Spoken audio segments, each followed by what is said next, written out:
In 2035, technology advanced enough to build a virtual realm known as Connect.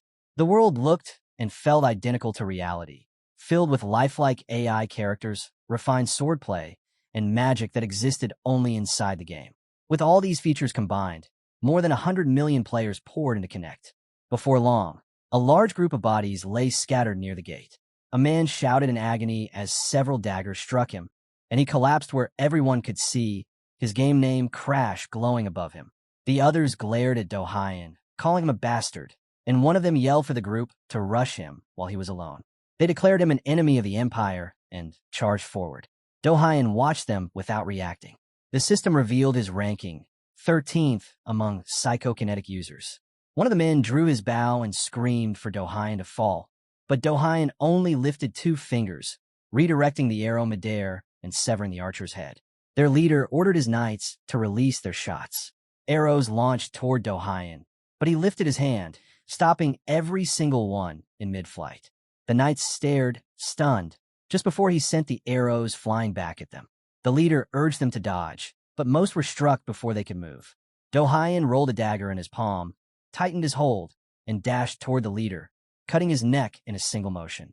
Moving on to the remaining knights, he listened as they cursed him for his psychokinesis and demanded to know how he possessed such power. One knight suddenly froze when he noticed the countless weapons floating above them. Do-hyun directed the suspended blades toward the group. The knights swore, fully aware of what was coming next. Do-hyun lowered his hand, and the weapons shot forward, piercing the knights. When it was over, he continued onward, leaving a trail of blood behind as he stepped into the castle. The guards inside fell just as easily. After clearing the hall, he paused to examine his surroundings, wondering about the place. A cough sounded nearby, and the Pope appeared, telling him this was the final moment. Do-hyun's attention went straight to the pendant the Pope wore, the object he had been searching for. As he reached for it, the Pope grabbed his hand and demanded answers. Why only warriors had come, why Do-hyun had plunged the world into chaos, why he had burned cities, slaughtered innocents, and enslaved the people there. Do-hyun seized the Pope's pendant and told the old man not to pin the blame on him, but on the guild that had worked with the Empire. Footsteps echoed from outside, and he muttered under his breath, realizing the guild's reinforcements had finally shown up. He moved up the stairs while the Pope warned him that everything would follow the path God had set, and that everyone involved would face the consequences. At the top, a massive box stood with a single opening in its center. Do-hyun slowly placed the pendant into the slot. Light flared, and once the box accepted the pendant, a hidden passage opened beneath it. He descended, recalling the intel he had gathered, but his thoughts stopped when he noticed a book and several items floating in a purple glow. He assumed these had to be the very first mythical items in Connect. He remembered how, 5 years earlier, the leading guilds had joined forces with the Empire and ruined the entire world. Everything he had done over the last 6 months had been leading to this moment, and the words of an NPC meant nothing to him. The major guilds now ruled Connect, and he was the only solo player still ranked within the top 100. He collected the floating items into his inventory, deciding it was better to take them before the guild members arrived. They would be furious once they learned he had reached the treasure first. As he turned to leave, something on the table caught his eye. It looked like a game cartridge. He picked it up, trying to figure out why it was here. Suddenly, a force surged out of the cartridge, pushing down on him with intense pressure that made him lower his posture slightly. He wondered if the system was malfunctioning or if it was something else entirely. He logged out right away. He woke in his room, bolting upright when he noticed a stab wound near his chest. Someone by his side told him not to move. He cursed in his mind, realizing things had taken a bad turn. A man in a suit, along with several others, questioned why he kept trying to get up and told him to die quietly. For Do-hyun, this confirmed that they had crossed a line in the real world, and he called them trash. One of the suited men contacted their president, reporting that they had captured Dion and asking if he should be brought in alive. The president responded, and the man acknowledged the order. Another asked what the president had said. The reply was simple. They were to kill Do-hyun because the president wanted only his head. The group seized him, telling him he should have stayed in his place, and asking if he really thought a game made him special, or if nothing could shake him after gaining a bit of fame. He pleaded with them not to kill him. One of the men covered his face and lifted a sharp blade, preparing to finish the job. The man drove the blade into him again and again, and Do-hyun realized these people were willing to murder over a game. He wondered if this was really how his life would end. Then, a frantic voice called out to him, repeatedly addressing him as Sir, urging him to wake up. He reacted instantly, rising in shock, staring at his own hand in confusion and scanning the room, unsure of what had just taken place. He remembered the moment he died, and that thought was broken when he heard someone struggling beside him. A maid knelt there, asking if he was all right and referring to him as Raul. He had no idea who Raul was, and his confusion only deepened when he saw a floating level indicator above her. Anna, level 3. Anna asked if she should get a doctor because he had suddenly broken into a cold sweat. He couldn't understand what was going on and felt as though he was witnessing something that shouldn't have been possible. A notification window appeared before him. It stated that the soul had settled, Connect's closed beta system had activated, and a user interface was now available. The current number of users was listed as 1. He demanded to know if this was some kind of joke, immediately concluding that he had ended up inside the world of Connect. He stepped out onto the balcony and recognized the sensation of the wind and the environment around him, something completely different from the experience he'd had alongside Crash. He remembered that synchronization determined a player's power in Connect. Regular players only reached around 30%, while he had achieved nearly 90%. That advantage had allowed him to stay ranked first for 10 years until the major guilds arrived. But now he no longer had the body he had trained for so long, and he considered it a major setback. Still, this was a closed beta, and with the user count showing only 1, he wondered if he was the sole person using the system in this world. He raised his hand and found that he could still open his inventory despite the beta restrictions. He used his scanned user data, and the system announced that it had detected locked information and was updating his records. It quickly supplied him with everything it had gathered. He intended to use both his previous life's knowledge and his abilities to rise to the top once more.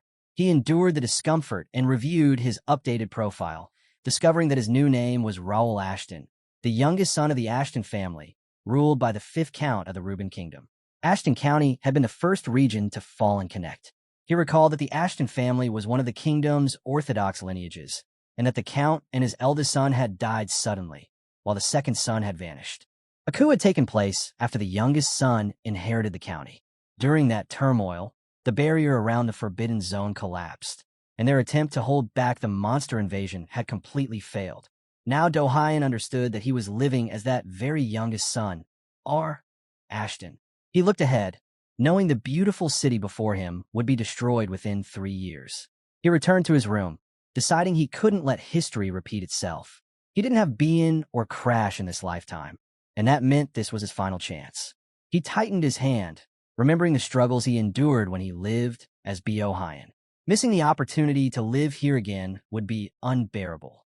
His attention shifted to the sword resting on the table. He knew there was only one way to stop the county's downfall. He had to grow stronger. He also knew that in 1 month, Ashton County's traditional coming-of-age ceremony would begin.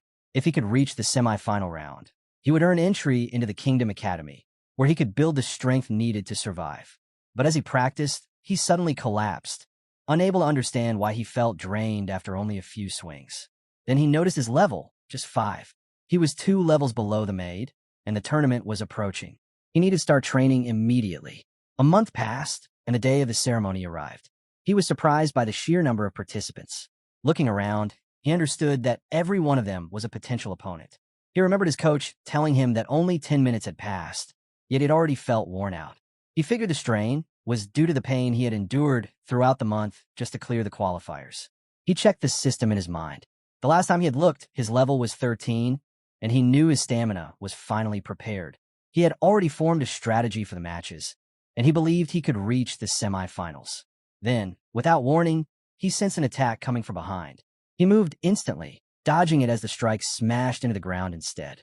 A fist hovered behind him, and the man responsible apologized, claiming his hand had slipped. The man referred to him as a refined noble and asked whether he was there for the tournament. Do-hyun recognized him, Dion. The people standing behind him were Dion's cousins. Dion commented that he expected Raul to be crying in his room. Raul said nothing. He remembered that Dion was his cousin, and in the past, Dion had tormented him during swordsmanship practice. The instructor and the count had allowed the rough treatment because of the family motto, train as if it were real, treat everyone equally on the practice grounds, and avoid placing blame when someone was hurt. Under those rules, Dion took advantage and picked on anyone weaker than himself. He warned Raul to withdraw while he still had the chance, promising that this time it wouldn't stop at a single broken bone. He would break every bone in his body. He ordered his cousins to step aside and let Raul through, mocking that Raul would end up crying again. Dion walked off laughing, while Raul quietly resolved to defeat him once they met in the finals. Later, inside Ashton Castle, the butler entered with the day's tournament report. The man he served asked for it and wanted to know whether anyone noteworthy had appeared. Before the butler could answer, the man noticed something on the list and immediately asked where Raul was. The butler explained that Raul had returned to his room after eating, assuming Raul had exhausted himself during the qualifiers. Count Melvin Ashton dismissed the butler and waited until he stepped out of the room. Then Melvin let out a loud, satisfied laugh, declaring that Raul truly was his son. Raul had advanced to the group stage. Melvin had never forced Raul to learn swordsmanship because Raul had always been weaker than his brothers. But a month earlier, Raul had begun training on his own. At first, he could barely last 10 minutes before collapsing, but he refused to stop. Melvin knew Raul had been bullied in training because of his frail body. Yet stepping in would have humiliated Raul even more, making it look like he couldn't stand on his own. So Melvin waited for Raul to rise by himself. Raul's progress had gone far beyond what he expected, and Melvin decided he would visit him once the finals ended. When the day of the finals arrived, the audience urged the fighters to stop stalling and to make the match exciting. The opponent cursed under his breath, unable to understand why the weakling before him refused to fall. Raul struggled for breath, yet he continued blocking each strike. He focused on avoiding every blow, while the man attacking him grew more irritated with every miss. Driven by frustration, the man unleashed a heavy strike and shouted for Raul to drop. Raul pushed himself backward, sliding away to create distance. The spectators gasped at the sudden movement, stunned by what they were seeing. Edmund dropped to the ground in fear, and Raul walked toward him, stating that they would settle the matter of his disrespect toward the county once the tournament was over. Later, when Raul returned to the castle, Anna politely told him to rest. The moment she closed the door, he let out a shout of excitement. He had actually won. He opened his status window with satisfaction, and the system displayed his updates. His Ashton swordsmanship mastery had risen to beginner level 9. He felt proud that his strategy had succeeded. Using the game mechanic that granted extra experience and mastery when facing stronger opponents, he understood that the longer he survived against a tougher enemy, the more experience he earned. He tightened his hand, pleased that his plan worked so well, because his mode applied an experience bonus for disabling the revive option. Hardcore mode, high risk with high reward. He reviewed his status. He had complained earlier, but now he could see the results clearly. Level 19, hardcore mode, with classes in both swordsmanship and psychokinesis. His affiliation was Ashton County, and his title was the youngest son of Ashton. His stats read: Strength 22, Agility 25, Stamina 19, Intelligence 15, Willpower 34, Mana 29, Spiritual Power 35, and Senses 30. He had several unique traits, including Psychokinetic Meister at S+, Royal Lineage, and others still locked. He knew there was no way he could have reached such a level in a single month if he had been playing in normal mode. Most importantly, he now held 5 unique traits. Psychokinetic Meister belonged to Dohayan, and Royal Lineage originated from Raul. He assumed the rest would unlock as he continued to grow. He planned to test them during the remaining rounds of the tournament. When the tournament days resumed, he won every match with clean victories. Spectators were stunned that Ashton's youngest son had advanced all the way to the grand finale. They questioned whether it was luck or some hidden trick, unaware that early-stage civilians had no concept of player abilities. After returning to the castle, he considered keeping his psychokinesis hidden until players eventually appeared. He felt confident he could disguise it through acting. Then a knock sounded at his door, and someone introduced himself as Ivan. Raul let him in, and Ivan asked whether he was all right and if he had suffered any injuries. He told Ivan that he was completely fine, pointing out that a priest and a healer were available if anything happened. Ivan placed a hand on his shoulder and advised him not to lower his guard, adding that some wounds couldn't be fixed. Raul recognized that Ivan was genuinely concerned, though he wasn't used to that kind of concern in his previous life. Changing the subject, He asked Ivan about the matter he had requested earlier. Ivan handed him a document, confirming that the task was completed. He then hesitated and asked if Raul was certain about this decision, beginning to mention Dion, but Raul cut him off and told him not to worry. He was confident he would win. Ivan bowed and said he trusted him before leaving. As he walked away, he noted that Raul's confidence reminded him of Melvin in his younger days. But he also knew that Raul's final opponent was Dion, who was known for severely injuring anyone who faced him. Raul reviewed the document in his hands. It was related to Ashton County's betting system, which supported their tournament participants. He placed it on the table, believing it was enough to secure his position within the family. All he needed to do now was defeat Dion. The host's announcement filled the arena, signaling the start of the final round. Raul stepped onto the stage opposite Dion. Half of the crowd cheered for him, urging him to win with skill. The other half told him to prepare for a beating. Dion called him weak and said he didn't understand how Raul had gotten this far, promising that Raul would regret standing on that stage. Dion added that the crowd would soon see how useless he was and that it would be a nice sight once Raul started crawling with his limbs gone. Raul simply yawned and asked if Dion was done stretching his tongue. Dion tightened his fist and released a strong violet aura, which the audience recognized as dense mana. Many doubted Raul could stand against it, but Raul quickly checked Dion's stats and understood the truth. Dion was level 42 with the class of Expert Knight, specializing in swordsmanship. His affiliation was Ashton County, and his titles included Ashton County Star and Sword Genius. His stats read Strength 52, Agility 41, Stamina 43, Intelligence 18, Willpower 14, Mana 32, and Senses 21. To Raul, Dion's potential talent was only grade B. Dion looked impressive, but Raul knew this was where Dion's growth would eventually stop. The host signaled the start of the match. Dion shouted that he would kill Raul and called him coward. Raul leapt toward him and appeared above him in an instant, catching Dion off guard. He brought his sword down for an attack, but Dion managed to block it. Both fighters pushed against each other, neither willing to be the first to lower their blade. Then Raul forced his sword downward with strength, and Dion slid back to dodge the impact. Dion shouted that Raul was showing off, but Raul stayed silent, noting that Dion's flexibility was far below what he had expected. They traded blows over and over, their blades clashing nonstop, and Raul realized that Dion's power was nothing impressive. Dion swung his sword at him in anger, but Raul avoided it easily. Dion demanded to know why Raul hadn't struck back. Raul blocked another attack, while noticing how clearly he could read Dion's movements. He swept his foot under Dion, causing him to fall face first, thinking that sword techniques without real combat experience were nothing more than a typical noble shallow skills. He also remembered how Raul had once been bullied by Dion. Dion looked up and asked if Raul had tripped him, then released his aura again and threatened to kill him. Raul shifted his body to the left, wondering if the only thing Dion could do was pour mana into his sword. The crowd gasped when Raul effortlessly knocked Dion's weapon from his hand. He pointed his sword at Dion and released a mix of blue and black aura, telling Dion that the fight was boring. He added that Dion amounted to nothing, which sent Dion charging forward in rage. Raul simply stepped aside and tripped him again, remarking that Dion had anger problems and kept falling for the same move. Dion rolled on the ground, while Raul calmly told him to look at himself and that he was an embarrassment to Ashton County. Dion rushed him again, but Raul answered with a solid punch to his face. Dion fell slowly and collapsed, leaving the audience stunned that he had been taken down so easily by Raul. Raul informed the referee that his opponent was down and asked whether the match would continue. The referee announced to the entire arena that the victor of Ashton's coming-of-age tournament was Raul Ashton.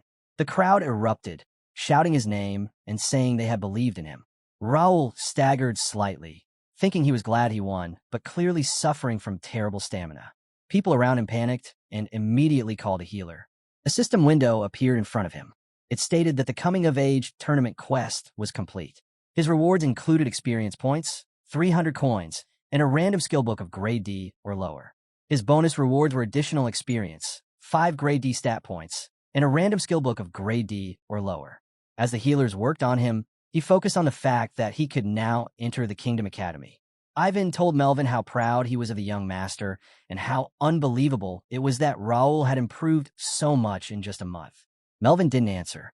He had noticed how Raul had toyed with Dion during the match, And if Raul had reached that level in only a month, then Raul was nothing short of prodigy. His thought stopped when Raul spotted him.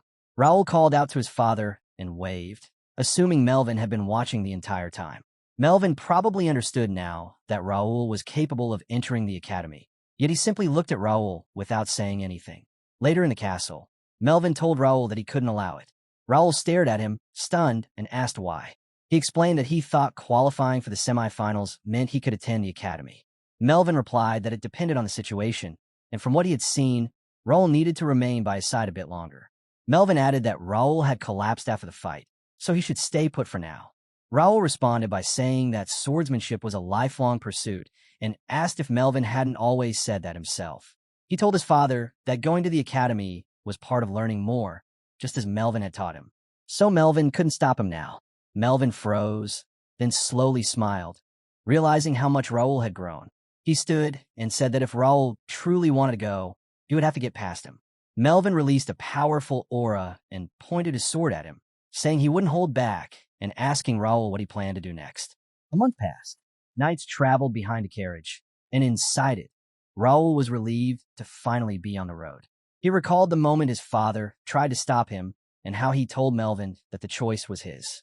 He had charged at Melvin, only for Melvin to ask if that was all he had. Melvin easily deflected his attack and released an even stronger aura, telling Raul he would show him a real sword technique. Raul blacked out after that strike. Melvin had claimed it was only a preview of his ability, but Raul knew that it had been Melvin's full strength. He remembered that in the original timeline, Count Melvin, the powerful fifth lord of the county, had died when Connect began and the county collapsed soon after. To prevent that downfall, Melvin needed to survive, and Raul had to rise to meet his father's expectations. Since Melvin had allowed him to leave, Raul swore to become stronger and protect his family, determined not to lose anything. Back at the castle, Melvin watched the carriage depart and quietly said Raul's name. He recalled the training ground, asking Raul how many attempts he had made and telling him to give up, only for Raul to answer that he never would. Melvin smiled and said that Raul's persistence deserved praise, worthy of the Ashton family's honor. Raul lifted his sword and charged forward while Melvin encouraged him to strike. As Melvin prepared to block, he realized Raul had changed the angle of his swing halfway through and the blade grazed his face. Raul felt annoyed that even with psychokinesis, he had only managed to leave a small wound. Melvin, however, told him that it was time to admit that Raul was no longer a child and that he was now a proper swordsman. He told Raul to go and see the world for himself. Later, they stopped in a forest to rest. Raul asked Philip how far they were from their destination.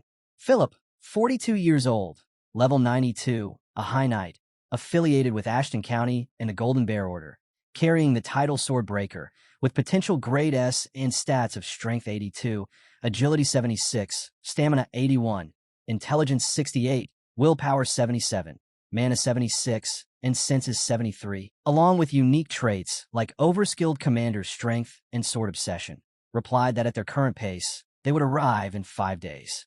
He asked if Raul wanted to increase their speed. Raul said they needed to train the soldiers as well, so they should maintain the same pace. Philip accepted the decision. Raul reviewed the group traveling with him. Including himself and the servants, his family had selected a total of 50 people. 3 regular knights, including Philip, 6 trained knights, 15 trainees, and 20 cavalry. All possessed potential talent grade B or higher. The numbers and ability levels were respectable, and if they wanted to prevent the county's fall, they all needed to grow stronger. A man named Jake approached and reported that the carriage maintenance was complete, so they could continue. Raul praised him for the good work. Jake then asked whether they truly needed to bring that many people for a month-long stay. Philip told him to stop questioning the young master's orders. He added that Jake would understand once they arrived, which only confused Jake further. But Raul knew exactly why. He was leading them to the free city of Mirror, the first major city players visited after completing the tutorial. That location overflowed with quests, hidden items, and mana restrictions that prevented new players from being wiped out unfairly. Most importantly, its resources were limitless, which was why players obsessed over the place. God's Domain, an area filled with monsters meant for grinding, was nearby, and that was the real reason Raul was bringing everyone there. He brought the knights straight into the grinding zone. aiming to boost their levels as fast as possible. The plan felt flawless, right up until the system window flashed, announcing an update. A new feature called Connect Community had unlocked. A new guild category had appeared. A fresh quest line, starting line adventure, and skill collector had been added. It caught him off guard, especially since the quest activated the moment he stepped into Mira. He'd assumed no other functions would open before the official launch, but now it seemed more features might appear as long as he met whatever conditions the system required. A knock hit the carriage door. Jake informed him that the mayor was ready to meet him. When asked what he wanted to do, he answered immediately. Of course he'd go see the mayor. Meanwhile, inside the main castle, the mayor of the free city of Mira, Reinaldo, asked who had arrived. His butler explained that the youngest son of County Ashton, Raul Ashton, had come with 50 people. Reinaldo asked if he meant the third son, the one rumored to be weak, and wondered aloud why Raul would show up here, joking that maybe he needed some fresh air. Still, he ordered the butler to let them in. Raul's family made plenty of money from monster materials, and Reinaldo fully intended to squeeze a bit of that wealth out of him. The butler nodded in understanding. Moments later, Raul entered and greeted Reinaldo with practiced grace. Reinaldo welcomed him warmly, saying he genuinely greeted him in the free city of Mira. Raul shook his hand and thanked him, then took the offered seat. But in his mind, he noted how forced Reinaldo's smile looked. Reinaldo asked what brought him to Mira, and Raul answered that he'd heard it was an excellent place to train. Reinaldo agreed immediately and said Raul had chosen well. Mira was the safest training zone around. But Raul explained that he didn't mean any ordinary training area. He wanted permission to enter the cursed forest. That request stunned Reinaldo. Reinaldo insisted it was far too dangerous, especially for someone so weak, then quickly corrected himself, saying he meant it was dangerous for the younger generation. Raul replied that he expected exactly that kind of answer, and said he guessed he'd have to toss the 500,000 gold he had planned to give Reinaldo as a gratuity into the river instead. The sight of the enormous amount of gold left Reinaldo completely shocked. Reinaldo instantly snatched the bag of gold and told him he'd only been joking, insisting that the cursed forest would be simple enough for him and his knights. He granted permission without hesitation. Raul smiled, saying he knew a generous mayor like Reinaldo would allow it. With that out of the way, all he needed to do now was grind nonstop and claim every reward he could, aiming to dominate Connect as fast as possible. Night settled over the free city of Mira as he walked the streets with Jake and Philip. He kept thinking about how Mira had been designed as a hub for Connect players, yet not a single player was here besides him, since it was still a closed beta. Because of that, the entire city was struggling. There were too many inns, oversized shops, massive guild halls, and countless facilities that didn't match the actual population. Land prices had dropped because everything was sitting unused, but his real reason for coming was the real estate. If he bought up land while it was cheap, it would eventually be turned into luxury homes for nobles, guild bases for player groups, and apartments for regular players once the game opened. In time, each piece of land would be worth 100 times its current price. He also remembered how, once players arrived and war broke out, just like in the past, Mira, the city blessed by the gods, became the safest refuge. Back then, people made fortunes simply by renting out land. But for him, that alone wasn't enough. With the coming conflict and all the risks involved, he needed to prepare far more thoroughly. He reminded himself that in his previous life, he had been powerless against the overwhelming financial strength of others. This time, things would not turn out the same. Later, Jake, sweating nervously, asked if he really needed to write his name there, calling to him while fidgeting in panic. Raul snapped at him, saying everyone else had already signed and ordering him to just get it done. But Jake complained that his mother always warned him to be careful about signing papers. Eventually, the lady handling the registration gathered the documents and announced that including him, a total of 51 people had officially joined the guild. For a moment, he realized he had established the first guild in a world with no players, the earliest and most advanced guild in existence. He looked at his people, knowing the system would now support them as guild members, and he felt eager watching their confused reactions. Meanwhile, Jake stood off to the side, convinced his mother was going to kill him. Later, inside the Battle Association's Mirror branch, he called out that it was his turn. The receptionist greeted him and asked how she could assist. He told her he wanted to check their skill books and asked what the highest rank available was. Skill books contained various abilities, and anyone who studied one carefully could learn the skill written inside. Their ranks went from F up to S. The lady explained that their branch carried books up to rank C, but anything higher was reserved for VIP customers only. He asked what it took to become a VIP, and she said it could be earned through contribution points from quests or by making large purchases. But if he wanted to qualify through purchases, he'd need to spend quite a bit. He asked how much, and she told him the requirement was 10,000 gold. He set the bag of gold on the counter, saying it wasn't much, and asked if he could see the C-rank books first. The lady brightened and asked which category he wanted: sword, bow, magic, or shield. He smiled and answered that he wanted to look at all of them. Soon after, Jake complained that the load was too heavy, asking if they truly needed that many books as he struggled under the pile. He told Jake that it might feel troublesome now, but those books would push them far ahead later. Jake admitted they were impressive skill books, but asked if beginners could rely on books alone. Philip agreed, saying they could have bought power armor with the gold instead. But he told them not to worry, asking them to be patient. They would understand tomorrow. Later that night, he returned to his apartment and stared at the mountain of books stacked in front of him, wondering if he had gone overboard. He knew players had limits on how many skills they could use, so normally they couldn't learn too many. Then he opened his quest window, remembering that when he first woke up in Raul's body, 2 unknown items were sitting in his inventory. He had tried to open them back then, but he couldn't click on or use either one. However, after receiving the quest yesterday, he was finally able to activate them. Opening his inventory again, he saw that one of the items was something called a sealed skill deck, and he guessed that the quest reward had actually been the activation condition for unlocking the deck.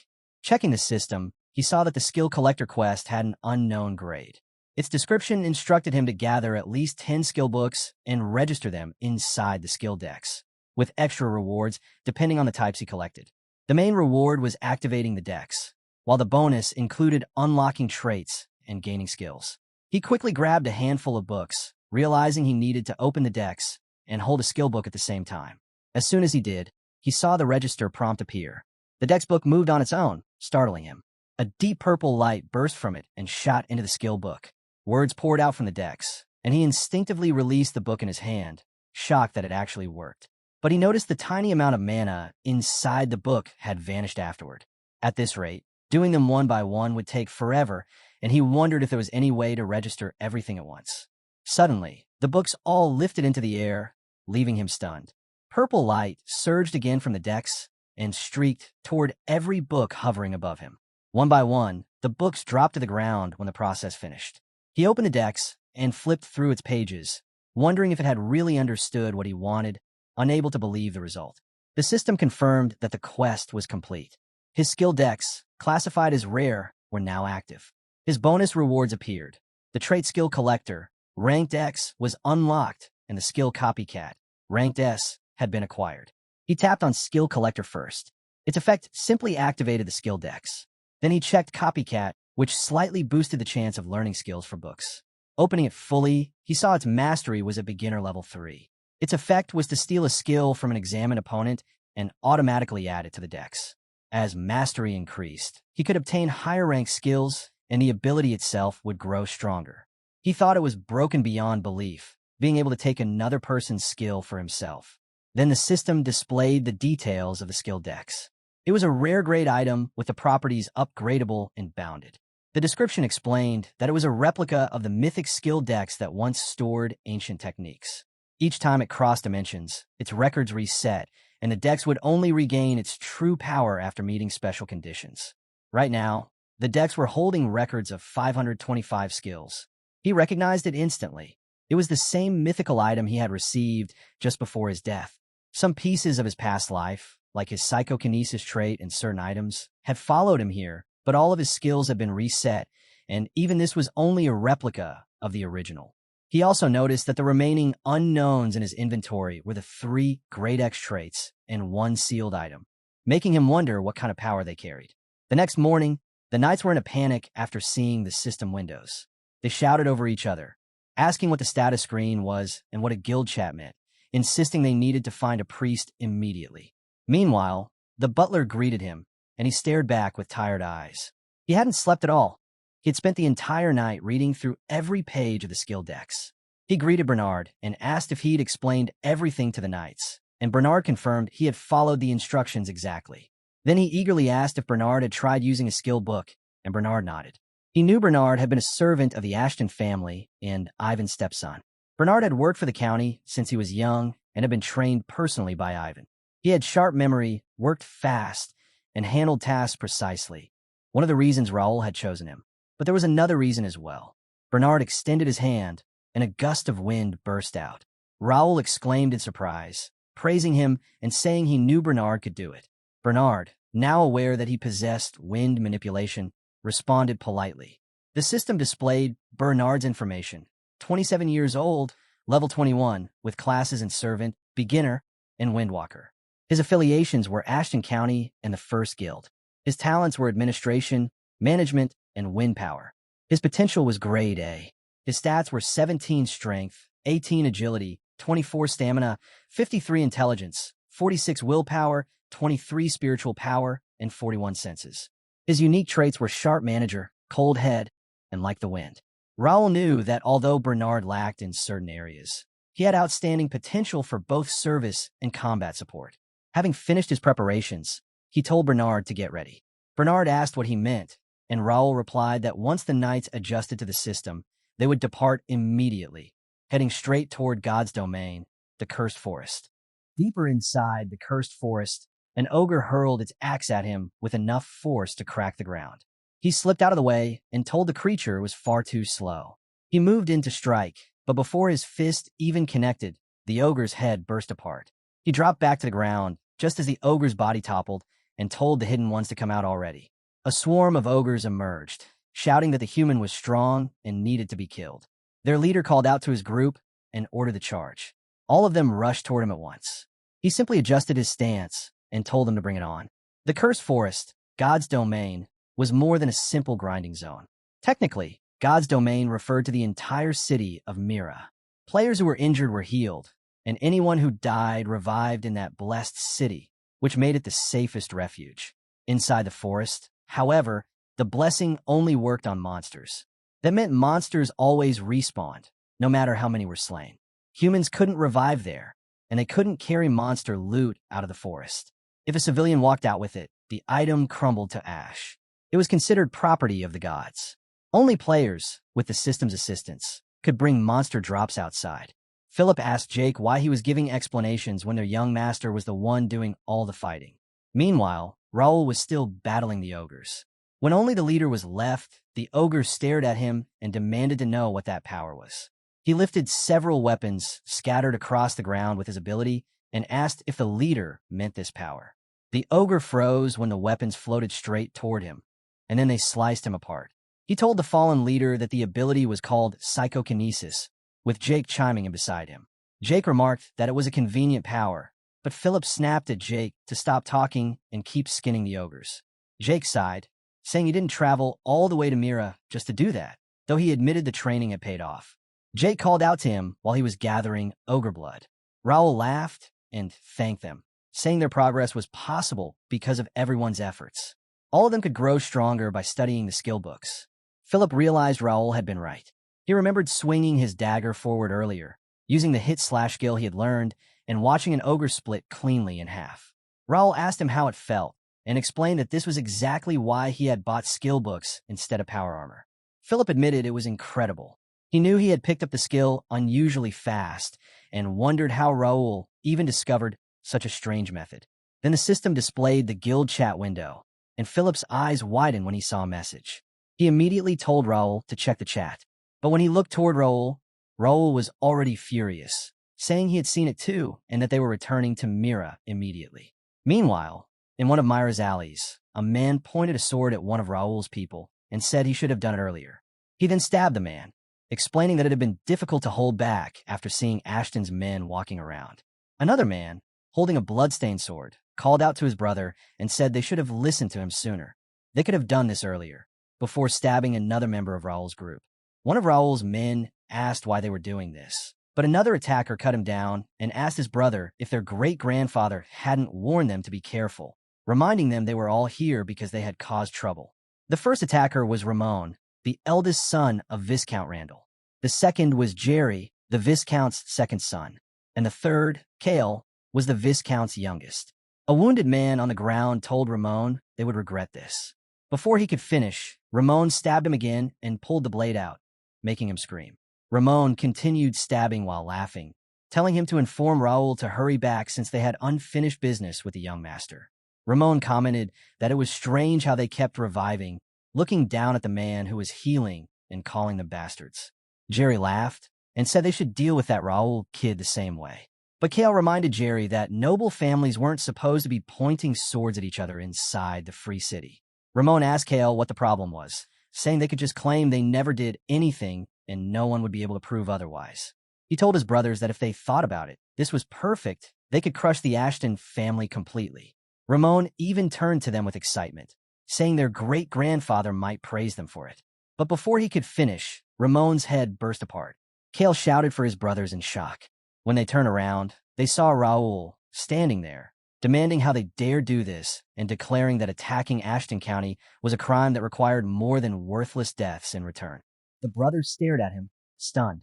Jerry asked if he was insane and how he could dare raise his hand against the son of the Randall family.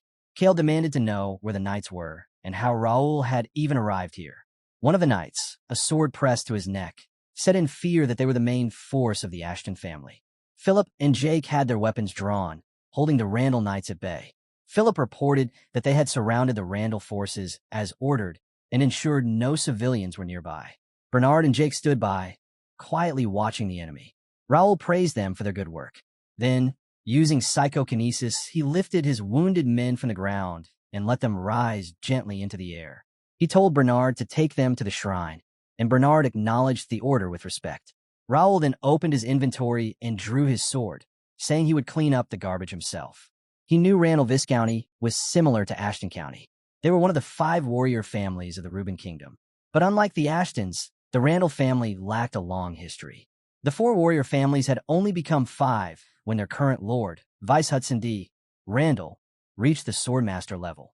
Because their lineage was short, they constantly searched for ways to secure their place. They produced strong knights, earned recognition through contributions, and crushed any rivals they could. And the rival they had chosen was Ashton County, a household that had weakened over time because it had not produced a swordmaster in years. There was no political risk in provoking them, since the Ashton family was the least involved in politics. Conflicts between the 2 families had happened all across the kingdom, and most of them were started by the Randall side. Everyone expected the Randall Viscounty to win every time because they had several sword masters. Their people believed this case would be no different. Jerry stared at Raul, confused by the strange power he had seen and noticing Raul had pulled his sword straight out of thin air. Behind Jerry, one of the knights being held at sword point by Philip slowly reached for his weapon. Raul sensed it instantly. He spun around and slashed, striking the knight and making him cry out in pain. The Randall knights froze in shock. Jake slid his sword back into its sheath, saying their young master had already declared he would handle everything alone, and he ordered the others to lower their blades. One of the Randall knights noticed the gesture and wondered if they were insane for putting their weapons away, thinking it would work out in their favor. Kale charged at Raul in anger, demanding to know if he intended to face them alone. He swung his massive mace backward to gather momentum. Raul told him this wasn't training, but before Kale could attack, a sharp sword slash cut across him. Kale was sliced in half mid-charge, screaming in agony. Jerry shouted his name. Jerry cursed at his knights, demanding why they were just standing there. The leader let out a frustrated sigh and slowly drew his sword. He said he'd hesitated because he didn't want to bully a 15-year-old kid, but seeing his comrades fall one after another was unacceptable. The system identified him, Jeremy, age 37, level 65, classed as leader of guard knights and beginner sword expert. His affiliations were Randall Viscounty and the Randall Knights. His potential was grade B. His stats were 66 strength, 72 agility, 68 stamina, 48 intelligence, 63 willpower, 70 mana, and 55 senses. His unique trait was brutality, rank C. Other knights raised their swords beside him. Raul knew Jeremy was the Randall family's main weapon, nicknamed the Rapier, and the men beside him were elites. With Jeremy at level 65 and the others around level 60, while Raul himself was only level 45, he knew he wouldn't win through normal means. One knight asked why he didn't stop now, saying he had done enough already. Another said they had tolerated him so far, but that was over. Raul didn't respond. Instead, he suddenly appeared right in front of the knight, leaving him stunned. He slashed the knight's body and gripped his sword tight, pulling it back to gather strength. He released his aura and struck with his bear strike skill. One of the knights demanded to know what he was doing, but Raul simply drove his blade into the man's stomach, making him bleed and scream. Jeremy suddenly leapt toward him, appearing right in front of him with an attack that caught him off guard. Raul managed to block at the last moment, though the force pushed him backward. Jeremy asked his injured man if he was still alive, and the knight replied shakily that he was fine. Jeremy couldn't believe two of his elites had gone down so quickly. He had heard Raul was weak and barely knew how to handle a sword. Jeremy drew his second weapon and told Raul that he wasn't anything like the rumors, so he would get serious now. Raul raised his sword toward him and told him to bring it on.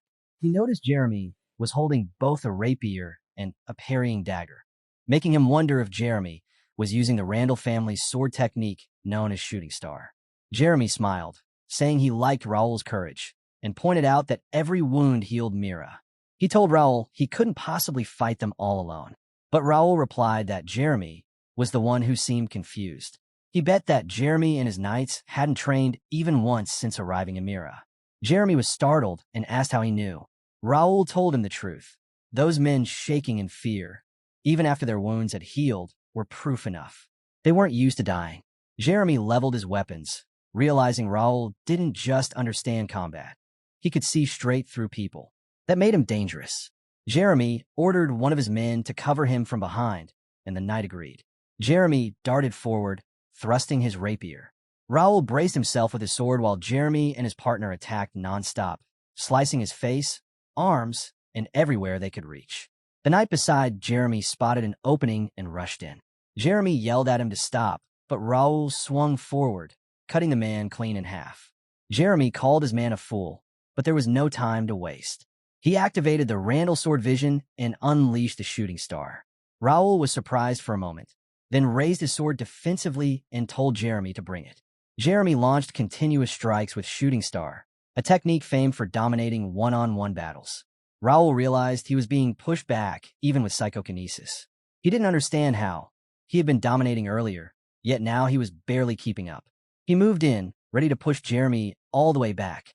His stare locked onto Jeremy, which only made Jeremy snap, shouting and demanding to know why he was looking at him like that. He answered with just one phrase, 100%. Jeremy blinked, confused, asking what that was supposed to mean. Before Jeremy could react, he swung his sword straight ahead. Jeremy's weapons shot into the air, and Jeremy instantly looked up, trying to track them.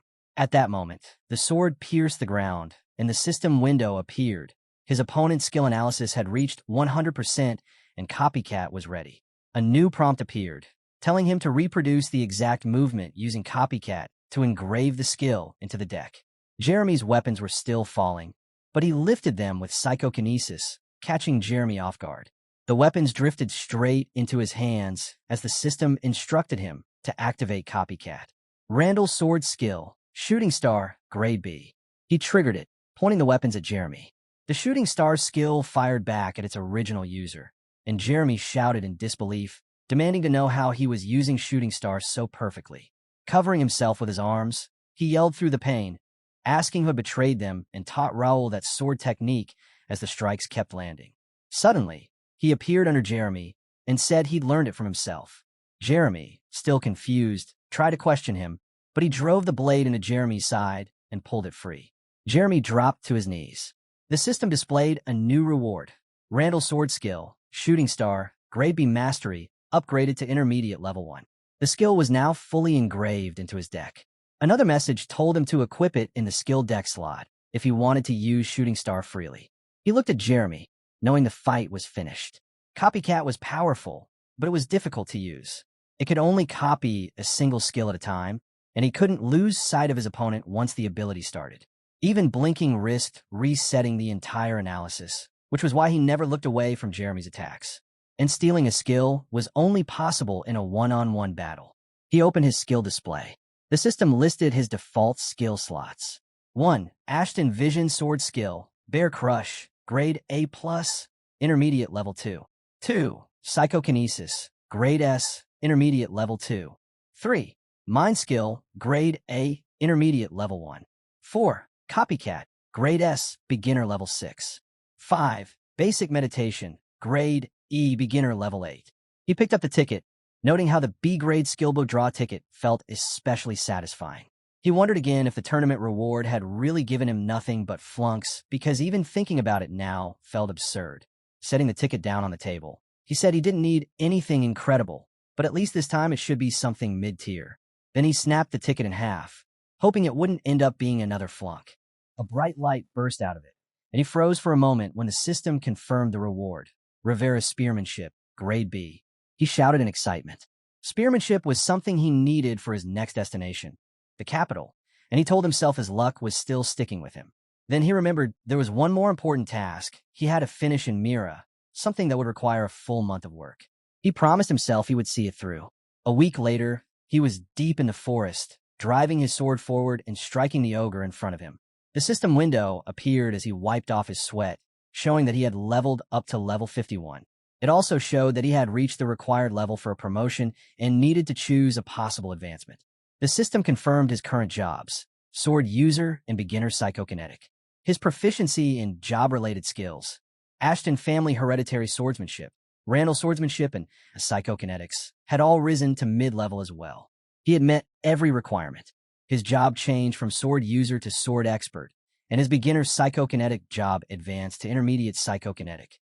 Philip said it was amazing, and Jake added that it was incredible for someone to become a sword expert at just 15 years old. He lifted his hand, and the stones scattered on the ground rose into the air. Then he thrust his hand forward and yelled, "Go!" The stones shot ahead and slammed into the massive tree in front of them, blowing it apart instantly. Next, he drew his sword, dashed forward, and unleashed Bear Strike, smashing into the ground. The earth shattered, breaking apart in every direction. Looking at the ruined ground, he asked his men if the result was supposed to look like that. Philip told him it was exactly what he expected from their young master. Jake jokingly asked if he could handle things on his own now. Jake then suggested they take a break and relax, but Philip grabbed him by the ear and demanded to know what he meant by relaxing. Philip told him to think about how much sleep he needed if he planned on catching up to Raul. Jake shouted that it was only a joke and let out a laugh, saying that since their young master had been working so hard, he was simply suggesting they could slow down a bit. Philip said Jake was all talk, making Jake laugh awkwardly. He then told Jake that, joke or not, he didn't plan on taking a break yet. Philip asked what he wanted to do next, and Jake suggested they contact the family because Count Melvin would be thrilled. He said he would inform his family himself later and told them to keep everything secret for now. They both agreed. He knew he had hunted enough monsters and gained plenty of levels. Meanwhile, Philip scolded Jake to watch his words, and Jake pouted, asking what that was supposed to mean. At the same time, he realized he had set all the bait, and now all he needed was for the prey to take it. He told them it was time to head back, and they both agreed. They walked off while he urged the dogs of the Empire to move faster in his thoughts. Meanwhile, in the busy streets of Mira, an alchemist named Nikia stretched her body and said that marked the end of her work for the day. She noticed how popular potions had become lately and wondered if it was because Ashton County had brought them in. She knew potion making required monster byproducts, and because monsters rarely appeared in the Cursed Forest, she hadn't been able to gather them easily before. Thanks to the people from Ashton County bringing her those materials, she could now make potions every day. They also stopped by the shop each morning, checking if anything had happened and asking if she needed anything. Stepping outside, she thought Raul was a little unusual, though she appreciated him. She noted that Raul was good-looking as well. She quickly tapped both her cheeks, telling herself to focus, reminding herself that Raul was just 15 and 8 years younger than her, and on top of that, a noble. Her reaction drew a few strange looks from the people around her. A moment later, she reached her home, opened the door with a cheerful greeting, and called out to someone named Nikia, saying her sister had returned. No reply came. She looked around and called Nikia again, but something else caught her attention. A letter lay on the bed, pinned down by a knife. She picked it up and read it. The message told her that her younger sister had been taken and that if she wanted to save her, she must keep quiet and wait for further instructions. She cried out in worry, repeating, "No," and rushed outside immediately, knowing Nikki's life would be in danger if she wasted even a moment. She had heard the reports of kidnappings the city government claimed to be looking into, but she never imagined the rumors were real. She didn't know where to go now that she couldn't rely on the authorities. She realized the kidnappers could be watching her, and the guards wouldn't bother leaving the city even if she reported it. Asking the mercenaries at the Adventurer Guild would take too long, leaving her unsure of what to do next. Then she remembered Raul telling her that if she was ever in trouble, she should come find him. It was the only path she had left, so she ran as fast as she could, determined to reach him. Meanwhile, in an apartment, the system notified him that Nikia was heading his way. He figured the moment had arrived. He ordered everyone to take their positions, keep their eyes on their targets, and report any changes. His men answered immediately. He opened his access to the Connect community and clicked into the cafe link. It was the premium, members-only information cafe he had run in his previous life. As a star player, he had gathered information from fans and informants until the cafe became a vast library of hidden knowledge in Connect. Seeing that it still existed felt like a major win. He knew he could rely on it instead of depending solely on memories that might fail him. He searched for information on the Free City Mirror, and the system showed him the result, a quest starting point at South Mirror NPC. He was sure he had reviewed every quest available to him. All he could do now was hope the plan moved smoothly. One of his men reported Nikia's arrival, making him wonder if he could change her fate. He quietly instructed his men to treat her politely. He knew who she would become, Nikia, the infamous alchemist, the blood-hungry witch, the taboo destroyer, feared everywhere. She would eventually conduct human experiments in her quest for revenge against the Empire, with the Empire as her primary target, though many innocent people would be caught in the aftermath. But right now, she wasn't that figure. She was simply a desperate girl coming to him for help. He placed his hand on her shoulder, told her to stay calm, and assured her that Nikki would be fine. He promised to help, so she needed to explain what had happened. Nikia told him that her sister had been kidnapped, explaining that Nikki should have been home 2 hours earlier since the neighbor had been watching her. She begged him to find Nikki, saying the child was just a poor girl and it was all her fault. He told her not to worry and swore they would find Nikki, adding that he believed he already knew where she was. His words left her shocked, and she begged him again to save Nikki. He assured her he would contact her the moment Nikki was found, telling her to stay there and that Bernard would assist her. Bernard politely told her to call on him if she needed anything, adding that she had made the right choice because their young master always kept his word. They headed out, and Philip reported that he was tracking the situation and had received permission to act from Mayor Ronaldo. He responded that it was good. The system displayed the raid quest, Free City Mirror, Grade D. The main objective was to defeat unknown rogues, with additional objectives to rescue hostages and raid the hideouts in the forest. The quest description explained that an unidentified rogue group had been active in the forest around Mayor City, and Mayor Ronaldo had requested a raid to stop the kidnappings and the interference with trade. The rewards included a large amount of experience points, coins, recognition from the mayor, and unknown items. He asked Philip if he had given Ronaldo the list of rogues, and Philip said Ronaldo had mentioned he would reward them later and seemed surprised by how much information they had provided. He had used his informants and the cafe's data to compile the list of rogues hidden within the city. He knew he had already spent many resources, but he made sure there were no gaps in their plan. Then he instructed his men to proceed, and Jake eagerly agreed. They moved ahead, unaware that 2 people were hidden in the bushes, watching them. Meanwhile, in the forest, someone was walking, drawing the attention of Pierce, the Ashton County Golden Bear Knights, Raul's Guard Knights, and the rest of the Bear Knights. Pierce believed he had found the trail based on the marks on the ground and decided it was time to begin the operation. He jumped high, landed on a tree branch, and prepared to use the new skill he had learned. Activating his detection ability, he began scanning the forest. He was startled to see several men hiding nearby, armed with bows and arrows. He also noticed phantom magic circles and barriers, remembering Raul's warning and realizing he needed to report it immediately. Raul's message appeared, saying they would arrive in 5 minutes, which made him think back to what had happened 5 months earlier. He remembered that Raul was the youngest son, known among many for being weak and lacking talent compared to his brothers. At first, many servants and knights had been hesitant to travel with him, and when Raul looked for volunteers, no one stepped forward. But Raul had gone to the knights' training grounds and spoken to them directly. During their conversation, Raul had told Pierce that he could help him break past his limits, something spies had quietly wished for. He recalled Raul holding his sword and immediately pointing out the problems in his technique. Back then, he wondered how someone like Raul could possibly teach him anything. Even so, he decided to give it a chance. When he tried the corrected movements, he was surprised at how much smoother everything felt.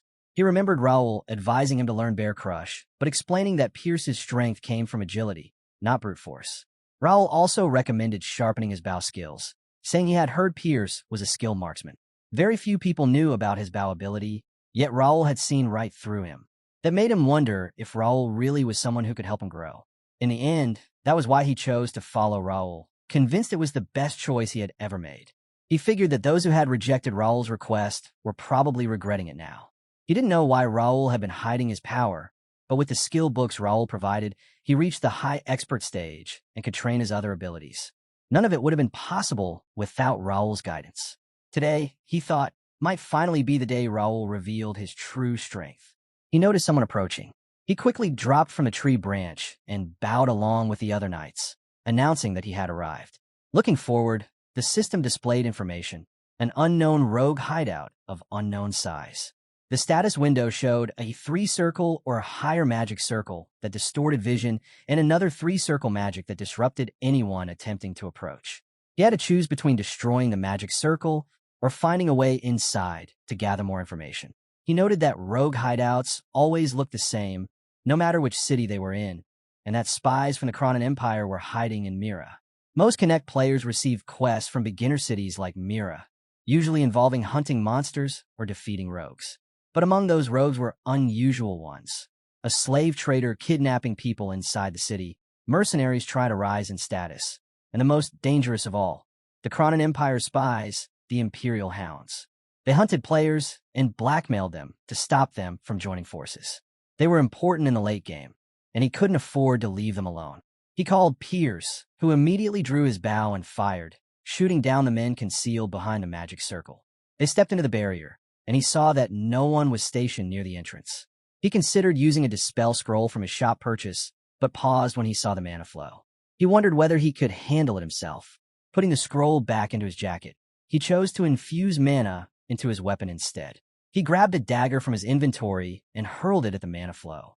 Cracks spread slowly from the impact, and then he stabbed the magic circle on the ground, breaking it completely. He thought it was great. He could save money instead of relying on scrolls. Pierce wasn't surprised and said this was exactly what he expected from their young master. He then called a man named Jackson, instructing him to follow the plan and lure the enemies just as they discussed.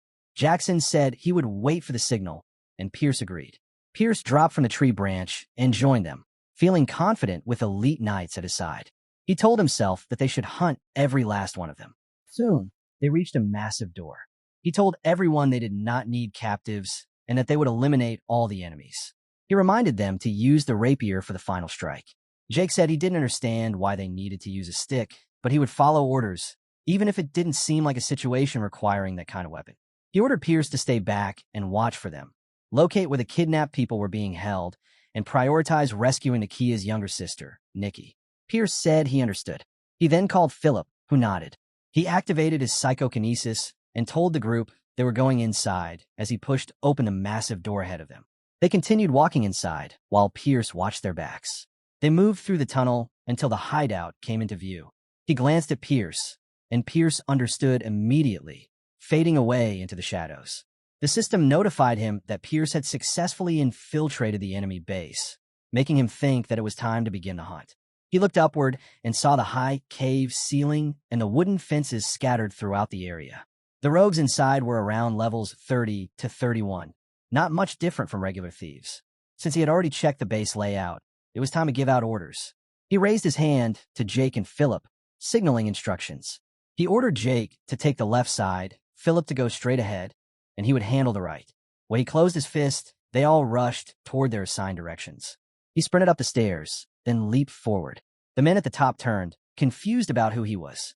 Before they could react, he appeared above them and threw his knives directly at their heads.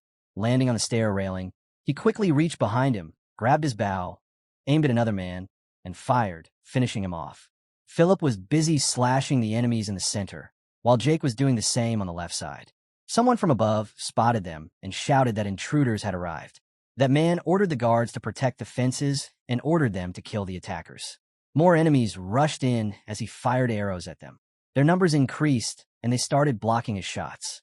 One rogue yelled to his companion to aim at him, and shoot him down.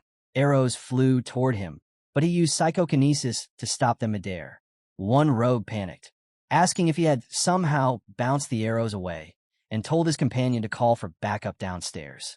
Raul started running up the stairs to swarm him. One shouted that arrows wouldn't work, so they should jump on him and attack directly. He put his bow back on his back, deciding it was time to use something else. He grabbed the daggers strapped to his chest and held them together in his hands. A rogue charged at him, ready to strike, but he pushed the man away with ease, sending him crashing into another rogue and surprising everyone nearby. Then he used psychokinesis to lift the fallen arrows off the ground. They rose slowly at his sides as he lifted himself into the air, holding the daggers while the arrows floated around him. One of the rogues shouted that it looked like magic and insisted it shouldn't be possible. He set the arrows around himself, aligning every one of them toward the rogues below. With a single motion, he released them together, the shots landing across the group. He watched their movements slow as he reached into his inventory, noting that the force still wasn't strong enough. He needed more power behind each shot to break through their armor. He pushed off the stair railing and dropped down, appearing above the man attempting to escape. He drove his rapier into him, all while wondering where the remaining rogues had gone. Turning back, he spotted Philip and Jake cutting through the rest, their attacks echoing as the rogues yelled for their companions to flee, shouting that monsters were there. One man called for help when he saw Jake holding the rapier, but Jake swung it anyway, striking him down. The sight made him pause, realizing Jake was acting out again, showing clearly that he didn't want to use that weapon. Jake didn't need to waste mana on unnecessary movements. Ashton had reminded him several times not to do that, warning him not to leave signs of swordsmanship, but he didn't consider it a major concern right now. Then he sensed someone preparing to strike from behind Jake, unaware that Pierce was concealed nearby. Pierce released an arrow at the exact moment the attacker lunged, dropping the man before he reached Jake. With that, he figured they were nearly finished dealing with the small fry. A few minutes passed before Pierce spoke up, apologizing as he reported that they had searched the entire prison, but still couldn't find Nikki. He placed a hand on Pierce's shoulder, telling him it was fine, then asked if he had already spoken to the captured villagers. Pierce replied that he had, and that they had handed out clothes and food while instructing the villagers to stay in one spot until everything was over. Jake then asked if he thought more enemies were around, and if these people were really just thieves. He answered that they were thieves, but asked Jake in return if the whole situation didn't seem strange. Jake questioned what he meant. He explained, first, Nikki, the one kidnapped, wasn't there. Second, there were plenty of rogues, but not a single one stood out. Third, a magic circle was placed at the entrance, and yet none of them had seen a wizard. They all shook their heads when he asked. So he concluded that the important individuals and the real captives weren't here.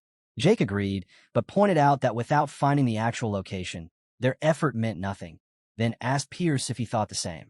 Pierce answered that he had checked spots that looked suspicious, but couldn't detect anything with his current abilities, and that there might be a high-level magic circle or system at work.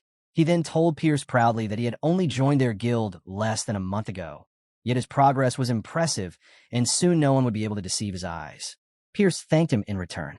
He gave a quick smile and told them to follow him, saying he had a good idea where the enemies were hiding. He headed out, and they moved behind him as he instructed them to check the hut and report immediately if they spotted anything unusual.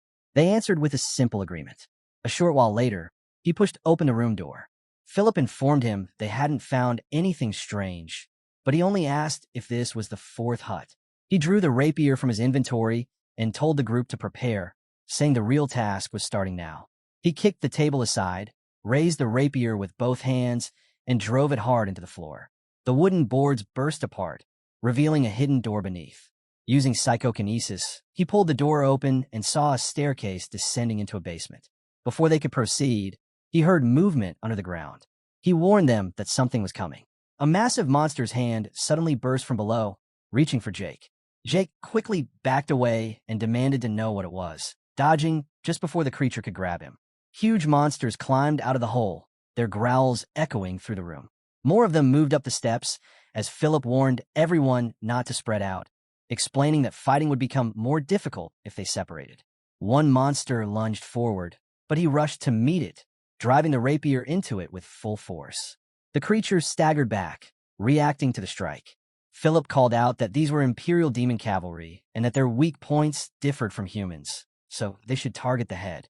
Jake attacked one of the demon cavalry from behind, asking why they were even there. Meanwhile, he jumped toward another demon cavalry, deciding he needed to observe its traits first. He thrust his rapier into the creature's neck, sending it crashing to the ground and forcing out a harsh cry. The system displayed information, revealing it to be an incomplete Imperial Demon Cavalry, level 41, Type 1 Crane, classified under Imperial Demon Cavalry. It matched exactly what he had suspected, and he remembered the trouble these enemies had caused him before. His thoughts drifted briefly to his past life, recalling how he raided the Empire's hideout in the starting city 6 months into his gameplay. That mission had come from the mayor right when the top players were nearing graduation from the starting zone. Dozens of top players who had already completed their second job advancement formed a strike force, joining hundreds from alliance guilds to seize the fortress together. When the real Imperial Demon Cavalry finally revealed themselves, the players didn't even stand a chance. Almost everyone was flattened on the spot, and even the rankers, him included, barely managed to escape with their lives. After that disaster, no one dared approach the Empire's hideout for half a year. Back then, the cavalry had shown up in full force. Their average level hovered around 50, and for players who had just clawed their way to level 50, going up against them was practically suicide. But now things were different.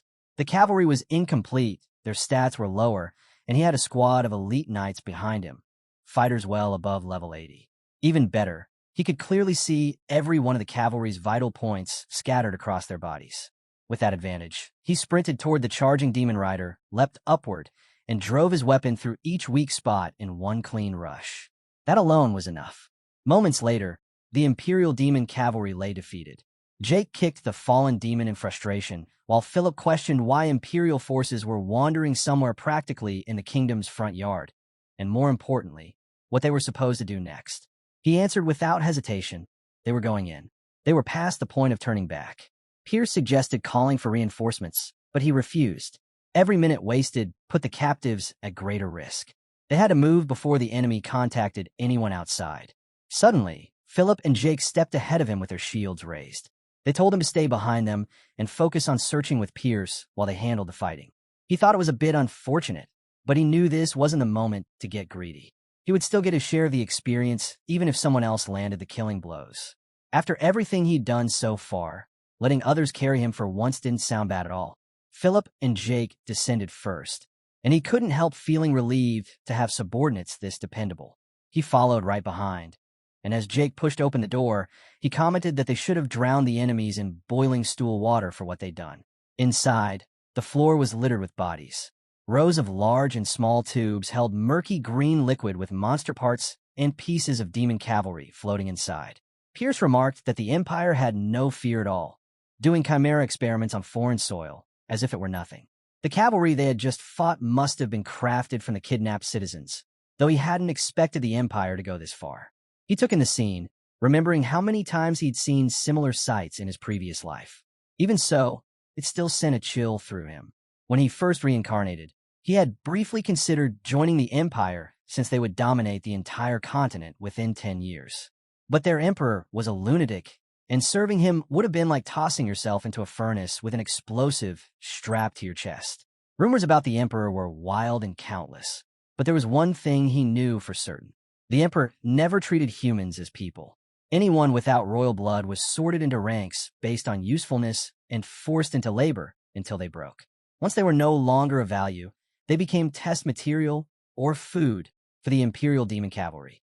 Even citizens of higher status weren't safe. One offense, one misstep, and they were executed. He remembered a general who had once spoken against the emperor's rule. While the man was talking with the king, a mark on his shoulder lit up, spread across his body, and he blew apart on the spot.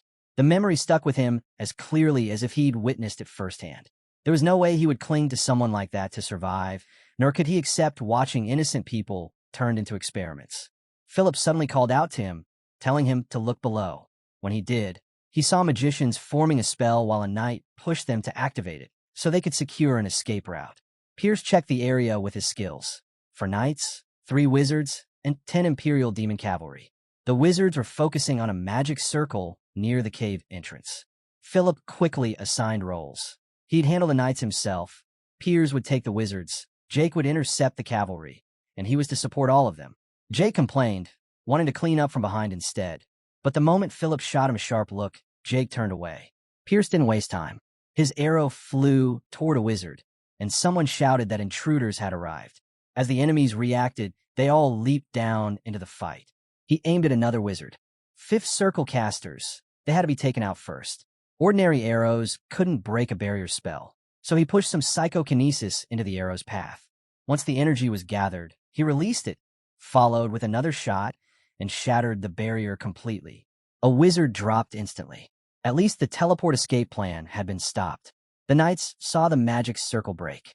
Their leader announced that their exit was gone and told his men to release the seal and wipe them out. The others answered immediately, then unleashed the seal while shouting their loyalty to the Emperor. The sight caught him off guard. Before he could process it, Philip charged ahead. What shocked him even more was that Philip, an expert high-class knight above level 90, struggled to hold him back. He triggered his detection skill, and the leader's information appeared. The knight was McDowell, level 71, a Qian sword expert of the middle class, part of the Cronin Empire, serving as an Imperial Hound and the branch manager of the Mirror Division. His potential was Class B, Strength, 75 plus 5, Agility, 71 plus 5, Stamina, 73 plus 5, Intelligence, 55 plus 10, Mentality, 68 plus 5, Magic, 68 plus 7, Sensory, 73 plus 5. His special traits were blind loyalty at grade B and fear resistance at grade C. He noticed McDowell's stats were higher than expected and wondered if the red tattoos were the cause. Meanwhile, Jake was tangled with the demon cavalry and shouting, asking what was wrong with these guys and if they were all hopped up on something. Jake messaged him through the system chat, asking if he was supposed to fight with just a small stick and whether using swords would be easier. He responded that Philip and Pierce were handling themselves, but it did look like Jake was struggling. They had built the plan around confidence in everyone's roles, but it seemed things weren't going as smoothly as expected.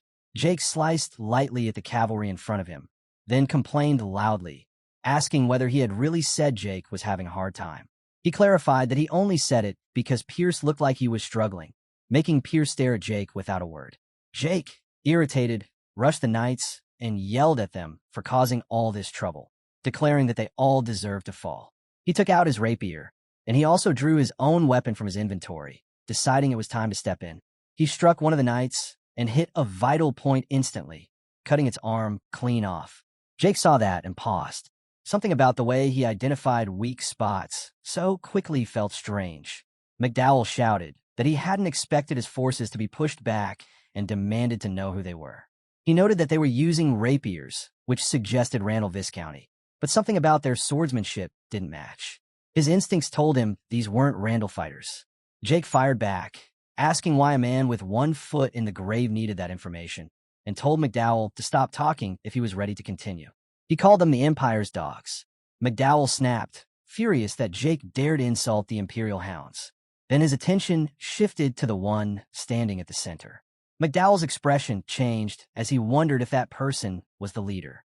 A moment later, McDowell smiled, believing he had found a way out of their situation. He ordered his men to offer their lives for the Emperor's honor. In response, the knights twisted and transformed into demons. One of the transformed knights charged straight at them, and he recognized the technique instantly. It was the Black Sacrifice. Jake intercepted the blow with his shield, but the shield bent under the pressure, and Jake shouted that the thing was unbelievably strong. Black Sacrifice consumed the user's life force and mana to produce short bursts of overwhelming power. So if they were resorting to that, something was definitely underway. Jake called out to Raul, urging him to stay alert. Raul spotted McDowell sprinting toward them and realized the man was equipped with the Empire's K-type power armor. Its specs came to mind: 0.8 CP output, 2 hours of operation, powered by mana stones, and fitted with 3-circle defensive shielding. Philip darted forward to intercept McDowell, shouting that their target was heading straight for Raul. Philip swung his blade, but the strike fizzled against a force field. McDowell ignored him completely and charged directly at Raul. He drove a massive punch downward, announcing that this would end it. The impact shattered the ground, but then McDowell hesitated. Raul had blocked the attack. McDowell demanded to know what he was using and questioned if Raul had power armor as well. He examined it quickly, Shifting parts, maybe F-class, but his instincts warned that things would get dangerous if the shifting finished. McDowell threw his other fist forward, shouting for him to die. Raul stared at the incoming blow, wondering what had just happened. He knew he should be able to dodge by activating the C-rank skill flash. But before he could move, the system stopped him. A notification showed that he had encountered hostile power armor, which triggered Reigniter's awakening. Light wrapped around his hand, forming armor along his arm. The system displayed its details, a unique trait of an unknown grade 10, mastery in sword expertise, and mid-class psychokinesis. He had met the minimum requirement, and Reignitor activated. But his mana wasn't enough for full deployment. So the system searched his remaining energy, found intermediate-grade psychokinesis, and reshaped the armor with it. Reignitor partially activated, leaving him stunned for a moment. The power armor around his arm held abilities he instantly recognized. A barrier capable of blocking all physical attacks weaker than a mana blade. Defensive functions strong enough to cancel out 3-circle magic, and a core that boosted both mana reserves and physical performance. Even with higher levels and plenty of combat experience, no one could overpower a fighter wearing power armor. That was the kind of advantage power armor provided. But it was equipment meant only for NPCs. Unless someone was a bonded villager, they couldn't use it. For players, power armor was nothing more than a dream they would never touch. For NPCs, it was their one way to stand against players, and now he was the one wearing it. McDowell kept hammering attacks at him, demanding to know why none of them worked. He slipped out of range, backed away, and slowly dispelled the armor. McDowell was exhausted. Using psychokinesis, he pulled his rapier from the ground, drew his sword with his other hand, and activated Shooting Star. McDowell cursed as he recognized the skill. He leapt forward and unleashed Shooting Star directly at the knight. McDowell swore again when the blow shattered his defensive field. Blood spilled from McDowell's mouth as the crystal embedded in his chest began to fracture. He muttered that even if this was his end, he wouldn't die alone. Then he forced out the last of his power, shouting his devotion to the Empire. The crystal burrowed into him, twisting his body as it fused with the armor. The transformation overtook him rapidly.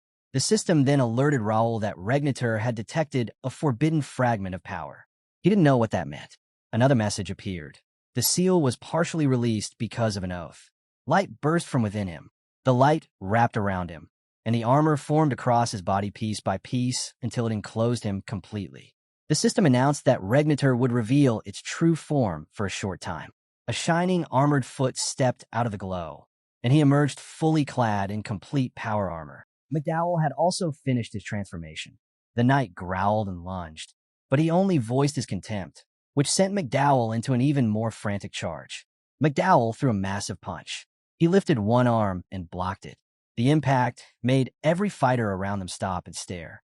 The collision erupted into a huge explosion, launching McDowell's men through the air. Jake and Philip struggled to brace themselves, but he held his position without budging, his attention fixed on McDowell. Cracks formed across McDowell's armor. The sight caught him off guard. He lifted his hand and used psychokinesis to raise McDowell into the air.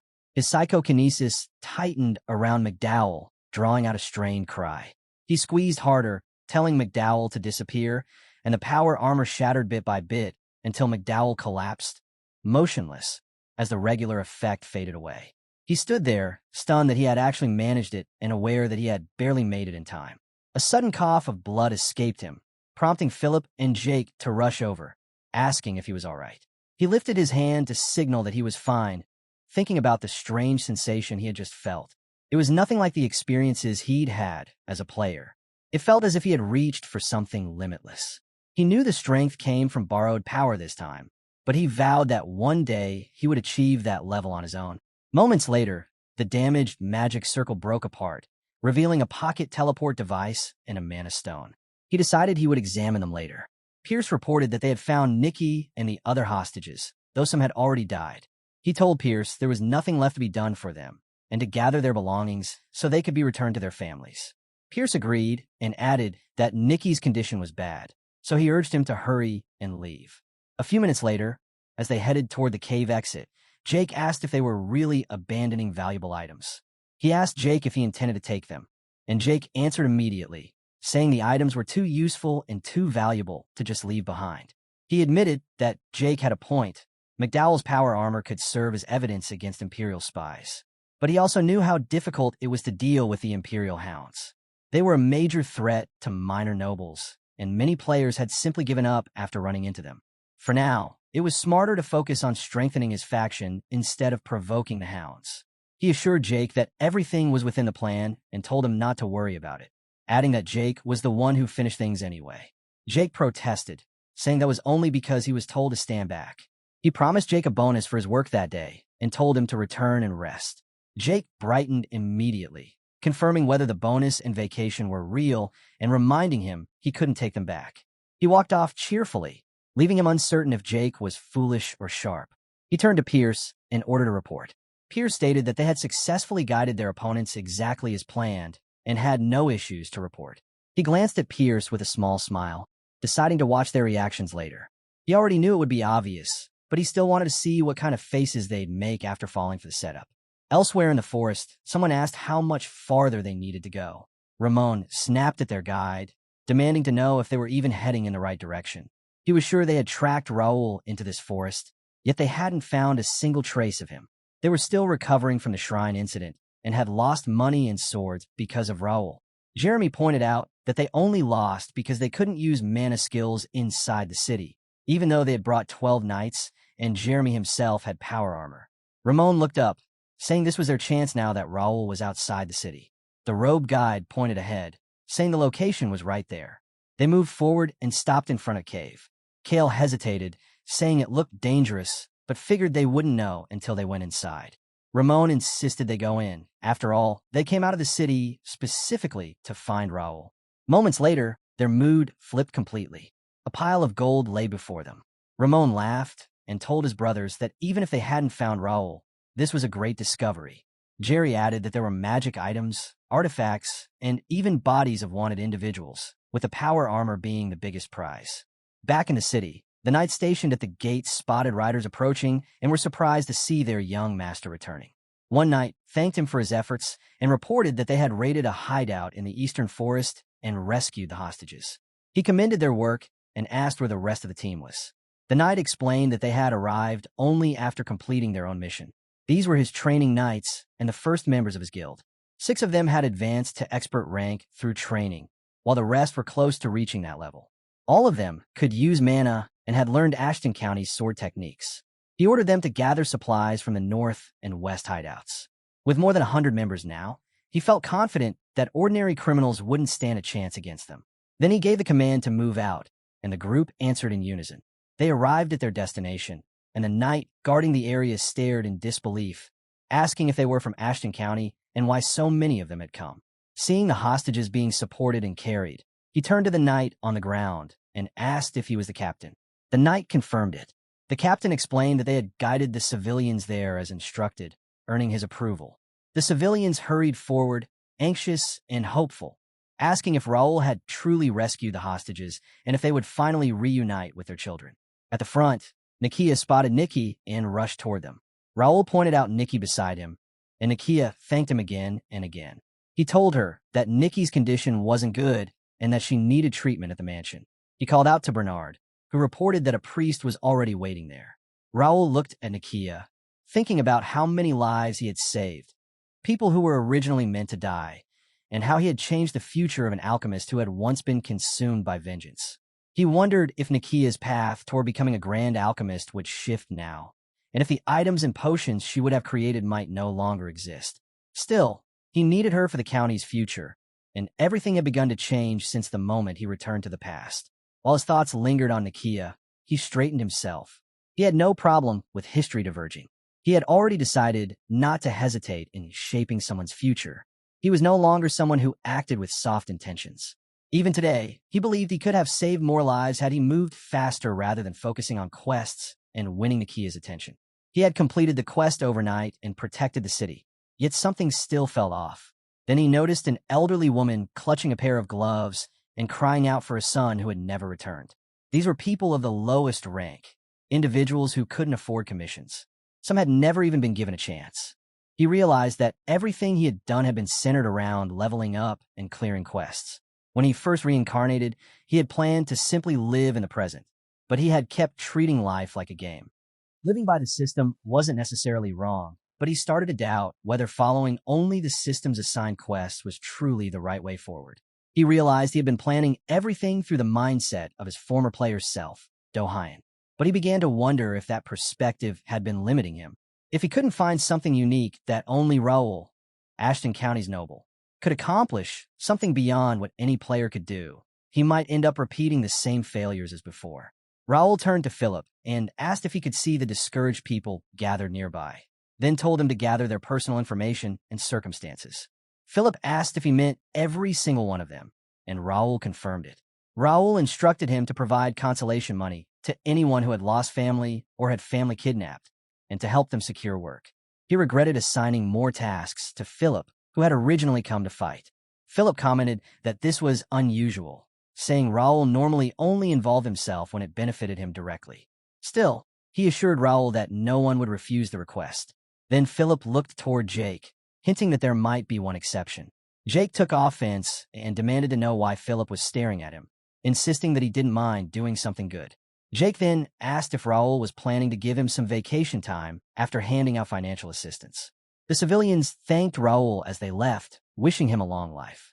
Raul patted his horse, noting that gaining the support of Myra citizens would be useful when dealing with other guilds. It was all part of strategy, but it also happened to please the public, a convenient 2-for-1. He thought it would be worthwhile to remain in the region a while longer to level up and gain real combat experience. They spoke with the civilians, unaware that a man stood behind them, quietly observing Raul with a pleased expression. The next day, in Myra's main castle, Reinaldo thanked Raul, admitting that Raul had lifted many burdens from his shoulders. Raul replied that Reinaldo would have resolved everything even without him. But Reinaldo disagreed, saying he hadn't been able to sleep after learning that Mira had been targeted by forces from the Empire. Without Raul's report, they would have faced serious trouble. Raul acknowledged the situation had caught him off guard as well, adding that it was surprising to find the Empire's agents operating inside Mira, which was firmly under the kingdom of Reuben's territory. It didn't take long to realize that from the look of their hideout, these people had been operating in secret for quite a while, raising demonic soldiers right under everyone's nose. Reinaldo admitted that disappearances had happened before, but because of the treaty, they couldn't move against them. The agreement stated that Mira wasn't allowed to keep an actual army, only city guards, and even those guards were restricted from using their full strength outside the city borders. Reinaldo continued, explaining that someone from Randall Viscounty had shown up just as he mentioned, claiming they had destroyed the spy's nest and loudly demanding compensation. If it weren't for his personal request, they would have been thrown out on the spot. He replied that he expected something like this, but, as he'd said earlier, the situation still mattered. Before he could continue, Reinaldo cut in, suggesting they could make it appear as though Randall Viscounty had handled the entire operation. Wouldn't that be convenient? Not only would the credit boost his reputation, but the royal court might reward him as well. He thanked Reinaldo for the idea, but told him to proceed exactly as he'd already instructed. Reinaldo sighed that he was being too cautious and far too serious for his age, yet promised he'd handle things properly. Raul already knew that dealing with the Empire's hidden base would become Randall Brat's achievement on record, and it would be their burden to draw the Empire's attention afterward. Reinaldo then admitted he didn't know what to offer him as a reward, saying money didn't seem fitting. He asked what Raul wanted, insisting he was ready to grant anything, which finally made Raul feel like he was hearing something worthwhile. Raul said he had a small request. He mentioned hearing about the study in Reinaldo's mansion, the one filled with rare books, and asked if he could take a look at them. Reinaldo agreed without hesitation, telling him to browse freely and even offering to let him take a book home. Still, Raul felt that wouldn't quite satisfy him. So Reinaldo added that he'd open the secret treasury as well and let him pick one item as a gift.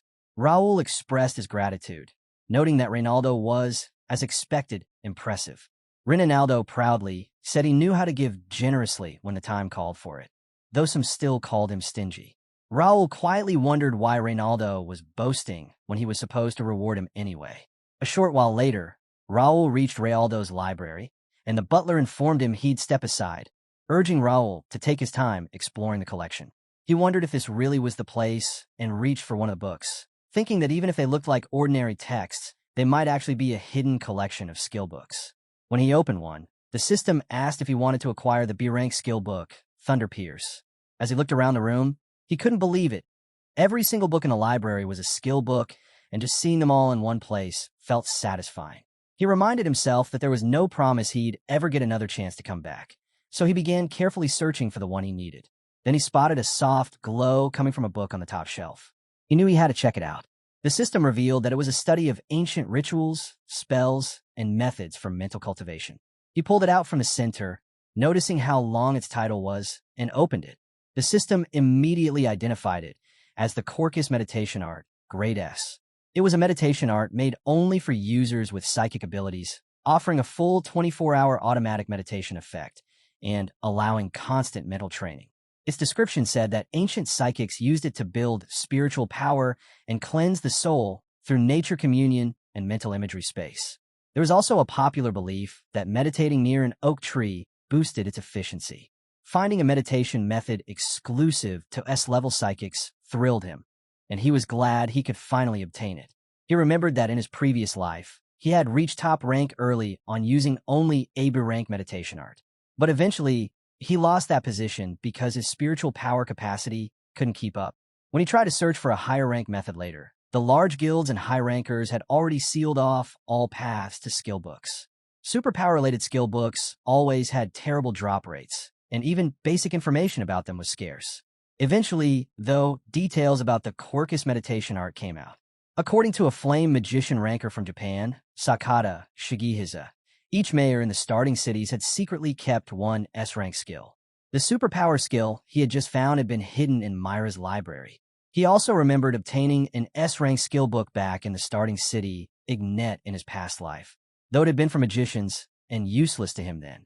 But this time things were different, and because the effects of meditation art stacked, he wouldn't run out of spiritual power now. Psychic abilities might not seem impressive in the early stages, but once the level rose, their power and versatility expanded rapidly, with enough spiritual power supporting them. Raising proficiency would become far easier. If he could reach the level he had achieved in his previous life before the Empire's full-scale war began, he would stand in a strong position. He looked forward to that moment. Later, in the underground area of Reynaldo's castle, he examined the moderate mana ring he had selected from the treasury and thought about how the items back in his hometown were far superior. He wondered if he should finally begin the personal reorganization he had been delaying. He knew he had cleared all 70 quests he collected in a single night and acquired several skill books below C rank along with rare grade items. He had also accumulated 50,000 player-only coins. Opening his status window, he saw that he was now level 55, with strength at 66, agility at 67, stamina at 65, intelligence at 58, willpower at 71, mana at 70, spiritual power at 72, and senses at 71. His unique traits were Skill Collector Grade 10, Developers Analyzing I Grade 10, Psychokinetic Master Grade S+, Royal Lineage Grade, and an Unknown Trait Grade 10. He noticed his physical stats had risen past 65 within 1 month, and both mana and spiritual power had crossed 70, showing that he had grown significantly. Superhumans, known as Sword Masters or high-tier psychokinetics, usually held stats at around 90. In his past life, he had reached 90 in willpower and senses. So he made a decision that in this life, he would push every stat to 90. And if a chance appeared, he would aim to become the first player to ever touch 100. It sounded ambitious, but he believed he had far more opportunities now. For example, his Regator power armor was currently Grade B. Its bound stats were partially opened, sealed with an output of 1.5 core power, a 5-minute operating time, and a self-charging mode. Its defensive techniques included 6 circles, a mid-tier mana blade, an attribute force field, and a 50% reduction in attribute effects. Its description stated that it was a replica of mythical power armor that had crossed time and space. Most of its functions were sealed, and several special features had changed form. The seal would only lift once certain conditions were met. It possessed 2 special abilities: Condemnation, which increased effects by 200% against the target of the oath, and Covert Satiation, which allowed it to absorb lower-grade power armor and imitate their functions. One of the 2 items that had followed him into his reincarnated life was his skill dex, unlocked through quests. He realized that he could also awaken his regular power armor this time. As for the skill dex, he had received a quest to unlock the next seal, which required him to finish 50 quests related to the proficiency of random slot skills. But when it came to the Rignator, he had no idea how to advance. It was probably because its current output was still too difficult to manage. Then he noticed that a new unique trait had been unlocked, Developers Analyzing EX. Its effect allowed him to use the developer's vision and gather information linked to the system, while also helping him analyze the flow of special energies. This explained why he had been able to see NPC information and mana flow earlier. It had just been a guess, but he assumed he must have gained this trait when he subdued the Imperial Hound's demonic energy. He knew he would understand it better once the quest tied to the trait appeared. Normally, it should have shown up around the time he left the starting city, but attacking the Imperial Hound's hideout too early must have caused an error. He also understood that if he followed the same route as in his previous life, he would constantly clash with the Empire to obtain the black magic stone fragments. The scenario would force him into repeated interference. But right now, he was a player and a citizen of Connect, and whatever scenario he chose or whichever quest he completed would be his decision. He vowed that he would no longer move according to the developer's plan. If their ending didn't match what he wanted, he would take his own path, even if it meant breaking the scenario or the quest itself. The next day, he was in the study when someone knocked and asked if he was inside. Bernard came in and reported that Nikki had regained consciousness and that Nikia wanted to meet him. He told Bernard they should go see Nikia. Moments later, he asked Nikia about her sister's condition, and the maid announced his arrival. Nikia knelt before him, thanking him and expressing her gratitude for what he had done. He told her there was no need to dwell on it, and said she needed to stay steady for her sister. He then looked toward Nikki, considering whether he should check her state as well. Nikki thanked him for saving her, then turned her gaze aside, and Nikia explained that Nikki tended to be shy. He assured her that it was all right since Nikki was still young. When he studied Nikki more carefully, he noticed a strong, unusual movement deep within her eyes, which caught him off guard. He wondered what he had just seen and questioned whether the others truly hadn't noticed anything. Nikki and Nikia looked at him in confusion while he considered the possibility that his eyes were mistaken, but he decided he needed to check again using developer analysis. When he did, he was stunned by the unusual phenomenon revealed in Nikki's eyes.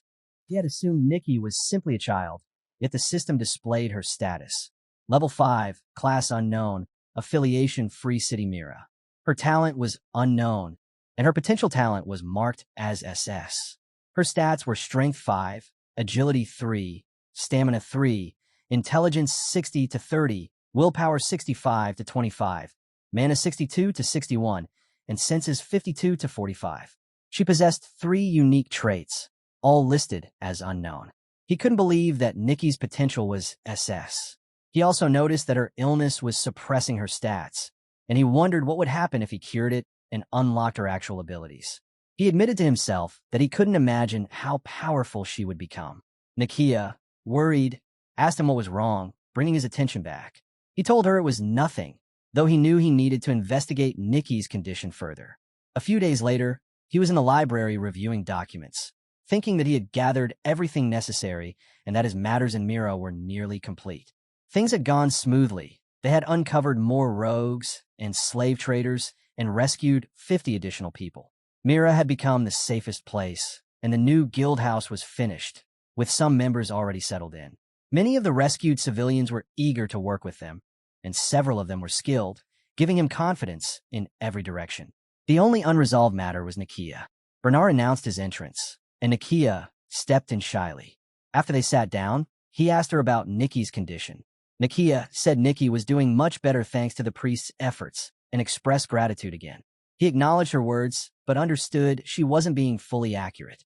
Nikki's state hadn't improved, and divine power couldn't cure what she suffered from.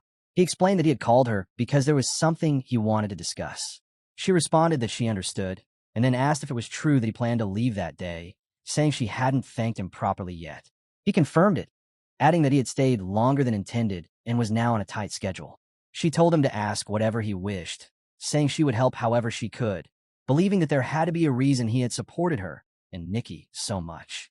Nikia truly wanted to be helpful, but every noble she had met before had been greedy and polite only on the surface. She feared Raul might be the same and worried about disappointing him.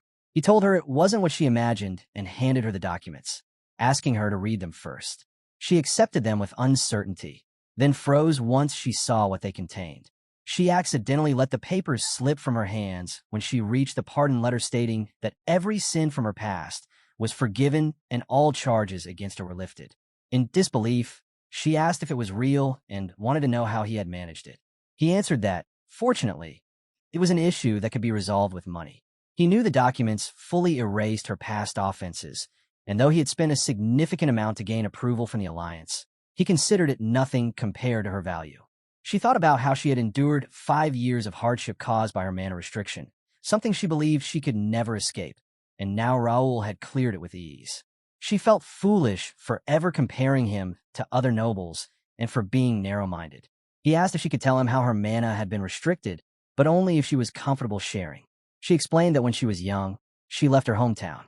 Her alchemy teacher recognized her skill and helped her enter the Alchemist Association. She quickly built a reputation as a talented young alchemist and even mastered 3-circle magic at age 13. But misfortune struck without warning. An outbreak spread through her hometown and her family died. Only Nikia was left when she returned. She tried bringing Nikia to the association to live with her, but the misfortune continued. When Nikia turned 6, she developed an incurable illness, which Nikia believed might have been caused by exposure to hazardous materials around her.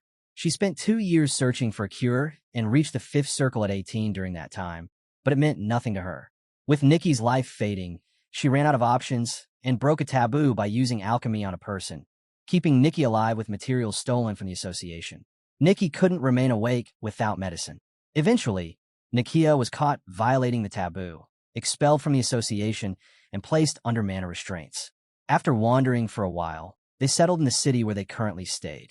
The area was safe, and the divine blessing there helped with Niki's condition, but having restricted mana and a sick sister shaped how people viewed them. He told her she had endured more than enough and handed her a potion, telling her to drink it, explaining that it would free her. She was stunned. She slowly accepted the potion and drank it immediately. A strong force surged from her body. She closed her eyes, recognizing the sensation she had lost for 5 years, feeling the release she had been without for so long. He watched her and checked her updated status. Nikia was now level 68 with a class of Intermediate Alchemist, 5th Circle. Her affiliation was Free City Mira. Her potential talent grade was S. Her strength was 43, agility 48, stamina 55, intelligence 80, willpower 77, mana 78, and senses 81. Her unique traits were Master of Alchemy grade S, Precise Tuner grade A, Genius Absurdity grade A, and 1 unknown trait. She opened her eyes and finally understood what Raul wanted from her. She knelt before him and declared that she, Nikia, would give him her loyalty. She wanted to see him save others the same way he saved her and Nikia. He reached out and patted her head, telling her he accepted her loyalty and would remember her words. Then he handed her another document. She asked what it was. He told her it was related to Niki's illness, Manapheria, leaving her speechless. He explained that a great alchemist, no longer alive, had left those notes behind and that one missing part still required research. But she would be the one to complete it and create the final cure. It was his first command as her lord. She promised she would create the perfect cure even at the cost of her life, deciding at that moment that she would dedicate herself to Raul from then on. After Nikia left, he stretched, thinking that speaking and acting like this still felt unfamiliar. But he knew he needed to get used to it, since this was the world he lived in and the people he met were citizens of Connect. Today has been a major achievement. The first member he gained through his own efforts was an alchemist destined to leave her name in history. He also knew she would complete the cure because the great alchemist who had once fought Manapheria was Nikia herself. He remembered that in the past, she had created the cure, but in the process, she had sacrificed many people. He thought it didn't matter anymore, since he was fortunate that the data on Nikia's cures still existed in Cafe Link. He had intentionally given her the incomplete version so she could develop through it, hoping that once she created the cure herself, she would no longer feel weighed down by Nikia's condition. And even if she couldn't finish it in time, he still had the remaining data he could hand over. He smiled, thinking that everything he planned to accomplish in Mira was complete. Now he needed to prepare for his next destination. His next stop was the capital of the Reuben Kingdom, known as the Tomb of Sword Metropolis Triumph, and he felt anticipation for what awaited him in the vast city. It was time to move. Days later, they stood at the gate, and Jake excitedly pointed out all the people gathered there. The capital definitely looked different. They had arrived in Triumph, the capital of the Reuben Kingdom. He told his group that they didn't need to wait in line since they were from the county, so they could enter directly. They answered with enthusiasm and followed him inside. He had left most of their guild members in Mira and brought only the minimum number, thinking it would make things simpler. But he was surprised to find nothing waiting for them. There were no carriages or escorts, which made him wonder what had happened. He asked Bernard if he had sent word of their arrival, and Bernard said he was certain he had. Bernard added that there must have been a mistake and offered to go ahead to the mansion to bring people. He asked Bernard if he even knew the direction of the mansion and told him they should move together. Bernard then asked a passing woman if she knew where the Ashton County mansion was, but she said she had never heard of it.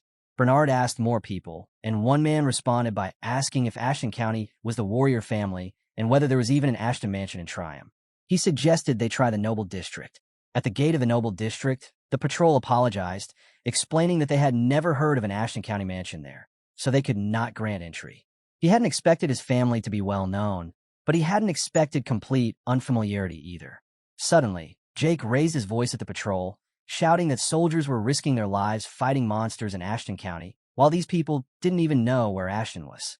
He asked them how they could not know who was maintaining their peace. He understood that civilians not knowing his family was reasonable since Ashton County was distant and his father rarely visited the capital, but he questioned how no one seemed aware of the mansion's existence. He remembered hearing that there was a large mansion used for exchanges with nobles and royalty. Finding the situation troublesome, he asked Bernard if he could visit the office and locate the address. Bernard told him to leave it to him. Moments later, one of the patrolmen asked if he was sure the paper was correct, because the address written on it belonged to Baron Gendar, surprising all of them. He asked the patrol if they were certain it was Baron Gendar and not Count Ashton. The patrol confirmed it and explained that Baron Gendar had lived there for more than 10 years, though they could still head there for now. He called Bernard, and Bernard reported that Baron Gendar was a 50-year-old man and a distant cousin. He also mentioned that the Baron handled foreign affairs.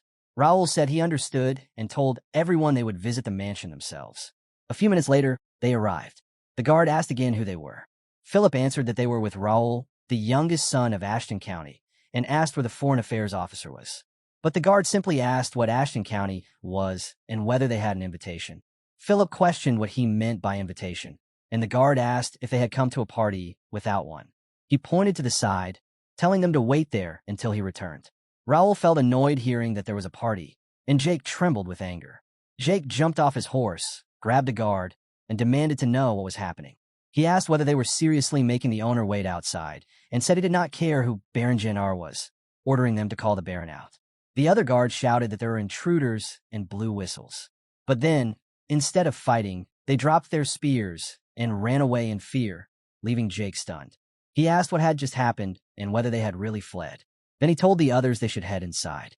But as they prepared to move, someone shouted for them to stop and asked who they were. Philip introduced himself as Philip of the Golden Bear Knights of Ashton County and asked where Baron Gendar was. The man questioned why intruders were searching for the Baron, but then paused, realizing something. He immediately apologized, explaining he had been informed they were coming but had not heard it earlier. He said he would notify the Baron right away and ordered the guards to escort them to the reception room, leaving them unsure of what was going on. After stepping into the mansion, he immediately realized the rumors were true. The place was massive. Even with a carriage, going around the entire estate would feel endless. What caught him off guard was the large building meant only for the Ashton County bloodline. From that direction, he heard music drifting through the air, and strangers wandered around the front yard as if it were normal. Jake stopped the guard and asked if something was going on today, since someone had mentioned a party. The guard explained that it was the birthday celebration of Baron Gendar's third son, Aaron. Parties happened so frequently there that the guard admitted even they sometimes lost track. Jake stared at him, stunned, then demanded again whose party it was, his voice rising. Before he got an answer, someone called out to Raul, announcing his arrival. A man descended the stairs, asking if he was Raul and commenting on how much he had grown. Raul took one look at him and could tell the man had some strength, though Baron Gendar was only level 50 and nowhere near an expert. Moments like this made it clear why the other families dismissed Ashton and why his father had placed this Baron in charge of foreign affairs. Still, Raul refused to accept it, especially when Baron Gendar acted superior. Raul asked if the Baron even knew who he was. The Baron said Raul must have forgotten because it had been so long, claiming he was basically Raul's uncle and had been like a brother to Raul's father. Raul answered that he had never once heard that name mentioned as family. Baron Jinder laughed and called him sharp, saying the Ashton family tree was complicated, but Raul could simply call him uncle. Raul could tell the man thought he was easy to fool, but he silently vowed not to give him the chance. He turned to Bernard and asked him to clarify what connection this man supposedly had with him. Bernard, staring straight at the Baron, explained that Baron Jindar was Count Ashton's second cousin, which made the Baron Raul's third cousin, currently in charge of foreign affairs in the capital. Baron Jinder suddenly yelled, demanding to know why Raul was talking that way to an elder and questioning whether his father had taught him manners. Raul replied by asking if he was really that relaxed around his father and wondered if he wasn't afraid of Ashton County at all. Then he asked Philip how many people were allowed to speak casually with him besides direct descendants. Philip answered that only the Count's younger brother, the Viscount, could. Raul asked why that rule existed. Philip explained it was to show respect to Count Ashton and to keep the hierarchy clear. Raul then said that once a Count's child came of age, they inherited the title of Viscount along with territory, just as he had received land with 10,000 residents. So he asked the Baron why he should be treated as inferior by a cousin he had never even met. The Baron admitted the mistake was his and said he had forgotten that Raul was now an adult. He promised to show proper respect and asked if Raul was satisfied. Raul brushed it off with a casual whatever, already thinking that the Baron had plenty left to explain. He asked why the Baron hadn't bothered telling them what was happening here in the first place. The Baron insisted he had no idea what Raul meant. Philip stepped in and questioned why no one had been sent to escort them after they had sent several messages announcing their arrival. The Baron claimed he had told someone to arrange a carriage, saying there must have been a mistake and that the number of guests today made things hectic. He apologized to Raul, but Philip had one more question. Philip asked why the Baron was hosting his son's birthday party inside the main building.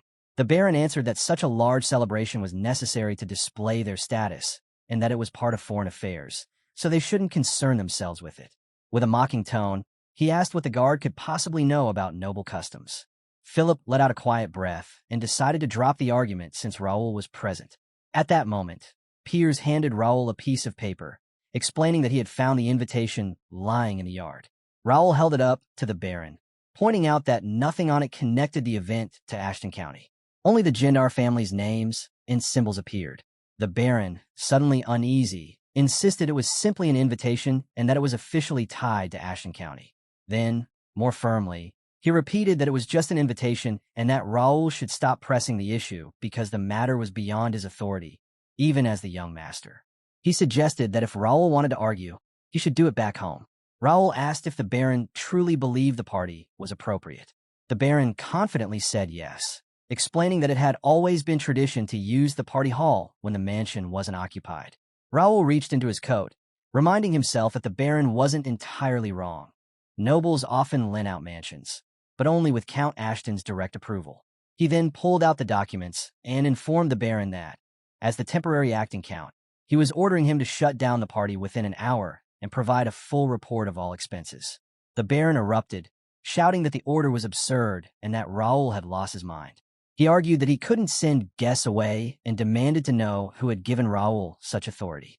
Raul stated that the Baron had no intention of obeying and asked why he wasn't worried about his own family, since Raul didn't see any guests worth protecting.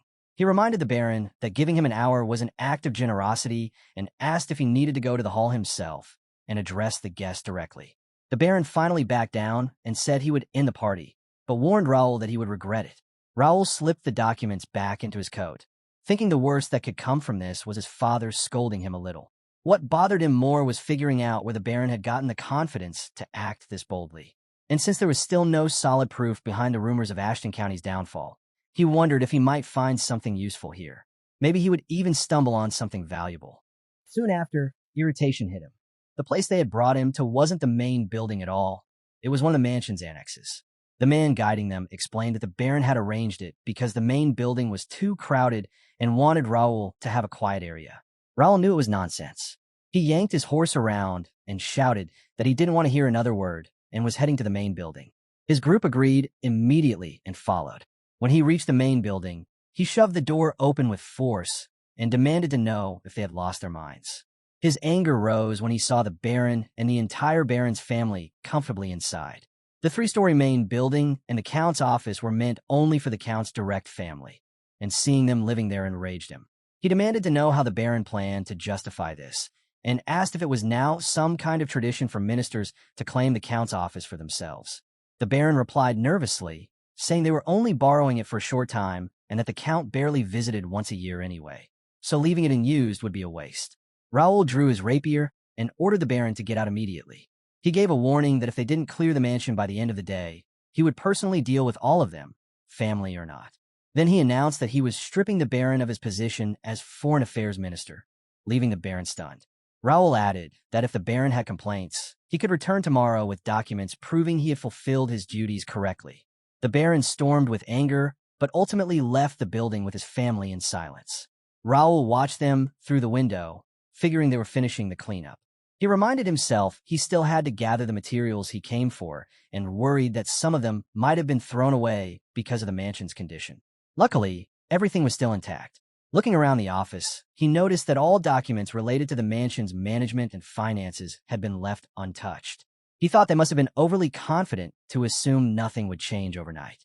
In his previous life, he had studied business administration and worked for a trading company, and Bernard was practically the top expert when it came to matters related to running a mansion.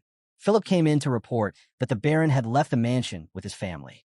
Raul asked him again, wanting to be sure, and wondered if they really left without causing trouble.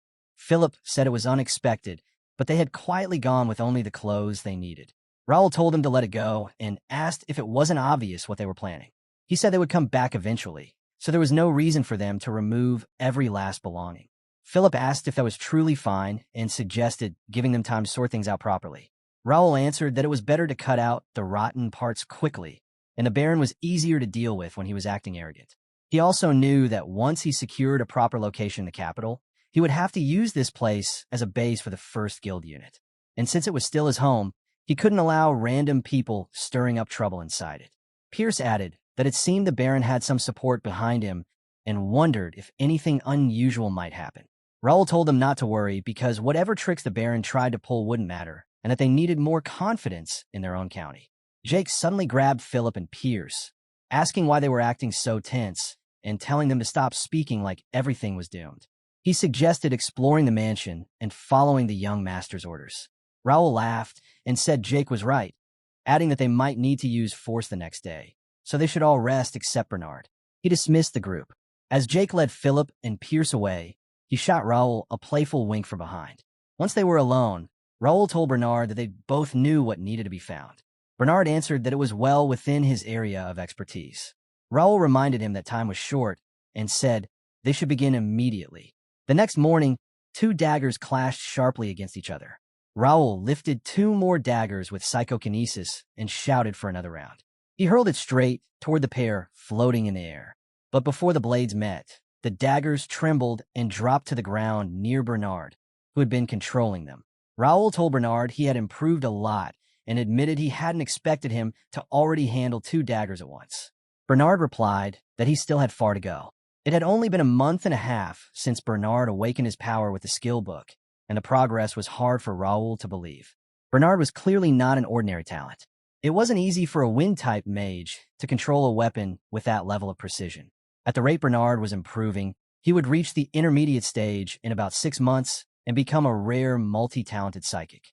Raul asked if they should move on to martial arts training next and reminded Bernard of what he had told him before. Relying on a single ability made it difficult to show real strength. It was far easier and more effective to build proficiency by combining different skills. He asked Bernard if he was ready to begin, and Bernard answered that he was. But before they started, Bernard sensed something and said it seemed they had a visitor. Raul still couldn't match Bernard's long-distance sensing ability, so he told him they should go meet the guest properly. Bernard agreed and asked if he should bring what they had prepared the night before. Raul told him to bring everything, saying Bernard deserved a reward for his work. Bernard grabbed his jacket, already expecting something unusual since their young master tended to make that expression whenever trouble was coming. He hoped the Baron wouldn't try anything reckless. Downstairs, Jake was stunned by the number of people gathered and asked Raul if he had buried some kind of treasure, because he couldn't understand the crowd. Then he noticed that several of the escort knights carried impressive force, and soldiers were positioned outside the mansion as well. No matter how he looked at it, this was more than their group could deal with alone. He wondered if Raul had a different plan in mind. Meanwhile, the Baron stood there wearing a proud smile, convinced everything was unfolding exactly as he wanted. He thought the young master had walked straight into his setup. With Melvin gone, he was sure his plan would be completed smoothly, securing a place for himself. Then he spotted the blood relatives of Ashton County who lived in the capital and assumed they had gathered because of the events from the previous night. In his mind, losing his minister position and being forced out of the mansion wasn't just his burden. Those relatives had also been enjoying banquets in the mansion's hall using county funds, and even the maintenance fees had been routed to them through him. There was no chance that people who lost such benefits overnight would stay quiet. Baron admitted to himself that hosting the party under his own name and using the office had been a mistake, but he was sure no one here knew that. In his mind, Raul was nothing more than a noble pretending to understand politics, an ignorant child who didn't grasp the situation. He even spoke to Melvin in his thoughts, saying he didn't know why the Count had entrusted the seal to his young son, but since it had happened, he planned to make use of it. Raul stepped forward with his knights, drawing the attention of the crowd. People whispered, wondering if that handsome young man was one of Ashton's direct relatives, if he was the one causing trouble for Baron Jenner, and whether the rumors were true about him winning the swordsmanship tournament. Raul scanned the faces around him and said he hadn't expected to be standing before such a large group. Then he asked if they had all gathered because of the problems involving Baron Gendar. The Baron quickly shouted that they had, claiming the blood relatives were furious about Raul's unreasonable behavior and had come here because of it. He told Raul he could apologize to the elders and resolve things now. Raul calmly replied that he would assume the Baron spoke on behalf of everyone present, as the Baron himself had already promised to sort out what was right and wrong. But the Baron cut him off, mockingly saying it was laughable to talk about right and wrong. He declared that the mansion had been managed in turns by the capital's blood relatives for decades, and that it wasn't some playground for a young brat from the main family who didn't know anything. Voices from the crowd rose in agreement, insisting that the Baron was correct and asking if the main family was treating them as lesser. They complained that Count Melvin had gone too far by giving authority to a child and even reducing subsidies when building additional mansions, making improvements insufficient. Raul realized he had no time now to explain what Baron Jidan had done or why he had been dismissed. Those details weren't important at this exact moment. Just as he expected, the situation was already starting to get more tangled. Activating his enhanced sight, he scanned the area and identified 5 distinct groups forming within the crowd. First were the blood relatives of Ashton County, who had joined without thinking too deeply. Second were agents of the Imperial Hounds, the intelligence division of the Cronin Empire. Their presence didn't surprise him, since the Empire had been stirring conflict across the continent for years. But the third group made him pause. Knights from the Delmian family, one of the 5 great households of the Cretan Republic. Leading them was a man named Graham, 45 years old, level 88, and an advanced sword expert. Graham belonged to the Reuben Kingdom, serving Baron Han of the Cretan Republic under the Delamian family. He was known as the Red Executive. His potential ability was A, with strength at 82, agility at 72, stamina at 84, intelligence at 62, willpower at 68, mana at 71, and senses at 76. His unique traits were less body grade A and melee specialist grade B. Raul also noticed several mid-tier expert knights standing behind Graham. He still couldn't figure out why families far stronger than Ashton had gathered here, and the whole situation felt troublesome. Then there were members of Randall County as well. One of them was Raphael, 26 years old, level 61, a knight with beginner sword expert rank. He was from Randall County and carried the nickname of the 4th Young Master.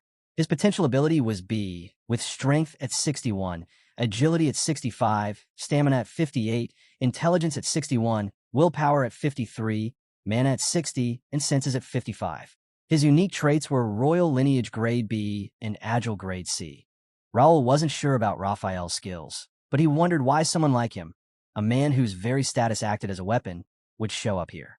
He suspected it might have to do with the incident in Mira, though Raphael wouldn't be able to act openly. And the last group was led by the traitor of the family, the one responsible for stirring up all this mess and the one who would rush forward the moment things went wrong. His name was Titus, 27 years old, level 65, a knight with intermediate sword expert rank. He was affiliated with the Reuben Kingdom and the Jaden family of the Brennan Republic. Titus's potential ability was A, with strength at 70, agility at 64, stamina at 68, intelligence at 62, willpower at 65, mana at 63, and senses at 58. His unique traits were Royal Lineage Grade A, Straight-Headed Instinct Grade A, and Twisted Fighting Spirit Grade B. Raul knew Titus was his older cousin and the eldest son of Viscount Jaden, his uncle.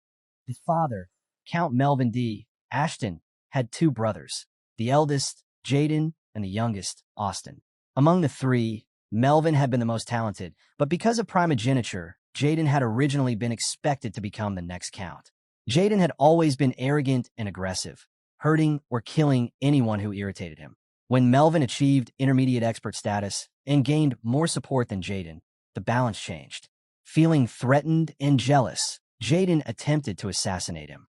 The attempt failed, and Jaden lost all his privileges. Time passed, and Melvin eventually became the count. Jaden still held the title of Viscount and controlled a large amount of land, but he could never accept losing the count's position to his younger brother. In the end, he sold his assets to a rival house, Marquis McNeil, and left the kingdom with his followers. All of that had happened 15 years ago, the year Raul Ashton was born. So when Raul saw Viscount Jaden's son among the crowd, he immediately understood where Baron Gendar stood. He also knew that the people gathered here hadn't lost anything during the incident 15 years ago. They didn't harbor any resentment toward Viscount Jaden. In fact, they likely believed they had a chance to push Ashton aside and seize the position for themselves. In his previous life, Ashton County had fractured into several factions and collapsed, so he guessed they thought they were making the right move. But that only applied if he wasn't there, and he intended to show them they had made a serious mistake. He signaled to Philip, who nodded, already understanding what Raul had in mind. It was time to act. Philip struck his shield, creating a sharp echo that cut through the noise and forced everyone into silence. Raul announced that he had heard enough, and that it was his turn to speak. He called Bernard and Pierce forward and instructed them to hand out the books they had prepared. The two moved down the room, distributing them to everyone. Confused, people stared at the covers, reading the title. A report on the management and financial operations of Count Ashton's estate, complete with evidence and investigation records detailing Baron Gendar's embezzlement and misappropriation. As they flipped through the pages, shock spread across the room. Even Baron froze, trembling with anger before slamming the book to the floor and shouting that it was fake. But the crowd murmured that the report looked far too detailed to dismiss, even if it was hard to accept. Baron furiously pointed out that Raul had arrived only the day before, accusing him of claiming to have done all this in such a short time. Raul simply smiled and asked if they should move on to something more direct. He pointed to a section stating that 200 trainees were receiving free lessons and asked Baron where those trainees were now. Baron claimed they had quit and disappeared with the equipment. Raul asked if all 200 had run away and whether Baron was insisting they were all from outside the capital. He found it strange that Baron had selected every trainee from elsewhere when the purpose of the free lessons was to gain favor within the capital. Baron shouted back that they had all run and that choosing them had been his own decision. He responded calmly, telling Baron that the book included addresses, so the truth would come out once the investigation began. It was time to move to the next point. He said the report claimed the Baron had gifted 100 gold swords to various barons, but according to the investigation, every one of them received 10 cheap replicas instead. It also stated that the Baron had hired 100 C-rank mercenaries as mansion guards, yet all Raul could see were 20 F-rank mercenaries. He pointed out the frequent parties hosted in the main building, the celebration for the Baron's son, the birthday feast for the Baron's wife, the Baron's hunting ceremony, and others, and questioned what any of that had to do with state expenses. He closed the book, still impressed that they had managed to list everything. He had stayed up late the previous night, sorting through the evidence. He remembered discovering that several documents were forged, which forced him to sneak into the Baron's residence. Using his analysis skills and Pierce's sharp eye, they located the real account book. Bernard leaned everything and compiled it into a proper report. Raul used his document copying skill to produce multiple copies, ensuring that everyone here could now see exactly how much the Baron had stolen. He asked the crowd if they could clearly see that more than half of the estate funds had been embezzled, and if anyone disagreed with removing Baron Gendar from his position. No one replied. Then Baron suddenly clapped, shouting that it was impressive. He yelled that Raul's tricks amazed him and demanded to know whether he had prepared this report over 1 or 2 years. Baron said Raul was a sly person. Raul sighed, wondering what the Baron was trying to pull next. Baron grabbed one of the books and asked the crowd if they didn't feel something was off. He shouted that he had never seen such a neatly assembled temporary report in his life. He explained that a formal investigation usually produced 2 or 3 pages, yet Raul had compiled a 30-page book. Baron pointed at the crowd and told them that his nephew expected them to believe he had created all of that in one day. He insisted Raul had prepared it ahead of time to remove him and suppress the families living in the capital. People began shouting that the Baron was right and that it was political maneuvering. They claimed Ashton was trying to cut his budget and would now refuse support for the other families if Baron Jendar were dismissed. Baron yelled that they would not allow it and called for Jackson. Jackson stepped forward holding a sheet of paper. He announced that it contained a list of their demands. If Raul signed it and left, they would overlook today's disrespect. Raul told Jake to check it, and Jake snatched the paper out of Jackson's hand. Jake started reading the document. The first point stated that the estate's ownership would be shifted to a shared title under Baron Jendar and the rest of the family. The second point explained that the estate's entire management, including stewardship, would be handled by the relatives living in the capital. The third point allowed the sword technique, once exclusive to the main bloodline, to be used freely by the branch family. Jake snapped at them, stunned, calling everyone out for losing their sense. While they wasted their earnings from hunting monsters on celebrations, he told them to deal with this mess on their own. Baron warned Jake that he had no authority to speak like that and demanded to know if those terms truly came from the main family. Jake crumpled the letter in his hand and told Baron that if that's how it was, he could simply walk away. He added that surrendering the house was out of the question and called the entire proposal absurd. Baron reached inside his coat, pulled out a dagger, and aimed it at Jake, demanding to know how he dared to speak to them that way.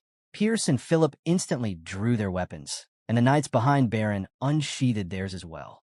Both sides raised their blades across the room. He ordered Jake to stop, and Jake tossed the paper aside without hesitation. Baron couldn't believe Jake reacted so casually even after seeing the knife. But he understood Jake had pulled his weapon earlier only to pressure him. With those three standing there, Golden Bear's finest knights, Baron knew the odds weren't in his favor. Still, he declared that Jake had dishonored them, and unless Jake was punished and an apology was given, he would treat all of them the same. He added that an apology would prevent needless fighting. Instead of backing down, he smiled at Baron and said Jake hadn't said anything that needed retracting. He pressed his boot onto the paper and asked Baron why he kept pretending. He said he never expected those terms to be accepted, but he thought Baron would at least hesitate.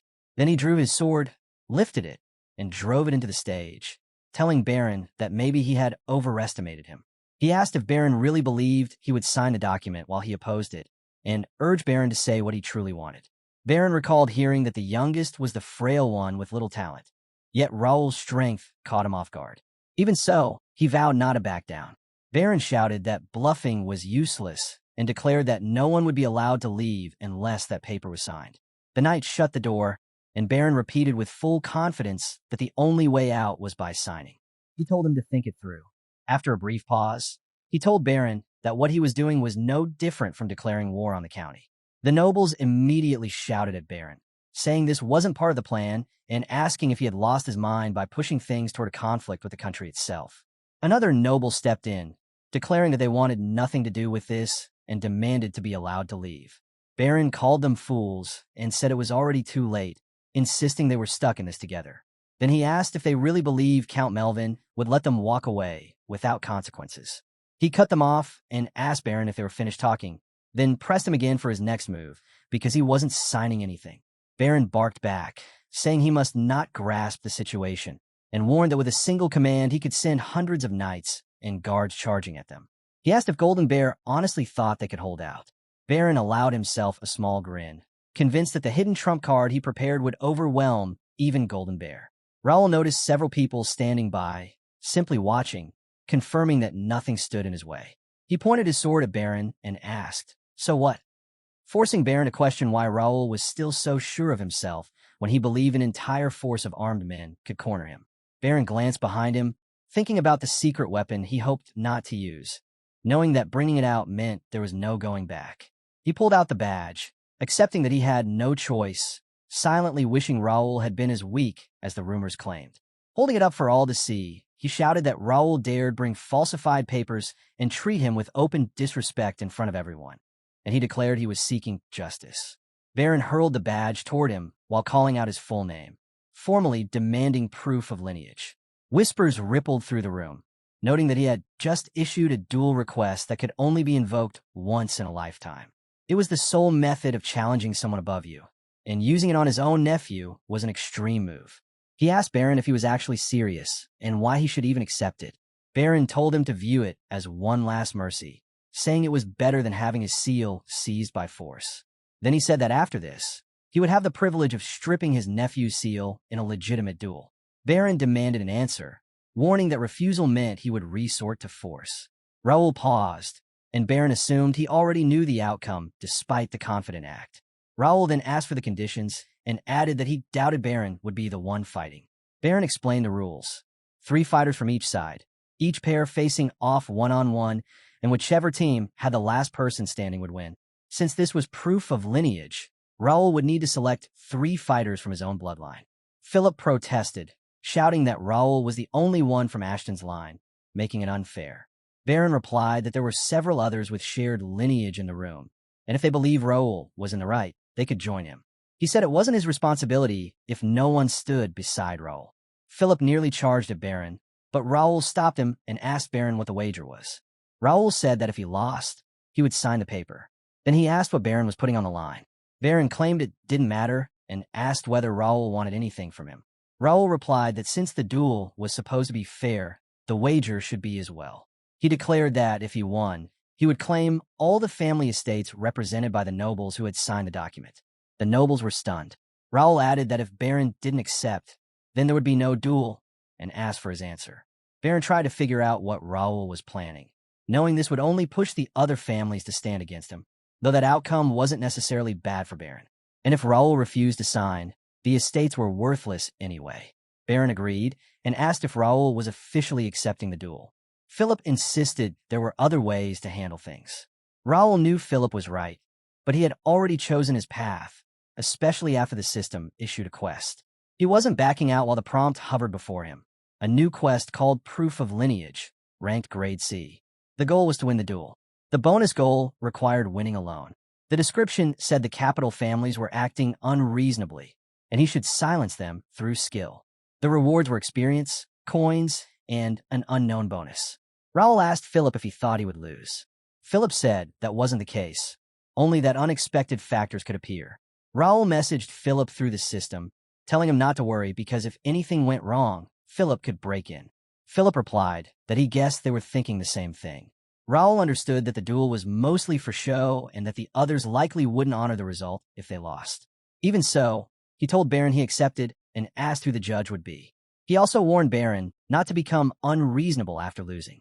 Baron told him not to worry and said he had a special guest prepared. He called someone forward to act as the judge, and the man replied that he would do it. The nobles stared at him, unsure who he was, noticing he wasn't a guard. Baron introduced him as a man well known in the capital for both his swordsmanship and his reputation, Raphael D. Randall, 4th son of Randall Viscounty and a rising talent of the Reuben Kingdom. The knights raised their swords at Raphael, while the nobles questioned why Randall's son was present, and Jake called Randall trash. Raphael laughed lightly, telling everyone to relax, explaining that he was only there because he had been invited and wanted to greet Raul. He added that he hadn't expected this kind of scene, or rather, this sort of disaster. Raul told Raphael he trusted him to judge fairly, and Raphael answered that he would. Raphael then called for the representatives to step into the center. Raul looked around and saw, just as he expected, that no one had joined his side. He figured it worked in his favor since he didn't have to choose between what he considered 2 piles of uselessness.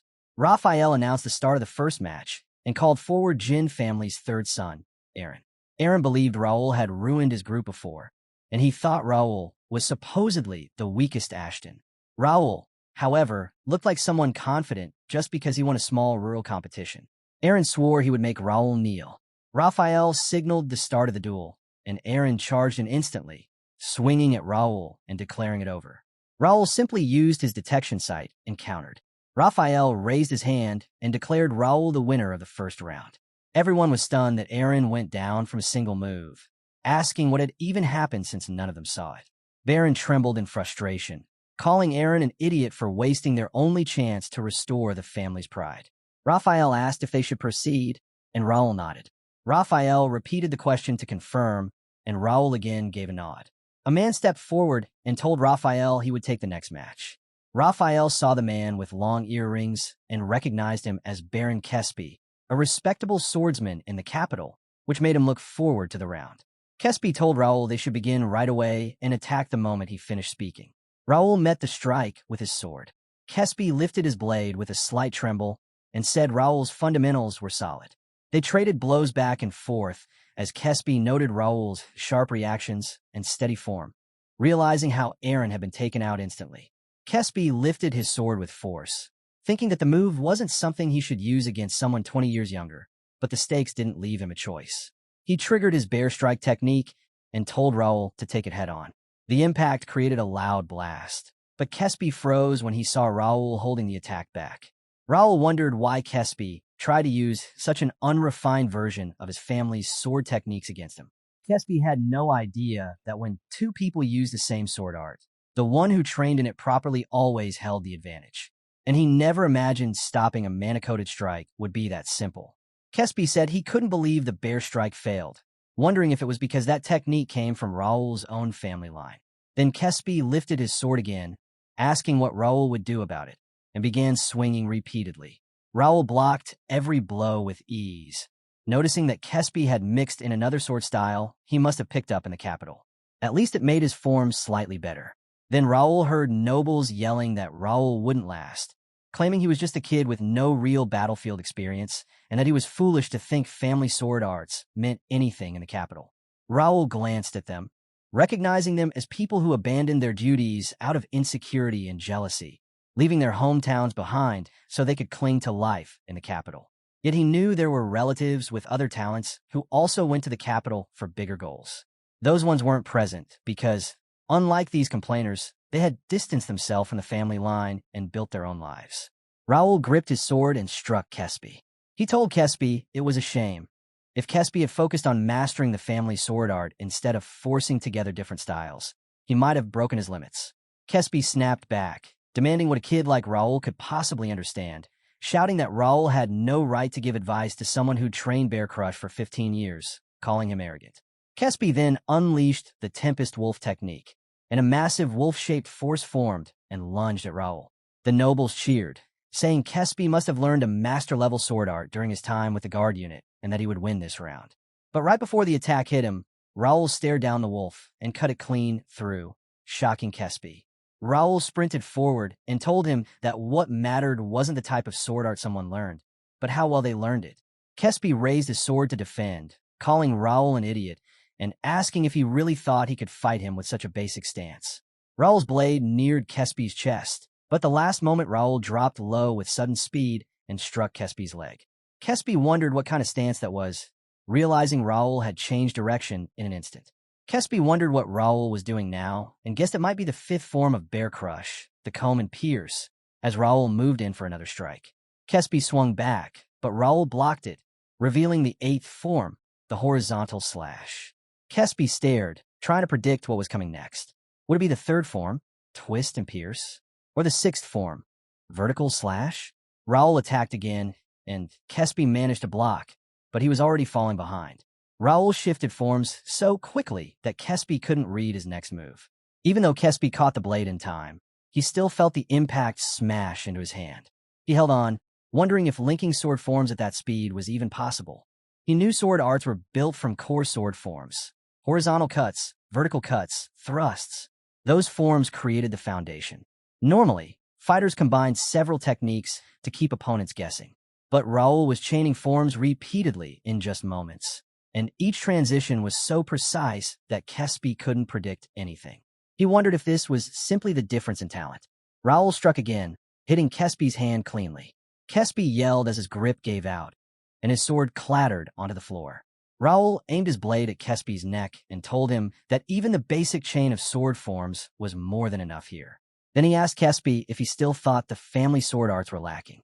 Kespi called him a monster and dropped to one knee, realizing quietly that with Raul's visual sharpness, reaction time, and judgment, the sword art itself hardly mattered. Then he fell forward, unable to continue. Raphael announced Raul as the winner. The nobles were stunned that Kespi lost and whispered to Baron that things were turning strange. They had all heard that Adrian hadn't trained properly in swordsmanship. Baron told them not to panic, insisting Raul was still just a young sword user, and reminded them to think about who the final contestant was. The nobles cheered at the reminder, saying that no matter how impressive Raul's family techniques were, that was their limit. Raphael called out the final fighter, thinking the whole event was entertaining since he got to watch the Ashton line tear itself apart. He didn't care who won, although he wouldn't mind seeing the kid lose. A voice announced that it was finally his turn, and Raphael looked over, wondering if it was Dave. Dave wasn't someone people remembered easily. He was Baron Gender's eldest son and a little older than Raphael. Raphael gave a small smile, thinking it didn't matter either way, and told Raul to keep struggling until the end. Then he announced the start of the third match. The ground cracked as the man stepped into the center, and Baron Dave, the Gendar family's third representative, entered the arena. Raul was surprised to see Dave, wondering who expected them to bring out someone like him. Dave called Raul a little kid and warned him he wouldn't say it twice. He should surrender while Dave was being generous. If he refused, Dave said he'd cut off his limbs with his sword. He added that if Raul intended to rely on those ridiculous sword arts, he should quit now. The nobles excitedly pointed out Dave's clear mana blade, saying this was exactly what they expected from an expert. Raul told him to stop with the pointless talk and get started.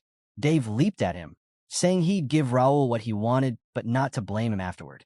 Dave swung first, but Raul sliced his blade clean in half. Raul jumped and sent an attack toward Dave, but Dave blocked and knocked him back, telling Raul he was good at making noise while attacking and asking why he didn't keep it up. Raul glanced at Dave's mana blade and wondered how much of Dave's strength came from the physical boost and how long the boost would last. He kept blocking Dave's strikes, waiting. Soon he noticed something he expected. The mana blade was slowly fading. Dave pulled his sword back to build force and asked if Raul planned to just block forever, catching Raul off guard. Raul stopped the next attack, but the impact still hurt, and he felt his own blade crack. He knew that when an intermediate mana sword met a true expert's blade, normal swords would break. But he also knew Dave's blade wasn't real. Now that he had confirmed it, Raul decided it was time to end things. He jumped, startling Dave, and moved to his side, calling him a fake expert and an empire dog. Dave raised the sword and called Raul arrogant, swinging to counter. Raul struck forward, and Dave's sword shattered under the impact, pushing Dave back. Raul followed by driving his fist straight into Dave's face. Dave steadied himself to avoid falling, but Raul rushed him again, telling him to rest peacefully, and punched him a second time. Dave flew across the arena and crashed into the stairs, blood trailing from his nose as he attempted to call for the judge. Raphael stepped forward and declared Raul the winner, officially naming him the victor of the duel. He returned to the stage with his group and picked up his broken sword, saying it was a shame since he actually liked that one. Philip told him he did well, but Raul said it wasn't that difficult. He instructed Philip that once everything ended, he should arrest the man he just fought, because Dave seemed to carry the Empire's stigma on his body. Philip was startled but agreed. Raul added that Dave's movements looked strange to him as well. Pierce approached and said he had brought an extra sword. Raul took it and asked everyone what should happen next. Baron couldn't understand how things turned out like this. Dave might have bent the rules, but he was still a sword expert, so why was Dave the one lying unconscious instead of Raul? Baron shouted that Raul must have cheated, claiming the duel was canceled and didn't count.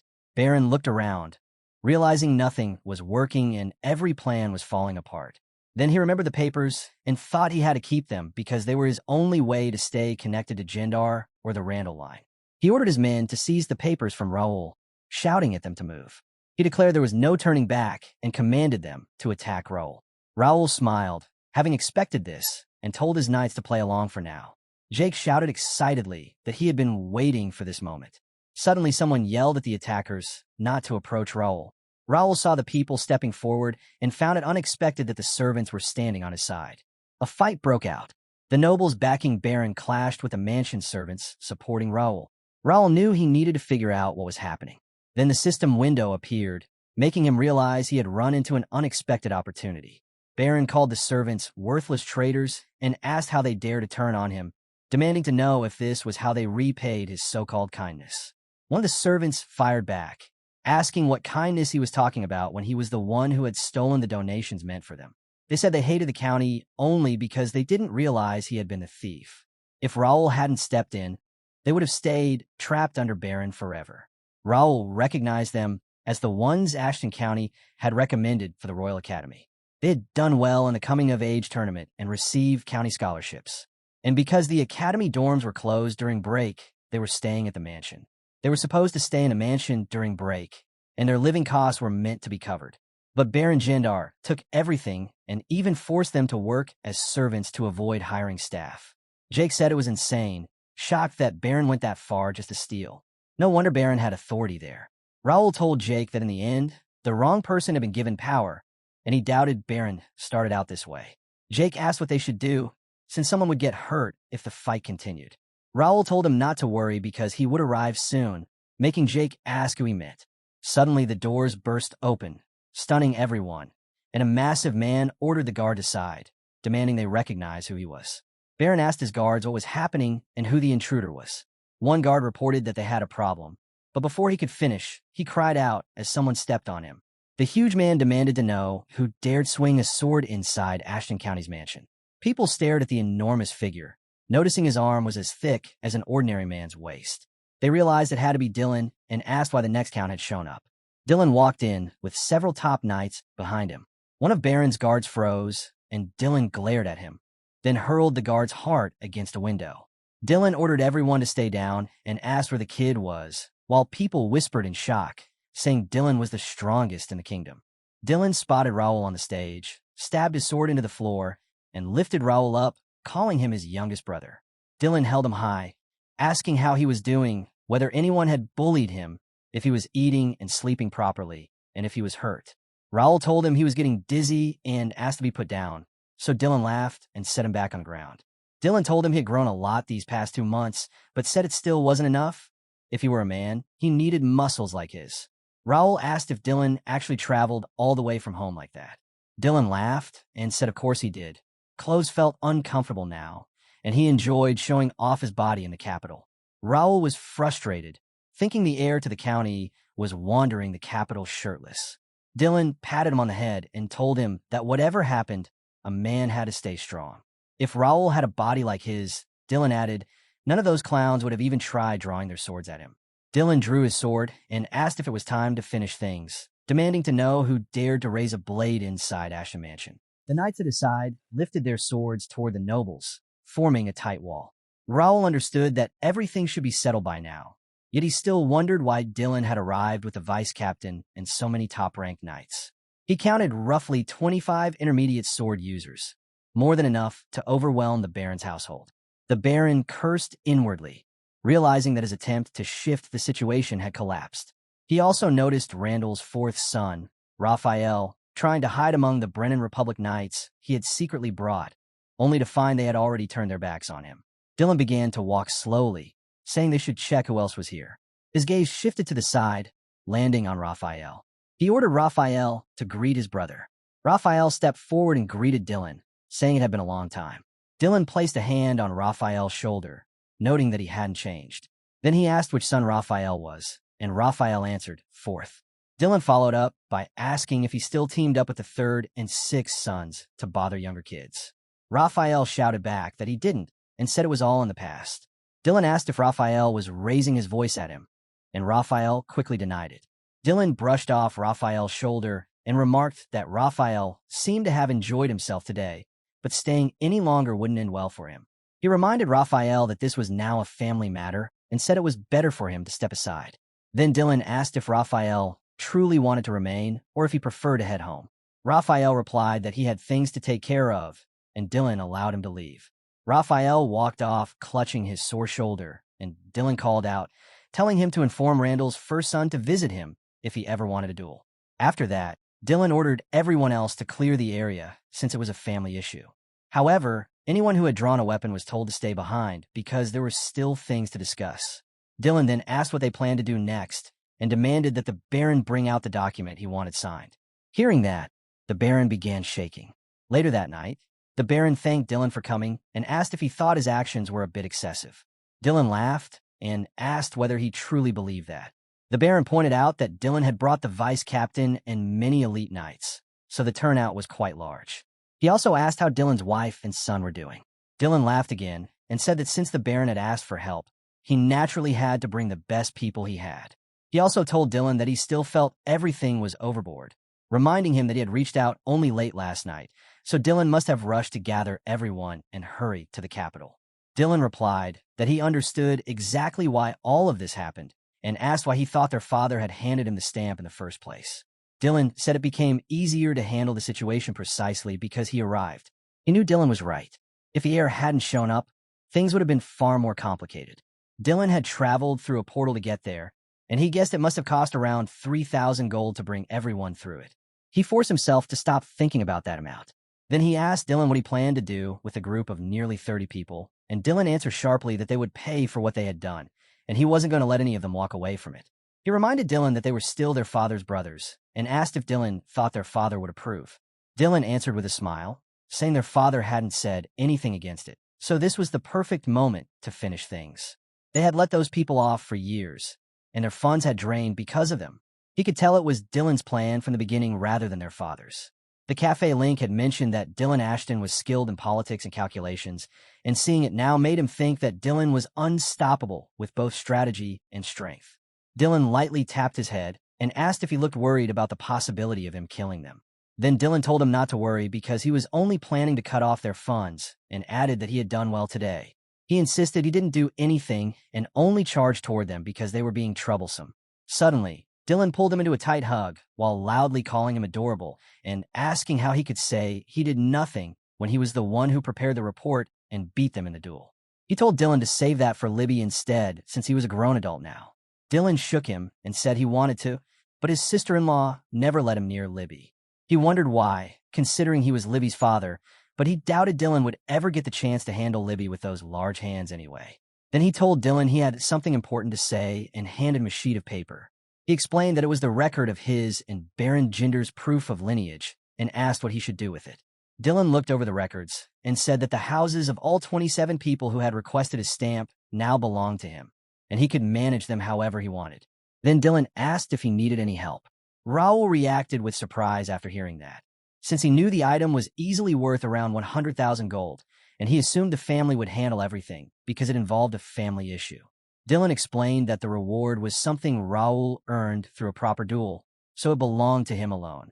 He added that Raul didn't need to worry about him or anyone else in the family. After that, he reminded Raul of what he always told him: a man should carry confidence. And, as Ashton's son, he had even more reason to walk with confidence because it suited him. Raul took the paper and told Dylan he understood, promising he would work on being someone confident. Then Raul mentioned he wanted to ask a favor and wondered if Dylan could manage the matter for him, but asked him to leave Baron Jinder's house untouched since he planned to make use of it. He also pointed out that the value of the paper shifted depending on who handled it, and selling everything would take a lot of effort. Dylan replied that he understood and that he would handle the entire task. He told Raul nothing would be lost under his care and added that he would also teach him something as a bonus.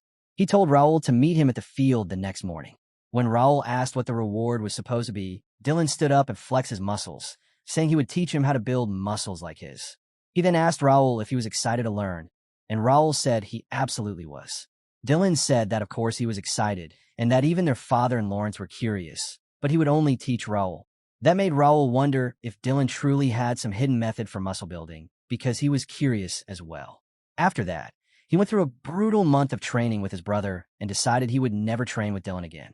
When the academy admission day finally arrived, Bernard told him to travel safely and wished him good results on his placement test. Raul waved goodbye to Bernard and said he would take it lightly because there was no reason to push too hard on a children's exam, and he'd return afterward.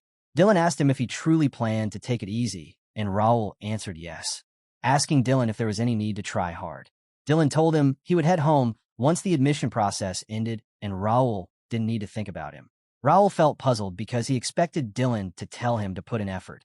He kept thinking there was no point in going all out on the exam when he only needed to finish the academy, since the academy was mainly an excuse to leave home, not his actual goal. trying to blend in with the students would only tire him out. So he reminded himself to simply take it slow. Later, they reached the academy and saw crowds heading toward the entrance. Raul told Dylan that the place was more packed than he expected, and he didn't think admission day would attract that many people. Dylan explained that this particular year was unusual, and all the people who had postponed their admission had shown up at once. Raul wondered if something had happened since the cafe link didn't provide any updates about the academy. He had even checked the list of nobles expected to enroll that year, so something had to be going on. Still, he wasn't expecting anything significant from academy life, so he assumed it wouldn't matter much. But then he was taken aback when he noticed banners congratulating Gerald D., Reuben, the Templeton family's young Master Dalton, Caleb D., Randall, and even his own name for their admissions. He turned to Philip and questioned him, reminding him that he had said there would be no warrior family lineages this year, and yet there were so many names from notable lines, including the prince. Philip answered that nothing about this had been reported when they left Mira. Raul let out a sigh, realizing he had missed all the news because he spent an entire month training with Dylan, and Bernard had been tied up with the housing situation. Then he spotted Dylan trying to hold back laughter, which made him ask his brother what exactly was happening and if he knew anything. Dylan simply winked at him and said he'd find out soon, telling him again to take his exams lightly before offering a cheerful congratulations for his admission. Raul eyed him suspiciously, convinced something was off, but he chose to head inside anyway as they continued walking. He called out to Jake and Pierce, asking them to move around the area, gather information, and update him about the testing center. Both agreed. While Dylan walked out of the academy, Raul muttered to himself that the whole thing was annoying and that there were supposed to be only simple matters to deal with. He also sensed the presence of several high-ranking nobles. He added that he didn't want to deal with kids his age, which made Philip ask what he meant, but Raul told him not to worry because he was only speaking to himself. He pushed the thought aside since he could still follow through with his plans. Suddenly, someone called for everyone's attention, announcing that the admission ceremony would begin shortly.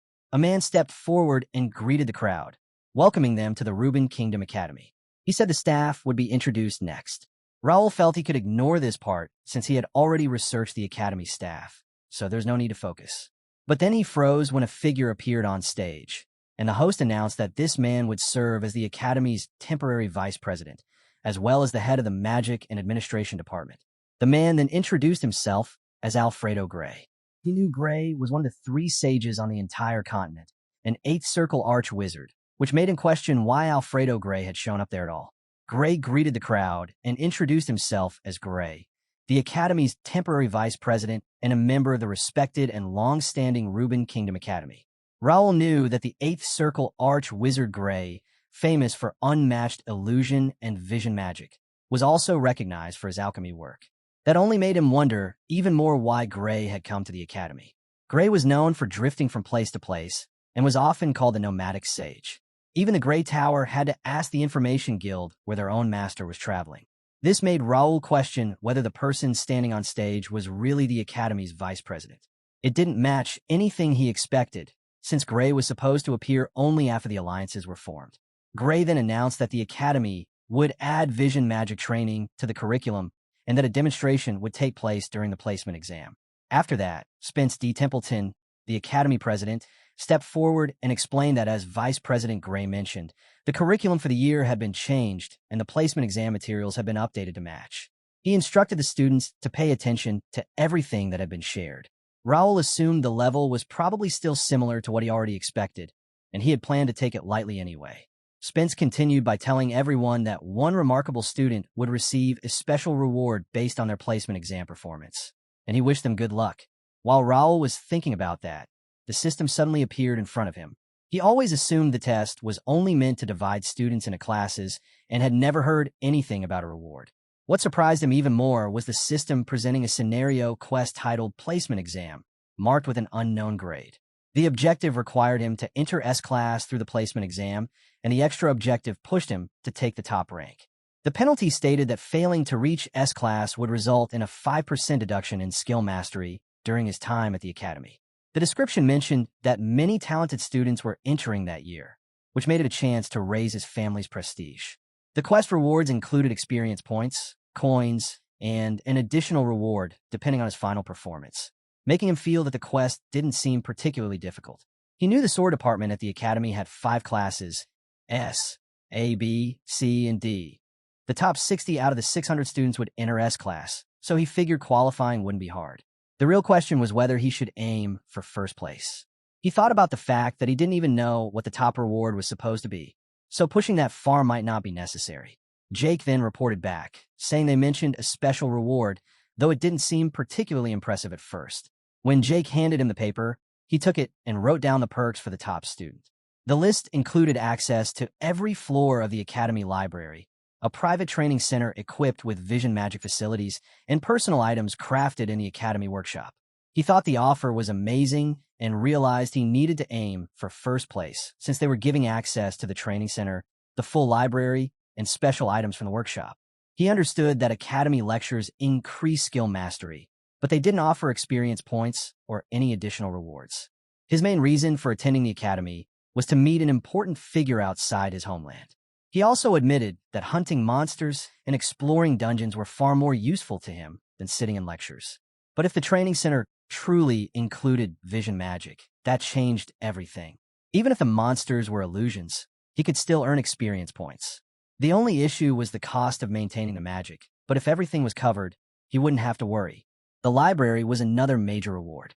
It contained countless hidden pieces, and with the right information, he could unlock hidden quests and find skill books. He also knew the library floors were separated by year levels, but the top student could access all of them. Originally, he expected to wait at least 3 years before fully taking advantage of the academy facilities, but reaching the top would save him a large amount of time. Then Spence announced that the test would begin soon and instructed all freshmen to gather at the plaza. Raul tightened his hand with confidence, thinking the exam would be simple. As he walked toward the plaza with the other freshmen, someone suddenly called out to him from behind. The boy asked if he was Ashton's kid. Raul immediately recognized another Randall and asked the boy who he was. Then he told the boy he looked more like a child than he did. The boy snapped back, saying Raul was just as arrogant as the rumors claimed, and that this was why people called Ashton's children rude and creepy. Raul simply turned away, telling him he didn't know who he was and that he didn't have time for him, so he would leave. The boy reached out as if to grab him, but a hand intercepted him, and Jake stepped forward, telling the boy that he didn't know which family he belonged to, but he needed to stop. The boy angrily demanded to know who Jake was and ordered him to move, but Jake calmly told him he didn't want to create a scene there. The man standing beside the boy whispered that too many people were watching, which made the boy curse and shout that Ashton's kids always creeped him out. The boy then called Raul an arrogant person and said he would put him in his place. Raul didn't respond and simply walked away, while Philip and Jake shot angry looks at the boy. Later, all the freshmen gathered in the plaza center, lined up in formation, and Raul noticed students who came to cheer for their families. He also spotted major figures such as the kingdom's strongest knight, Duke Marquis Templeton, the Marquis McNeil family with an intermediate master, Marquis Clifford, and the rising Randall Viscounty. He knew these 3 families already had several students enrolled and held strong influence in the academy, giving him a clearer idea of how things worked there. Jake excitedly commented that it felt like a festival because he could see so many ladies, and Raul finally understood why Philip wanted to be there.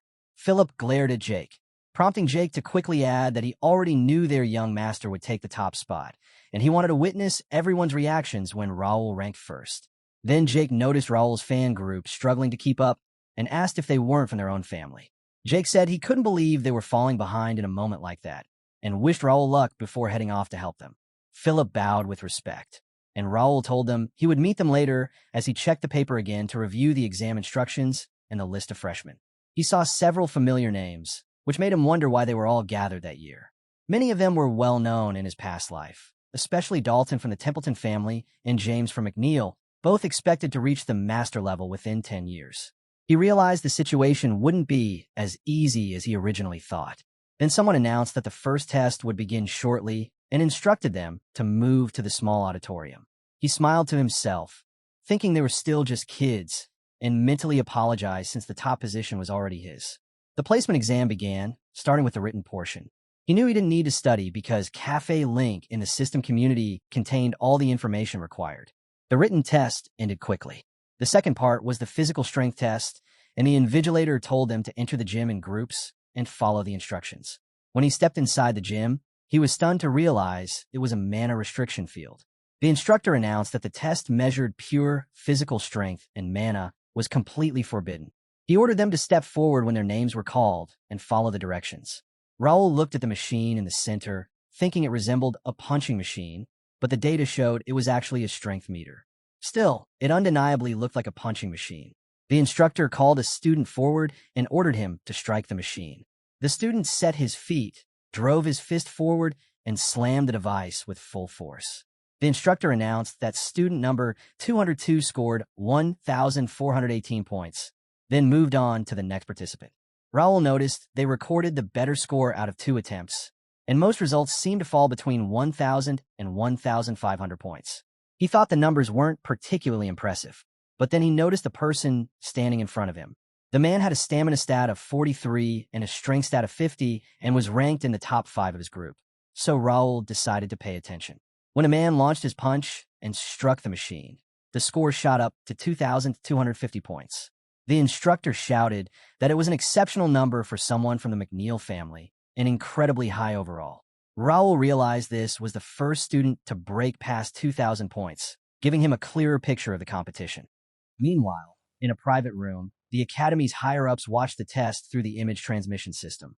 One of them commented that since they were the Kingdom of Knights, the scores were naturally strong, and the freshmen were noticeably higher in quality compared to previous years. They added that many students applied after hearing Gray would be involved. Gray remarked that students under 20 scoring over 1,000 would terrify the ones at Leslie Kingdom Academy. A man laughed and reminded Gray that they were flattered, but Leslie's academy focused mainly on magic. Another bald man said he was still curious why Gray chose to come to their academy when the tower had said just a month earlier they shouldn't expect him. Gray replied that he wanted to personally see how his newly developed magic circle functioned, which made it sound like he planned to use the students as test subjects. The higher-ups awkwardly insisted that wasn't the case and said they were grateful he allowed them to install his new magic circle. They also mentioned that he was even funding the training circle for the top student. Gray commented that seeing so many young students made him glad he came, and he heard that many from warrior families were present. Spence confirmed this and told him that was the reason everyone had gathered, adding that he had already introduced him earlier. Then Randall's son stepped up for his turn, prompting Spence to tell Gray that this was the one he had mentioned. Gray asked the man if that kid was the 13th son of Randall. The Viscount answered that his 13th son was named Caleb, and the Lord had trained him personally because his talent was exceptional. McKinney also told Gray that Caleb had personally asked him to let him into the academy, and Gray replied that he understood and was looking forward to seeing him perform. Caleb then stepped forward, drove his fist into the machine with force, and the device displayed a score of 3,005 points. The higher-ups reacted with shock, shouting that Caleb was truly on another level, and now they understood why McKinney favored him so much. The man beside Gray commented that the Randall family really was different and that it would take a long time before anyone could catch up to them. McKinney laughed proudly, while Spence told everyone that the next student would be interesting. Spence then introduced James from a Marquis McNeil family, the direct grandson of the current Lord Clifford. Gray asked Spence if James was the one the Order of Chivalry had their eyes on, and Spence said yes, adding that James' talent was rumored to surpass the Academy standards. James stepped up, swung his fist rapidly, and struck the machine. He didn't stop and kept punching, making his score climb from 3,500 to 3,612. The higher-ups cursed under their breath in shock, amazed that James exceeded 3,500 on both attempts, knowing this was the highest score ever recorded by a freshman. Gray applauded, saying it was incredible since even seasoned knights barely managed to break past 3,000 when that machine was first introduced. Then Spence announced that the next test taker was going up. Someone asked if the kid was Dalton, and Spence confirmed it, saying Dalton was the grandson of a swordmaster, and this was his first public appearance. Dalton struck the machine and scored 2,900 points, and the group reacted in surprise. One person questioned why they were shocked since the score was lower than the last student. The pink-haired man explained that Dalton had hit the machine with one arm tucked behind his back. Dalton then glared at them through the image transmission system, immediately silencing the room.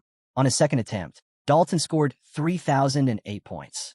Spence laughed and told everyone he had forced Dalton to enroll and that Dalton clearly wasn't pleased about it. The men asked if Dalton truly reached that score with one arm behind his back, and wondered what would happen if he struck seriously. But they agreed it was expected from someone carrying the Templeton name, known for the strongest fists. McKinney irritably asked why they didn't just go eat since the rankings were obvious, and there was no point continuing to watch. But Gray told McKinney that he was certain one more student from the prominent families had yet to appear. McKinney replied that there was no need to bother, because rumors said Raul wouldn't have made it that far without his family's recommendation, and he was only 15. Everyone reacted with surprise.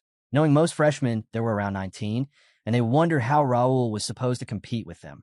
McKinney explained that he meant some students gave up on graduating and only attended for the experience, calling it an unfortunate situation for a warrior family's son. Suddenly, someone let out a loud, sleeping sound, making everyone turn toward the door where they saw Dylan laughing. Dylan said he had been trying to stay quiet, and McKinney was startled to see him.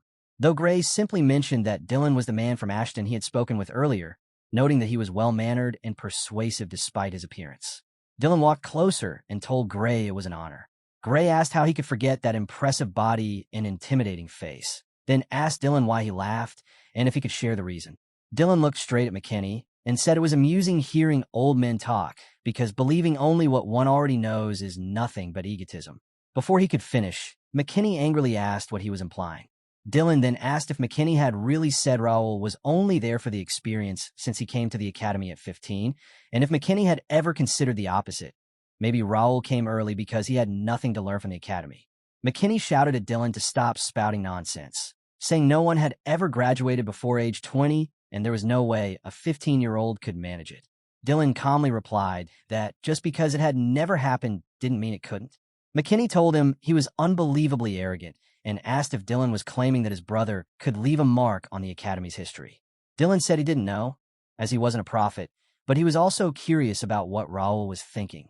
McKinney snapped that Dylan talked big with nothing to back it up, calling it typical of Ashton. Spence stepped in and told them that was enough, reminding them not to embarrass themselves in front of their guests. Spence then asked which freshman was the one from Ashton, and a man pointed to the screen, asking if that was him. They all stared in surprise when they saw Raul's glowing face and questioned whether the two were really brothers. Dylan proudly said that the kid on the screen was indeed his youngest brother, Raul, and that Raul was the gem of their family. The men noticed Raul's build and commented that with a physique like his, lacking sword skills could be forgiven, even asking if anyone in his family was single. McKinney grew irritated and yelled at them to quiet down, saying there was no reason to talk so much about a man's face. Dylan understood why McKinney reacted so strongly. McKinney already knew about Raul's abilities because of the Baron Jindar incident, so he was desperately trying to shift attention toward his own 13th son, which Dylan found amusing. Dylan then watched his youngest brother step toward the machine, wondering if Raul really planned to take it easy and hoping Raul would give his best considering the situation. He also felt uneasy since he had spoken too boldly earlier. Raul positioned himself, breathed out, and sent his fist crashing into the machine. Spence shouted that the form was perfect and thought that if he could grade Raul personally, he would give him a flawless score. Raul's first number appeared, 2,999 points, causing everyone to shout about how close it was.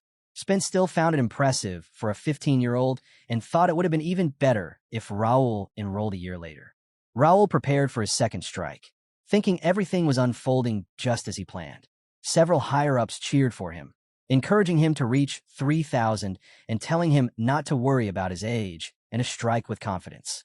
He planted his feet again, threw his fist forward, and hit the machine with force, earning cheers from few of them. Dylan clenched his fist proudly when the score appeared, 3,615 points, 3 points higher than the highest previous score. Dylan immediately recognized that Raul had calculated everything. The students around Raul stared at him in shock. The instructor told him the result was good and instructed him to return to his seat. Raul walked back and quietly exhaled, pleased that everything had gone according to his plan. He sat down as the other students continued to stare silently. He opened the system and saw that he held the highest score in test site number 1 with 2,820 points and in test site number 2 with 3,612 points, matching the results from test sites 4 and 5. The system then instructed him to stay attentive, record all scores, and report the students with scores above 2,500 in order once the test ended. He closed the system and looked around, checking whether anyone had noticed anything unusual. He knew that once someone reached the expert level, physical strength increased sharply. The brutal month of training with Dylan had raised his strength stat to 68, meaning he could have easily reached 4,000 points, but he had to appear consistent with the freshman level. That was why he needed to gather information beforehand and pretend he was giving everything he had. He used psychokinesis to lessen the impact of his punch, and he relied on the calculator from the game system to make sure he struck the exact spot he needed. He wasn't sure if all of that was necessary, but the real threat was still unclear, so he felt it was safer to hide as much as possible. He planned to conceal everything until the other players appeared. His abilities, especially psychokinesis, were the kind that drew unwanted attention. In his previous life, when he revealed his power, the guilds analyzed his skills, hunted him, and forced him into a constant escape until he eventually died. He swore never to repeat that mistake. This time, he would hide and eliminate the ones who liked to show off, because now he was the hunter. Suddenly, the instructor announced that the first test was almost finished and that they should prepare for the next one. Raul snapped out of his thoughts, realizing he had been overthinking. He decided to check his status before the exam ended. The system displayed that he was currently level 55 to 56 in hardcore mode. His class was Knight, with beginner sword expert and intermediate psychokinetic. His other stats had increased slightly as well. He flipped through the test booklet and saw that the next exam was the obstacle course, which focused on strength and agility, meaning he would have to stay under control. He hoped Dalton and James would go all out this time because he wanted to gauge his exact standing. Being a descendant of the Swordmaster Duke Mark family was a blessing, but it brought heavy expectations. Duke Mark never forced his children to follow the sword path, but they tried their hardest to maintain the #1 title. Dalton disliked being told to perform perfectly just to protect his grandfather's reputation, and as the Swordmaster's grandson, he was expected to win every tournament. Because of Dalton's talent, he was pushed into becoming the best. He eventually surpassed most people his age, but the pressure weighed on him since he had a carefree personality. That was why he chose to enroll in the academy, to escape the repetitive training. Dalton looked at the scoreboard, confused as to why there was even a test on the first day of admission and why everyone was being so loud. He thought he should have stayed home to sleep, but his eyes widened when he saw the final results. It wasn't what he expected at all. Dalton couldn't believe James was in second place, knowing he had beaten James every time. James was the strongest opponent he had ever faced, so Dalton couldn't accept the idea that someone outperformed even James. Dalton found it interesting when the instructor announced that they were moving to the next testing area and told everyone to line up. The students stood, and Dalton scanned the group, trying to figure out if the student who ranked first was someone named Raul. He felt like he had seen the guy before. Dalton walked up to him and asked if he was Raul. Raul looked at him and asked who he was, leaving Dalton unsure for a moment before he introduced himself. Dalton caught a brief golden glint in Raul's eyes and noted that Raul looked impressive, though still not on his level. Raul turned away and said that if nothing else was needed, he would leave. The response caught Dalton off guard. It had been a long time since someone brushed him off that directly. Usually people recognized him and acted differently, so Raul's reaction stood out and only made Dalton more curious. Dalton wondered what Raul would look like once he lost to him in the exam. A few minutes later, at the second testing area, Raul understood that the test was straightforward. They only needed to see how fast each student could move through the obstacle path. The catch was that everyone had to run while wearing a full steel armor set, and several traps were scattered along the route. Then the instructor announced that students number 20 and 30 were eliminated, surprising the remaining group, who asked how many had already been removed. Raul noticed they were lower-ranked students, yet 100 people had already failed, meaning something had definitely changed. Someone nearby mentioned that the test had been altered when Vice President Gray showed up, and others asked what had been modified since barely anyone was passing now. Raul checked the display and saw times of 13 minutes 33 seconds and 12 minutes 52 seconds. Not long after, someone completed the course in 9 minutes and 12 seconds, which became the top time so far. Raul stood up to watch how fast the next rounds would be. Meanwhile, Dalton woke up, realizing his turn was coming soon, so he needed to prepare. Still half awake, he asked if it was already his turn. He checked the group chat and asked if anything unusual had happened, and someone responded that nothing special had occurred yet. The best time so far was a little over 7 minutes. Dalton told them to check every participant and report back to him, and to keep him informed about his own group.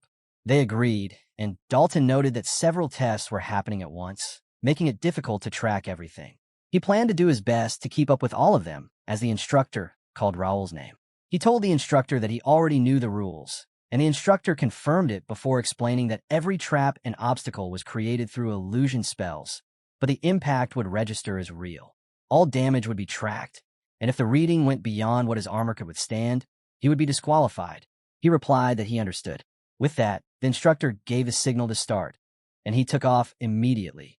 The armor felt old and heavy, slowing his movements, which helped him understand why so many students had failed early on. Still, it wasn't enough to hinder him. His strength had grown ever since he reached the expert stage. Before long, he arrived at the first obstacle, Torrent. He dashed forward, realizing it was created by illusion magic, though it appeared almost lifelike. He wondered how many mana stones were needed to produce something that realistic, and whether the Academy truly set all of this up just for entrance exams. He leapt through the obstacle, calling it a waste in his mind, and moved into the second challenge, Force Traps. The moment he stepped inside, he triggered one of the mechanisms, and arrows shot toward him. He slipped past them with ease and kept running, weaving around the sharp contraptions scattered through the area. A blade came at him next, and he blocked it with his sword while noting that another sequence should activate soon. As he deflected it, the system window appeared. He returned his sword to his back, jumped aside, and avoided the ground collapsing beneath him. Moving from tree to tree, he avoided the falling terrain while quickly reading his team's report. James and Dalton were progressing quickly and would likely finish in about 5 minutes. He asked if anyone else stood out. One of his men reported that Caleb from Randall was performing well, though still not on the same level as James or Dalton. Another message said that a few others seemed promising, and their behavior suggested confidence, dodging traps without caring about their times. He ordered his team to record those individuals separately and to continue updating him on James and Dalton's runs. He stopped when he reached a swinging bridge ahead. Above it were fireball launchers, and although they looked troublesome, he knew they wouldn't slow him down. Unsheathing his sword, he resumed running. He raised his feet and leapt onto the bridge, pushing forward at high speed. As long as he kept that pace, he could cross before the traps overwhelmed him. But strong wind hit from the sides, and the bridge's shaking made him lose his balance. Fireballs shot toward him, catching him off guard. He knew he was about to fall, but he steadied himself and cut through the projectiles with his sword. Using a mana blade would have made it easier, but he couldn't reveal it yet. He pushed forward, cutting down each fireball coming his way, judging that it would be enough for now. Moments later, he reached the end of the bridge and kept running, knowing only the cave section remained. He stepped into the cave aware that the traps inside were harder to avoid and carried greater risk. Even so, he didn't slow down because there was always a path through. Meanwhile, on James's side, arrows flew toward him. He raised a shield, snapped the arrows, and found the whole thing irritating. He wondered why he had to be there at all. James felt bothered by the idea of joining an academy at his age, especially being surrounded by people he considered beneath him. He had already won a tournament filled mostly with adults in their 20s and had served as a capital guard. To him, attending the academy was pointless since he was already close to becoming a knight. James knew he wouldn't have come if his lord hadn't ordered it directly. On top of that, there was a kid from Dalton and another from Ashton involved, making the situation even more annoying. Still, he also understood that if he lost the top position to either of them, it would be humiliating. As he continued onward, he wondered how long the cave would drag on. Eventually, he spotted the exit, sprinted toward it, broke the arrows launched at him, and leapt out. He landed in front of the display, showing a time of 5 minutes and 15 seconds. Convinced this secured his victory, James turned around certain that his record would place him at the top. But one of the students called out for everyone to check the screen. When he looked, he was shocked to see Dalton holding first place with a time of 4 minutes and 58 seconds. The students started yelling, questioning how such a thing was even possible and claiming they couldn't achieve that time even if the course were a straight path. Dalton walked over, thinking he was finally warmed up. James silently cursed him, furious that his entire plan had fallen apart. Students whispered among themselves, saying Dalton didn't even look tired. Dalton mentioned he hadn't seen Raul yet and asked where Raul had gone. James wondered why Dalton was asking about the Ashton kid when Dalton showed zero interest during their duel. He questioned Dalton's sudden focus on the Ashton kid and what he might be planning. Even so, James pushed the thought aside, deciding not to let it bother him since he had done his best and his score wasn't far for Dalton's. There was no chance a 15-year-old who hadn't even reached expert rank could beat their results, so the top spot had to belong to him or Dalton. Then James saw something unexpected, and his reaction made Dalton turn around in confusion as well. Everyone stared at the screen, showing Raul at the top with a time of 4 minutes and 55 seconds. The students shouted that Raul had just passed Dalton again by a small margin and questioned how he kept doing it. Raul walked toward the group, taking in the scene and satisfied that his timing lined up well. James trembled with frustration, unable to understand how Raul achieved that result without even being an expert. Dalton found the situation amusing, realizing academy life might not be as dull as he first assumed. Inside the monitoring room, one of the officials pointed out that Raul had placed first in the previous test too, meaning Raul would claim the overall top spot. They congratulated Dylan, saying the result was impressive, and Dylan thanked them while McKinney walked away, clearly irritated. Spence commented that Raul's performance was intriguing, especially the way he moved, and asked whether Ashton County taught ranger techniques to kids. Another official told Dylan he expected Raul to be more direct in his style compared to James. Laughing lightly, Dylan explained that Raul was different from the rest of their family and had trained in various skills. He needed to answer them somehow, though even he hadn't expected Raul to clear the stages in that manner. He had watched James, son of McNeil, force his way through the obstacles by breaking them down. Dalton's precise sword movements reminded him of Sword Mastermark, and both used techniques their families were known for. Raul also used a two-handed greatsword like any Ashton would, but his precision exceeded all expectations. What surprised Dylan the most was that Raul didn't activate a single trap inside the cave. That level of navigation was impossible unless someone had ranger or robe level experience. Raul hadn't used a mana blade either, unlike James and Dalton, which made Dylan suspect Raul was hiding the fact that he had already reached the expert stage and knew how to use ranger tracking methods. Dylan clenched his fist, deciding they were going to have a serious talk about keeping secrets. Even so, he couldn't help but feel proud of him. With that, the second test ended, and the academy placement exam wrapped up after the long sequence of trials.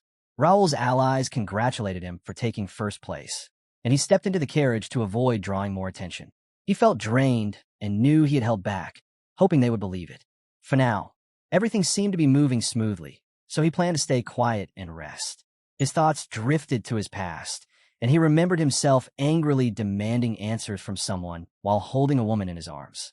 Han Gilju, guild master of the Desung Guild, responded that he was acting as though he had lost a family, but he shouldn't be bothered because he didn't have one.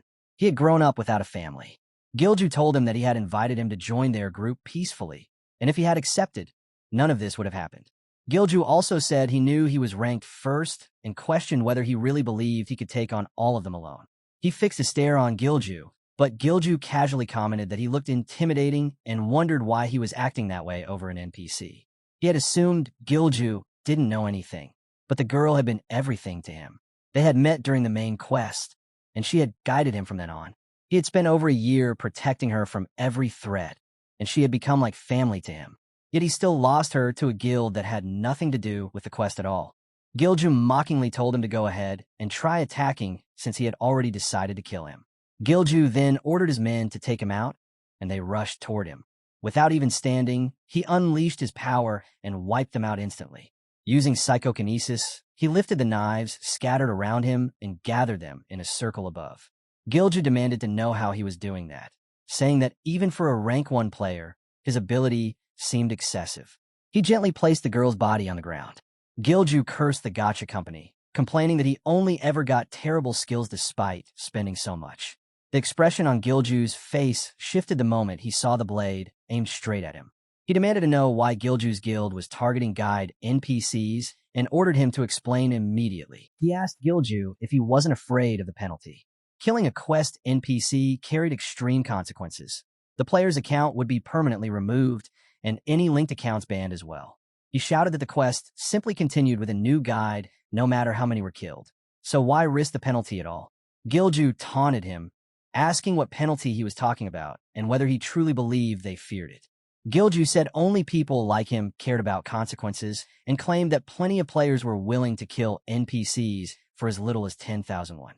He grabbed Gilju by the collar, calling him a bastard and demanding he cut the nonsense and answer properly. Gilju replied by asking why he should bother when he was going to be killed anyway. adding that even if he died, he'd just spend some pocket money on a revival. He cursed under his breath, recalling that Gilju was rumored to be the grandson of the family behind one of Korea's top 5 companies, Des Corporation. Gilju told him to attack all he wanted and declared that whoever had the most money was the real winner in the game and outside it. But he simply gripped Gilju's head, deciding none of that mattered, and snapped his neck, ending him in an instant. That day, he made a vow before the girl he failed to protect. He demanded to know why it had happened and urged her to go through with their plan.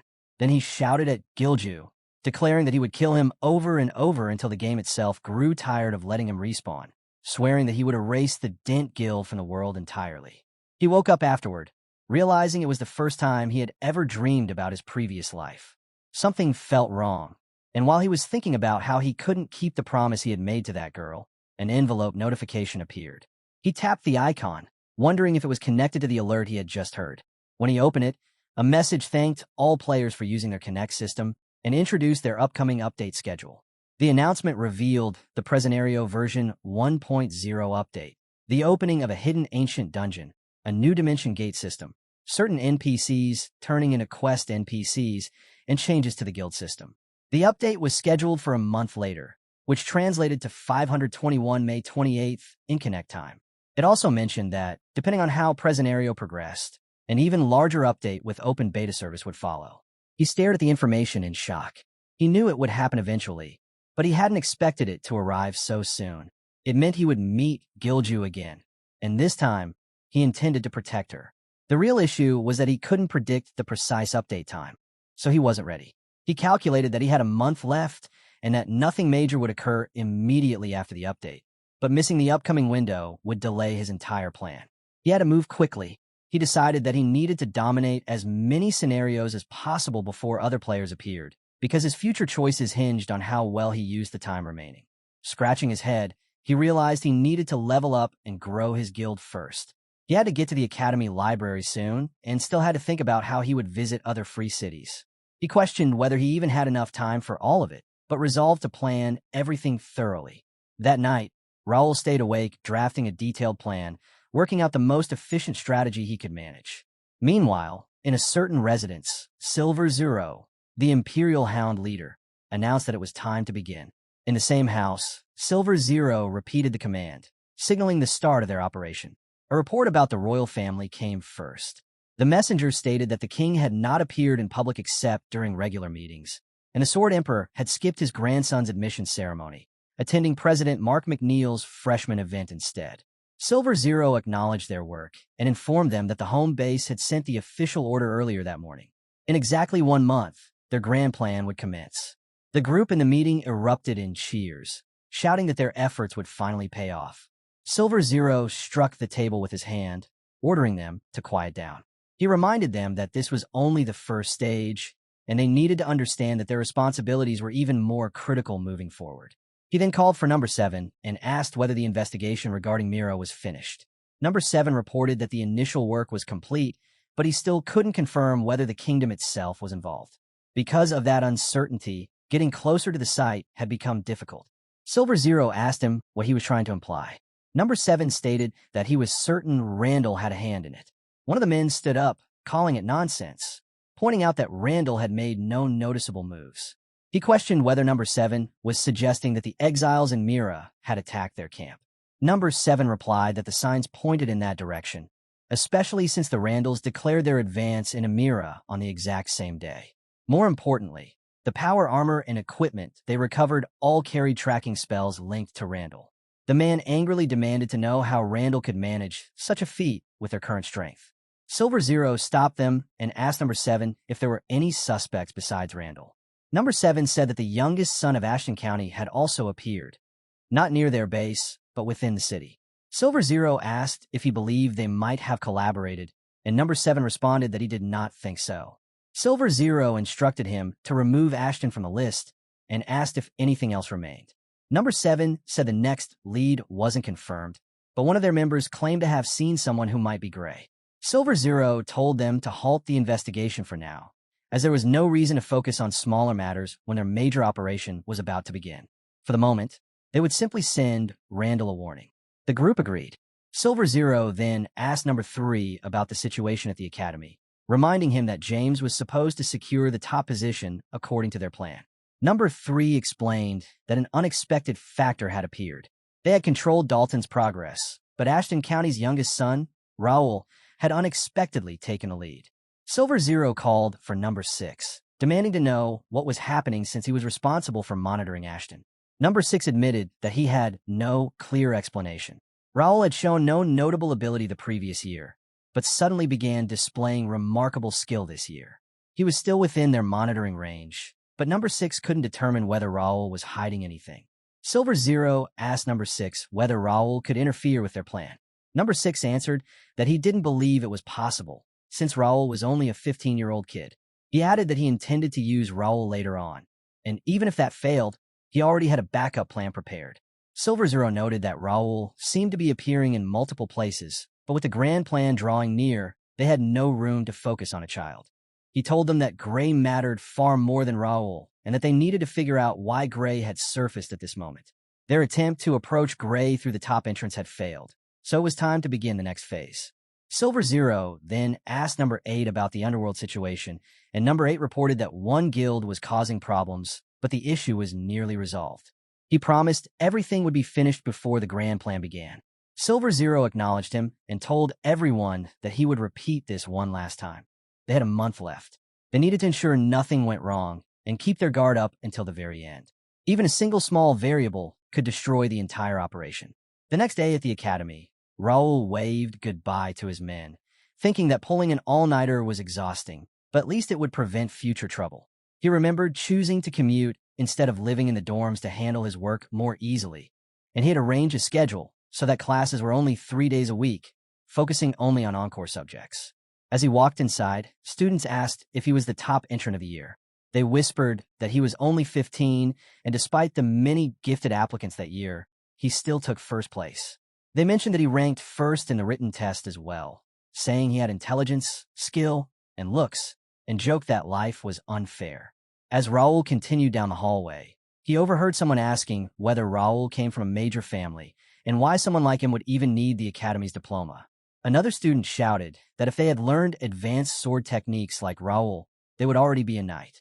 Raul let out a breath, knowing there was no reason to worry about any of them. The academy was only a small part of his path, and he was there solely for a few things he needed. Up ahead, he noticed a board, and the system indicated that it displayed the placement exam results and class assignments for S-Class ranks 1 through 30. His name was at the top, followed by James in second, Dalton in third, and the list continued. He wondered if anything else would appear, and another system window opened. It showed a scenario quest titled Placement Exam, graded D. The objective was to enter S-Class and secure the top position. The rewards were small experience points, 500 coins, and one unknown bonus reward. He figured the task couldn't have been too hard, especially since the rewards looked basic, and he wondered what the extra reward would turn out to be. Thinking it wouldn't amount to much for a grade quest, he planned to head to class later. Inside the classroom, he took his seat, letting out a long breath as he considered how the academy lessons weren't as useful as he hoped. The core subjects felt too simple, and everyone around him seemed to avoid having anything to do with him. He expected Caleb, Dalton, or James to cause trouble, yet they also kept their distance. He decided to leave things as they were and silently urged them to continue ignoring him. Overall, he felt the first day wasn't going too badly. While he was lost in thought, someone called his name, and he stood to confirm that he was Raul. The person informed him about the privileges granted to the highest-ranked entrant and said that presenting the information at the library or during training would get him registered. He was also told that Vice President Gray wanted to see him immediately. When the system displayed his extra reward, he froze. The reward was a meeting with Grand Sage Gray. The name alone stunned him. Alfredo Gray was the legendary figure known for standing against the Empire, and the idea of meeting him left him both eager and uncertain.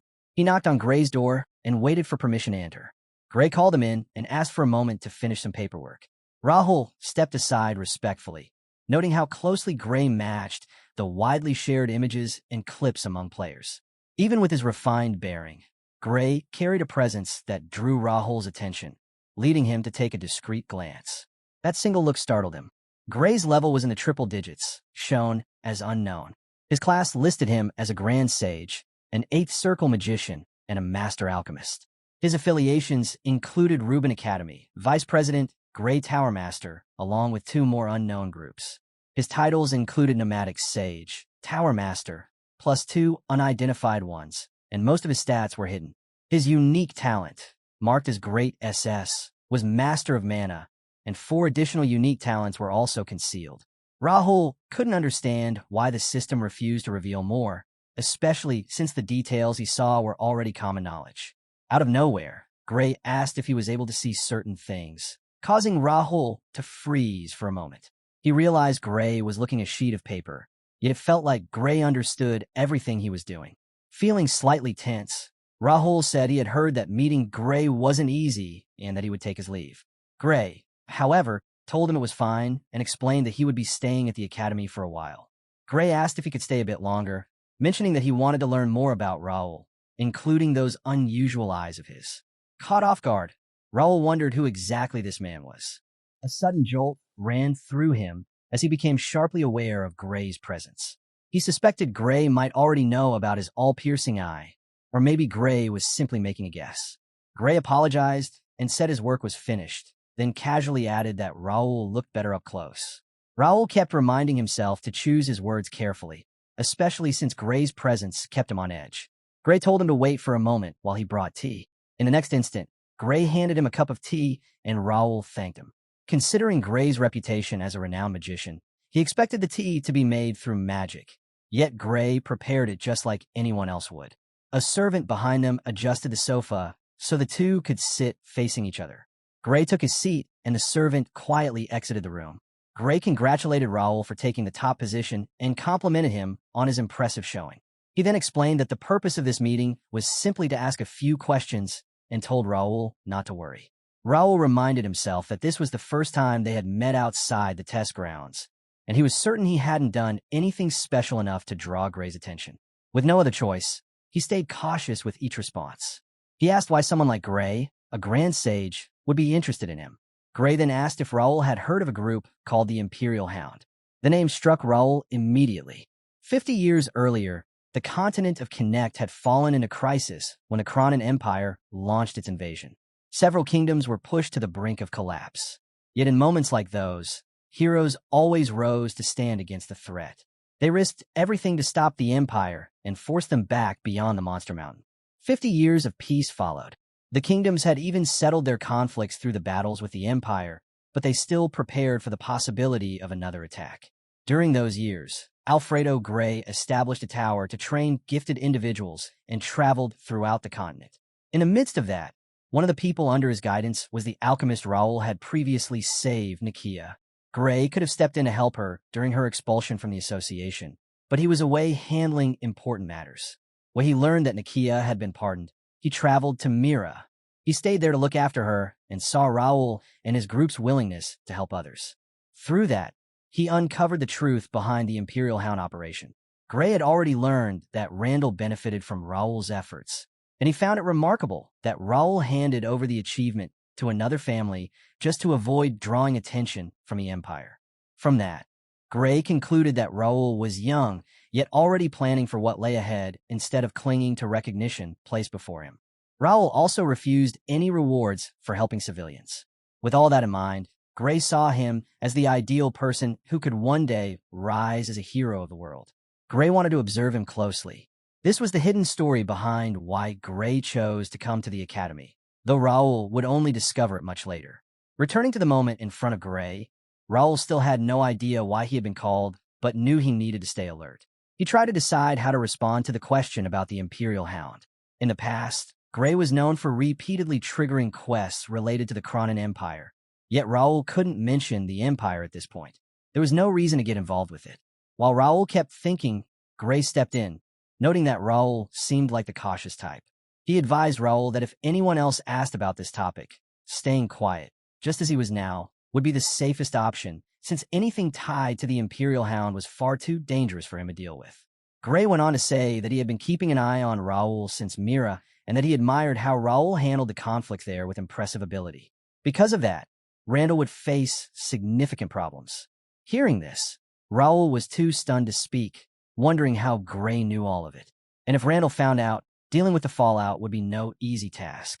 Gray laughed and told him not to worry, saying he hadn't told anyone and wouldn't tell anyone in the future. Raul had made the right decision by keeping his identity hidden.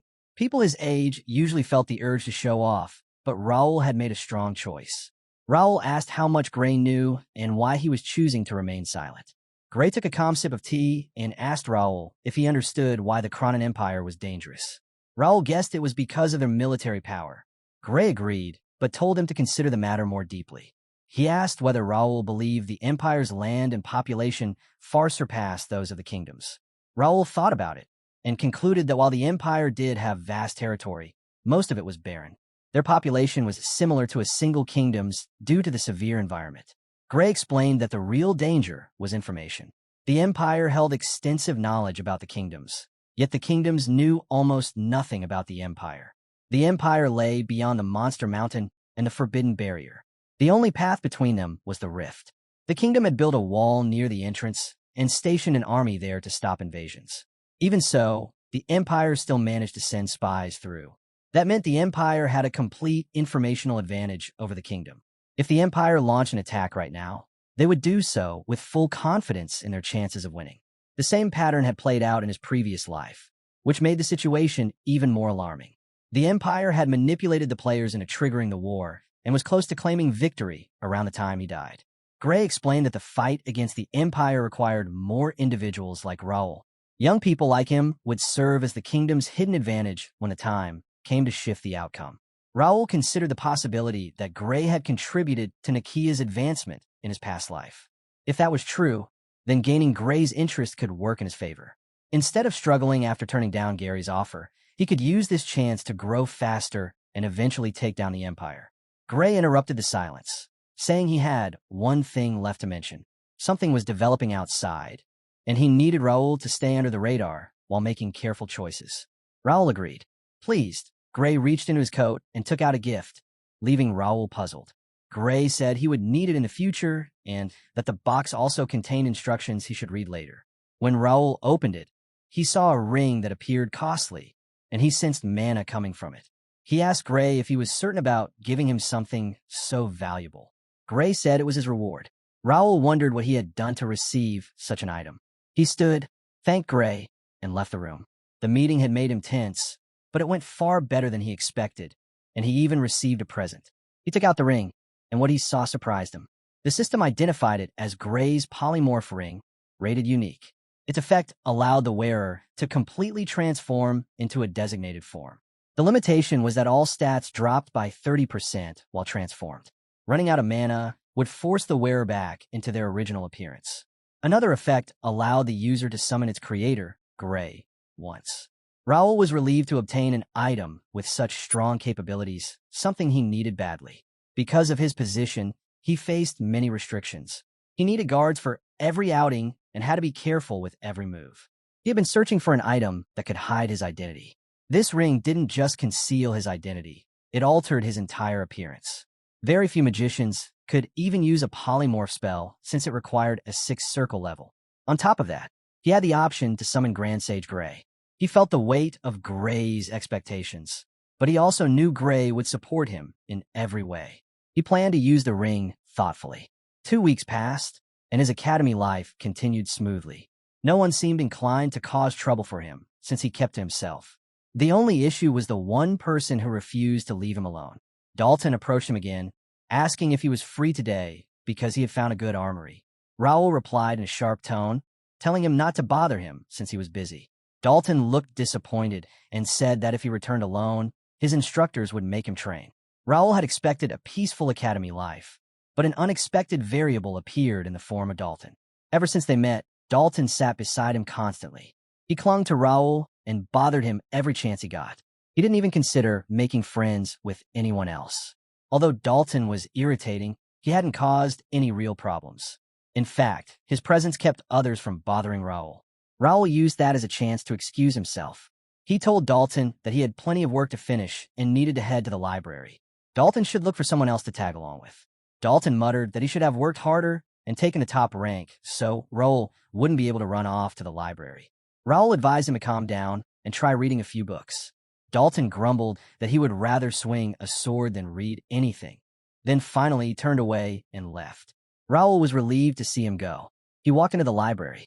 One of the perks of holding the first rank was access to all the floors, though realistically, he could only reach the 4th floor. The 5th floor was restricted to royals and a handful of professors. Even so, the 4th floor was impressive. Only about 50 students were allowed on the 3rd floor. Raul looked forward to finding something useful. Inside the library, a fairy floated through the aisles, convinced she had already seen everyone present. She hadn't spotted any new students, and there were no new books today either. She wondered if anyone was trying to sneak in books of their own. Then she noticed a girl reading, looking worn out. The fairy gently encouraged her, saying she was always giving her best. She liked seeing hard-working students. But when she spotted a boy sleeping on his book, she immediately tapped him on the head, waking him up. He bolted away as if he had encountered something frightening. The fairy warned that if he slept on a book again, she would not overlook it in this sacred library. The library had 5 floors, which was more than enough for Raul. The 2nd floor had far more useful skill books than the 1st. As he looked through the shelves, he heard a boy speaking behind him, asking the girl next to him if she had seen what just happened. The girl laughed and asked if he meant the boy who ran off after getting smacked by the ghost. The boy laughed as well and said they should be careful if they didn't want to get hit next time. Raul heard their conversation and wondered how a ghost could exist when a library was protected by a spell. He brushed the idea aside, assuming it was just another ghost tale that had nothing to do with him, then continued searching through the skill books. Meanwhile, the fairy flew around, thinking that far too many students were bothering her today, leaving her drained. Suddenly, she reacted as if she were in discomfort. It had only been 6 months since she had moved. She tried leaning on a book, only to decide it wasn't enough to ease her fatigue anymore. She wondered if she needed to relocate to another book yet again. In the past, the powerful spell had sustained her for nearly 1,000 years. Back then she remained comfortable, but now she needed a book of similar strength to stay stable. She drifted around the library searching for a suitable replacement. Most of the books filling the shelves were low quality, and she doubted she could last even a year inside any of them. Realizing this might be the end for her, she gathered her resolve. She still had one long, unfulfilled wish, and she imagined something significant drawing near. A burst of blue light appeared behind her, sending out a wave of aura that caught her attention. She turned, wondering what had formed there, and saw Raul at the source. She leaned against the shelf, then sprang forward to follow him, hoping this would lead her to what she needed. Meanwhile, Raul continued his search for a unique skill book. It was proving difficult since he couldn't use the unique book he had already discovered. He wanted at least one psychokinetic skill book. He relied on the information he had once gathered from another psychokinetic user in his previous life. Back then, he hadn't asked for more details because he never needed them. Now, he regretted it, but thinking about it wouldn't change anything. He resumed his search. He eventually came across a C-rank skill book, Acrobatic Horse Equitation. It was a combat skill book. Before that, he had found Artistic Brush Touch, which turned out to be an art skill book. He figured the 2 books made a fitting pair, so he decided to register the new one into his skill decks. Since there were only a limited number of active skill slots, he would eventually have to erase an old skill to learn a new one. But with the decks, he could store skills he wasn't currently using. This system made him extremely strong, since it allowed him to access an unlimited number of skills through the feature. He placed his hand on the skill decks and activated them. Then he set the skill book onto the device. The decks began absorbing the mana contained within the Acrobatic Horse Equitation book, which pleased him. Once registered, a skill book turned into an ordinary book. This was the same for everyone who obtained them. That's why he needed to find every mana-filled skill book before anyone else could. He moved on to search for another book while the decks processed the registration. All the while, a fairy closely observed him from behind a shelf. Watching his actions, she grew increasingly puzzled. To her, Raul's behavior seemed unusual. He kept pulling out several books with similar titles and rereading the same section repeatedly. The books he chose also appeared odd to her. Author's Will, The Power of Time, and unique handwriting. Each one was unlike normal books. She sensed something distinct about him because he could tell the differences between these books. She admitted he looked somewhat impressive to her, but that wasn't what she needed. Humans couldn't help her unless they were at least Grand Sage or Arch-Wizard level, so they could communicate with her properly. In the past, she had spoken with such people, but none of them had been able to assist her. Her current form was the outcome of numerous sacrifices, unfortunate circumstances, and chance. Maintaining her existence was becoming more difficult, and she wished a human could help her. The books Raul picked were special, but none of them were strong enough for her to inhabit. For a moment, she felt a spark of hope, but when nothing changed, she wondered if her senses were starting to fail. Raul placed his hand on that book, and the sight stunned the fairy. She wondered why Raul was handling the book in such a strange way. Then she noticed the skill decks giving off an intense surge of aura. To her eyes, it looked like an ordinary book on the outside, yet the symbol carved into it was anything but simple. She felt as if something hidden beneath the cover of that book was calling out to her again and again. What happened next surprised her even more. A massive flow of magical mana wrapped around Raul and his skill decks.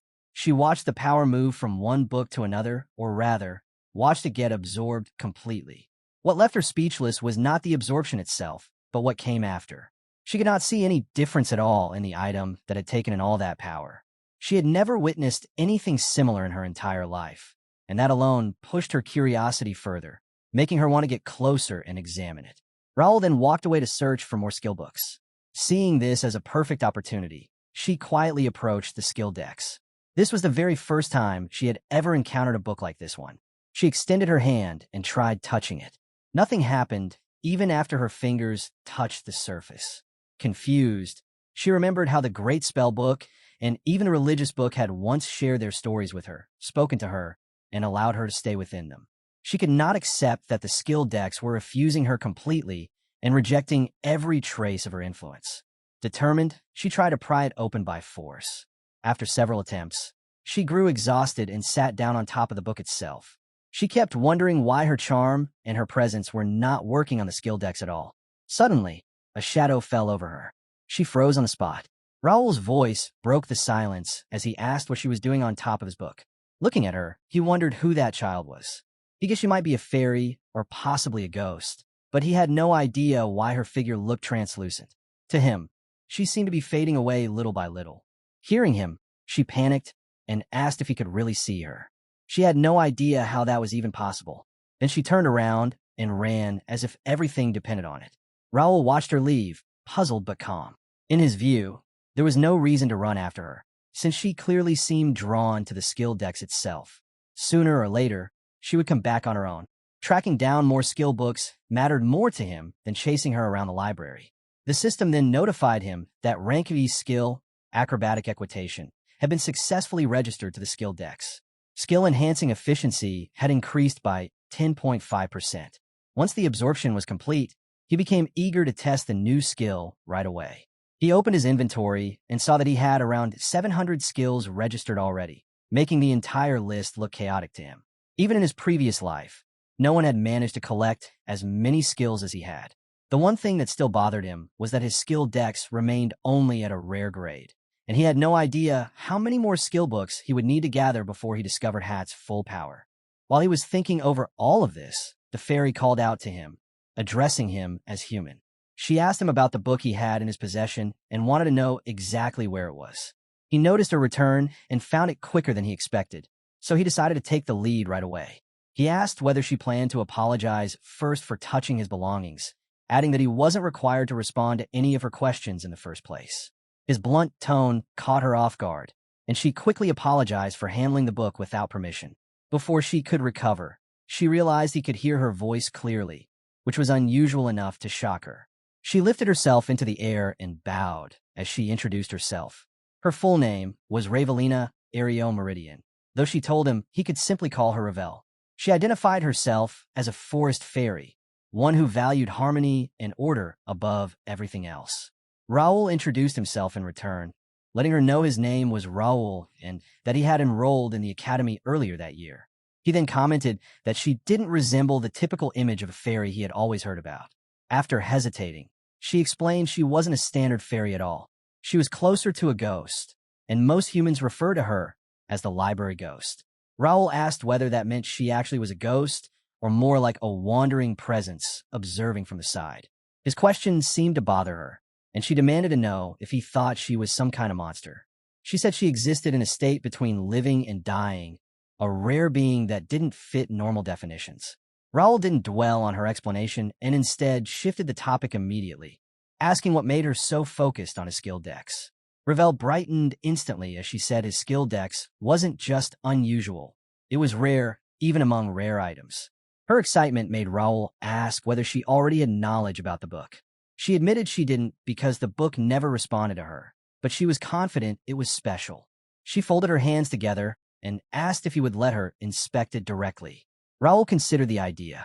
He didn't know much about the skill dex, and even his previous life information about it was extremely limited.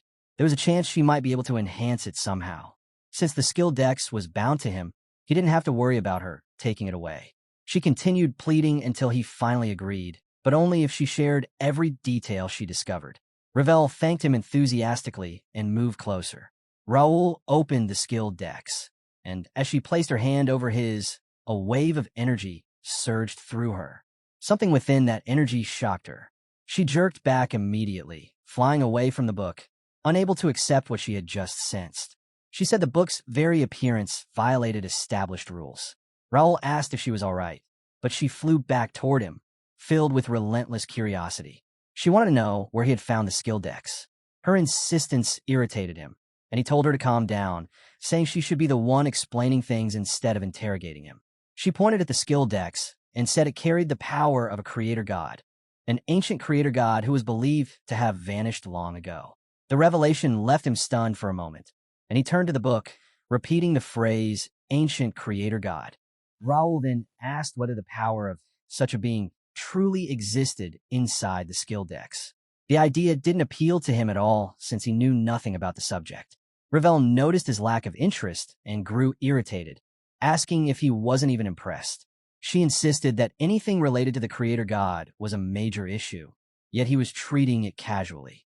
Raul simply replied that the creator god meant nothing to him and told her to continue explaining whatever she knew about the book. Ravel admitted she didn't know many details. She had only caught a glimpse of its nature, but she was certain the skill dex was a forbidden item. For some unknown reason, however, it seemed to have lost a large part of its original strength. Raul then asked how he was supposed to restore that original power. She answered that she had no idea because, according to her, the stubborn book never communicated with her. Raul called her useless without changing his expression. This instantly angered her, and she asked if he truly expected her to figure out everything in such a short amount of time. Ravel insisted he should let her enter the book directly. Raul ignored her and focused instead on the system window in front of him. A new urgent quest appeared, Skill Dex Administrator. The description stated that Forest Fairy Ravel was requesting to transfer her spirit into the skill dex. A spirit residing inside the skill dex would automatically become its librarian. Appointing a librarian could raise the grade, functions, and efficiency of the skill dex. Once appointed, the librarian could not be removed unless both parties agreed. The question then appeared. Would you like to appoint Ravel as the skill dex librarian? Yes or no? Seeing this, Raul smirked. It wasn't harmful to him, but he wasn't willing to allow a stranger into his skill dex without compensation. He took the skill dex from her, and Ravel immediately covered her chest with both hands, assuming he intended something inappropriate. He dismissed the idea and said he didn't need anything from her. He already knew the skill dex had certain problems and believed he could handle them without her help. He started preparing to leave, and the movement caught her off guard. Ravel quickly blocked his path and urged him to hear her out. Raul said he didn't have time for conversation and added a bluff, claiming he might not return to this place. Ravel begged him to stay and apologized for disturbing him, saying she hadn't spoken to a human in a long while. Raul continued pressing her, saying he was busy and didn't want to talk anymore. Even so, Ravel refused to let him walk away. She insisted she could be useful and told Raul to take her with him. The skill dex he carried meant a great deal to her, so she pleaded again for him to listen. Watching her persistence, Raul thought he had reached a point where he could negotiate. But instead of bargaining, Ravel suddenly burst into tears like a child, saying she was desperate and asking why Raul refused to believe her. She continued crying even harder, claiming Raul was incredibly mean. Seeing her breakdown pushed him into concern, and he immediately tried to calm her, doing whatever he could to stop her cries. After some time passed, Ravel sat on top of a thick book, pouting in frustration. Raul apologized and told her he had never intended to make her cry. She simply answered fine, He then explained he couldn't just let her enter his books so easily because it was extremely important to him. After that, he asked her to tell him everything, how she ended up in her current state, why she was so desperate, and what led her to this point. Only then would he decide what to do. Ravel said she trusted him, so she would tell the entire story. She warned it was a long one. Far in the past, a massive war had spread through Connect. The conflict involved many races, including gods, demons, and beings from beyond the world. The war that engulfed the Empire nearly destroyed the continent, and the forest fairies reached the edge of extinction. As a final attempt to save their last heir, the fairies placed her inside a book. But chaotic mana and unstable dimensional forces twisted the process. Her spirit became trapped inside the book, while the rest of her kin vanished into a dimensional rift. She slept for ages after that. When she eventually woke up, she discovered she had to move between books in order to survive. Each time she awakened, part of her memory faded. Still, she remembered she had a purpose. When Raul asked about this purpose, she said she needed to search for the scattered members of her race. She was convinced that others like her still existed somewhere. Her responsibility was to deliver their wisdom and essence, which meant she couldn't disappear before accomplishing that mission. She explained that she remained confined to the book and couldn't leave the library at all. Worse, she was running out of books capable of holding her. Then she told him the skill dex carried the same scent as the first book that originally housed her. In her opinion, the skill dex might even be stronger than that original one. She begged again for permission to enter the skill dex. Raul noted her persistence, and his way of negotiating kicked in. He told her she could enter the skill dex, which instantly lifted her mood, but he added a condition. She had to become the skill dex librarian. He also warned her that taking this role might bind her to him permanently, and he wanted to confirm she was fine with that. She accepted without hesitation. Then Ravel asked what Raul planned to do with such a powerful book. He told her plainly that he wanted to protect his homeland and his family. It might seem small to others, but for him, it held great importance. Hearing that made Ravel satisfied. They then shook hands and sealed their agreement. Ravel informed him that she wouldn't be able to assist him right away. She needed time to stabilize herself inside the skill dex. She would be asleep for a month, though the deck itself would function normally during that time. Raul told her not to worry about something so minor and simply asked her to wake up safely. Ravel thanked him and promised that once she awakened, she would help him as much as she could. She said goodbye, saying she hoped to meet him again in a month. With that, she lay down inside the book and fell asleep. That was how Raul ended up gaining a fairy companion. Time moved quickly after his encounter with Ravel. Only a week remained before the update, and he still had a long list of preparations. He didn't have much time left. Dylan noticed his constant work and complimented him for pushing himself. Then Dylan added that Raul had been right. There really was an oracle from the shrine. He asked how Raul already knew, but Raul didn't respond. Instead, he asked Dylan about the prophet. Dylan found it strange because the prophet's message said, "A week from now, things that had disappeared will return, and connections that were cut off will be restored. To halt the rise of evil, one must open the door and harvest the void fruit inside." Dylan was sweating as he repeated it. The oracle was too vague, yet he couldn't dismiss it. Raul then asked how the shrine reacted. Dylan explained that they increased their forces to prepare for a major threat. Raul asked about the nobles, which made Dylan burst out laughing. Dylan said most nobles brushed it off or treated it like a joke. He himself would have ignored it too if Raul hadn't said something. There were a few precedents, according to him. Raul thought privately that it wasn't a few, there were plenty. The Holy Empire was ruled by the Pope, formed by Garnelia and several mid-sized cities, small in size, but holding imperial status because of its religious influence. It was considered an impenetrable dominion. They had issued many oracles in the past. Raul worried that if this one turned out to be real, it might already be too late. Dylan told him not to stress over it. They would handle whatever was within their power. He had already passed instructions on how to respond, both to their own people and to allied families. Then Dylan raised his fist and told Raul to stop overthinking and train with him. He urged Raul to show what he could do. Raul found it irritating that the Count's family never forgot anything once they became interested, especially Dylan's father and brother. That was exactly why Dylan took Raul's words so seriously. When Raul mentioned the update, Dylan treated it as an oracle.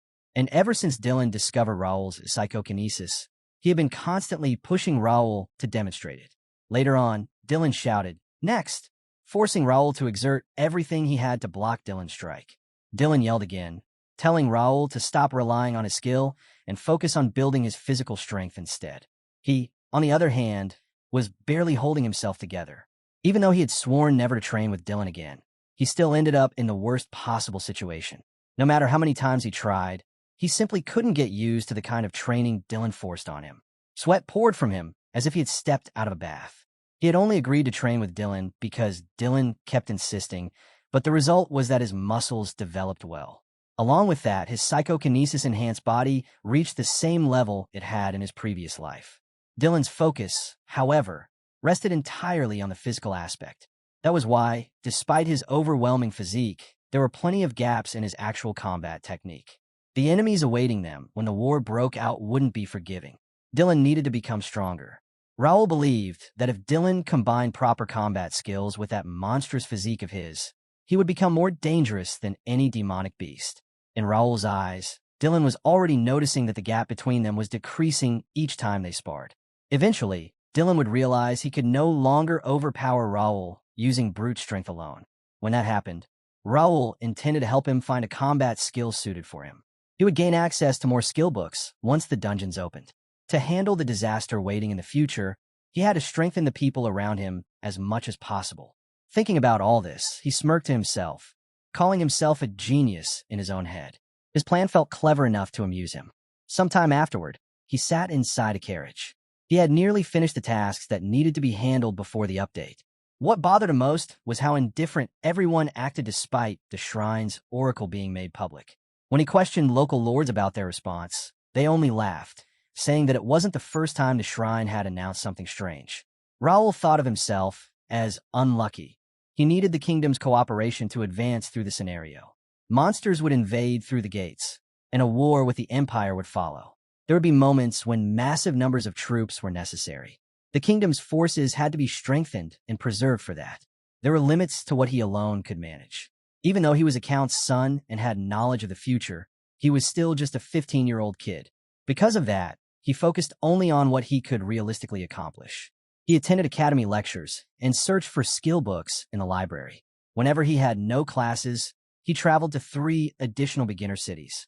These were the cities of the Reuben Kingdom: Mira to the south, Kessin to the east, Bryant to the west, and Zusek to the north, totaling 4 in all. Using the letter of recommendation Mira had given him, he met with the mayors of the other 3 cities.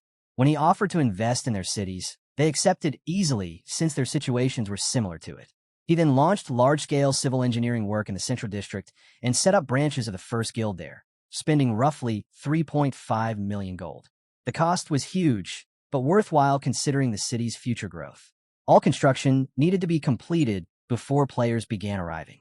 He also issued a recruitment notice for mercenaries across the 4 free cities and the capital's mercenary guild. He was looking for individual C rank or higher mercenaries and small groups of up to 10 members. He hung posters stating that he would pay double salary for the first month, and those who proved themselves could join the guild permanently or even become trainee knights. Because the offer was too good, applicants poured in. In the end, he secured 50 B rank mercenaries and 950 C rank mercenaries.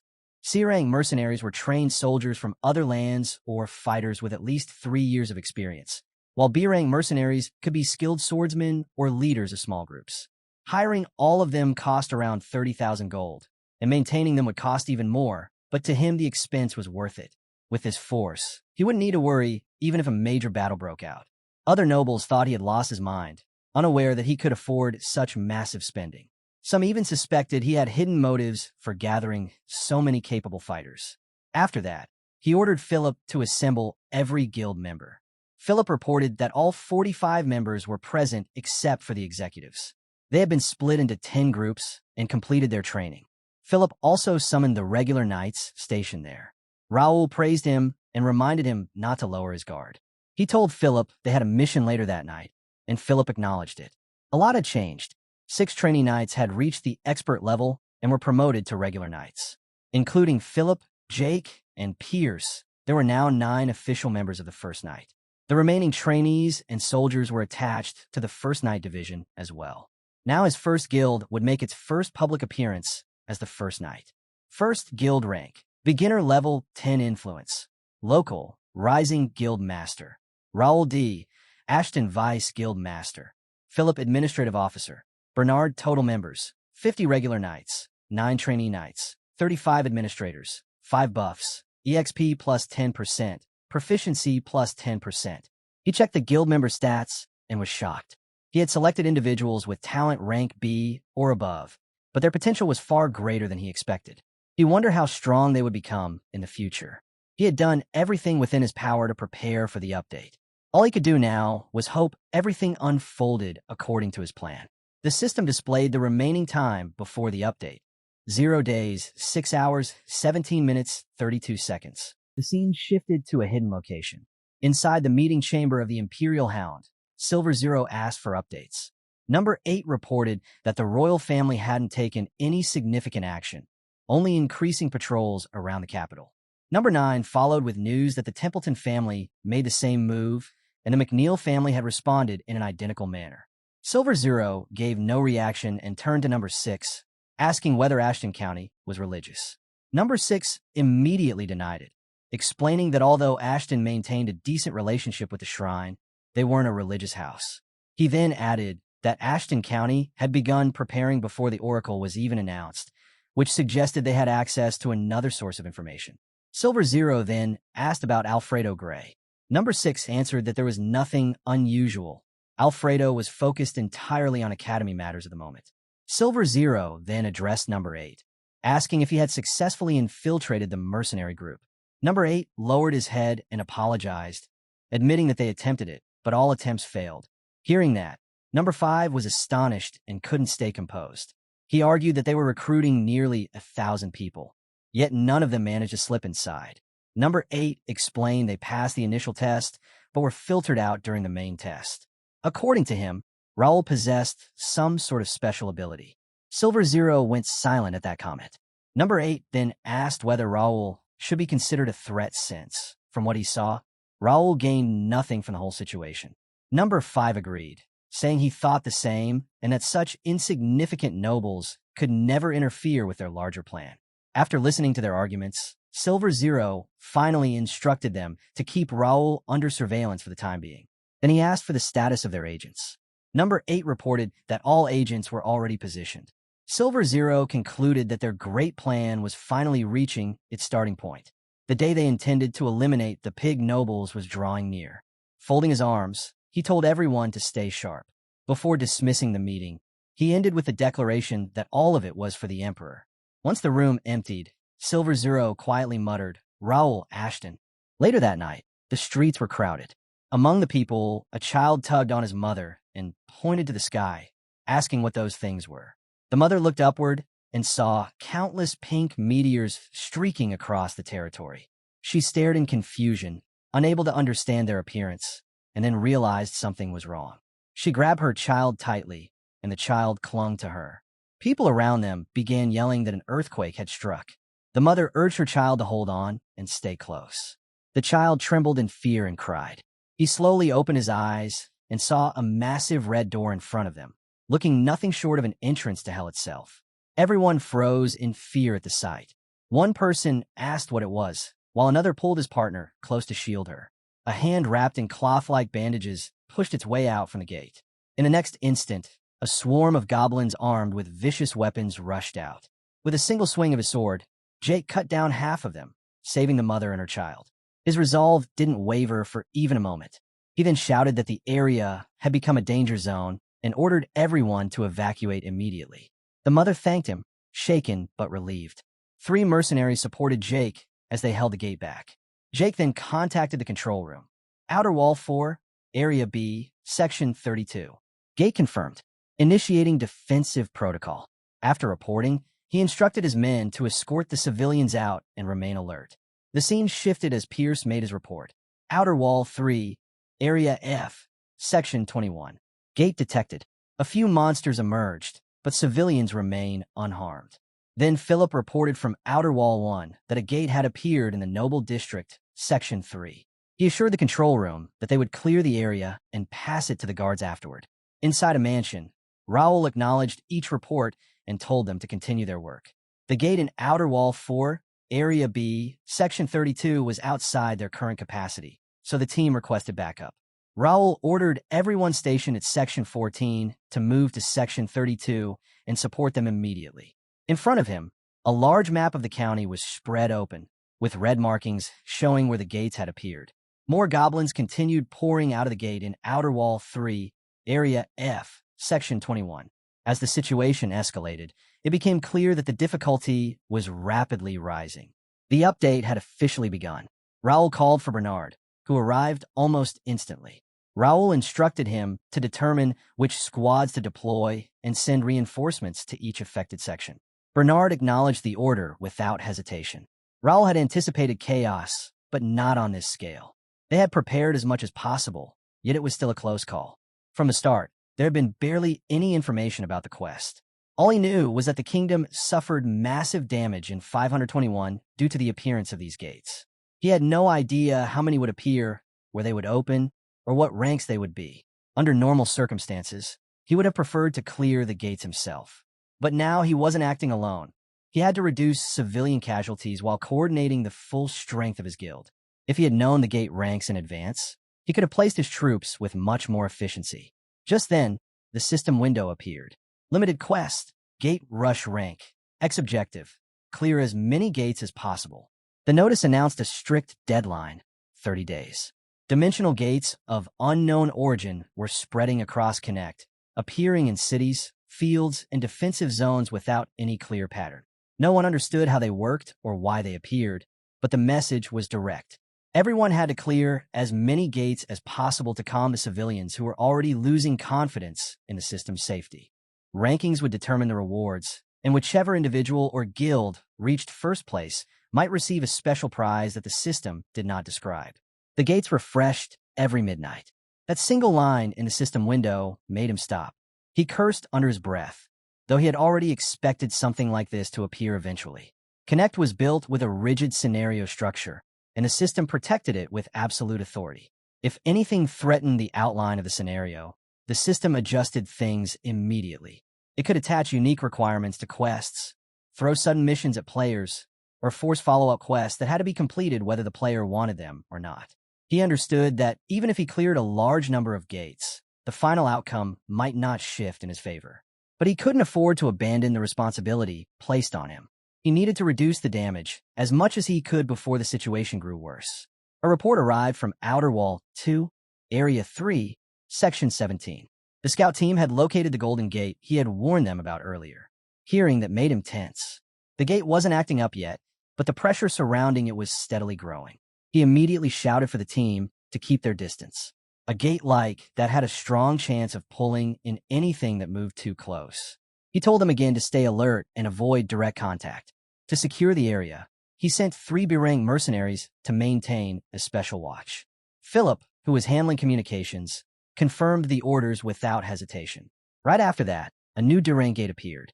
He realized he could not remain in place, giving commands anymore. He needed to take action himself. His name was Josh. At 21 years old, he held the rank of C-level mercenary. He had grown up on a small farm and started at F rank before working his way upward. A noble searching for reliable mercenaries once offered him a chance to become a knight. Josh had been promised a comfortable house and meals far better than anything he had known. He believed he could live a quiet life by serving that noble. But now he faced a different reality. A gate opened before him, releasing a swarm of rat men. His crew had already fallen, leaving him alone. The rat men charged, and Josh readied himself. He cut down 3 with quick, controlled swings, but more kept coming. Then a boss-type rat man stepped out carrying a bone club, followed by an even larger swarm. Josh spun his sword once, tightened his grip, and prepared to take a desperate chance. His approach was straightforward. Eliminate the large target first and force the smaller ones to hesitate. Josh rushed forward with that plan in mind, but before he reached the boss creature, Raul appeared beside him in a swift, near-weightless motion.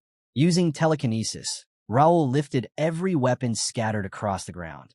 With one sweeping motion of his hand, he launched the captured weapons forward, sending them flying through the remaining rat men and clearing the field in an instant. Raul's focus locked onto the boss rat man. A blue glow formed in his eye as he moved in a clean arc, slicing the boss in 2 without slowing down. He landed lightly, then offered a casual apology, asking if he had stepped in at the wrong moment. After that, he mentioned that Josh looked familiar and asked if he belonged to the first guild. Josh confirmed it and introduced himself as a C-rank mercenary. Raul said he respected Josh's determination, but cautioned him not to take unnecessary risks. Ratmen didn't always scatter when their leader fell, and even with C-rank ability, a D-rank gate could overwhelm anyone working alone. Raul said it would be better for Josh to move with them for now. Josh hesitated when he heard the word join and asked who Raul really was. Jake stepped forward, saying that even if Josh was new, he should at least recognize the guild master. Jake's sudden appearance made Josh straighten. He then explained that Raul was the master of the first guild, Ro Ashton. Josh asked if that was true, and Jake answered with a smirk, saying he shouldn't expect the guild to be easy just because it was founded by a noble's son. If Josh had joined hoping for a simple path, then he had chosen the wrong guild. Jake added that the first guild accepted only those who met its standards. Raul ended the conversation and told everyone to move out. The others followed at once. Josh repeated Jake's words quietly, a guild only for the qualified, then followed behind them. They advanced into a Ratman den. 9 Ratmen patrolled the area ahead. One of them noticed movement, but before it could react, Raul leaped forward and skewered 3 in a single strike. The remaining Ratmen shouted, confirming what Raul had already expected. Their numbers were high, and clearing this location was the right decision. There were too many gates and not enough time, so this one needed to be finished quickly. After Raul cut down 3, 6 remained. Jake pointed out that even more Ratmen were gathered near the entrance. Their numbers and movements suggested a nearby base. Raul agreed and instructed Jake to send a scout to locate it. Then he told the team to focus on rescuing civilians. Before the order could settle, Josh charged into the remaining monsters. The Ratmen lifted their clubs to strike, but Josh cut through every one of them with efficient, decisive swings. Jake looked at Josh with confusion and said Josh was a special case. He remembered the name and recalled that Josh's sword work was rough, but his instincts were sharp. Josh lifted a finger as if to say he could handle things just fine. Raul watched him and thought Josh would improve greatly once he learned to use mana. A nearby member called out, reporting that they had located the Ratman base behind the forest. Raul complimented them for the good work. The scout added that they hadn't seen any civilians while searching the area. The base was large, yet no other monsters were present. Jake mentioned that they had already made sure no civilians were close to the gate, so there shouldn't be many inside anyway. Raul ordered them to double-check the entire area. Losing civilians wasn't acceptable. They agreed immediately. Clearing the gate mattered, but rescuing civilians came first. Raul then looked toward Josh and told him to head to the base with them. He raised his fist toward the group and declared that the night would be long, urging everyone to be prepared. The scene shifted to a mansion in the city. Dylan commented that Raul already looked worn out after only one night. He asked if Raul had pushed himself too hard. He added that the strain would help Raul grow stronger anyway. Raul dismissed the joke and asked about the county situation. Dylan assured him there was nothing to worry about. Thanks to Raul's earlier efforts, they had all the information they needed. When Raul asked about the total number of gates that appeared, Dylan estimated around 100, with 10 of them ranked D. He said handling that amount was easy for them. Raul didn't relax. Instead, he stood up slightly in shock and asked if he heard the number correctly. The situation was far worse than he expected. Dylan looked confused, not understanding why Raul reacted like that. To Dylan, the number seemed low. Raul clenched his fist and said he would come assist them soon. Dylan told him there was no need and asked to come in, explaining they had already cleared everything. Seeing Raul's confused look, Dylan said the entire cleanup took only half a day. The Lord Count had finally gotten some exercise. Golden Bear, High Master Trevor, and Commander Ernest had treated the whole situation like an event. They were restless from ordinary daily routines and welcomed the action. Raul let out a small, forced laugh, still puzzled. Dylan added that watching all those older men running around with excitement felt energizing, and for him, it was a great sight. Raul reminded himself that his family wasn't normal. Then he told Dylan that even if everything turned out fine, the approach had been too reckless. Rank D gates were too dangerous to clear so carelessly, and they should be left alone next time. When Dylan heard Raul's warning, his expression tightened. He asked if Raul expected them to sit around waiting for him to clear everything. Dylan raised his voice and told Raul to listen carefully. Ashton County was strong. Count Ashton and Dylan were not weak, and Raul had no reason to worry about them. For Ashton County, the number of gates didn't matter at all. Raul shifted slightly, feeling uneasy. Dylan pointed at him and said they didn't need help from Raul's knights. A few hundred gates were easy for Ashton County to handle. Raul grew timid, and suddenly Dylan called his name loudly, startling him. Dylan told him to stop worrying about home and focus on what he wanted to do. If anything went wrong, their father and Dylan would support him. Raul let out a long breath and said Dylan was right. He admitted he had been too arrogant. Dylan laughed and told him to remember that he wasn't anywhere near strong enough to act tough in front of them. Then Dylan's expression turned serious, as he said there was something he forgot to mention. Some of the gates hadn't vanished, even after clearing them. He asked Raul if he understood what that meant. Raul was stunned and asked again if the gates truly hadn't disappeared. Later, Raul gathered his retainers for a meeting. He explained the situation in the county. Clearing the gates hadn't removed them. Dylan had said the Rank D gates back home were still standing. The damage was minimal, but the outcome they feared had arrived. Jake asked if this wasn't a huge problem. Watching the gates was possible for now, but there was a limit. Philip added that if they assigned more men to surveillance, their defensive forces would be spread too thin. They needed a solution immediately. Raul said he wanted to find out why the gates remained and whether another method existed to eliminate them. Bernard asked if he should prepare soldiers for an expedition. Raul declined and said they would move with only a small elite group. The team would consist of Raul, Jake, Philip, and Pierce. Philip asked if that number was too low to call a proper squad. Raul replied that the retired fighters back in the county were already going wild handling the situation there, so the younger ones couldn't just sit around doing nothing. He told them to get ready and added that they might find civilians inside the gates. If that happened, they would need 10 scouts prepared to assist.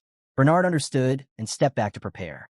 Jake smirked and said the situation reminded him of the old days, asking if he should pack a lunchbox. Pierce reacted instantly, annoyed, and demanded to know what Jake meant by old days. It had only been 2 months earlier.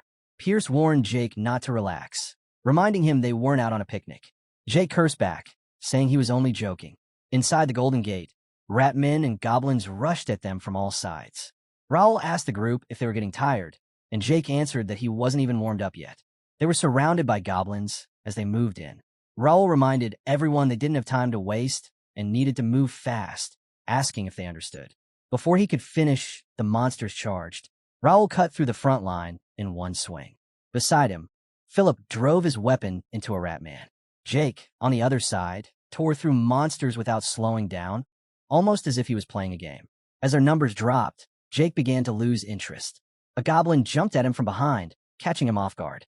Before it struck, 2 arrows shot through it. Jake quickly turned, demanding to know who fired them. Pierce stood behind him and told him not to bother thanking him. Jake shouted back that he didn't need Pierce's help and could handle things alone. Pierce answered calmly that he heard him.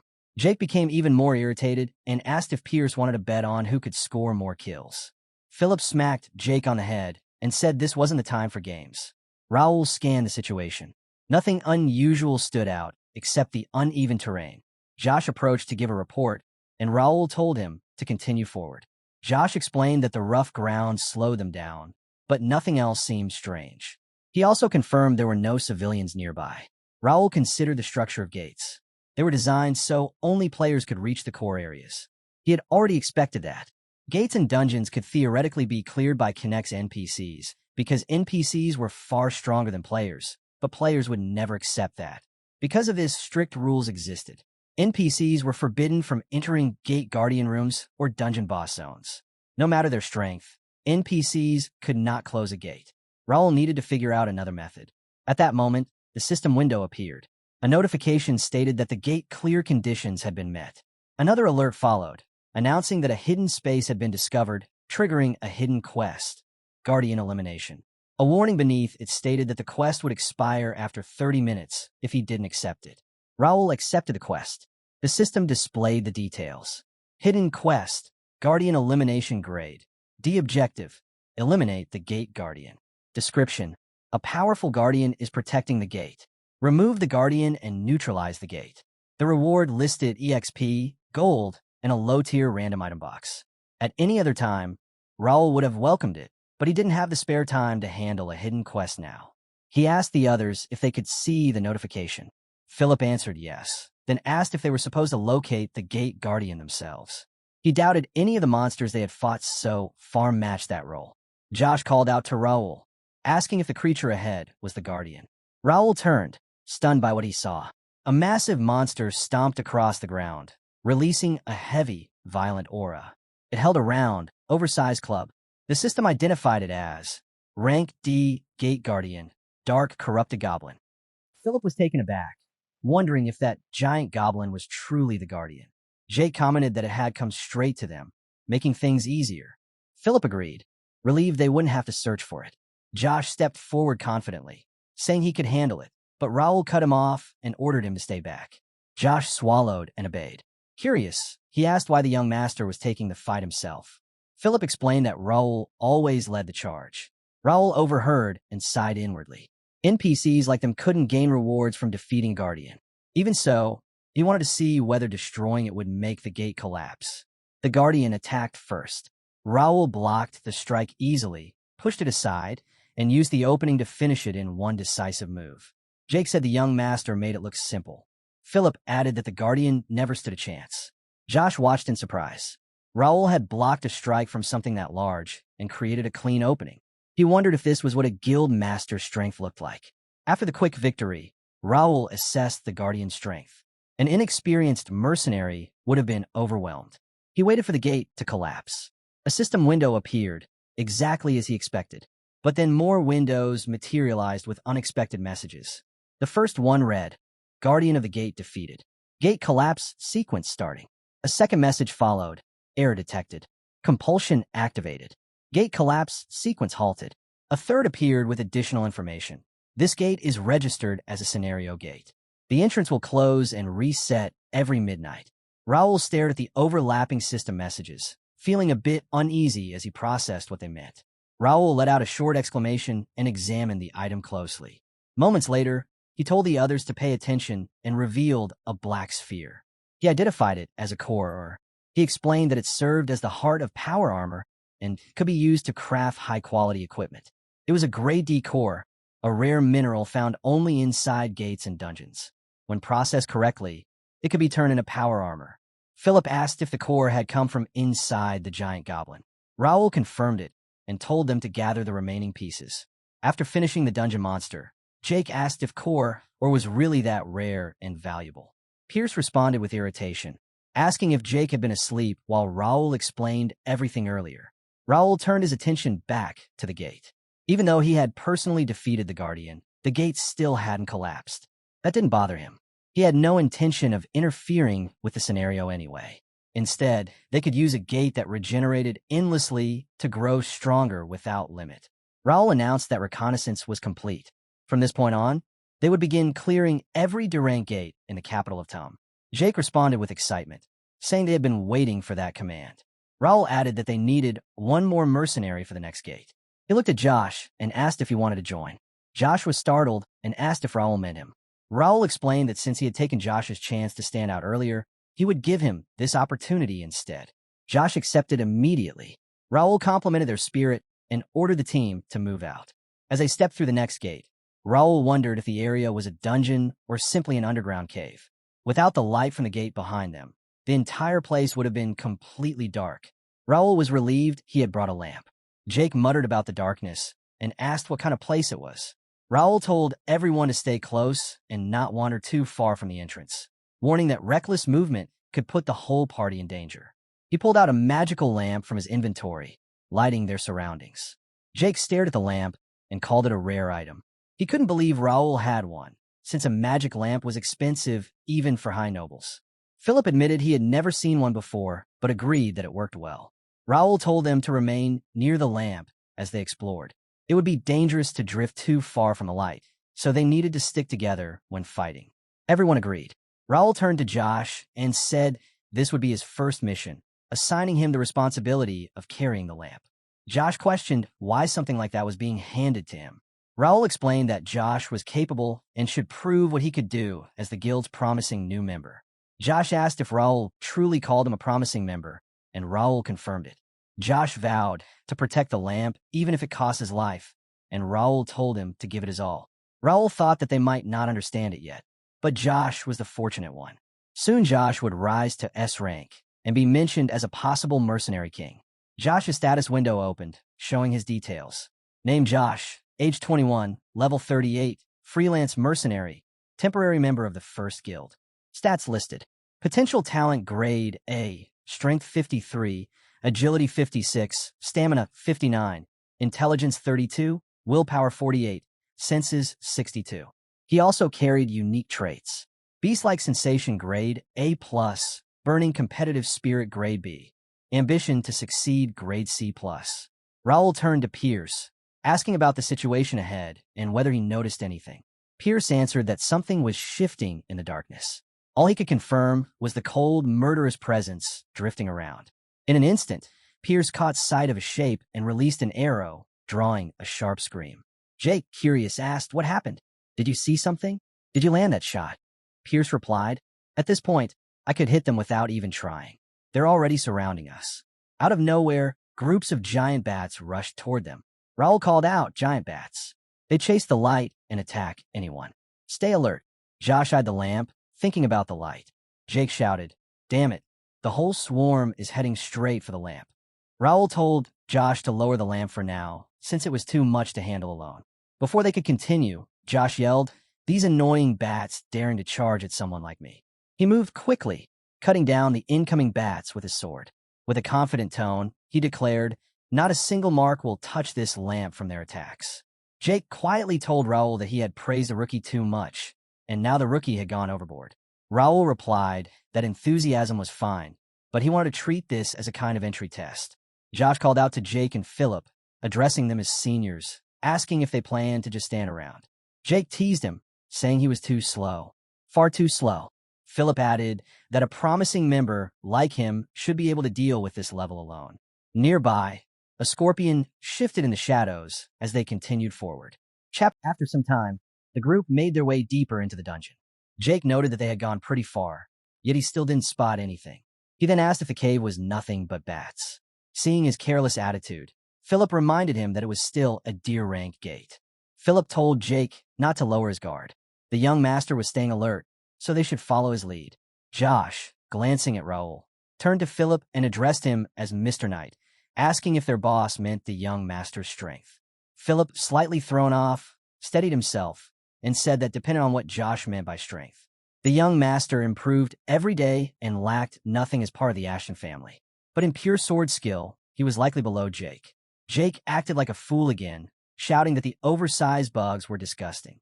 Philip went on, saying Jake might seem ridiculous, but his sword skill was impressive. Sensing a monster ahead, Raul stopped. Philip called out to him, but Raul said he already knew and that the enemies had finally shown up. A pack of scorpions advanced, and a window appeared with their details. Rumored scorpion, level 45, rank D. Their traits were acid poison and steel armor. Jake remarked that they looked extremely ugly. Philip warned him that there were many and they needed to stay cautious. Raul said that giant bats could not possibly be the main foes in a D-rank gate. These scorpions only showed up in gates and dungeons, so this was likely their first encounter with this type. Clearing his thoughts, he said, "Whatever it is, if it's a quest, we have to push through. Their armor is hard as steel, so stay alert. Avoid the poisonous stinger." Then he gave a brief smirk and ordered everyone to get ready for the fight. A quest window appeared with details about a D-rank dimension gate. Quest rank D. The task was to eliminate 50 remarried scorpions of rank D. There was no time limit. The rewards were experience points, gold, and a low-tier random material box. Raul noted that it wasn't a conquest, but an elimination quest. It wanted them to clear the mission, not destroy the gate. He told them to think it through. After dealing with the first monsters, Raul signaled everyone to attack. Philip and Jake charged straight into a scorpion slaughter, leaving Josh to guard the lamp. A swarm rushed Josh, striking from his blind side, but he managed to block at the last moment. When another hit came, Josh believed he couldn't avoid it. Suddenly, several swords pierced the scorpion, taking it out. Confused, Josh asked why the swords were floating. Raul asked him if guarding the lamp and fighting at the same time was too much. He said he felt like he was taking away Josh's chance to stand out. Then he sent the swords toward the other monsters, wiping out almost all of them. Jake watched and felt let down, thinking he could have at least taken a bit more time. Josh, stunned by Raul's abilities, wondered if this was Raul's real power. He was only 15, yet nothing about him looked like a noble pretending to be a knight. Josh kept staring, thinking that this was the master he would follow. Raul finished off the last scorpion, saying that made 50. They had reached the minimum condition to clear the gate. Then he moved deeper inside. Jake laughed, assuming the quest was already finished. Raul said they had to confirm it since they were there. A ranked E gate was dangerous if left unchecked. Jake complained about fighting weak creatures again. Philip told him to quit grumbling. As they continued, Raul thought they had completed the task, only to realize the hidden quest to destroy the gate hadn't appeared. This meant they had to handle it themselves and locate the Guardian, since leaving it behind could cause serious problems. Even with the risk, Raul decided to find the Guardian, no matter how long it took. At a key moment, Pierce used telepathy to reach Raul, asking if he could hear him. Raul responded by asking Pierce if he found anything. Pierce reported finding the end of the cave, suggesting it would be best for everyone to see it themselves. He described a circular arena inside, pointing out how unusual it looked. After a while, Jake guessed that the figure in the center was the Guardian. Raul answered with a simple probably. Jake asked why the Guardian was staying still. Raul said it looked like it was waiting for them. A window then opened, showing details of the Deer Gate Guardian, Scorpion Champion, level 64, grade C++. The Scorpion Champion stared at them, as though ready to devour them. Raul found it almost amusing, saying the Guardian had given them an invitation, so they had no choice but to accept. Jake warned him to be careful, but Raul stepped into the arena, saying he felt a bit sorry for the Guardian while admitting it was strong. He couldn't back away, driven not only by the reward but other reasons as well. He apologized for taking time and told the Guardian to show everything it had. Raul and the Scorpion Champion clashed. The Guardian swung a sword, which Raul blocked, and he shifted away from a venomous stinger. Raul countered, but the Scorpion Champion blocked with just as much force. Their fight continued with both sides pushing back and forth. Philip watched, noting how well the Scorpion Champion held up against the young master. Jake agreed, saying a ranked Gate Guardian Champion was never easy. Josh asked why they weren't helping Raul if things became difficult, but Jake said the young master had the clear upper hand. According to Jake, the Guardian's varied attacks were matched by Raul's sharp swordplay, and Raul seemed to be enjoying the clash. At the same time, Raul considered how rare this type of moment was, a break from training, real estate matters, and guild duties. But he knew he couldn't drag it out, so he decided to finish quickly. He appreciated focusing only on the current fight, yet understood it wouldn't last. Channeling mana into his sword, Raul admitted the fight had been enjoyable, but said time was limited and he had to end it. The Scorpion was laughing too. The Scorpion Champion answered by forming a mana blade, adding a sharp tension to the scene. Without warning, it released poison toward Raul, who slipped out of its path just in time. The droplets melted the ground instantly. Seeing that, he was caught off guard, never expecting the Scorpion Champion to throw poison. His brief lapse came with consequences. When he turned, the monster was already at his blind spot, striking with the mana blade. Raul barely avoided the hit, blocking with his mana sword. Their collisions sent out large waves of energy that reached the others watching from a distance. The clash revealed the Scorpion Champion's skill with the mana blade, stirring up strong winds that made it hard to see. Pierce shouted about the sudden appearance of the mana blade, making Josh think they should help. Jake told them not to panic over something so simple. Philip agreed, saying they would only get in Raul's way if they tried to assist. They needed to trust him. In the middle of the fierce fight, Raul thought about how he had forgotten the rush of life and death battles. Even with an opponent using a mana blade and ranged attacks, Raul enjoyed the complexity of the fight. He studied the Scorpion Champion's patterns, noting how straightforward yet strong its approach was. Then the monster clicked its claw, almost like urging Raul to attack first. Raul charged, thinking this was his first time facing an enemy using a sword, a claw, and a tail together. When the Scorpion Champion swung its claw, Raul moved aside and used the chance to cut off the tail. A follow-up strike finished the Scorpion Champion for good. Raul gave a short remark about the memory the fight brought back. Jake, stunned, asked if the young master had grown stronger. Philip confirmed it, saying Raul had reached the intermediate level not long after hitting the expert stage. Philip then teased Jake, adding that in swordsmanship it was only a matter of time before Raul surpassed him. Jake grew fired up and shouted, "Young master, let's head to the next gate. The next Guardian is mine.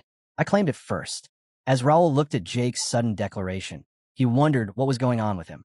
A notification window appeared, showing Ashton's sword skill, Bear Crush, Grade A+, now at Intermediate Level 4.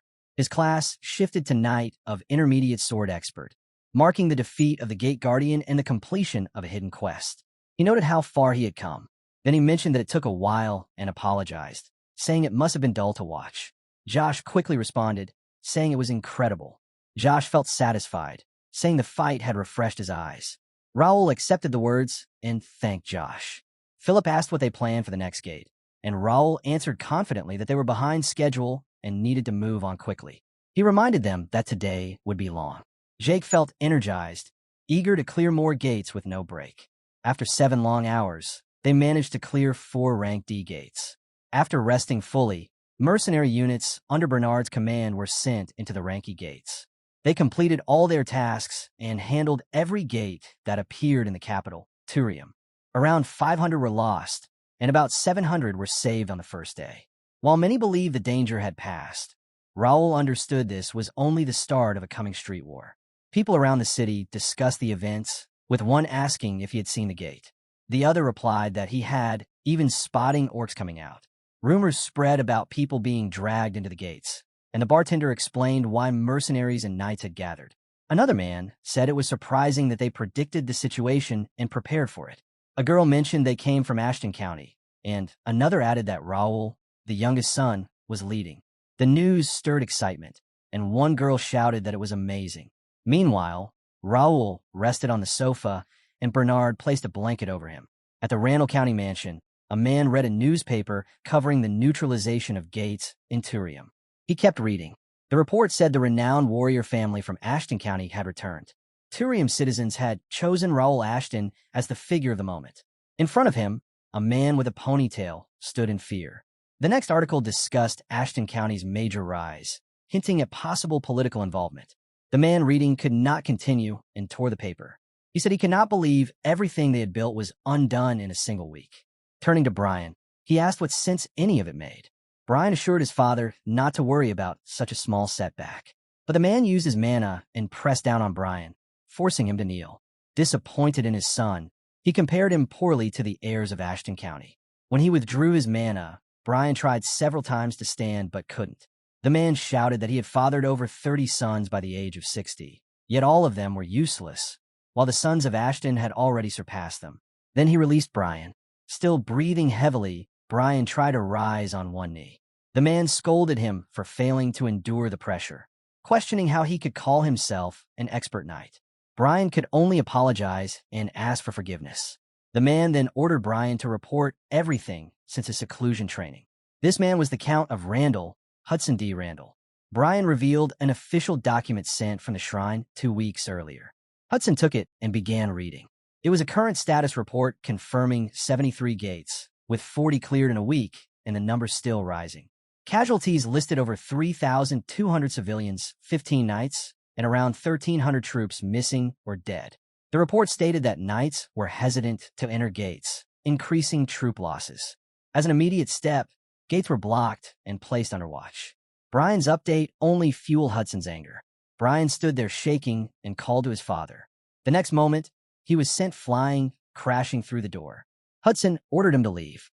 He shouted that Brian and Randall had no place for each other anymore. Hudson warned him not to return to Randall territory unless summoned. If Hudson saw him again, he would kill him, even if he was his son. Then he ordered Brian to call the third eldest on his way out. As Brian was taken out, Hudson D. Randall's voice rang through the halls, cursing Ashton. The scene shifted to the Kingdom Academy.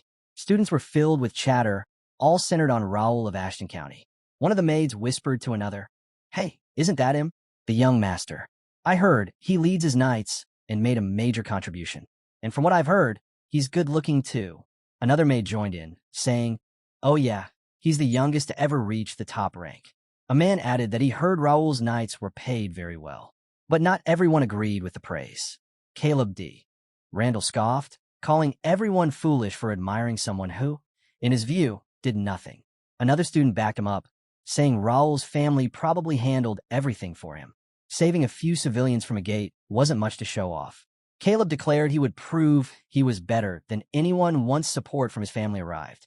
Their discussion kept going. In the middle of all the noise, Raul felt worn out from the attention. He wondered why they were staring at him like he was part of an exhibit. They could just talk to him normally. Dalton, watching, remarked casually that Raul had become a celebrity in only a week. This surprised Raul. Dalton went on, saying the entire capital was talking about him. Dalton guessed Raul must have done something major for everyone to be discussing it. Raul brushed it off, saying he wasn't interested. Dalton asked if the rumors were true and if Raul was the real heir of Ashton County. Confused, Raul asked what he meant. Dalton explained that was what people were saying. After all, which family would send so many troops to someone who wasn't the heir? Raul, slightly annoyed, told him to stop spouting nonsense. His older brother was the heir, and he wasn't interested in the position. He clarified that he recruited his own knight order without any family support. Trying to understand, Dalton asked if that was even possible. Raul answered casually that he had some money. Dalton nodded, saying, I see. That's great. Maybe I should check out that gate thing with you. Raul didn't expect that and stared at him. Dalton noticed and asked what happened, asking why Raul was looking at him like he had caught a chicken to work for free. The curiosity around Raul kept building, filling the academy with chatter. To others, Raul's entrance into the academy might have looked like a chance to leave the house, but he had another purpose: to find valuable skill books in the library and potential recruits in the academy. Even though the new student list changed due to Gray's sudden arrival, he had already chosen candidates based on information he found on the Link Cafe. Dalton was one of the candidates. Realistically, the strongest person in the kingdom was Swordmaster Marquis D. In Connect, where meeting high-ranking noble NPCs was nearly impossible, this was a rare chance to get close to his grandson, Dalton. At the moment, entry into a gate wasn't open to just anyone. You needed official permission or at least 50 troops and 3 official knights. Dalton would never be able to enter alone. Even if he was at expert level, he had never tested his abilities in real combat. He must have been eager for a chance at true battle experience like a gate subjugation. Thinking it through, Raul allowed a small smile. He asked Dalton if he wanted to go together. It was an F-rank gate, so there wouldn't be any danger. Dalton laughed, surprised that Raul agreed so easily. But Raul followed by saying he had conditions. Dalton asked what they were. Raul explained, "First, Dalton is the only one I'll bring. No servants or guards." Dalton replied that it didn't matter to him. Fewer annoying people was better. Raul continued, "Second, keep it quiet. I don't want people talking behind my back about entering the gate with you." Dalton said that was fine too, since he didn't like being caught in family issues. Raul was slightly annoyed that this kid didn't seem worried at all. What would Dalton have done if Raul had bad intentions? Then again, no one in the kingdom would risk making an enemy out of a great noble family like the Templeton Duchy. Raul presented the final condition. Dalton needed the Duke's permission. Surprised, Dalton asked why. Raul replied, "Isn't it obvious? What if something happens to you? Someone must handle the situation if things go wrong. I'm not taking you for fun. I'm taking you on an official visit. And on top of that, I have an entire knight troop to manage. I don't have time to babysit a noble boy." Dalton admitted that was true. But before he could continue, Raul walked off, saying, "Talk to me again after you get the Duke's permission." Dalton, flustered, called for Raul to wait. Raul ignored him and kept going. Dalton was left wondering how he was supposed to convince the old man. The scene shifted to his mansion, where Bernard, Philip, and Raul were discussing matters. Noticing Raul's pale face, Bernard asked if something had happened at the academy. Raul replied that all the attention was tiring but manageable. He had expected this to happen eventually. Bernard then asked if they should keep public opinion at its current level. Instead, Raul told him to report how many people had been deployed so far. Bernard answered that in the past 2 days, 100 soldiers had been deployed as decoys and 10 wandering mercenaries had been hired. Around 20 active spies in the main branch had completed basic training. Raul considered the importance of public opinion during the political struggle among the nobles. It was essential work needed to secure their position. Choosing the voice of Reuben had been a smart decision, since they provided information about the gates without asking for anything in return. Their reputation was spreading across the kingdom. Those who wondered how one media outlet could hold such influence failed to understand the power of the press and Connect. The media and Connect consisted mostly of magicians, with Jenna's White, one of the 3 great sages, serving as the president of the Press Association. Their status was high even among the upper ranks of society, and the most influential outlet among them was the voice of Reban. They didn't need to rely only on swords. They had to use every resource available. Raul ordered them to double the number of wandering mercenaries with a good sense of humor and keep them ready, expecting people from different regions to come and interfere. Philip asked what he meant by that. Bernard explained that greedy nobles would try to take advantage now that the gate situation had suddenly settled down. Raul said he was fine with them joining for simple gate work, but it wasn't possible right now. Bernard added that they might search for faults in attempt to damage Raul's reputation, so they could claim a bigger portion of the rewards. Raul responded that they could only fight for rewards because only chosen individuals could close a gate. He said this information needed to remain hidden for now to stop other lords from pretending they didn't know about the gates. Philip said he understood. Raul continued thinking. Even if he had to use the greed of the lords, he needed the soldiers to gather in the kingdom. That was the only option they had left to face the disaster closing in on the kingdom. Late at night, a man with brownish hair sprinted through a dim alley, convinced he had made a serious mistake. Who would have imagined they would still be hunted even after slipping through a gate? What was wrong with these people? For now, all he could do was drag as many pursuers as possible and buy his comrades enough time to flee. His thoughts cut short when several robed figures suddenly blocked the path ahead. One masked figure spoke up, introducing him as the guild leader of the Information Network Wings of Freedom, Alias, also called Faceless. Alias replied that meeting like this was unexpected, and so these were the ones hunting down underworld guilds for the past half-year. The masked figure confirmed it, adding that the kingdom's top information master truly lived up to his reputation. Alias asked what brought them here. Had they come to take him down as well? The masked figure explained that was the original plan, but he now intended to propose something different. Alias asked what kind of offer he meant. The man said surrender. Ending someone like you would be a waste if you agreed to work with us. In other words, they would spare his life. How would he answer? Alias drew his sword and charged at him, telling him to stop spouting nonsense. His strike was stopped instantly by the masked man's power armor. Alias examined it and recognized it at once. He said they were exactly what he suspected, and although he doubted it at first, they truly were scum from the Empire. The masked man replied that it was an impressively sharp guess, or perhaps a dangerous one, and since it had reached this stage, he had no choice but to proceed. He ordered the blue-robe members around him to wipe Alias out. They rushed toward their target at once, and Alias watched their attacks close and before disappearing from their sight. The group halted, confused, with one asking if he had used stealth magic. Another corrected him, saying it was an artifact, and he couldn't have gone far. Their commander ordered them to search the entire area. Meanwhile, Alias had reappeared on the roof of a nearby building. He considered what he had just learned. The group that had been hunting guilds all this time truly belonged to the Empire. What was happening inside this kingdom? Elsewhere in Ashton County, the guard captain Bill informed Raul that the first night's rank F gate permit had been revoked. Jake exploded at the news, demanding an explanation, but Philip quickly shut him up. Raul accepted the report and asked for updates regarding the rank E and rank D gates. The guard captain assured him that entry for those gates was still approved. Raul acknowledged it with relief and asked who would handle the rank F gates from now on. The guard captain admitted he didn't know yet, only that several families were expected to join. Raul understood, noting that the rank was low risk and could still bring him profit. He added that his group would stay prepared in case anything happened. The guard captain, taken aback by Raul's dedication, commented on his sense of responsibility and wished more nobles acted the same way. Raul repeated that protecting the city and its people required everyone working together. Leaning closer, the guard captain quietly mentioned a rumor that Randall might be tied to the permit cancellation. He suggested the Ministry of Finance could be involved, considering its close connection to the Randall household. Raul considered it for a moment before thanking him for the warning. After the guard captain left, Raul addressed his group, asking if they had all heard. Since they had expected this outcome, he said it shouldn't surprise anyone. Jake responded that it wouldn't have bothered them if things hadn't gone overboard. Raul explained that the order came directly from the royal palace, meaning they had no choice but to follow it. There was no point feeling disappointed, since they hadn't actually suffered any loss. Jake asked what he meant. Raul clarified that rank F gates could be cleared with ordinary soldiers.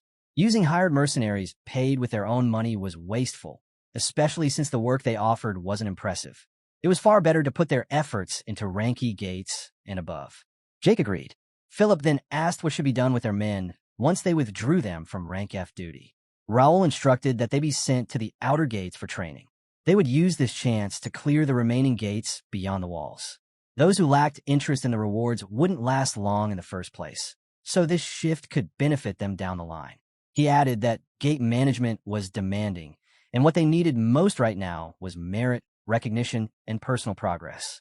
External matters could be ignored for the time being. They had to focus on themselves.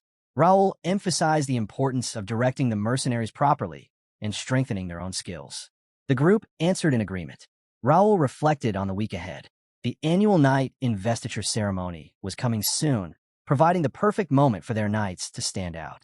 They needed to push hard until then, making sure their names spread beyond the kingdom. The scene shifted to a gate where a guard asked if he was certain they would arrive.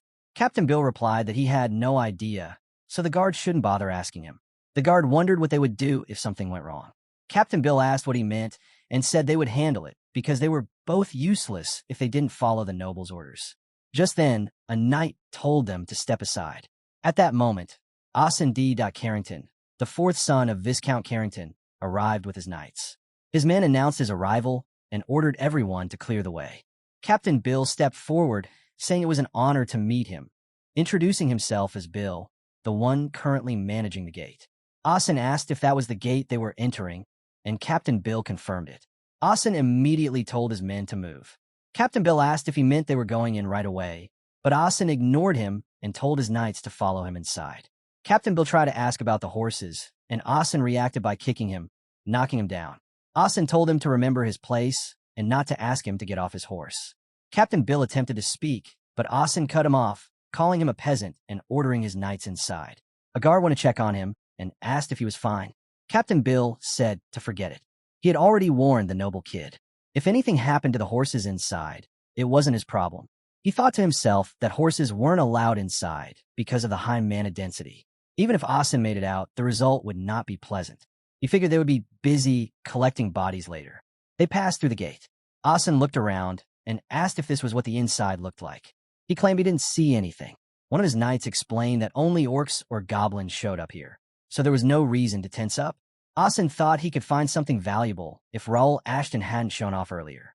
He believed he would become a sensation in the capital by killing a monster using his wealth.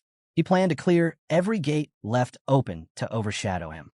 He ordered his knights to sweep the area and eliminate the monsters.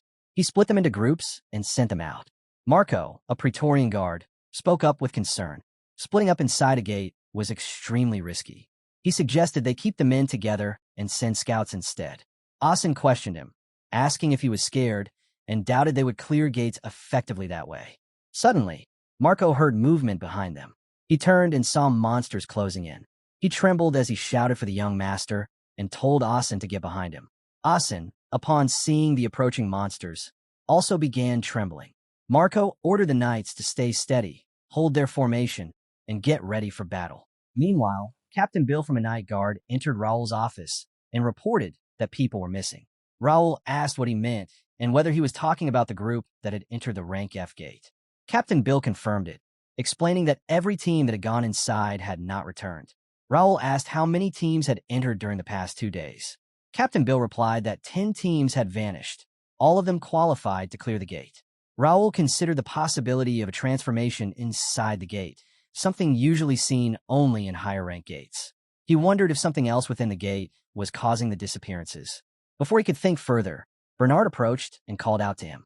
Raul told Bernard to gather the high-rank knights, including Homer. Bernard asked if the training instructors should also come and what the situation was, but Raul only stated that they were heading to the gate for a rescue operation. A short time later, they arrived at the gate. A frog-type monster lunged at Dalton, but he dispatched it quickly and voiced annoyance at the situation. He commented on the gate's troublesome nature. Raul reminded him that they couldn't predict what kind of terrain a gate would contain and that they weren't there to fool around. Philip approached Raul and reported that the scouts had returned. Raul asked what they had found and learned that the number of monsters had decreased as expected. Raul said that it meant the preparations were complete. He believed he already had enough information about the gate. A window appeared, showing details of the rank F dimensional gate. Maximum capacity of 300, no limit on simultaneous entry.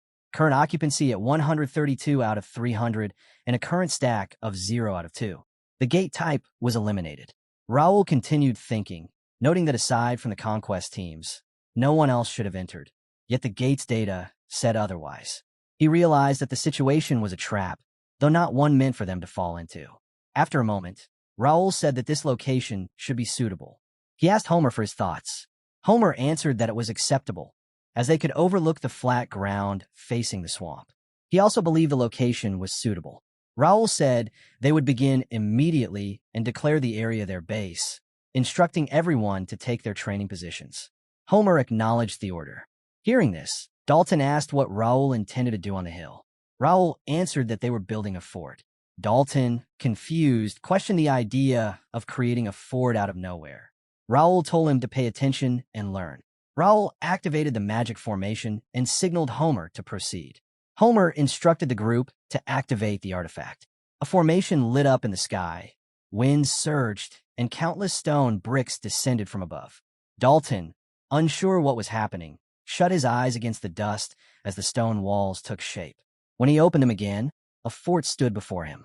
Raul stated that although it was made quickly, it would function well. It was far better than sleeping in tents. The fort reached 3 meters in height and stretched 20 meters wide, giving enough room for at least 100 people. It was the perfect setup for waiting out the enemy. Dalton asked if Raul was planning a siege and whether the gate was dangerous enough to justify building a fort. Raul said gates were dangerous, but only this one required such a structure. He had used this simple fortress technique before and found it worthwhile, even though it required many artifacts to adjust the weight and size of the bricks. He had trained guild members for this exact purpose and hadn't expected to use it so soon. Dalton held back his questions except for one. Why build a fort when they were meant to rescue missing people? Raul answered that this was exactly why they needed it.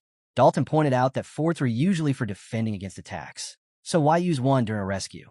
Raul told him he would understand eventually. He reflected that their enemies likely believed they had prepared thoroughly, but doubted they expected failure. Raul ended his thoughts with a challenge, saying they would see whose preparation was superior. Meanwhile, farther down the hill, Jack, the Imperial Hound and commander of Reuben Kingdom's district teammate, sat calmly in his chair with a victorious expression. A subordinate approached and reported that they had taken hostages as ordered. Jack asked if the rescue team had arrived. The man confirmed and added that they had located a rescue group similar in size to the one they captured, and their scouts were keeping watch over them.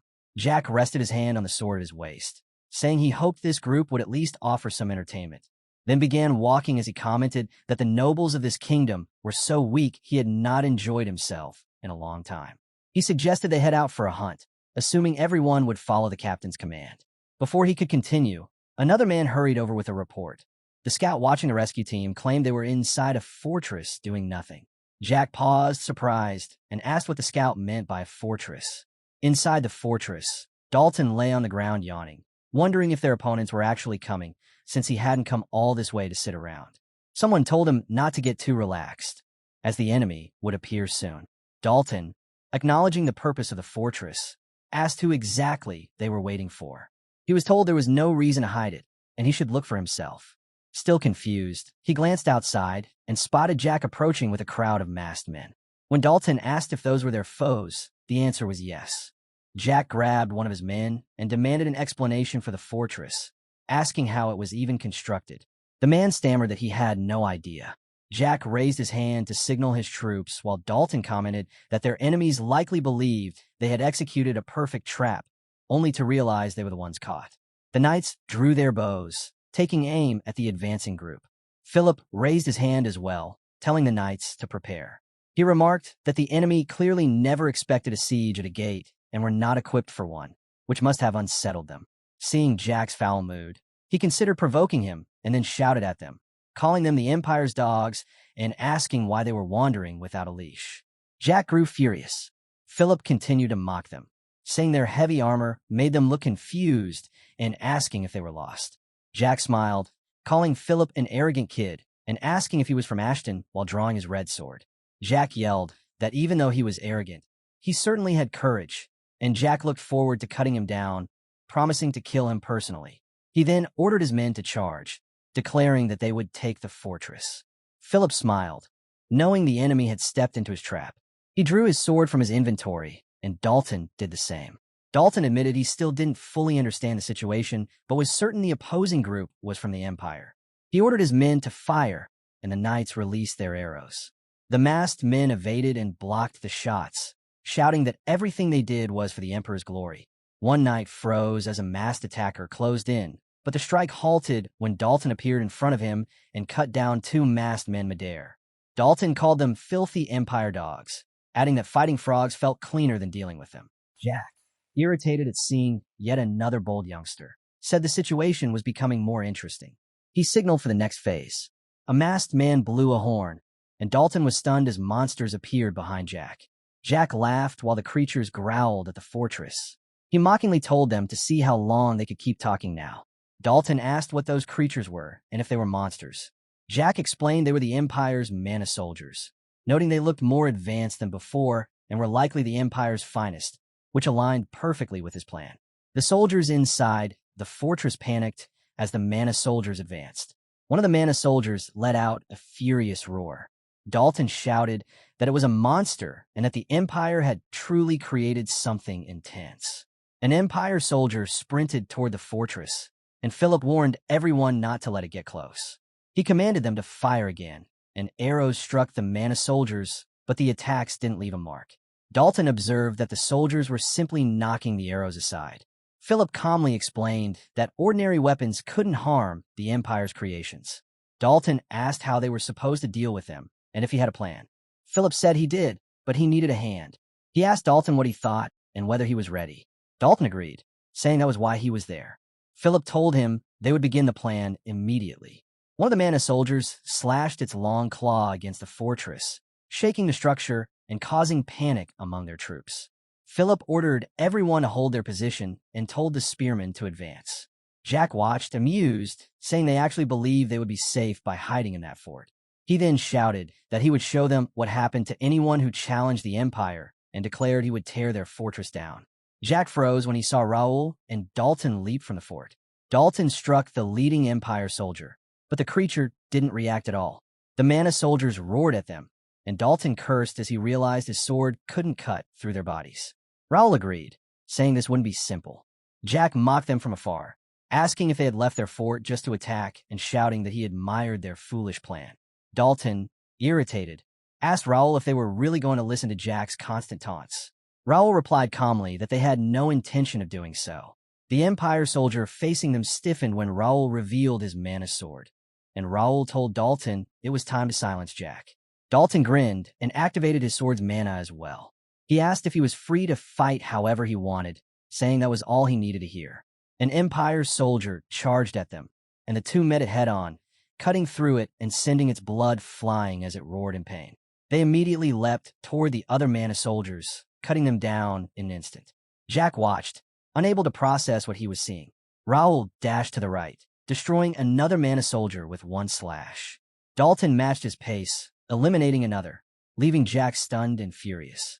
Inside the fortress, the soldiers cheered as their leaders wiped out the Empire's mana soldiers. Dalton exhaled and said it had been close, then taunted the masked men, asking why they were suddenly quiet and if that was all they could do. He mocked their cries for the Emperor, saying their devotion collapsed once their mana soldiers were gone. Jack, angered by the insults, smiled and said things were becoming entertaining. He added that he would send his regards to Raul's family, hinting at a deadly clash. Dalton noted that Jack was a commander of the Empire and stronger than the monsters they had fought so far, then offered his support. Raul declined, saying Jack was his to handle. He pointed to Dalton's own opponent. Dalton turned and saw a massive flail smash into the ground, wielded by a half-mana soldier. Raul said the creature was smaller but armed, and asked if Dalton could deal with it. Dalton shot back, asking if he had forgotten who he was and the name he carried. He told Raul not to worry and to focus on dealing with Jack. Raul smiled, acknowledging Dalton as Templeton's grandson. Despite this being Dalton's first real fight, Raul said he trusted him completely. He then stepped toward Jack, assuring Dalton that his back was protected, and asked if it was time to finish their battle. He apologized for the weight of the blade and told Jack to come at him. Jack addressed him as the young master of the Ashton family and asked for his name. Raul introduced himself. Jack commented that the Ashton family was well known throughout the Empire and said he had heard they specialized in great swords. though that didn't seem to be the case here. Raul sighed internally, thinking Jack talked far too much and resembled a gorilla, but he knew he couldn't take him lightly. Despite Jack's appearance, his level and stats matched those of a seasoned advanced sword expert, making him the strongest opponent Raul had faced so far. Raul examined Jack's information. 44 years old, level 81, advanced sword expert with potential talent grade A. His stats included 79 strength, 77 agility, 73 stamina, 71 intelligence, 61 willpower, 73 mana, and 68 senses. His traits included narcissism at grade C+, bloodbath at grade A-, and quick-witted at grade B. Jack laughed, saying he had hit the jackpot by encountering two noble family young masters and suggested they show him what they had. Raul took note of Jack's balanced stats and his power armor, understanding he had to stay cautious. Still, he smiled, thinking about his steady level-ups and the investment he had put into his equipment. He was ready to show what a reincarnated, overgeared player could do. Jack complimented Raul's control of the mana blade, saying he clearly wasn't a spoiled noble and that this fight might actually be enjoyable. Jack powered up his sword with mana and warned Raul not to expect mercy. He lunged forward, mocking him as a noble kid and telling him not to cry after being beaten with a single strike. Raul met the attack calmly, swinging his blade and creating a loud explosion as the two weapons clashed. Meanwhile, the half-mana soldier wielding a flail launched a heavy strike at Dalton. Dalton blocked with both swords, though the impact rattled him. As the soldier prepared another attack, Dalton noted its strength, but countered with a forward swing. To his surprise, the soldier blocked with a shield, leaving Dalton wondering if it knew the shield would shatter against a mana blade. The creature swung its flail again, but Dalton jumped back in time to avoid the hit. He cursed, realizing the soldier had enough awareness to make this fight much harder. Glancing at the creature, he considered the consequences if he had run instead of confronting the Empire. He knew the old man wouldn't have let him live it down. His attention then shifted to Raul, who was fighting Jack head-on. Dalton wondered if Raul was handling himself well and noticed that Raul's battle looked more demanding than his own. Raul's sword met Jack's blade again, and Jack laughed, saying Raul wasn't bad and had good imitation skills, but that was as far as it went. Jack shoved him back with force. Raul realized Jack's attacks were both fast and heavy, showing even a small opening could end the fight. Jack suddenly closed the distance, appearing in front of him for another strike. Raul barely caught the attack in time, using all his strength to keep from being forced back. He loosened his grip for a moment, shifted his position, and pushed Jack away with a sharp movement. But Commander Jack only grew more excited, shouting that the fight was far better than expected and that it was almost a shame he had to kill him. He taunted Raul to resist harder, mocking the kingdom's people for only being capable of holding out. Raul mentally noted how much Jack talked, feeling the strain, but the real problem was that the longer the fight continued, the more his weapon shook from the impact.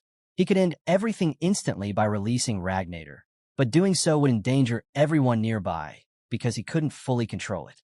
He needed more time, just enough for the plan to reach its final stage. Then Bernard's voice came through the system, calling for Raul and reporting that the situation was handled. They had rescued the hostages and eliminated the enemies. The plan had succeeded. Raul smiled at the message. Jack noticed and grew irritated, asking why Raul was smiling, demanding to know if he had surrendered, and questioning what happened to that rescue plan when all they did was hide in a fort. Jack's rant stopped when Raul released a sharp blue aura, freezing Jack in place out of confusion. Raul said the rescue plan had been active from the start, and now that it was done, it was time for an actual fight.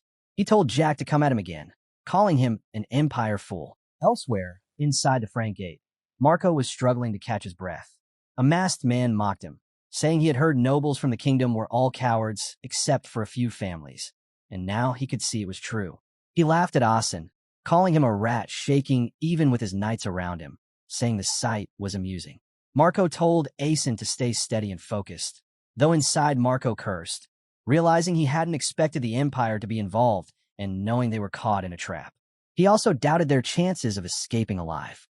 The masked man said they wouldn't kill anyone who didn't resist, but since they had fought back, he announced Asen was enough as a hostage and they could kill the rest.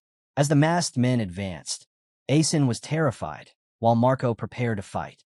Suddenly, a wave of arrows rained down, striking every masked man closing in on them. A sudden shift swept through the battlefield when the masked man, Asen, and Marco turned to find Pierce, Bernard, Josh, and Philip standing behind them. Their voices carried across the chaos as they called out the masked man, labeling him and his group as the Empire's dogs and demanding to know how they dared step foot inside another kingdom. The masked man, caught completely off guard and stumbling over his words, tried to figure out who these newcomers were. Before he could finish, Josh cut down the soldier blocking his path. Pierce fired from a distance, dropping another enemy with a single arrow.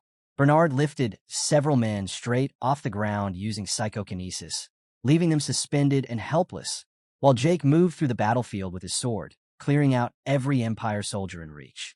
The masked man stared at the scene, stunned at how easily they dismantled a unit of mana soldiers. His attention fixed especially on Jake, who wasn't even using a mana blade. Jake casually admitted he had overheated and ended up killing them all without meaning to, then wondered aloud if that meant he could deal with the remaining soldiers just as easily. Marco leaned toward Asen, explaining that Jake was from the Bear Knights, and that the First Knights had finally arrived to rescue them. Asen, overwhelmed and dropping to the ground, could only stammer out questions about the First Knights. A voice from behind cut through his confusion, asking why he was on the ground and what was wrong with his legs. Asen quickly turned to see Josh, who was pointing out his reaction to Pierce. Josh called Asen's behavior pathetic and said that not every young master behaved like theirs. Pierce suggested they find someone more worthy to compare to instead. Asen could hardly process what he was seeing. With only a small group, these men had wiped out the Empire's elite, warriors equipped with power armor, soldiers known for their strength. He wondered if these really were Raul Ashton's First Knights.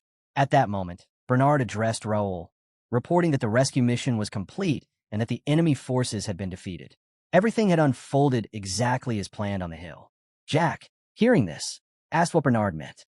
Bernard explained that the hostages had already been recovered, and the task had been simple because Jack had gathered all his forces in one spot. Bernard openly mocked him for capturing the hostages only to abandon them and go after the fortress, asking if Jack had forgotten what they were supposed to accomplish. Then he revealed the truth. Jack hadn't trapped anyone. Instead, Jack was the one who had walked into a trap. Jack let out a short reaction and acknowledged the situation. He drove his sword into the ground and announced that complicated strategies weren't his preference. He removed his armor piece by piece, questioning the excitement of hiding and relying on traps. As he lifted his sword again, Bernard paused, noticing Jack's bare arms. Jack told him to stick to his own style and asked what he thought of this approach, then released his true power and aura, marking the shift into his real strength. Jack raised his voice, declaring that there was nothing left holding them back and that the real fight would begin now. As the clash intensified, he took note of Jack drawing on the Shadow Clipper, a powerful greatsword technique often practiced by the Imperial Knights. The move carried a distinctive trait, an ominous blade that carved through the air in wild, irregular arcs that were difficult to predict. He waited for Jack to fully commit to the technique, watching closely as Jack tightened his grip on the sword. That single motion marked the beginning of their duel. Jack burst forward with startling speed and delivered a heavy opening strike. He managed to block it just in time, but Jack didn't slow down. The follow-up swings came from every angle, forcing him to defend against a non-stop flurry. Jack taunted him between strikes, questioning the confidence he had shown earlier. He responded calmly, counting percentages aloud, starting at 40, moving to 50, then 70, until he finally reached 90. When he hit 100%, he delivered a powerful swing aimed directly at Jack. The force behind it caught Jack off guard, and although Jack raised his sword to block, the impact surged through the blade. Jack stumbled over his own words, trying to understand what kind of strike that had been. He answered simply. It was a copied technique, and he intended to use it to its fullest. Elsewhere on the battlefield, the fight between Dalton and the Mana soldier continued. Dalton deflected an incoming blow and countered, but his attack barely scratched the armored opponent. The Mana soldier retaliated with a heavy swing using a flail, sending Dalton leaping back to avoid being crushed. Dalton observed the situation. The Mana soldier was quick, able to analyze the flow of the fight, yet his attack pattern repeated itself. The danger came from the mana surrounding the mace, turning every strike into a lethal threat. Dalton recognized the disadvantage. Without a mana blade, his options were limited. There had to be another approach. His thoughts shifted as he glanced toward the fort. If he used the landform now, It might give him an opening. From the fort, Homer watched Dalton struggle and noted that the fight was clearly giving him trouble. He turned to Philip and asked if they were really supposed to stand by without helping. Philip confirmed the order. No interference unless they were directly requested. Their job was to wait. The hostages had already been rescued, which was the priority. All they could do now was trust their young master. Before Philip could finish his explanation, Dalton called out to him. Philip responded immediately. Dalton said he needed a favor. He asked Philip to tell the men to brace themselves and hold on to anything near them, because he was about to use the fort, and it was going to shake. Philip, thrown off by the idea, questioned how the fort would shake at all, but he reacted quickly. He ordered everyone to get away from the walls, get low, and prepare for impact. He told them to grab onto something so no one would fall. Dalton noted how quickly Philip moved. It became clear why Raul relied on his men with such confidence. He prepared to move again, deciding to try parrying the next attack. He rushed forward and sprang directly onto the mana soldier's shield, using it as a stepping point to launch himself backward toward the fort wall. The mana soldier followed and slammed its weapon into the wall, causing the structure to shake. Philip immediately ordered the knights to hold on. Using that moment, Dalton pushed off the wall, shot up into the air, and came down with a decisive strike. The blow landed cleanly, finishing the mana soldier in one move. He took a brief moment to assess the situation. The plan had been risky, but it worked. The wall had taken some damage, and he hoped it wouldn't be an issue. From a fort, Homer observed Dalton's performance. For someone experiencing his first real battle, Homer found it notable that he moved with such certainty. Philip responded that Dalton showed confidence, almost enough to cross into arrogance. Homer commented that it matched his background as the swordmaster's grandson, the one known as Templeton's wolf. Down below, Raul watched as Dalton brought the fight to an end. Raul stated that their side was finished, and it was time for his own confrontation to wrap up as well. Standing around was becoming tedious. Jack reacted sharply, claiming that this was exactly what he had wanted, though the outcome wouldn't be what Raul expected.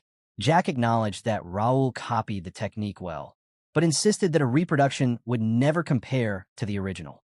Jack coated his sword in dark red mana and rushed forward, aiming to demonstrate the gap between them. Raul raised his blade and blocked the attack without difficulty, pushing Jack back before releasing his charged strike. Jack dodged at the last moment. Raul asked what he thought now, noting that the copied version didn't seem bad at all. Jack called him an arrogant kid, but Raul maintained that the skill wasn't bad, strong, simple, and the first decent technique he had come across in a while. Suddenly, a red system window appeared, reporting an information error. It stated that the regulator had detected prohibited traits. Due to the covenant with the Rector, Shadow Clipper would be discarded. Raul stared at the message, unsure what it meant. Prohibited traits? Was the system saying he couldn't use a copied skill? A second window appeared, announcing that it was searching for a replacement skill. Raul realized that he had just found a useful technique only to lose it before he could use it properly. The system indicated he could still use the skill until an alternative was prepared. That meant he needed to end the fight quickly. He would rely on it as much as possible until the system removed it.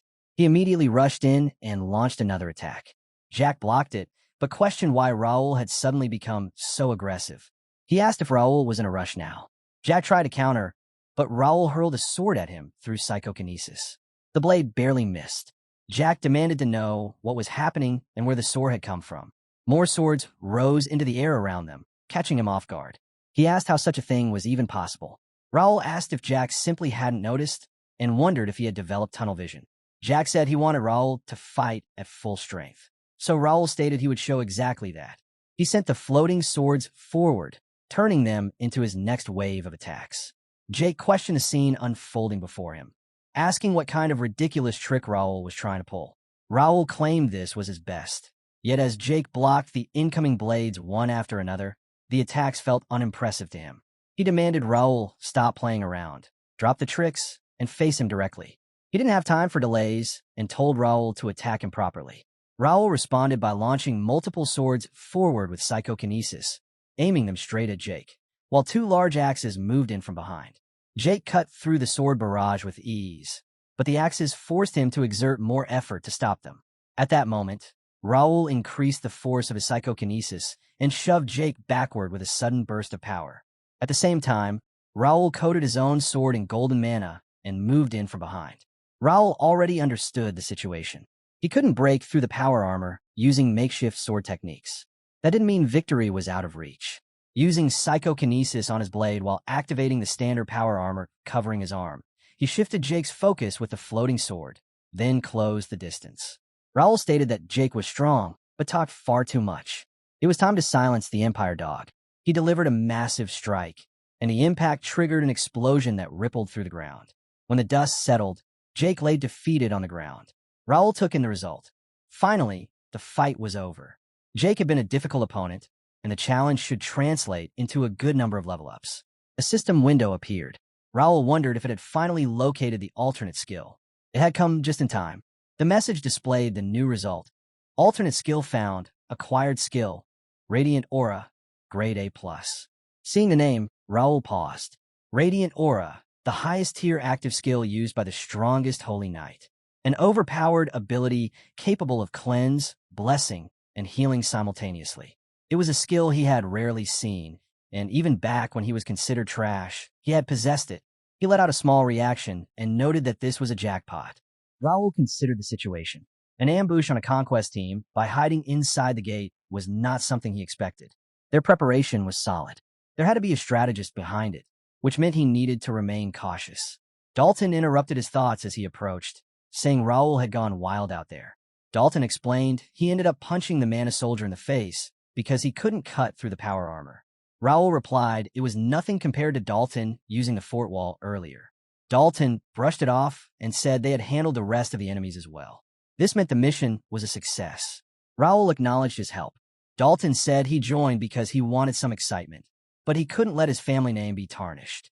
His grandfather would have dealt with him personally if he had just stood around doing nothing. Raul considered Dalton's performance. He had exceeded all expectations. Hard to believe this had been his first real battle. If Dalton ever joined the First Knights, his potential would be enormous. Noticing movement, Philip alerted Raul that the rescue team had returned. Jake laughed and called out to Raul, announcing their arrival. Pierce quickly reminded him that he wasn't supposed to address Raul like that during a mission. Raul acknowledged their efforts, complimenting them on the work they had done. Everything had gone well. Jake let out a casual laugh and claimed there couldn't possibly be a problem when he was around. He said the entire operation had unfolded without a single flaw.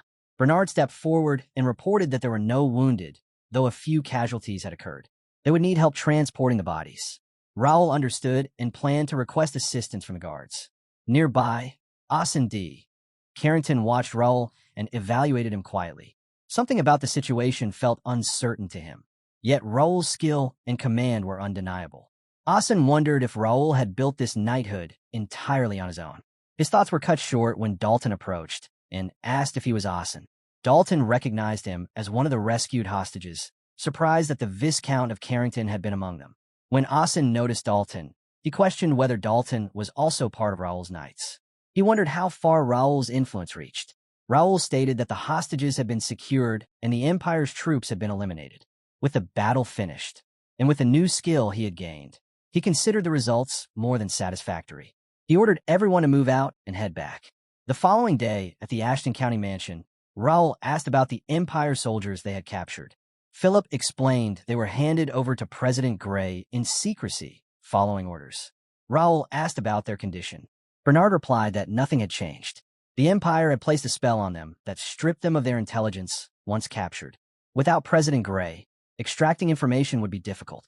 Raul mentioned that even President Gray might not have a solution.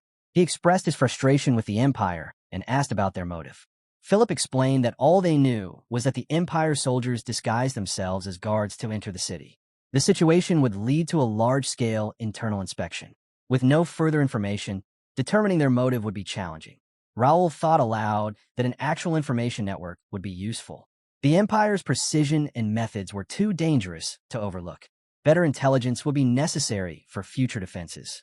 For now, he would leave the matter to the kingdom and President Gray. Philip confirmed that the Knights ceremony would take place tomorrow. Raul noted that the capital was currently unsettled, so the event would be small and quiet. Instead of a large display, the ceremony would mainly involve a formal review. Raul considered this preferable. Even so, the ceremony held significant meaning. He instructed them to prepare thoroughly. They acknowledged the order. Raul continued thinking ahead. The ceremony would bring together the kingdom's most prestigious families and knights.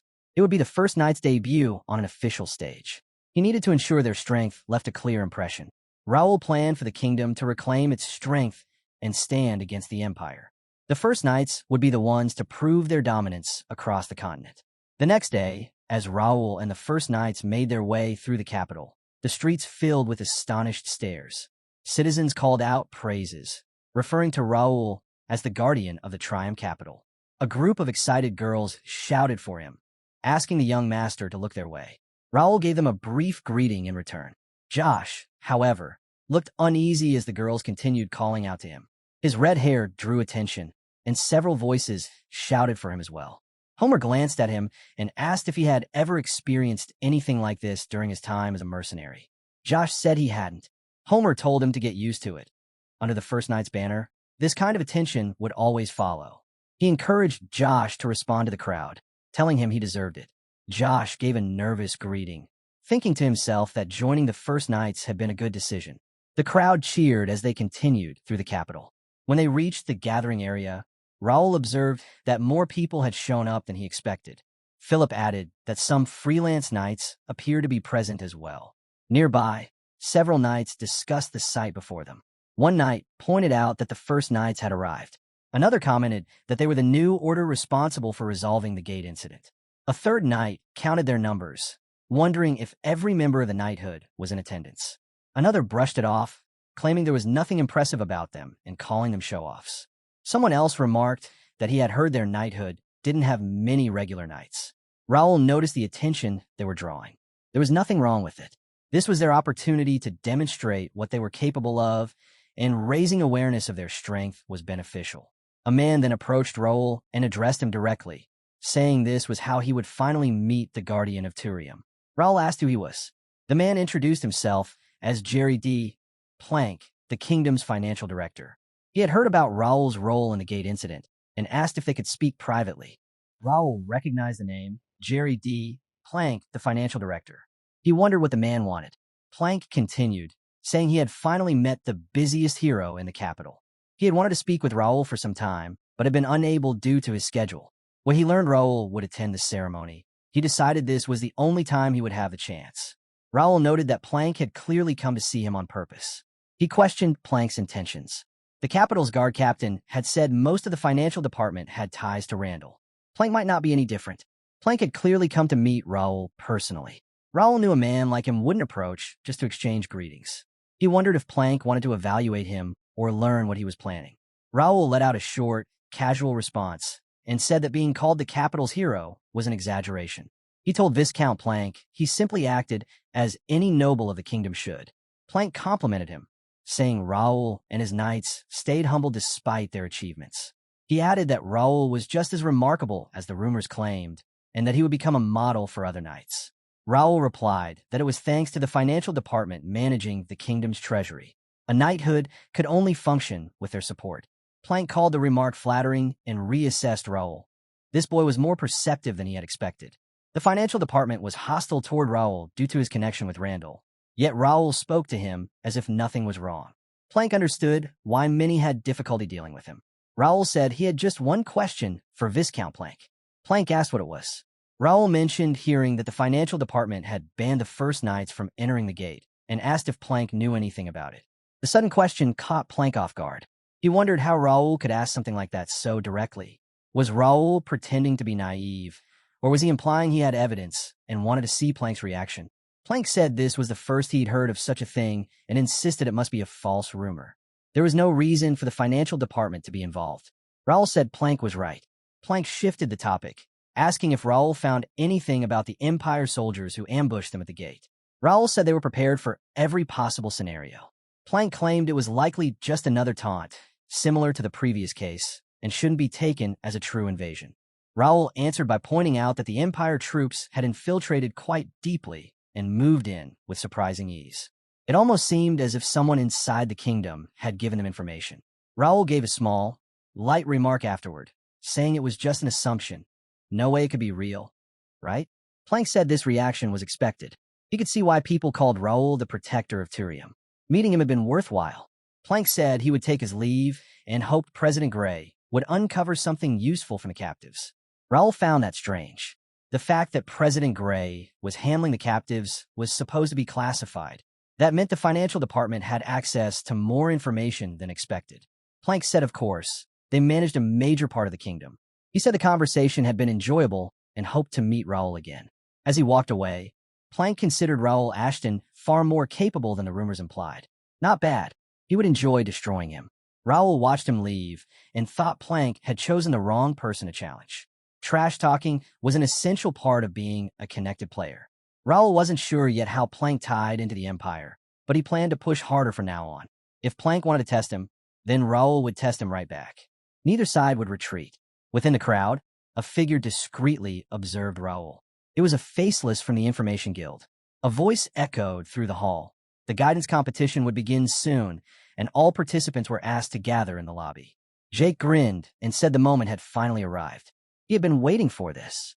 Raul noted how eager he looked despite complaining earlier about the competition's purpose. Jake explained that being here in person made the experience different. Raul told them there was a deeper meaning behind this ceremony. It was their chance to show everyone who they were. He reminded them that the hostility directed at them was obvious and intentional. It was all part of his plan, but one thing was still missing: fear. Their objective was to create that fear. Respect would come afterward. The first knights would make sure the kingdom remembered exactly what they were capable of. All of them answered with a firm acknowledgement. Raul turned to Philip and said he would leave the rest in his hands. Raul intended to watch from the seats. Philip agreed without hesitation. As they made their way toward the lobby, Jake muttered that if any of them lost, they would be heading straight to hell. Philip responded that the same applied to Jake as well, and he advised him not to underestimate the others. Raul noted that he no longer needed to worry about them. It was time to trust them and let them handle things. He had other matters to deal with, especially after noticing the Faceless slipping away.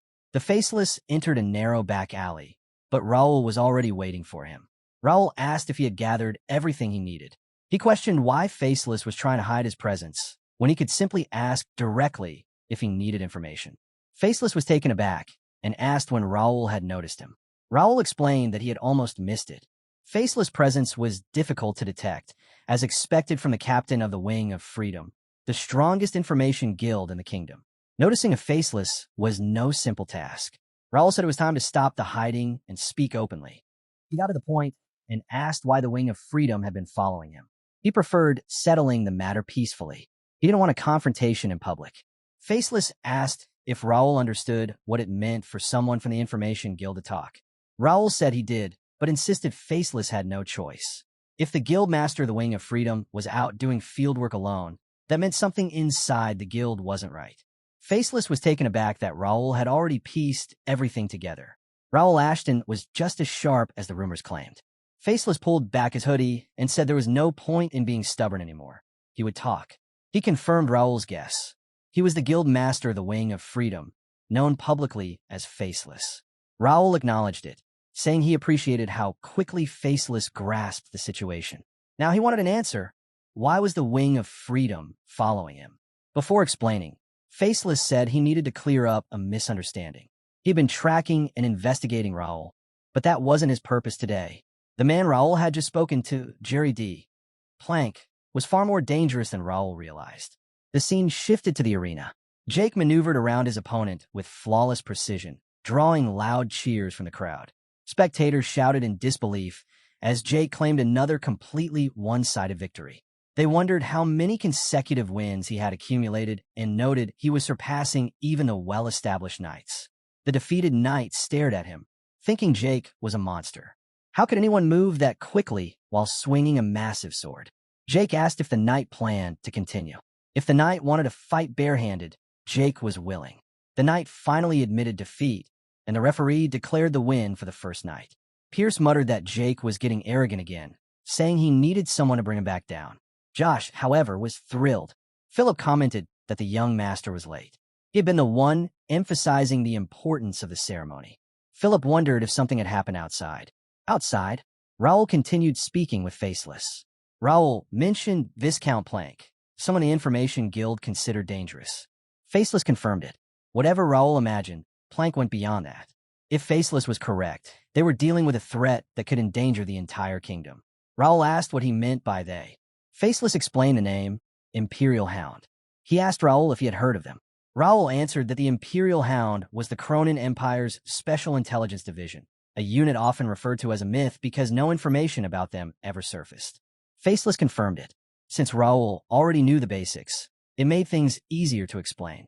Recently, several small guilds have been wiped out one after another. No traces remained at any of the scenes, leaving investigations with nothing to uncover. Among information guilds, this type of attack was known as a guild hunt. Raul asked if Faceless suspected that the Imperial Hound was behind the raids. Faceless corrected him. He wasn't suspicious. He was certain. The Wing of Freedom had become their target and had already clashed with them. Raul then asked what connection existed between the Imperial Hound and Viscount Plank. Faceless said that what he was about to share was still only an assumption.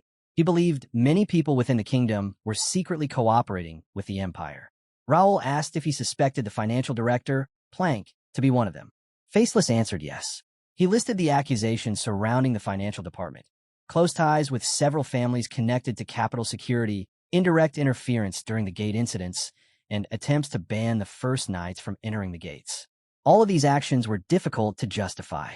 Blocking the very order that contributed the most during the previous gate incident made no sense.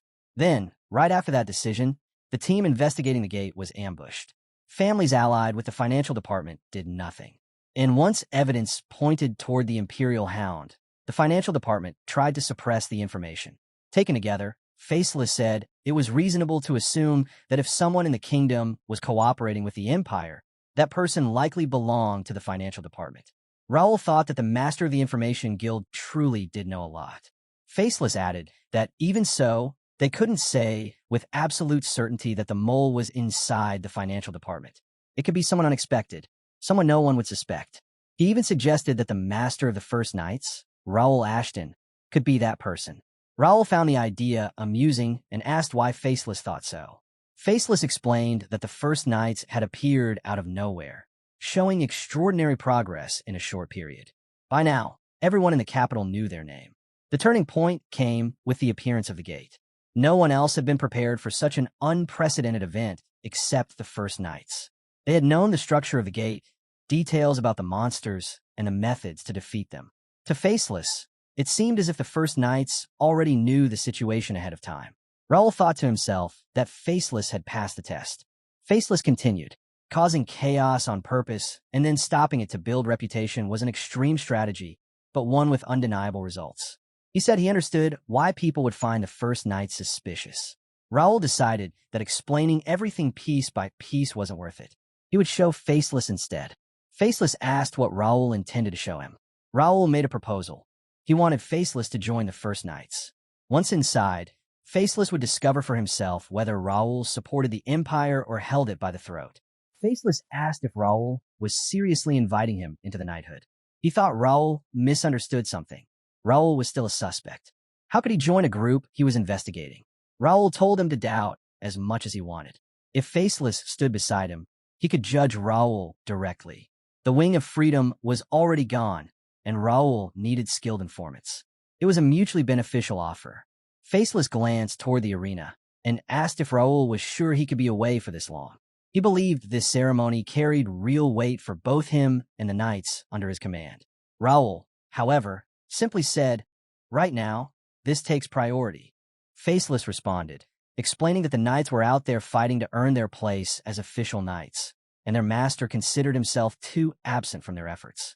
Raul countered, he trusts them. Whether he's there or not won't change the outcome. They'll win.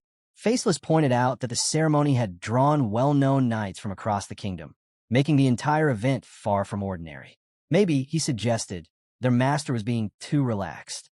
Raul answered, he knows none of this will be easy for them, but he trusts the strength of those who fought beside him again and again. Losing isn't something they will do. Faceless understood how deep that trust went. With that, he finally agreed to cooperate with the First Knight. He mentioned he would think about officially joining the knighthood after some time. Raul told him he'd made the right decision. Faceless then pulled up his hood and said they would meet again another time. Staying in one place wasn't something he preferred. Raul replied that he would be waiting. Faceless told him to call him Kane from now on and addressed Raul as his master before leaving. Raul felt the outcome was favorable.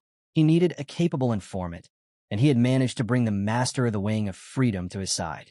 He hoped the knights would understand why he was absent. He had something more pressing to handle. Still, he couldn't miss the entire ceremony. He turned his attention toward the arena to check on their progress. Inside the arena, Randall's knight claimed another win, and the crowd reacted with rising excitement at Randall's continued success. They had pulled off the shooting star technique yet again, and the audience was energized, treating the ceremony as if it were leading to an inevitable clash between Randall and the first knight. Meanwhile, Jake questioned the intensity of their opponents, saying it was becoming excessive. Philip explained that the other fighters were trying to stand out as much as possible. Pierce noted that out of all participants, only their group and Randall remained undefeated. They hadn't faced Randall yet and wondered if Randall's side was deliberately avoiding them. Homer said the matchups were random, so that was unlikely. Jake replied that Randall was already intense enough, and once they finally crossed paths, the fight would be serious. He then turned to Josh, asking how he felt and whether he thought he could beat them. At that moment, Raul arrived and said, "He has to. If he can't, it'll cause problems." Josh reacted quickly when he saw Raul. Raul told him he was up against Randall's talented newcomer, Rhodey Randall, the 10th son. It wouldn't be simple, but the match could still be won. Their opponents were probably pleased right now, assuming their first match was against a rookie who had once been a peasant.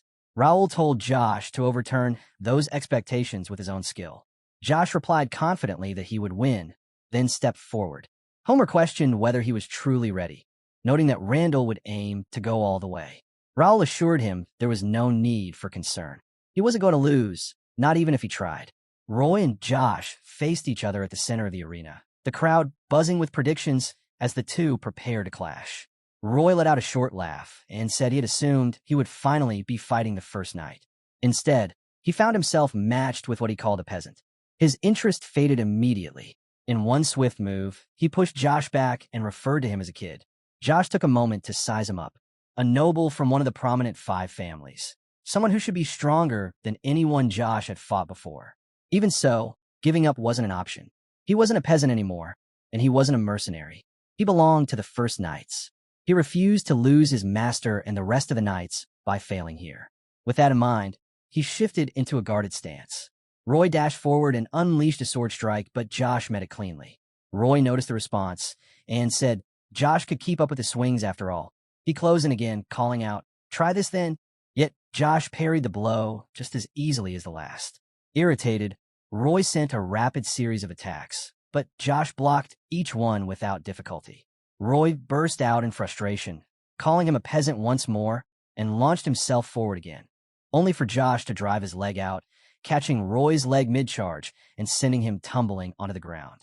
Roy's rage deepened. Josh, however, questioned if this was the extent of Roy's skill.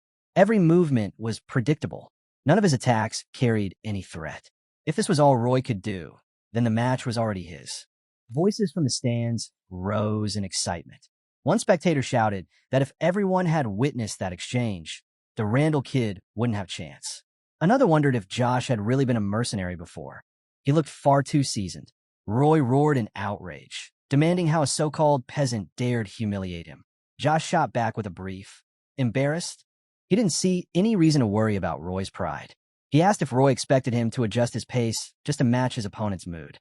Roy, growing more agitated, demanded whether Josh even understood who he was. Josh answered calmly but firm. He found it strange to even bring that up. He'd heard that every knight entering this ceremony was to be treated the same. Even if this was a mock battle, the fights were real enough. There was no room for concern over status or manners. Whether someone was noble or peasant didn't matter. Only strength and weakness had meaning here. Roy lunged again, shouting for Josh to shut up, but Josh intercepted the incoming strike without effort. From the sidelines, Jay commented that he thought Josh was supposed to be a beginner, yet he looked nothing like one. Philip responded, saying Randall considered Josh highly skilled. Raul added that the explanation was simple. Josh was just far stronger than Roy, and that was all there was to it. Homer said he already knew Josh was gifted, but what he was seeing went far beyond anything he expected. Raul explained that Randall had probably assumed Roy could overwhelm Josh by going all in from the start, but that assumption was wrong. Josh had already completed a gate conquest and returned successfully. Losing here wasn't something that could happen. Josh swung his sword for the first time in the match, catching Roy completely off guard. Roy managed to raise his blade, but the force behind Josh's strike shoved him backward. Josh didn't slow down. He rushed in and announced, "Blocking isn't interesting anymore. Let's make this a real fight." While calling Roy Mr. Noble, Josh attacked again. This time Roy barely managed to block the strike. Josh followed up with a punch, but Roy leaped back quickly enough to dodge it. Roy shouted that Josh was using his fists in a match meant for swordsmanship and demanded to know if Josh thought this was some kind of street brawl. Their blades clashed repeatedly, each meeting resistance. Josh asked Roy what he thought actual combat looked like. Honor didn't apply there. Roy had been the one to come at him with lethal intent. Josh told him that if he was scared, he should surrender. Roy snarled back, vowing to make Josh stop talking. He lunged forward with another strike, but Josh blocked it without issue. The crowd roared with excitement. They called out that Randall's son had skill after all, and the match was finally getting entertaining. Philip commented that Roy was more persistent than the other members of the Randall family. Raul replied that this persistence was likely the reason Roy was known as a rising rookie, but persistence alone wouldn't bring down Josh. During the exchange, Josh grabbed Roy by the neck and delivered a solid headbutt, sending Roy stumbling backward. Roy demanded an explanation for that move, and Josh told him that real battle sometimes required using his head. Roy cursed him again, accusing him of being from the streets and relying on dirty methods. This wasn't a place for mercenaries, he said, but since Josh had pushed him this far, he wouldn't hold back anymore. Josh recognized it immediately, Randall's shooting star. Many respected knights of the kingdom had fallen to that technique. He wondered if he could stop it.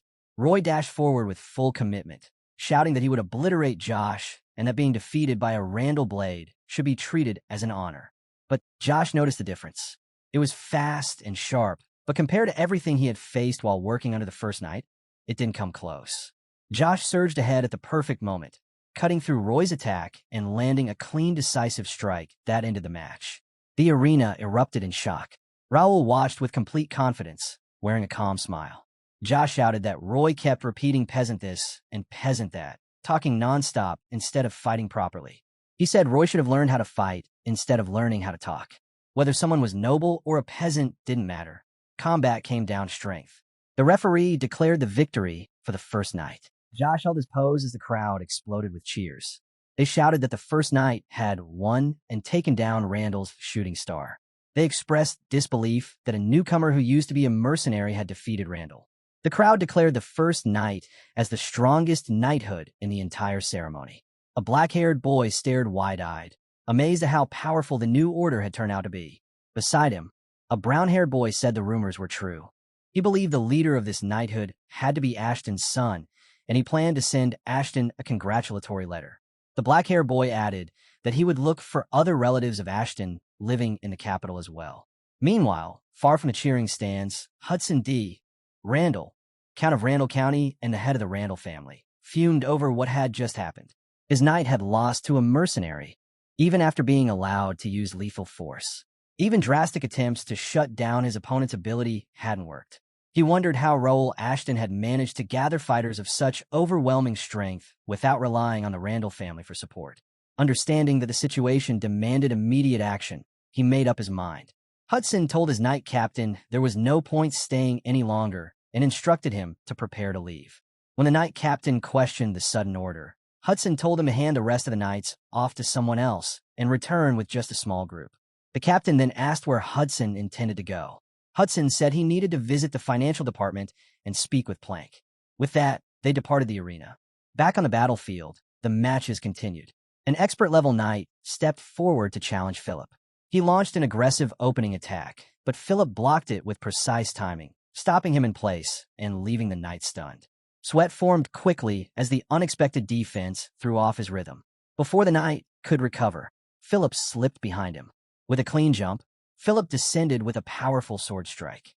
But just before the blade touched its target, Philip pulled it back, ending the move gracefully.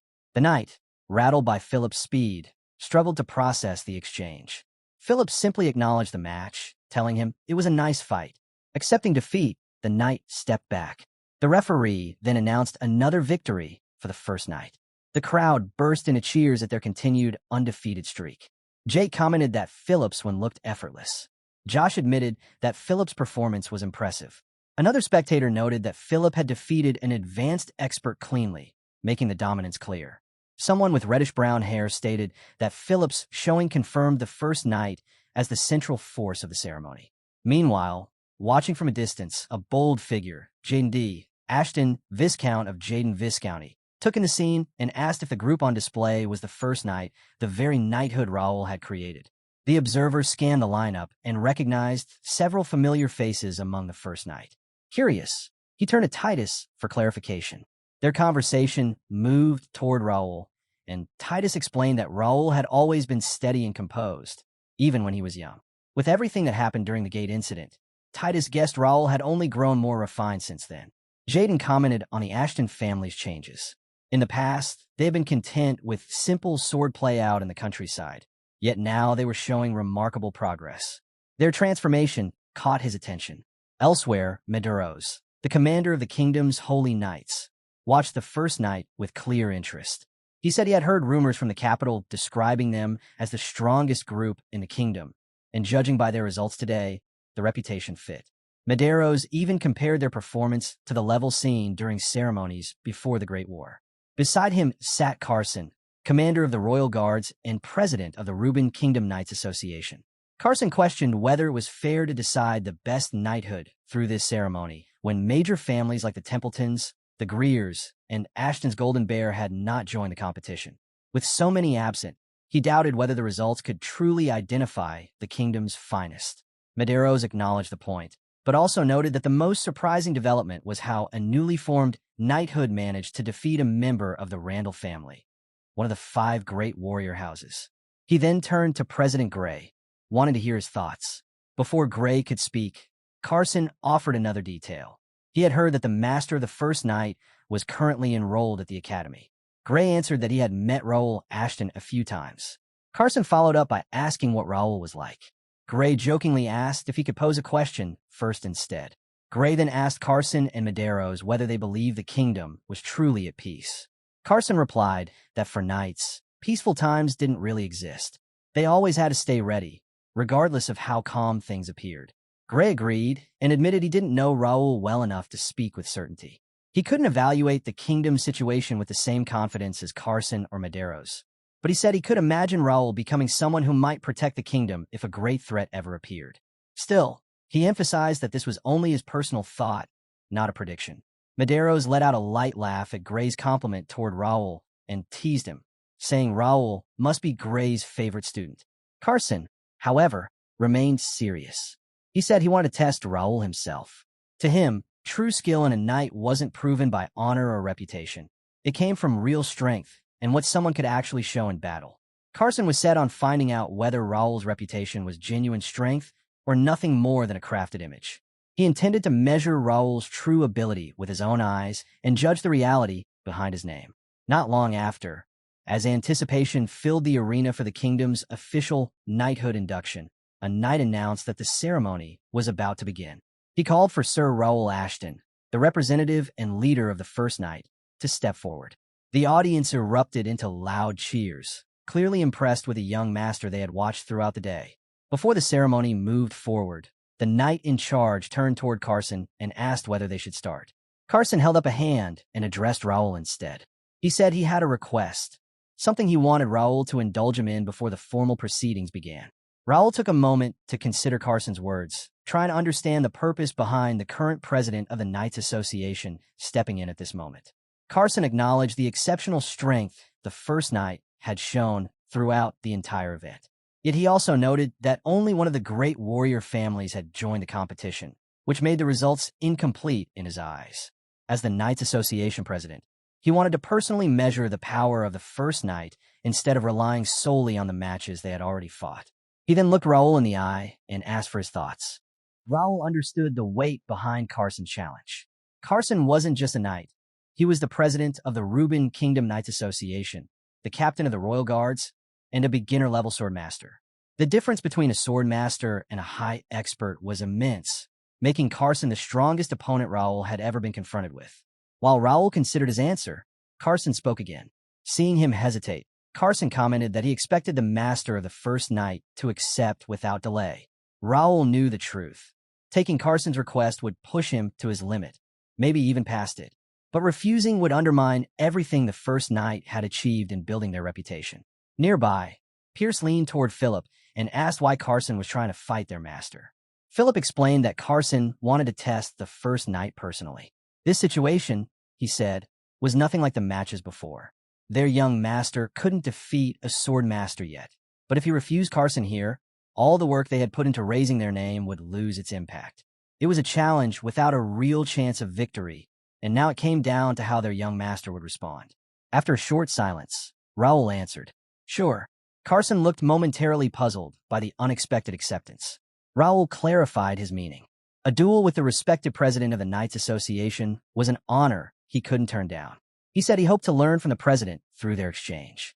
Both Raul and Carson drew their swords, stepping into position. Carson looked toward the spectators and stated that with so many people watching, the duel needed to live up to the title carried by the Knights of the Reuben Kingdom. Raul acknowledged the president with full respect, answering, of course, and thanking him for the opportunity. The audience exploded with excitement the moment the duel became official. Voices rose from every direction, shouting that the president facing Sir Raul was incredible, and many called it the true highlight of the entire ceremony. Elsewhere, Josh turned to Philip, asking what was happening since this duel hadn't been part of the schedule. Philip replied that something like this shouldn't occur, not in a normal ceremony, at least. Pierce added that the ceremony had already shifted so drastically in both its pacing and scale that sticking to traditional standards didn't mean much anymore. Jack commented that it simply meant the first night had to prove themselves twice. Homer noted that President Carson was known for being strict, so he likely wanted complete certainty. Philip concluded that their master must have accepted because he had something in mind, so they needed to trust his decision. Gray laughed lightly, saying he thought he might have put Raul in a tough position by speaking too much earlier. Medeiros disagreed, asking what was awkward about it. He said he believed the situation was actually better for Raul. A duel with the president of the Knights Association wasn't something a person could experience anywhere else. He mentioned that he had known Sir Carson for many years, yet it had been a long time since he saw him this enthusiastic. Raul then asked if they should begin, and without hesitation, he charged toward Carson. Carson raised his guard instantly. Raul delivered a heavy sword strike, and Carson blocked it cleanly. Raul followed by jumping into the air and striking again with even more force, forcing Carson to put in extra effort to defend. Carson then swung his sword for the first time, and Raul managed to block it. Raul thought carefully. He couldn't allow Carson even a moment to breathe. If he paused, Carson would immediately counter. Raul stayed on the offensive, but suddenly Carson's blade came dangerously close. Raul reacted instantly, redirecting the attack with a swift deflection. That moment confirmed it for him. Carson was a full step faster. Raul attempted to take control by attacking repeatedly, but Carson advanced with an even quicker strike. Raul realized this must be the ability of a swordmaster. Even so, giving up wasn't an option. He launched more attacks, one after another, each one blocked by Carson. Carson then answered with strikes sharper and heavier than before. The audience rose to their feet, shouting that the duel had reached an entirely different level. Their movements were so fast that many spectators couldn't even follow what was happening. Josh cursed in shock, admitting he couldn't imagine a sword master possessing that kind of power. Raul continued analyzing the situation. As he expected, Carson was overwhelmingly strong. There were no openings to take advantage of. He could only keep matching Carson blow for blow. Carson eventually spoke, saying he had now seen Raul's sword technique clearly, but he added that there was something far more important than skill with a blade. A cube appeared above Carson's left hand, deep blue in color and wrapped in swirling black energy. Carson said that if Raul intended to lead the new generation, he would need more than just swordsmanship. Carson asked Raul if he was prepared, drawing Raul's attention to the unusual energy radiating from the cube in Carson's hand. Raul immediately questioned what Carson intended to do with that artifact. Up in the viewing stands, Medeiros demanded to know why Carson was using it. Gray added that something about the artifact looked unstable. Medeiros identified it as a hybrid core, an important Holy Knight artifact created to detect dark mana and mainly used by the kingdom's soldiers. He explained that it had originally been set aside for the ceremony to expose hidden spies, but the plan was canceled because the artifact wasn't fully stable. Carson suddenly pulling it out here left Medeiros wondering just how far Carson intended to go. Back in the arena, Carson told Raul not to misunderstand. Even though the first knight had made contributions to the kingdom, Carson said he needed absolute certainty. He asked Raul to cooperate. Then he activated the hybrid core. Dark mana burst outward and wrapped around Raul. Meanwhile, at the Reuben Kingdom's Department of the Interior, Plank was caught off guard by Count Randall's unexpected appearance.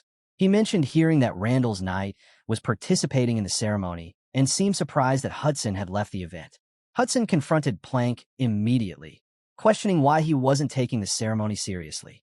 He couldn't understand Plank's calm attitude and accused him of underestimating the ceremony's significance. Plank replied that the first knight had already displayed an impressive performance, showing that he wasn't ignoring what had happened.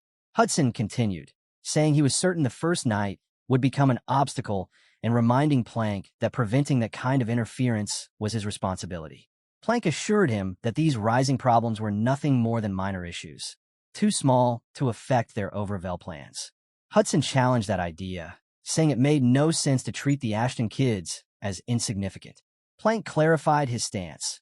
If Ashton County acted together as one force, it would be dangerous.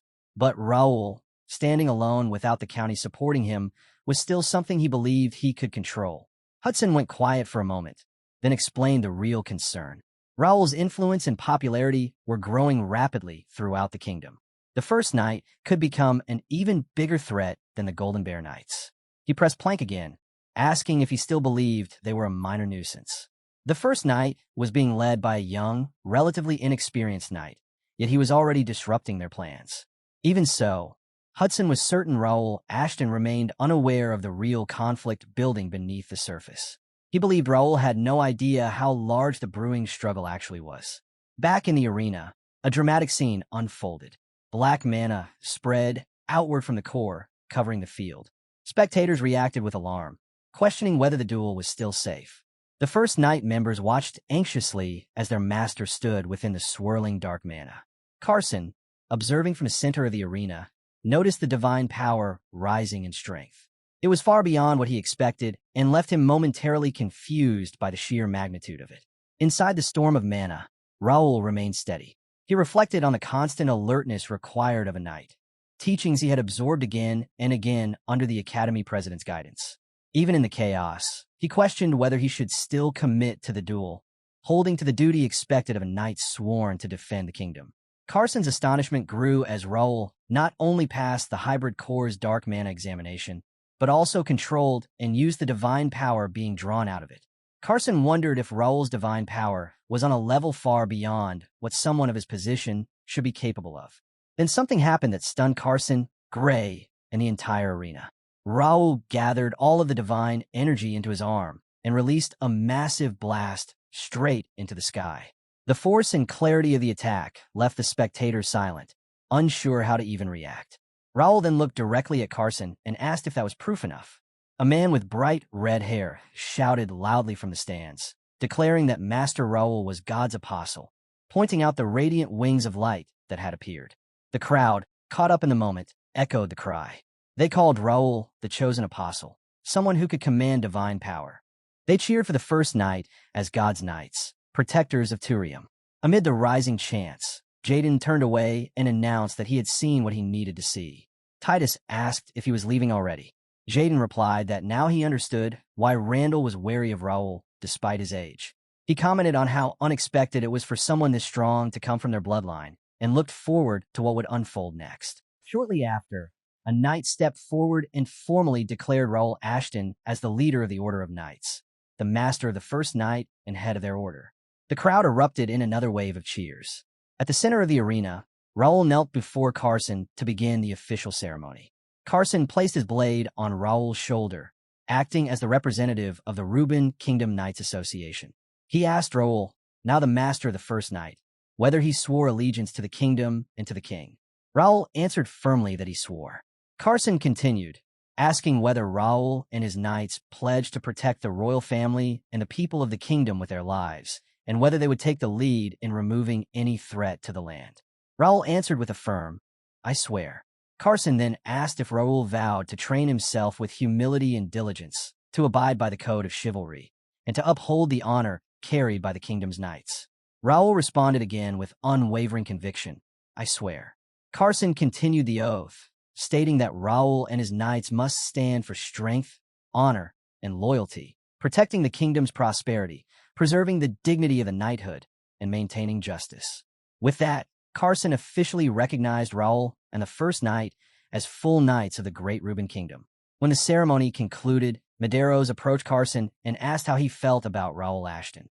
Carson initially acted as though he didn't understand the question. Medeiros clarified that he was referring to Carson's impressions after facing Raul in the duel. Carson replied somewhat dismissively, asking whether Medeiros hadn't seen the duel himself. Raul had shown everything required of a knight of the kingdom.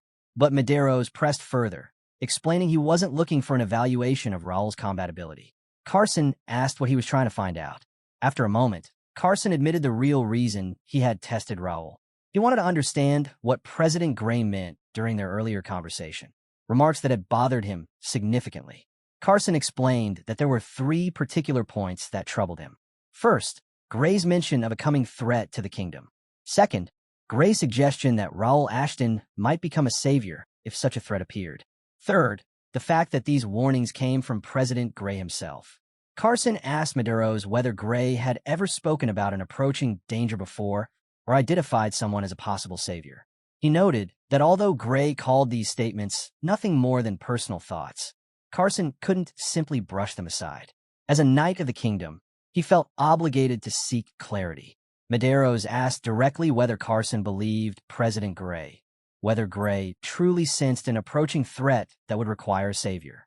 Then he asked if Carson now saw Raul Ashton the same way Gray did. Carson admitted he didn't know. However, he was certain of one thing. If Raul stayed loyal to the kingdom, he might indeed become its savior. But if Raul ever turned against them, Carson warned, he could become their greatest nightmare. Medeiros mentioned Raul's success in the hybrid core test, but Carson reminded him that the test only detected the presence or absence of dark mana. It didn't determine loyalty, intentions, or the path someone would take. Carson said Raul's relentless actions left too many unanswered questions. Because of that, he believed the wisest approach was to remain cautious until Raul's true direction became clear. Medeiros took a moment to think about Carson, recalling how the man's nature had stayed steady through the years. Nothing about him seemed to shift. He moved through life with the same firm resolve he always had. The next day, at the Ashton County mansion, the first group of knights gathered for training. Out on the training grounds, Josh and Jake stepped forward for a sparring session. Josh launched himself at Jake with a fast, forceful rush, putting all his strength into the opening strike. But Jake reacted with a single, precise movement that completely overturned Josh's momentum, sending Josh straight to the ground. Annoyed by how easily he had been stopped, Josh demanded to know how Jake kept shutting down his attacks so effortlessly.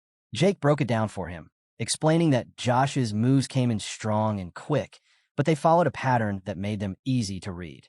Jake pointed out that such straightforward power might work against opponents with little experience, but it wouldn't be enough when facing fighters who actually understood combat. He told Josh he needed to adjust his style depending on the opponent, observe how they fought, figure out what kind of fighter they were, and then respond in a way that matched their strengths and weaknesses. After hearing this, Josh accepted the advice and realized he needed to reshape how he approached fights. Jake then mentioned that a large number of new recruits had shown up after the ceremony, many of them motivated by what they had seen Josh do. Josh, caught off guard, asked if people had really joined because of him. Jake confirmed it and reminded him that this placed a responsibility on his shoulders. Those recruits would be watching him, taking cues from him, and expecting him to set an example. Jake added that this situation was likely going to stir up serious complications. Josh, confused by the warning, asked Jake what kind of trouble he was referring to. While this conversation played out, Raul stood by his window, watching Josh and Jake interact from a distance. He let out a long sigh as he observed the situation unfolding. At that moment, Bernard approached Raul. He informed Raul that the initiation test for the recruits, the one Raul had requested, was completely prepared and ready to begin. Raul thanked Bernard, acknowledging that their efforts during the ceremony had brought strong results. He noted that the knighthood, which had been quiet for a long time, was now about to become lively with incoming recruits. Bernard, noticing Raul's sudden push for rapid expansion, asked if there was a particular reason behind the urgency. Raul paused, considering the question, then asked Bernard if he genuinely believed the kingdom was in a state of peace. Bernard asked for clarification, and Raul admitted that although occasional issues surfaced, the kingdom was indeed enjoying a peaceful period, much like it had been for years. However, Raul stated that this stability would not last. He warned that an event 5 days from now would break that peace. Because of that, he emphasized the importance of their preparations, stressing that it was their duty to stop what was coming and protect the kingdom's stability. The scene then shifts, moving to a discussion between Gerald D. Reuben, the sixth prince of the Reuben kingdom, and Carson. Gerald began by thanking Carson for handling the ceremony on behalf of the royal family. Carson replied modestly, saying he had only fulfilled the responsibilities assigned to him. Gerald went on to explain that because of the recent disturbances at the gate, the royal family had been unable to attend public events, and he hoped Carson understood the circumstances. Carson acknowledged the unpredictability of the current situation and stated that ensuring the safety of the royal family had to remain the highest priority, something he believed every knight agreed on. Gerald then shifted the topic, mentioning that he had heard about a new knighthood that had made an impressive showing during the ceremony. He asked specifically about the first knight. Carson explained that only one warrior family had taken part, and the first knight had stood out by remaining undefeated throughout the competition. This distinction set him apart from the rest. Gerald commented on Raul Ashton, noting that he remembered sensing something about him back when he saw him at the academy. He recalled how Raul and his knights had been positioned at the front lines when the gates appeared in the capital. They had stayed firm in their roles, protected the city, and even managed to eliminate Empire scouts inside one of the gates. Gerald, impressed by their actions and dedication, suggested that they should be formally recognized by the royal family. He even considered awarding them a medal for their efforts. He explained that the knights were currently stationed at the gates, maintaining constant vigilance to ensure no monsters escaped. Gerald expressed his intention to visit them personally, both to show his appreciation and to deliver whatever rewards they were owed. Before finalizing his plans, he asked Carson for his opinion on the matter. Carson, however, responded with regret. He informed Gerald that the first knight was not permitted to enter any of the gates within the capital.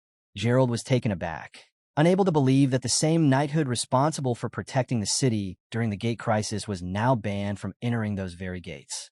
He demanded to know who had authorized such a decision.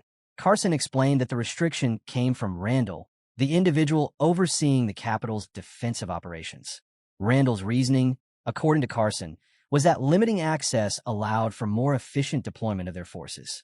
Carson added that the only exception had been the gate where Empire scouts were discovered because hostages were involved and immediate action had been required.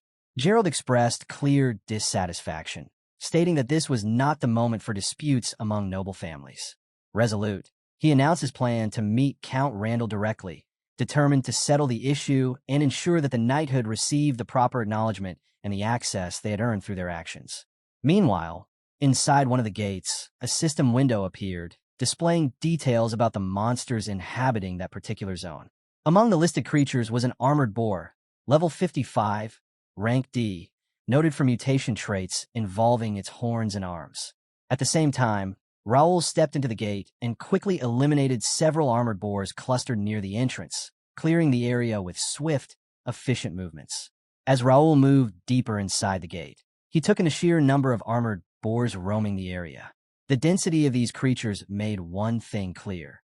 If even a fraction of them broke through and reached the capital, the resulting chaos would be impossible to control. With that in mind, Raul committed himself to handling the threat before anything could escape. But while he was planning his next move, the armored boars regrouped. In an instant, they launched a coordinated rush, charging at him from multiple directions within the gate. Raul braced himself as the creatures closed in. Right then, members of the First Knight arrived to reinforce him. Philip, Josh, Pierce, and Jake spread out across the battlefield and immediately joined the fight, cutting through the waves of armored boars that had surrounded Raul. Working together, the group pushed back the creatures that had nearly overwhelmed him. Surveying the scene, Philip noted that clearing out the armored boars was going to take a significant amount of time. Jake reminded everyone that they were still only at the entrance of the gate. This was just the opening stage of what they would have to deal with. Pierce added that they needed to wipe out the armored boars inside the gate itself. Allowing any of them to escape into the capital was not an option. Josh questioned whether they could realistically manage such a difficult task with a number of monsters inside. Raul stepped in, telling them not to worry and explaining that they were not the key figures in this particular operation. Right as he said that, alchemist Nikia arrived at the gate. She apologized for showing up late, explaining that she had needed additional time to finish brewing a potion. Raul reassured her, stating that her role was essential to the mission. With his words in mind, Nikia immediately activated her alchemical strength. She triggered a massive explosion that lit up the interior of the gate. The sudden brightness caught Josh off guard, while Jake examined the blast with interest, questioning whether what he had seen could even be considered standard magic. Philip recognized the truth. This was not just magic. It was a powerful fusion of alchemy and magic working together. The battle continued, and Nikia launched another surge of alchemical energy, forcing back the monsters with overwhelming force. Watching her ability in action, Raul noted how she had not faltered despite everything she had endured with her sister. Instead of weakening, her capability had surpassed his earlier expectations. Her presence was proving to be a major advantage. Once the last of the monsters near them had been taken down, Nikia turned toward the group and asked if her attack had been too much. The others were left momentarily speechless, still processing the level of power she had displayed. Philip finally spoke, praising her for using potions to amplify mana, a tactic he considered highly effective in actual combat. Raul agreed, identifying Nikia as a valuable asset and the strongest wildcard they had in their ranks. He acknowledged that their progress so far had been possible largely because of her contributions. Even so, he reminded everyone that their real challenge still lay ahead. They would eventually have to face the guardian of a C-rank gate. Time passed, and elsewhere, Gerald D. Reuben, the sixth prince of the Reuben Kingdom, arrived at Randall County. Upon his arrival, Hudson D. Randall, the Count of Randall, stepped forward to greet him. Hudson apologized immediately, explaining that he had not received advance notice of the prince's visit and therefore had not been able to make proper preparations. Prince Gerald reassured Count Randall that there was no need for an apology. He explained that he hadn't come expecting any special arrangements, which eased the tension. Count Randall thanked him for his understanding, maintaining a respectful posture. Gerald then shifted the discussion to a more urgent issue.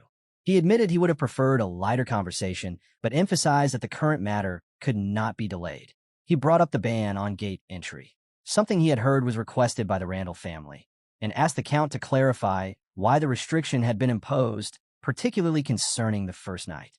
Count Randall explained that the gate entry ban was a strategic measure. The goal, he said, was to maintain an efficient structure for handling both the gates and the capital. According to him, the decision had been made in cooperation with the Capitol Guard, and the restriction wasn't aimed specifically at the first night. It applied equally to all knighthoods. Gerald D. Reuben acknowledged the Count's efforts and told him he appreciated his dedication to maintaining the capital's security. However, Gerald stressed that the circumstances they were facing demanded full participation from every capable group. With that, he announced that the ban on gate entry would be removed entirely. All knighthoods and mercenary teams would be allowed to contribute to the defense of the capital. He stated that he would speak directly to the commander of the Capitol Guard and instructed Count Randall to leave the responsibility of gate control to the guard from that point forward. Count Randall accepted the order without protest. Once Prince Gerald departed, however, Count Randall's composed expression cracked. Anger and irritation surged beneath the surface. He believed the sixth prince had treated him without proper regard and silently vowed that Gerald, along with the first knight and anyone involved in undermining him, would pay for it sooner or later. Inside the gate, the first knight's party continued their advance while dealing with the monsters that blocked their path. Jay complained about the narrow terrain, which limited how much he could move his sword. Philip pointed out that the cramped pathway meant at least they wouldn't face the danger of being surrounded. Pierce reminded the group to stay focused, noting that the terrain wouldn't improve for a while. Jake commented on how easily Nikia was navigating the tight space despite the difficulty. As she moved, she stumbled for a moment, and Josh caught her before she could fall. He told her to watch her footing, and Nikia thanked him. Josh assured her he was ready to help whenever needed. Watching the exchange, Jake muttered that Josh needed to pull himself together.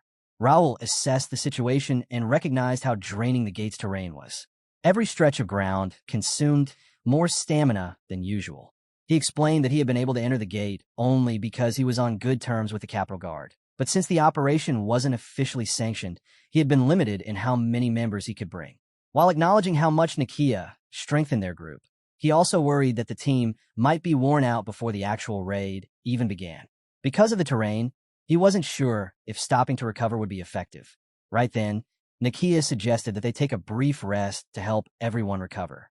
Philip asked her what she meant and how she planned to help them regain their strength. Nikia explained that she had prepared a stamina recovery potion before entering the gate. She mentioned that while it wasn't as refined as the ones produced in the monastery, it would still help them regain their strength.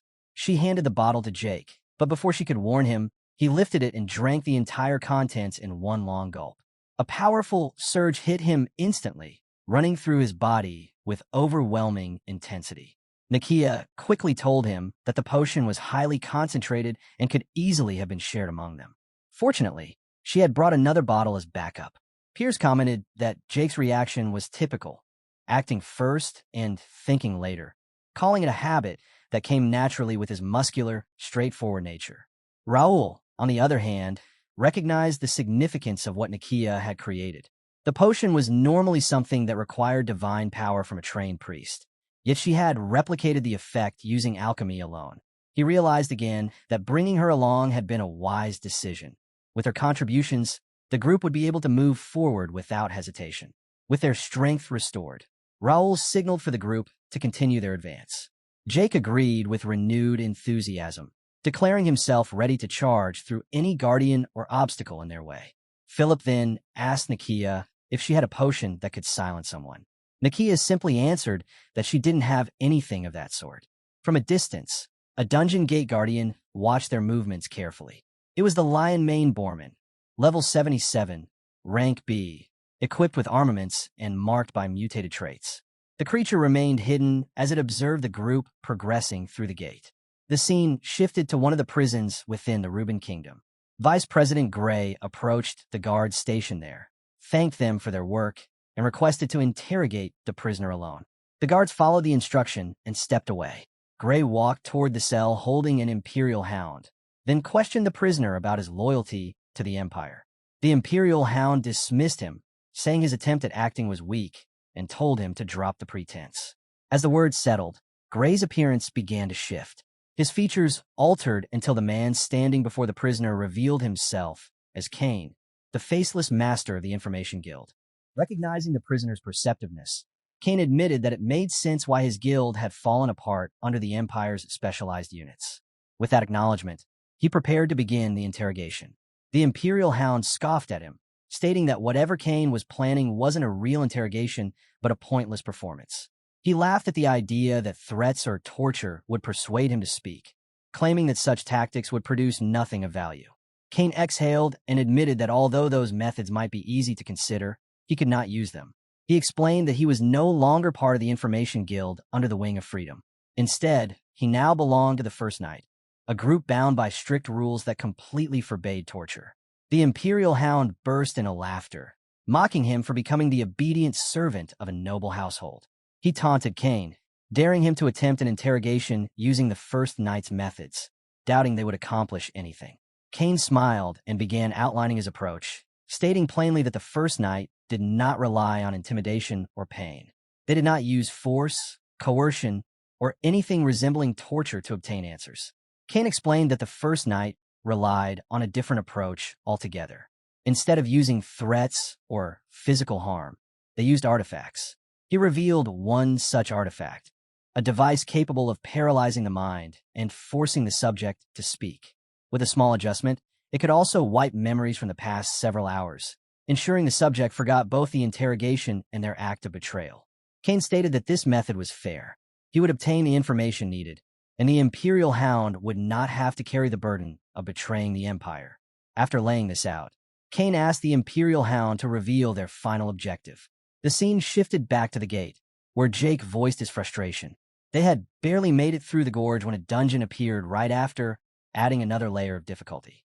The sudden shift left Nikia confused, and she asked Raul to explain what was happening. Raul clarified that the dungeon had formed from the gate's mana and seemed to still be in the middle of its creation. He warned that if the gate's rank rose to C rank, the terrain would undergo drastic changes. Time was limited, they needed to move quickly. If they failed to defeat the Guardians soon, the situation could become far more dangerous. Josh then pointed out a bigger threat. If the dungeon expanded and swallowed the gate's terrain, monsters of much higher levels could spill out into the capital. Understanding the urgency, Jake urged Raul to hurry, addressing him as master.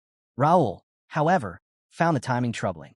A difficult gate appearing right after the recent incident seemed too convenient. He recalled that C-rank gates, or higher, usually took a long time to conquer, and this particular gate felt unusually demanding. The possibility crossed his mind that someone might be trying to trap their knighthood inside the gate, using it as a distraction. As Raul pondered the situation, Jake called out to him again, wondering if something was wrong. Raul dismissed the concern, telling the group to take their time, scouting the area and preparing properly before entering the dungeon. He emphasized that the situation was unclear, and preparation mattered more than rushing in blindly. The team acknowledged his instructions and confirmed their understanding. Raul questioned himself silently, unsure if he was overthinking. Even with his suspicions, he knew they couldn't walk away from the gate. For now, the only option was to break through it as efficiently as possible. At a distance, two Imperial Hounds watched the group closely as they proceeded. Once the first night's party stepped into the dungeon, Josh held a magic lamp to light their path. Jake took in a vast, quiet interior and guessed that the silence came from the dungeon still being incomplete. Pierce urged everyone to stay alert, sensing danger even though nothing had appeared yet. Josh asked Philip whether dungeons normally looked like this, amazed that such structures could form natively from mana alone. Philip explained that dungeons came in many different forms, with run-type dungeons, like the one they were currently in, tending to be especially large. He described them as structures shaped by dense concentrations of mana, allowing their interiors to shift, expand, and even generate monsters as the mana flowed. Because of this unpredictable nature, he urged everyone to stay alert at all times. While examining the surroundings, Nikia became intrigued by the pillars and the glowing moss spread across them. She asked if she could collect samples, noting how valuable the moss's magical properties were said to be. Josh pointed out how calm she remained in such an environment, contrasting it with how tense the rest of them felt. Philip responded that Nikia's composure came from her strength. She was able to stay focused because she had the ability to handle whatever might appear. Meanwhile, Raul continued studying the dungeon. Its size and the potential for its rank to grow should have made it extremely dangerous. Yet the level of threat felt strangely low. More troubling was the flow of mana. It felt unnaturally stiff, as if something was suppressing the dungeon's natural power. Josh then spotted something unusual on the wall and called out to Raul. Raul immediately turned, and Josh pointed to a magic circle carved directly into the dungeon wall. Josh asked if dungeons natively formed symbols like that. Before Raul could answer, Nikia examined it closely and identified it as a magic suppression spell. Raul questioned why such a spell would exist inside a forming dungeon. The presence of suppression meant interference. Realizing something was wrong, he warned his knights to stay on guard immediately, suspecting a trap. Without warning, attackers dropped down from above, swords drawn. Explosions erupted as the first knight members dodged the sudden assault. Jake shouted in confusion, trying to understand how the dungeon had turned into an ambush. At the same time, Imperial Hounds appeared and blocked their path. Their leader stepped forward, remarking that the first knight's sudden arrival made their infiltration even easier and thanking them for the unexpected convenience. Seeing the Imperial Hounds, Raul understood what had happened. They had infiltrated the dungeon ahead of time and likely weakened its mana flow with the suppression spell. Their intentions were unclear, but their presence inside a forming dungeon was no coincidence. Raul drew his sword from his inventory, preparing to confront them and determined to uncover the reason behind their actions. The scene shifted to the royal palace, where Gerald D. Reuben returned and crossed paths with his older brother, Herdian D. Reuben, the kingdom's third prince. Herdian reminded Gerald of the strict order requiring him to remain inside the palace and asked why he had gone out. Gerald explained that he had needed to discuss urgent matters with Count Randall concerning the gates. He apologized for disregarding the order and accepted that he would have to face consequences, adding that he would inform the king personally. Dion assured him that immediate punishment wasn't necessary and expressed confidence that the king would understand the urgency. Still, he advised Gerald to rely on messengers or official summons in the future, emphasizing that the king's commands must be followed without exception. Gerald acknowledged his brother's guidance with full respect, assuring Dion that he understood and would follow proper procedures going forward. As Dion walked away, he silently wondered when Gerald had begun involving himself with matters related to the gates. He questioned whether the king, or perhaps another brother, had influenced him. The girl accompanying Dion clarified that Gerald wasn't following anyone's orders. She explained that he had acted on his own, likely motivated by the accomplishments of his classmate, Raul Ashton. She then asked Dion whether they should take any further steps. Dion instructed her to quietly summon Viscount Plank for a private discussion. Meanwhile, inside the dungeon, the Imperial Hound group leader mocked the first knights. He sneered at them for falling directly into the trap and remarked that the rumors about Raul's curiosity toward gates seemed to be true. Now aware of who they were truly facing, the first knights grew tense. Jake shouted back at them, calling the Imperial Hound strange for hiding inside a dungeon. Philip questioned whether their intention had been to lure the first knight into the situation. The leader responded with confidence, saying it didn't matter what they thought. The fact remained that the first knights had walked straight into his trap. Raul sensed something strange. The Imperial Hounds had set up an ambush, yet only a handful of them were present, and none appeared to be high-ranking.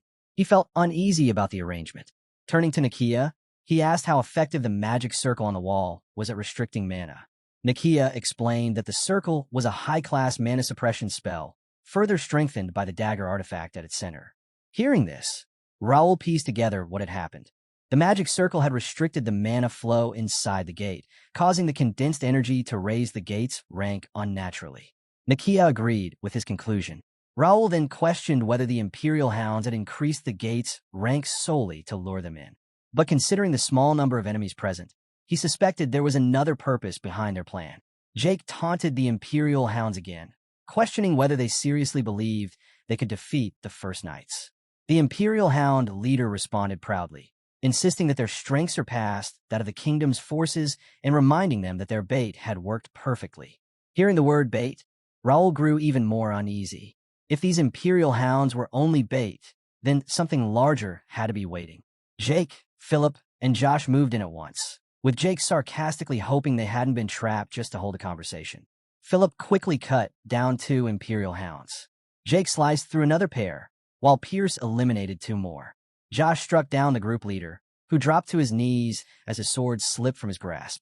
The leader admitted that he had expected defeat, but had hoped for a better outcome than this. Philip questioned him, asking why he had arranged such a foolish trap if he knew it wouldn't work. The leader replied with a cryptic statement that everything was proceeding exactly as intended. Nikia stepped closer to the magic circle to examine it more thoroughly. As she inspected the artifact at its center, she noticed an additional spell layered over it. The realization caused her to tense. There was more to this setup than they had initially understood. The Imperial Hound leader, still kneeling on the ground, proclaimed that they were not weak and that death itself was part of their mission. He declared their success in the name of the Emperor. His body then began shaking violently, and foam gathered at his mouth. At that instant, the magic circle activated. Jake looked toward Raul, demanding to know what was happening. Raul turned immediately to Nikia. She explained that the artifact was connected to a self-destruct spell chain. When the caster died, the suppressed mana would be released all at once, sending the condensed mana surging back into the dungeon. A deep, thunderous sound echoed through the chamber, drawing everyone's attention. Jake asked Raul about the noise, but Raul, already tense, sensed something massive moving from within the dungeon's depths. Moments later, they saw dozens upon dozens of armored boars charging toward them. Philip remarked grimly on how serious the situation had become. Raul shouted that there were far too many boars to fight and ordered everyone to retreat immediately. They followed Raul as he led them at full speed, telling them to run faster. He pointed toward a staircase ahead, explaining that the gate's entrance was just beyond it. But as they reached the top of the stairs, the gate guardian appeared before the dungeon entrance, weapon drawn, completely blocking their escape. The scene shifted to the Reuben Kingdom Palace. D&D, Reuben, the third prince, apologized to Viscount Jerry D. Plank for summoning him on such short notice. He noted that entering the palace secretly had become difficult due to the king's recent restrictions on movement. Still, the meeting was necessary to ensure their plan did not collapse.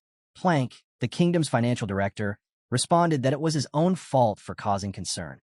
Dion dismissed the formalities and asked directly about the progress of Plank's plan.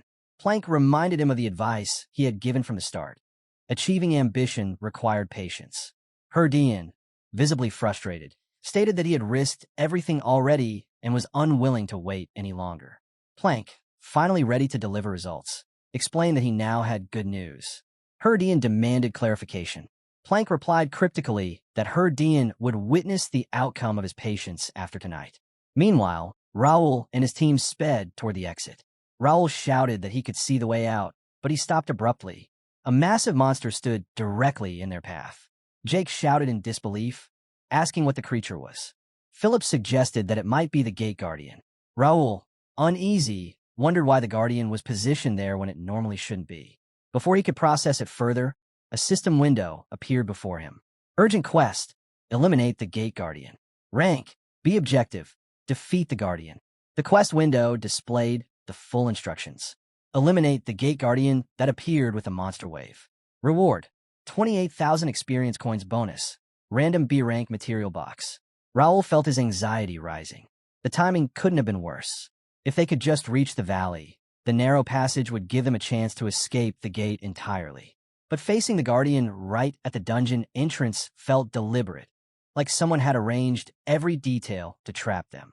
As the ground shook with the sound of rushing armored boars closing in, Jake shouted that the monsters had already caught up. Philip turned to Raul with concern, explaining that if they stayed where they were, they would soon be surrounded from both sides. Raul felt the weight of the situation. The guardian standing in their path was a high-tier raid monster. Defeating it quickly was nearly impossible. His mind raced through options, and one possibility surfaced: using Regger's power. That ability could wipe out the Guardian and a monster wave in one strike. But Raul wasn't sure he could fully control it. If he misjudged, even slightly, he could harm the knights fighting beside him. While Raul struggled to decide, Nikia suddenly stepped forward. She reached into her pocket, moving with firm resolve toward the armored boars pressing in behind them. The sudden action startled everyone, and Josh called out, asking her what she was planning to do. Nikia pulled out a potion bottle and told Raul not to worry. She would deal with the incoming monsters. She ordered the knights to help Raul by clearing a path forward. Raul's eyes widened. He shouted her name, warning that she couldn't handle that many armored boars alone. But then he noticed the potion she held, and his expression shifted. There was something unusual about it, something stronger than what she had used before. Realizing what she was about to attempt, Raul stopped the others. He commanded the knights to stay clear of Nikia and to prevent the guardian from reaching her. He added that while the plan wasn't ideal, they needed to trust her judgment and give her space. As Nikia activated the potion, a mix of mana and alchemical energy poured out in a dense cloud. The armored boars locked onto her, charging with full force. Nikia didn't flinch. Instead, she began chanting in a language the others had never heard. A pulse of raw magic burst outward. The armored boars froze mid-charge. Everyone, with Raul at the front, stared in shock. The power she unleashed was unlike anything they had seen from her before. Raul suddenly understood what he was witnessing. Nikia had reached a level of mastery in a forbidden ancient art, the dragon's tongue, known as the highest form of magic beneath divine power. It allowed her to channel draconic sorcery with immense potency. The scene shifted to the dungeon's outer gate, where two soldiers were stationed. One of them checked the time and sighed, irritated. He complained about how long they had been waiting and blamed the delay on Randall's group, who were known for always being late. The second soldier brushed aside concerns about the Randall standby team being nowhere in sight, suggesting they were probably just avoiding their assigned work. When the first soldier questioned why Randall was even handling gate duty, the second one spotted the team approaching and shouted at them for showing up late. In the next moment, both soldiers were suddenly struck down by someone they assumed belonged to Randall, though the attacker was actually from the Imperial Hound. More members of the Imperial Hound soon appeared, confirming that no witnesses were left and preparing to spark disorder by interfering with the gate's control. The scene then shifts to a prison, where Kane is taken aback by the information given by a captured Imperial Hound member. Still processing what he heard, Kane asked the prisoner to repeat his statement. The prisoner explained that the Imperial Hound had already infiltrated the entire kingdom and that their operation was already in motion. When Kane wondered whether the recent attacks on gates and guilds were just provocations, the prisoner clarified that they were not meant to provoke, but were deliberate preparations for a full-scale conflict. He stated that the war would begin that very night, aimed directly at Rubin's center. After realizing the gravity of the threat, Kane immediately disguised himself as Alfredo Gris and rushed out of the cell. The guard tried to stop him, but failed to catch him as he fled. Kane's thoughts raced as he recognized that everything had been arranged to lead into war, and that Rubin was on the verge of collapsing before the night ended. Meanwhile, inside the gate, Nikia, strengthened by a potion and channeling draconic magic, pushed toward the armored boar. Josh, watching the situation unfold, commented on how strange and troubling everything looked. Raul, observing Nikia's overwhelming force and the dungeon shaking around them, guessed that she might even be capable of defeating the boss in a single hit. Raul turned his sword toward the boss monster and brushed off the attack it launched at him after blocking it with his blade. Realizing the boss was aiming for Nikia, Raul ordered his team to keep it from interrupting her work, telling them to cut off any openings it might get. As his group positioned themselves, Nikia released a massive wave of draconic magic.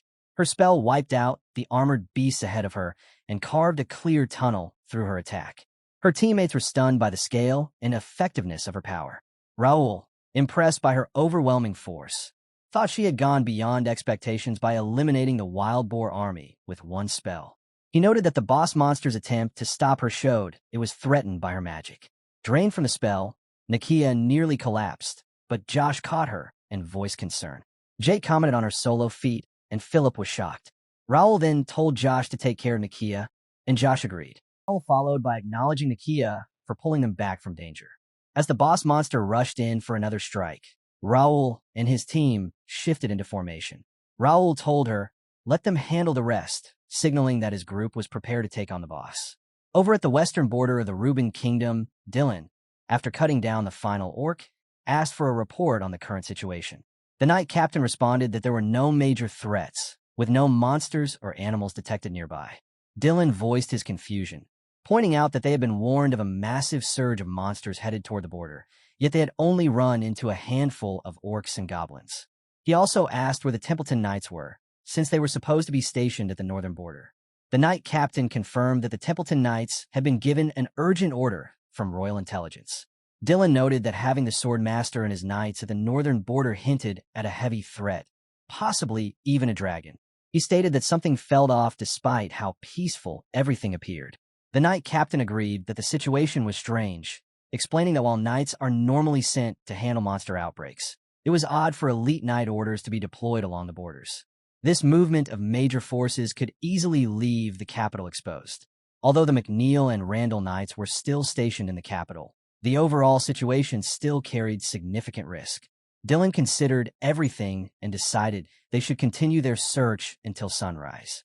He instructed the Knight Captain to create 2 scout teams, one to inform his father and another to head toward the capital. When the Knight Captain asked why they needed to send a team to the capital, Dylan explained that he wanted them to secretly observe the situation due to his uneasy feeling. Back inside the gate, the boss monster launched a long-range attack, which Raul blocked with his sword. The boss then signaled its own team to begin their assault.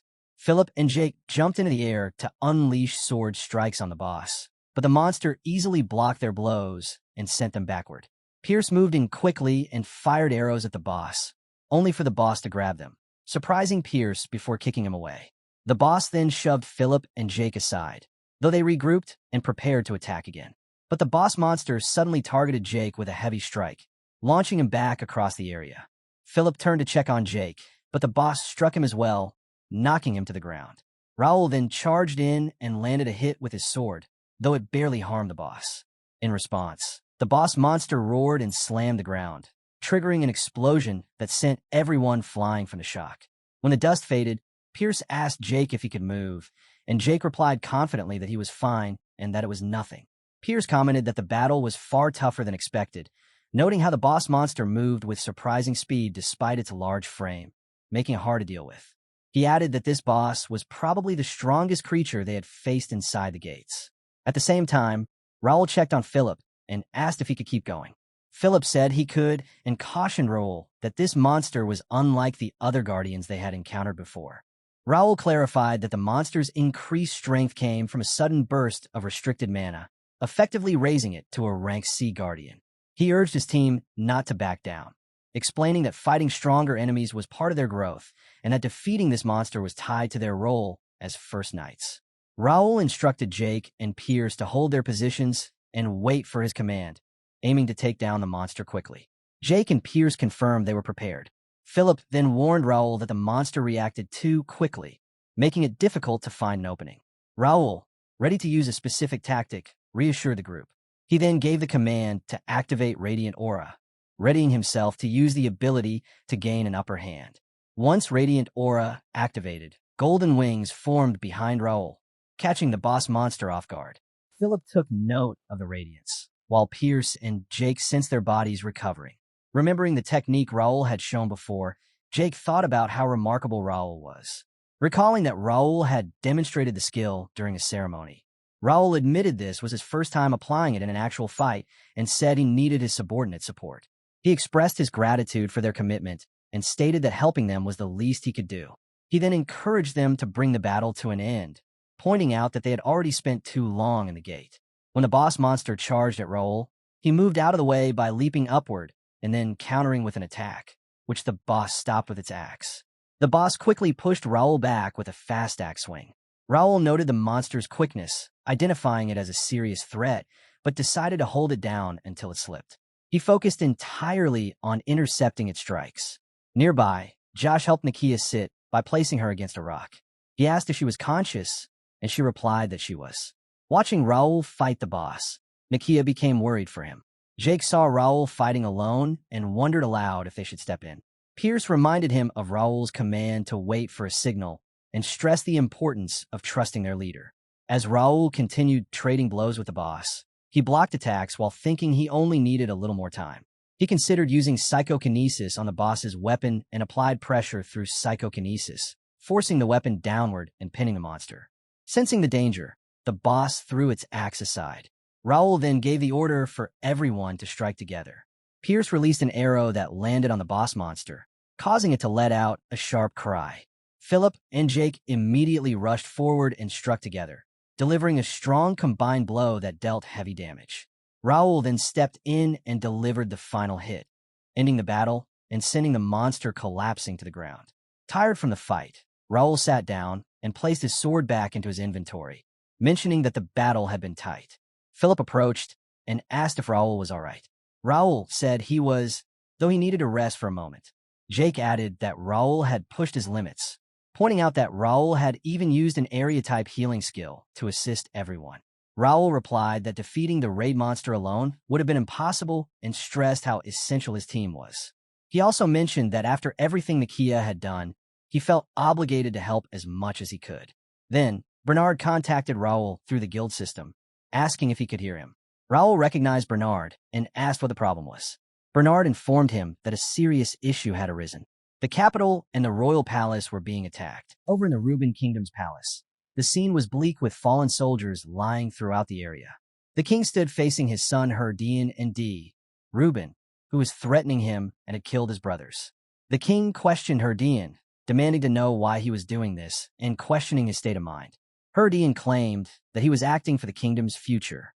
He explained that the king's worsening condition made him incapable of ruling and that his brothers were unsuitable heirs.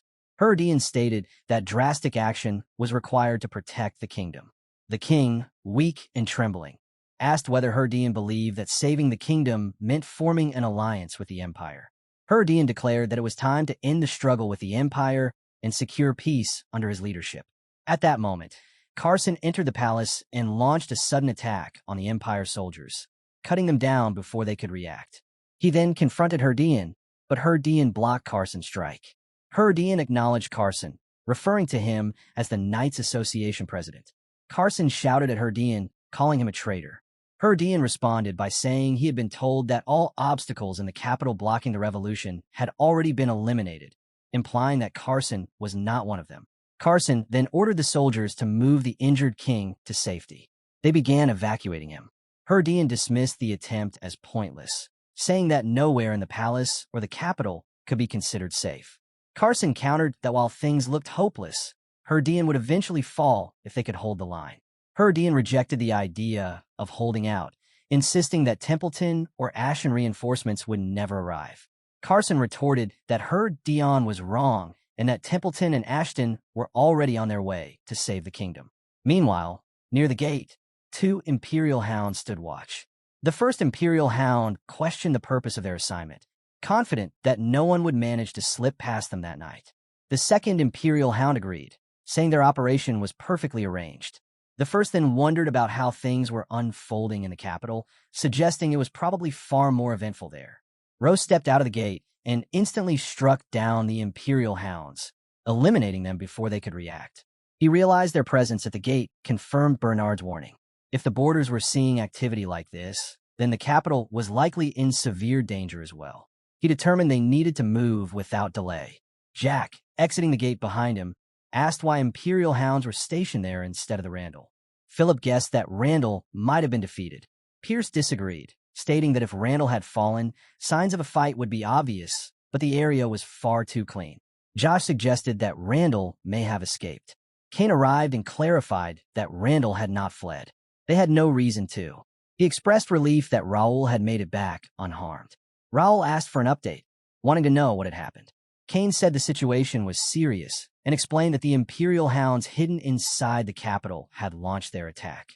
He confirmed that the Randall were actually leading the Imperial Hounds in their assault on the capital, proving that the Randall were cooperating with them. This confirmation that the Randall were working with the Imperial Hounds shocked everyone. Raul thought back to the Reuben Kingdom Rebellion, an old event in which important groups inside the kingdom had aligned with the Empire to carry out a revolt and seize the throne, ultimately destroying Ashen County. He wondered whether his earlier actions had caused the Empire to move sooner. Raul asked about Bernard and the Knights. Kane reported that Bernard and Homer had already taken their forces out, but the palace was difficult to reach because most of the kingdom's primary forces were gone from the capital. Raul concluded that Randall taking a central role in the rebellion fit the current events. Jack, angered, demanded they go after the traitors, expressing his frustration over their cooperation with the Empire. Pierce told him to stay calm, pointing out that their stamina and mana were nearly depleted, making it dangerous to rush in right away. While they discussed their next move, Josh helped Nikia by setting her down nearby and telling her to rest. Nikia thanked him. At the same time, Jake was troubled by how exhausted they all were, worried about continuing the fight. Philip asked Nikia whether she had any remaining potions. Nikia said she did, but they would be useless since everyone had already reached the strict limit for the day. Taking more could even lead to negative effects. Kane suggested that the rebels had arranged everything in advance to remove anyone who might disrupt their objective. Raul, realizing he could not use Radiant Aura because everyone was drained and the gate's energy was unstable, became uncertain about what they should do next. A system prompt appeared, showing a request from Librarian Ravel to access a ranked mana stone from the inventory, asking Raul to approve it. Raul was taken aback and questioned the reason behind the request. Just then, a book formed in front of him. Ravel stepped out from within it and greeted Raul, mentioning that he appeared to be in quite a situation and that it had been some time since their last meeting. Raul recognized her and responded with surprise, asking about her current condition. Meanwhile, in the capital, fallen soldiers lay across the ground while one person worked to protect a woman and her child from the Imperial Hounds. One Imperial Hound member, noticing the resistance, asked if they knew which knighthood the person belonged to. Another dismissed the question, saying they should simply eliminate him. A third member explained that the man had once served in the nobility guard of Carrington County, but resigned following the gate incident. He added that if the man had remained, he might have been part of the rebellion taking place. Marco, thinking through the circumstances, wondered whether Carrington was involved in the uprising and aligned with the Empire. With Templeton and Ashton stationed at the border and McNeil and Greer's whereabouts unknown, he feared that only the remaining guards might be left to counter the revolt. Considering whether this was the end, the Imperial Hound threatened him, assuming he would have refused any offer to join the uprising and promising a swift end. At that moment, Dalton appeared from behind and confronted the Imperial Hounds, demanding to know how they dared act so boldly. He then took down all the Imperial Hound members with a single precise sword strike before they could respond. Dalton's swift elimination of the group surprised everyone present. Dalton commented that he regretted killing them all, as he would have preferred to leave one alive for questioning. Turning to Marco, he recognized him as a knight from Carrington and asked if he truly was Marco. Marco confirmed this and expressed surprise that Dalton was still in the capital, assuming the Templeton Knights were at the northern border. Dalton explained that he had slipped away from the border, noting how difficult it had been to avoid being noticed, and admitted he had not expected the capital to end up in such a state. Marco agreed with Dalton's observation. The woman thanked Marco for helping them. Marco directed the gratitude toward Dalton, stating that Dalton was the one who had actually saved them. The woman's child asked whether the Templeton knighthood would protect them. Marco, uneasy, did not answer. Dalton instead told them that the Templeton Knights could not protect them due to their distance from the capital.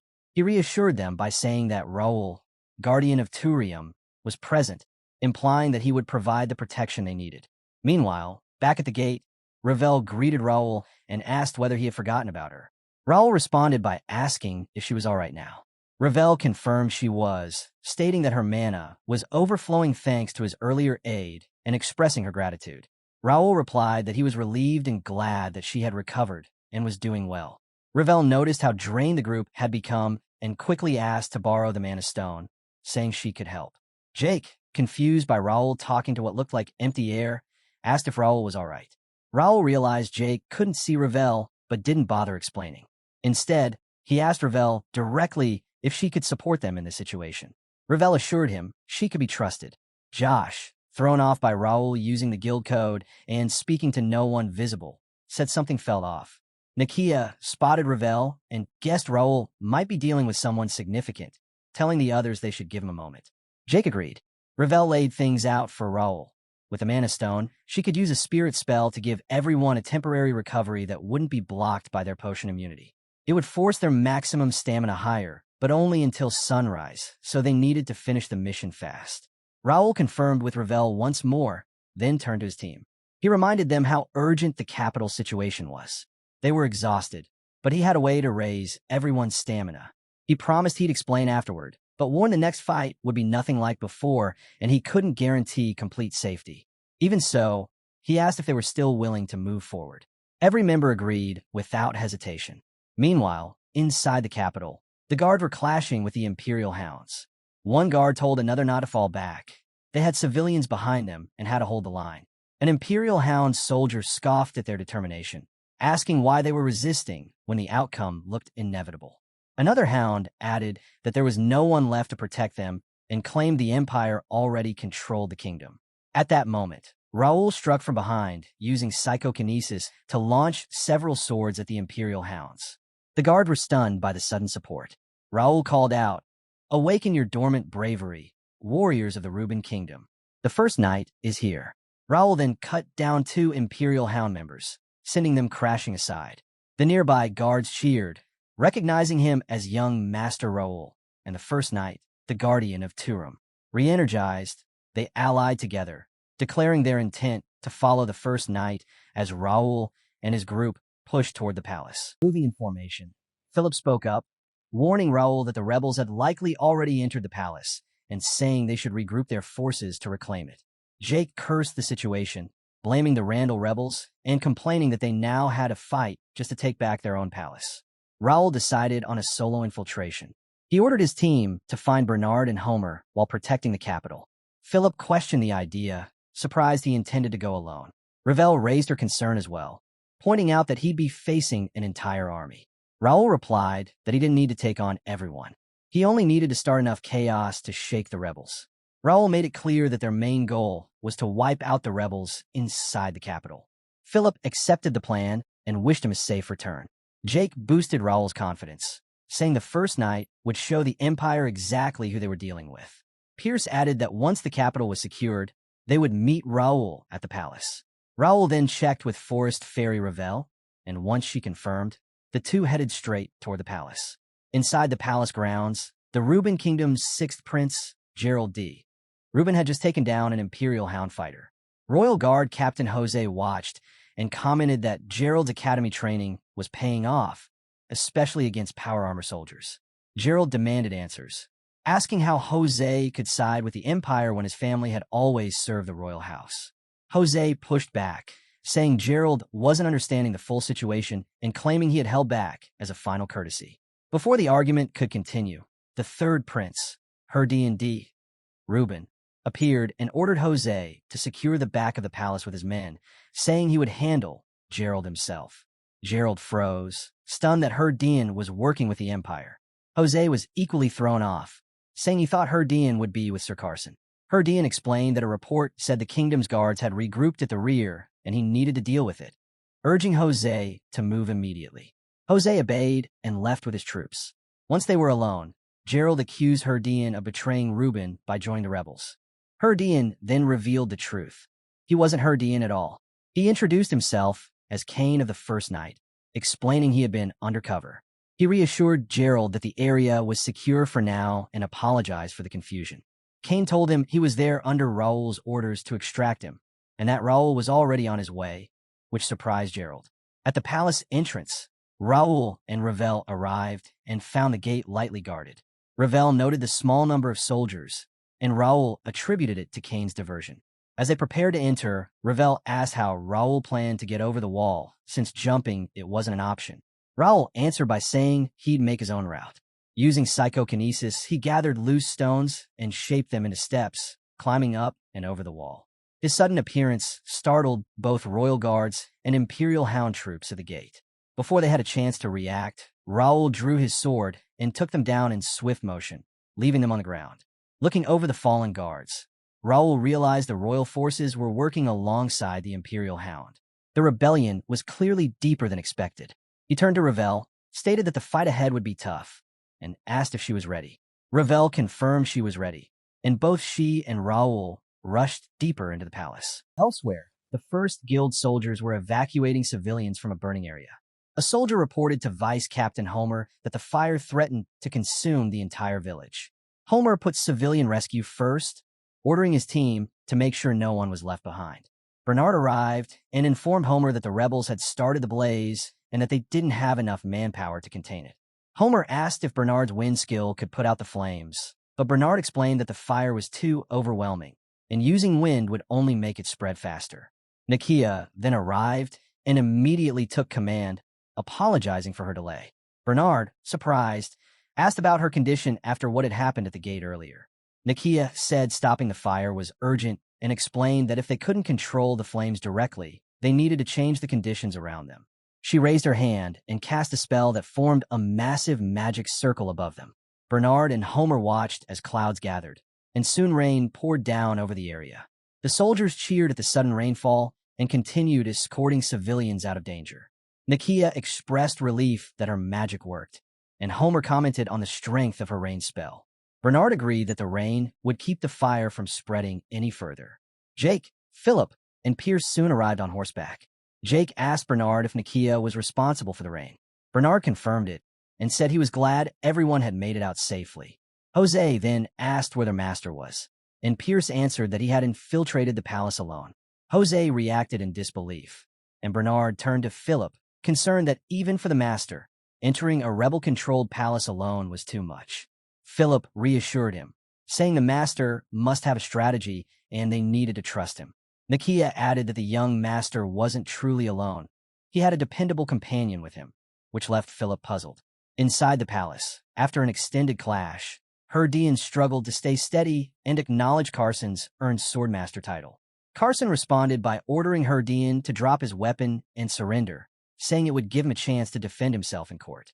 Dion let out a laugh with an edge to it, refusing the offer. He stated that with everything he had done toward his brothers, toward his father, there was no path for him to retreat. If Carson intended to stop him, then Carson would have to follow through completely. Carson, angered, declared that he would end the rebellion in the name of the president of the Reuben Kingdom's Knights Association and threatened Dion with execution. Just as Carson moved in, Jerry D. Plank, the kingdom's financial director, intervened and struck Carson, sending him crashing into a wall. Plank apologized to Dion for arriving late, explaining that he ran into complications. Dion, relieved to see him, asked why Carson hadn't been removed from the capital already. Plank explained that President Carson carried too many suspicions and might have disrupted their plans, but now Carson was unable to interfere. Carson, struggling to stay upright, questioned whether Plank and the Randalls had joined forces for the rebellion and wondered about Plank's strange mana. Plank urged Dion to move quickly, warning that if he survived while the rest of the royal family fell, it would create problems later. Dion agreed, admitting that being labeled a traitor would make succession nearly impossible. He asked what would happen to Carson. Plank answered coldly, saying Carson's awareness and determination made him dangerous. Plank moved in to finish Carson, but Raul appeared and blocked the strike with his sword. Plank froze at the sudden interruption, and Raul greeted him casually, saying he was glad to see him again. Meanwhile, the king sat on his throne with 2 guards standing nearby. The weight of the situation pressed heavily as he spoke of his kingdom's collapse and the horror of fleeing from his own son who led the uprising. He questioned his worth as king and whether his life held any meaning now. A guard urged him to stay firm, warning that surrender would doom the kingdom. But the king wavered, weighed down by the deaths of the crown prince and second prince, and now the rebellion led by his 3rd son. He considered surrendering to prevent more lives from being lost. Cain and Gerald entered the throne room at that moment. The king was startled to see Gerald alive and safe. Gerald approached, relieved to find his father unharmed. The king expressed his distress over Dion's actions, killing his brothers and now turning against him. Gerald told his father that protecting him came first. When the king asked how they could possibly fight back when the rebels already held the palace, Gerald replied with confidence that someone still remained who could turn the situation around. Back in the corridor, Raul faced Plank and greeted him with a sharp remark about climbing from finance chief to rebellion leader, along with his new interest in dark mana weapons. Plank was still shocked by Raul's arrival. Raul then shoved him aside, noting the impact, which left Plank even more startled. Carson, watching the exchange, asked Raul how he had made it into the palace. Raul replied that he was still getting used to the palace layout, but he had shown up at the right time. Carson remembered Raul had been stationed at a high-ranked gate controlled by the rebels and recalled Alfredo Gray's words about Raul becoming a savior in a time of crisis. Carson finally understood what Gray meant. Regaining his balance, Plank admitted he hadn't expected Raul to appear. Raul laughed lightly and commented that he hadn't imagined such a well-executed uprising. He pointed out how Plank had used the Randalls to ignite an internal revolt, manipulated the guard captain to bring the Imperial Hounds inside, and cleared out anyone who could challenge them from the capital. Raul pointed out that if he had been delayed at the gate, no one would have remained in the capital to stop Plank's plan. It showed just how intricate and daring the strategy was. Before Raul could continue, Dion cut in, accusing him of making a major mistake by returning. Raul's tone shifted, and he ordered Dion to stay quiet. Startled, Dion demanded to know what Raul meant. Raul replied with contempt, saying Dion had no right to talk back after everything he had done, especially to his brothers. He warned that he wouldn't hesitate to act and stated clearly that Dion was no longer a prince, only a rebel and a pawn. Dion clenched his teeth, growing more agitated. Plank stepped in, telling Dion not to let Raul provoke him. He advised Dion to leave, saying that staying would only cause more problems. Raul smirked and repeated Plank's suggestion, telling Dion to go. Enraged, Dion said it was unfortunate he couldn't take care of Raul himself and swore that once he took the throne, he would eliminate the Ashton family entirely. With that, he stormed out. Watching Dion leave in anger, Raul thought to himself that Dion had no idea he was being used by the Empire. Raul then turned to Plank and commented on the extent of Plank's manipulation, noting that Dion genuinely believed he would be the next king because of the uprising. Plank, wearing a satisfied grin, confirmed it. He admitted that although he hadn't lied about Dion becoming king, Dion would only serve as a puppet ruler until the Empire fully secured control. Raul reflected that the Empire's tactics were predictable yet infuriating. Carson, worried about Raul, warned him that Plank possessed an unknown and dangerous power. Raul asked what kind of power it was. Carson said it resembled a dark manner, but behaved in a way they didn't fully understand. Its danger level was extremely high. Raul showed no concern and responded with a smile, saying he had dealt with unfamiliar powers before. Carson and Plank exchanged confused looks, unsure what Raul meant. Back in the capital, the First Night Order fought fiercely against the Imperial Hounds. Jake swiftly cut down 3 hounds with one clean strike. He turned to Pierce and questioned whether that was all the Imperial Hounds could do, saying their only strength seemed to be their numbers. Pierce warned him not to let his guard down, suggesting more enemies could still appear. Jake then called out to Josh, asking how things were going. Josh replied that he had already restrained Roy D. Randall and that Roy was no longer a danger. Jake was surprised to see Roy still sneering even while bound. Roy taunted Josh, asking if he still viewed them as equals and bringing up their past interactions at the ceremony. Josh shot back, criticizing Roy for clinging to his noble pride despite joining a rebellion. He told Roy that he had thrown away his status and shouldn't have sided with the uprising if nobility mattered so much to him. Josh added that the kingdom's knights would show no mercy to rebels like him. Roy answered with a mocking laugh, pointing out that the palace had already fallen. He questioned what their honor was worth now that the king was gone and made a cutting remark about preparing for Raul Ashton's funeral, claiming Raul was foolish for entering the palace alone. Jake, irritated by Roy's taunts, suggested they end things with Roy immediately. Philip stopped him, saying that keeping Roy alive could give them an advantage. Right then, Count Hudson stepped onto the scene, applauding Philip for his strategic thinking. Jake, Philip, and Josh froze in shock, while Roy burst into hysterical laughter. Hudson praised them for defeating the Empire's elite and even raising the value of his son, Roy. Philip, caught off guard, questioned why the head of the Randall family, and a powerful swordmaster, was there. Roy, hopeful, called out to his father, thinking Hudson had come to save him. But the First Night Order quickly moved into defensive formations, preparing for a confrontation. Jake muttered that he had hoped to avoid facing Hudson. Philip acknowledged the danger, noting that without their master, they stood almost no chance against someone of Hudson's level. Count Hudson surveyed the area and commented on Raul Ashton's absence, concluding that Raul had entered the palace alone. Hudson said he had no reason to stay longer, but saw an opportunity, delivering the corpses of the first knights to Raul as a form of retribution. The group braced for battle. Roy, spotting the distraction, shoved Josh aside and taunted the First Night Order, claiming they couldn't keep him hostage forever. In that moment, Hudson's aura blade cut through Roy, taking him down instantly. The knights stared in shock as Roy collapsed. Hudson dismissed his son's death with a scoff, calling him a shameless insect, then refocused on the knights. Jake, stunned, remarked that Hudson had handled his own son without hesitation. Pierce agreed, saying Hudson was even worse than the Empire's forces. Bernard, observing Hudson's coldness, was taken aback by how ruthless he truly was. Count Hudson smirked, said he had talked enough, and signaled for the fight to begin, urging them not to drag it out. Inside the palace, Plank faced Raul with a smirk of his own, intrigued by their conflicting powers. Raul agreed it was time to begin and charged in, landing a clean blow on Plank. Plank stood completely unharmed and laughed, saying Raul's strike had been worth the wait. Ravel, watching the exchange, asked what was going on. Plank, unfazed, commented that the spot they were in wasn't suitable for a real fight and suggested they move somewhere better. With a powerful blow, he sent Raul flying backward through a window.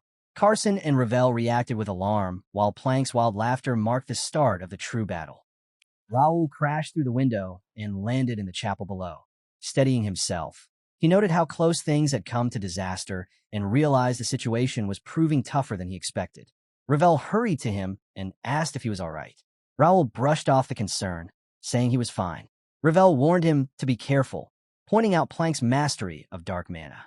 Raul sighed, acknowledging that normal attacks weren't working and that his options were limited.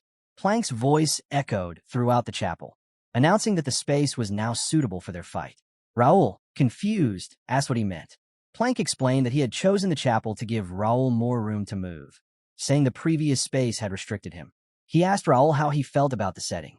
Raul frowned at the unexpected location, admitting he hadn't planned on fighting in a chapel, but had no choice. Plank smirked, eager to see what Raul would do. A shard of broken glass hit the floor as Raul and Plank charged at each other. Raul held his sword ready, while dark mana wrapped around Plank's arms. Plank swung first, but Raul blocked the attack. Plank immediately followed up with his other arm, grazing Raul and ripping his shirt as it scraped his skin. Laughing, Plank launched another strike. Raul blocked again, but the force shoved him backward. Plank mocked him, asking if Raul really thought a sword alone could defeat him, then rushed in once more. Raul steadied himself and summoned several mana blades using psychokinesis, sending them flying at Plank. They struck Plank directly in the back, but he didn't react. He laughed again, asking if Raul still hadn't figured it out. A wave of dark mana erupted from Plank, shattering all of the mana swords instantly. He taunted Raul, declaring that no sword of his could reach him. Ravel, stunned, questioned who Plank was and pointed out that they couldn't counter him effectively.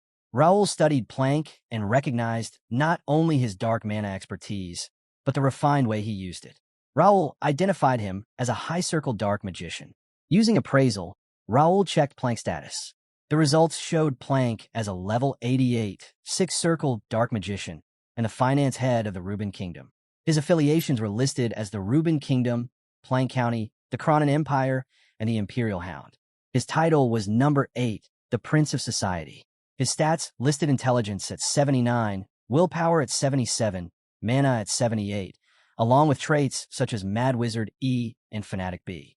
Realizing regular attacks wouldn't work and that using Regnitator would be too dangerous, Raul considered what options remained. Raul turned to Ravel and asked whether the mana stone he used earlier had allowed him to convert mana into divine power to heal the others. Ravel, surprised by the question, confirmed that he had done exactly that, an ability only a few fairies understood.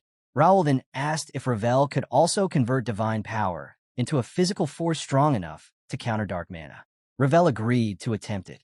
While they spoke, Plank sneered and mocked Raul, suggesting he was either talking to himself or trying to cast a spell. Raul attacked again, but Plank blocked the strike with his dark mana coated arms. Plank repeated his taunt, insisting Raul's sword could never reach him. But as he spoke, Raul's blade began to shine with divine power.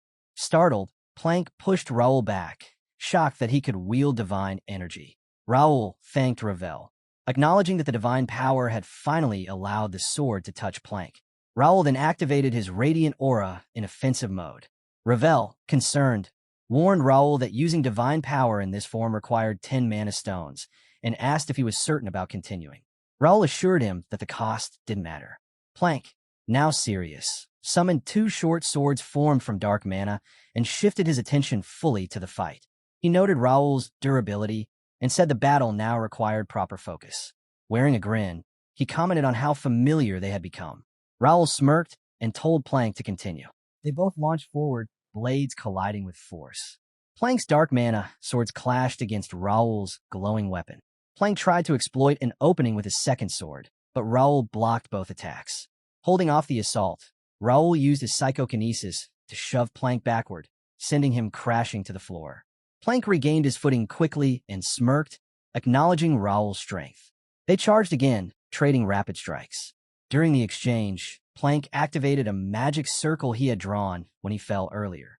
From beneath Raul, shadow-like hands erupted, gripping his legs and holding him in place. Plank grinned and taunted Raul for walking into his trap. Immobilized, Raul barely managed to block Plank's next attack, bound by the spell and struggling.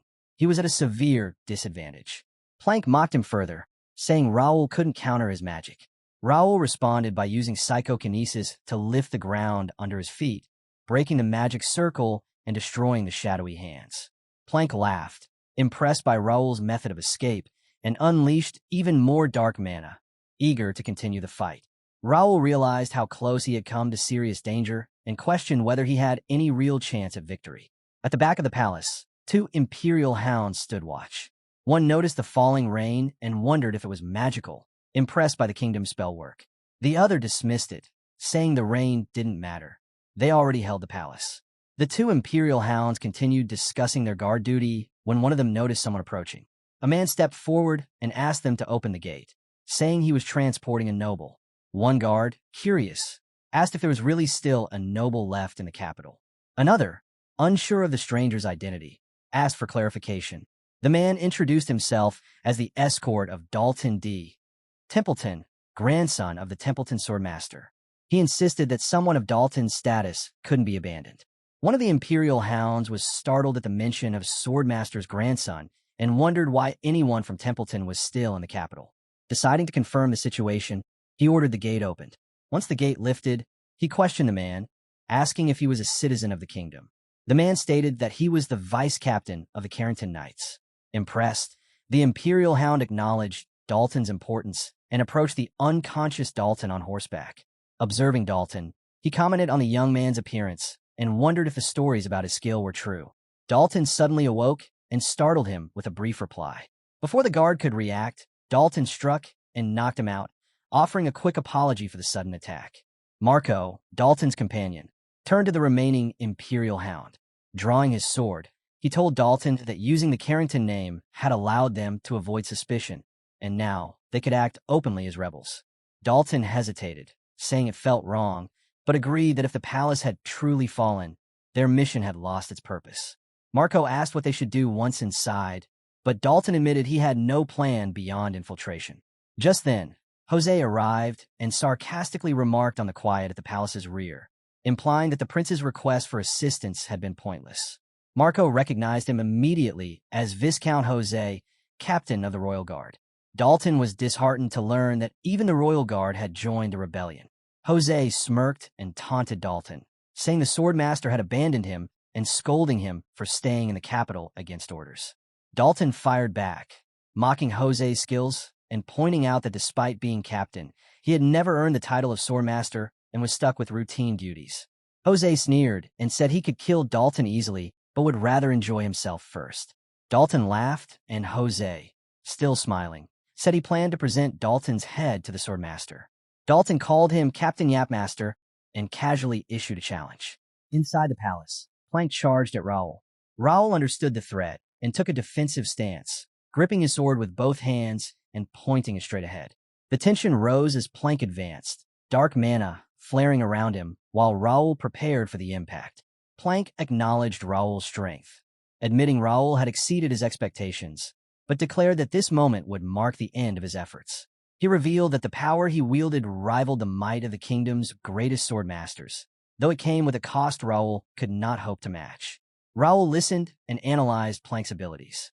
Even without exceptional swordsmanship, Plank had total mastery over mana and dark mana, weaving them together effortlessly. Raul realized that this still wasn't everything. Plank was hiding something even more powerful. The thought unsettled him, and he quietly grasped how dire the situation had become. Noticing Raul's silence, Plank asked if he had already accepted defeat. Raul steadied his resolve and responded with a line that subtly echoed Plank's earlier conviction, hinting that even Plank shouldn't be backing down. With a quiet breath, Raul released his left hand from his sword, as if acknowledging the precariousness of the moment, and admitted that perhaps Plank was right, that this might truly be the end. Plank took the gesture as surrender, smirking as he asked if Raul was giving up. Raul, however, had one question left. He wanted to understand the nature of the extraordinary power Plank wielded, the power that allowed him to contend with the kingdom's swordmasters. Intrigued, Plank paused, then agreed to explain. He said his power wasn't something he simply obtained. It was the result of an enlightenment. He described an experience in which his body, mind, and mana merged with the world itself, creating a sense of complete connectedness. He asked Raul if he had ever experienced such an overwhelming unity, feeling as though he himself were the world. Raul felt a spike of unease as he tried to grasp Plank's meaning. Plank continued, explaining the nature of sword masters. The Reuben Kingdom's finest warriors, figures of near superhuman skill with only a handful existing across the land. He said there were individuals who, though not officially recognized as sword masters, held power equal to them. Plank admitted that relying on dark mana and magic alone wasn't enough for what he sought, so he turned to those powerful figures for inspiration. His pursuit demanded experiments and sacrifices, and he spoke with gratitude toward those who had endured them. Raul's thoughts raced as he connected this to the laboratory he had found earlier. Plank ended by revealing that his relentless desire for strength eventually led him to a moment of enlightenment, which unlocked his sense of connection to the world and became the source of his extraordinary power. With a single sweep of his hand, Plank releases a surge of dark power. Magic circles snap into place around Raul, lifting him into the air and locking him in place as the spell bites into him. Plank revels in the display, marveling at how far his dark magic has grown and boasting about the strength he never thought he could reach. Raul fights against the binding circles, pushing with both his body and his mana, but nothing gives. He mutters in frustration about his psychokinesis being completely sealed leaving him unable to break free. Seeing Raul trapped, Plank shapes a blade out of his dark mana and charges forward with full force. He shouts that he's broken past his limits, edging closer to becoming one with the world itself, convinced he's stepped into a realm without restrictions. The pressure closes in on Raul as Plank rushes toward him. But before the strike lands, Ravel, the forest fairy bound to Raul, bursts in, forming a shield of pure magic that stops Plank's attack cold. The sudden barrier stuns Plank, and Ravel drives him back with a burst of mana, forcing him to stumble away in disbelief as he questions how Raul still has any power left. The effort drains Ravel, and she collapses in midair before fading back into Raul's book. Raul quickly turns to it, calling out to her. Plank insists that a spell hit its mark and demands to know how Raul managed to defend. From inside the book, Ravel answers softly, saying she's fine, but must return to restore her mana. Raul sighs in relief and tells her it's okay. Ravel warns that she won't be able to help him again for a while, but Raul assures her she's already done more than enough. Plank clicks his tongue, admitting he didn't expect Raul to pull out such a strong shield. Tired of the back and forth, he lunges in again, a cold grin spreading as he decides to finish the fight himself. Meanwhile, in the throne room, the king hears the rumbling battle and demands to know what's happening. Gerald responds that it must be Sir Raul, captain of the First Knights, fighting a powerful foe. Feeling the urgency, Kane steps forward, declaring that he can't stay put while his master fights alone in a palace overtaken by rebels. He's ready to join the battle, even if it costs him everything. Gerald calls out for Kane to stop, then grips his sword and decides to join him, stepping forward with resolve. The scene shifts to the city, where Hudson D. Randall, Count of Randall, clashes with members of the First Knights. They fight hard but are pushed back and injured under his strength.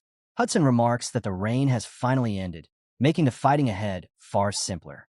Hudson looks over the battlefield with confidence, pointing out that the result is already set.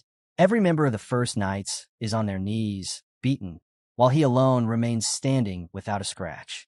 Jake grits out his frustration at Hudson's sheer power. Beside him, Philip fights to steady himself, both knights forced down under the weight of defeat. Hudson scoffs at their persistence, calling their efforts pointless. He mocks the Ashton name, saying they cling to an old idea of knighthood and glory, yet still can't stop him. His attention shifts to Nikia, the alchemist, claiming she could become a problem one day. Since she refuses to surrender, he says her life ends here. Nikia kneels frozen in place, unable to rise as Hudson lifts his sword and promises to make the end quick. Josh leaps in from behind, aiming for a surprise strike, but Hudson senses it instantly and knocks the attack aside with ease. He turns to Josh, acknowledges his strength, then dismisses it as meaningless. One heavy swing sends Josh crashing to the ground. Hudson steps toward him, recalling how Josh defeated Roy during his ceremony. He accuses Josh of disgracing the Randall name and declares that he'll pay for it now, calling it an honor to die by his blade. Hudson raises his sword to strike moments away. Josh stays on the ground, trying to gather enough strength to dodge. Before Hudson's blade can fall, another sword intercepts the blow. The impact stops Hudson in his tracks. Standing between them is Grand Paladin Medeiros. He greets Randall plainly, noting that it has been some time, ever since their encounter at the previous Foundation Day ceremony, and that he didn't expect their next meeting to be with weapons drawn. Hudson demands to know why he's here, pointing out that Medeiros and the Holy Knights were supposed to be stationed at the northern border. Medeiros confirms it, explaining that he was returning when a troubling prophecy reached him, forcing him to turn back.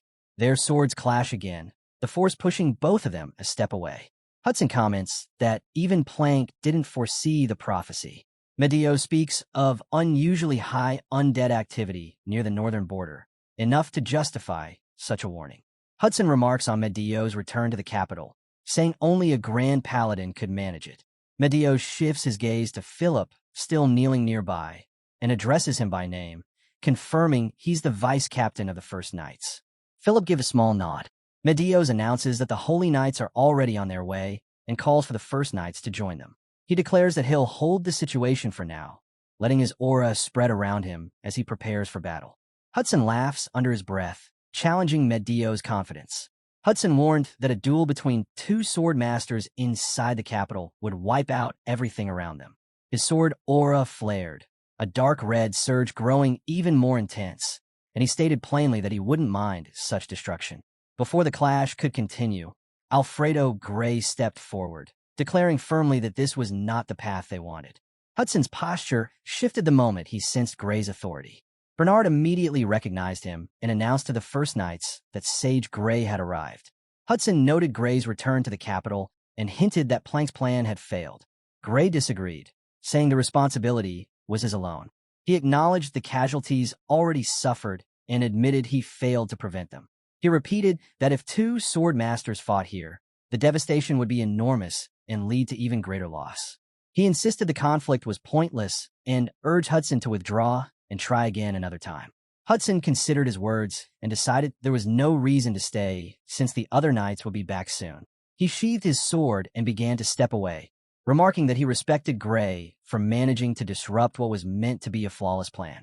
Even as he left, he wondered if everything had truly fallen apart, or if something still remained in motion.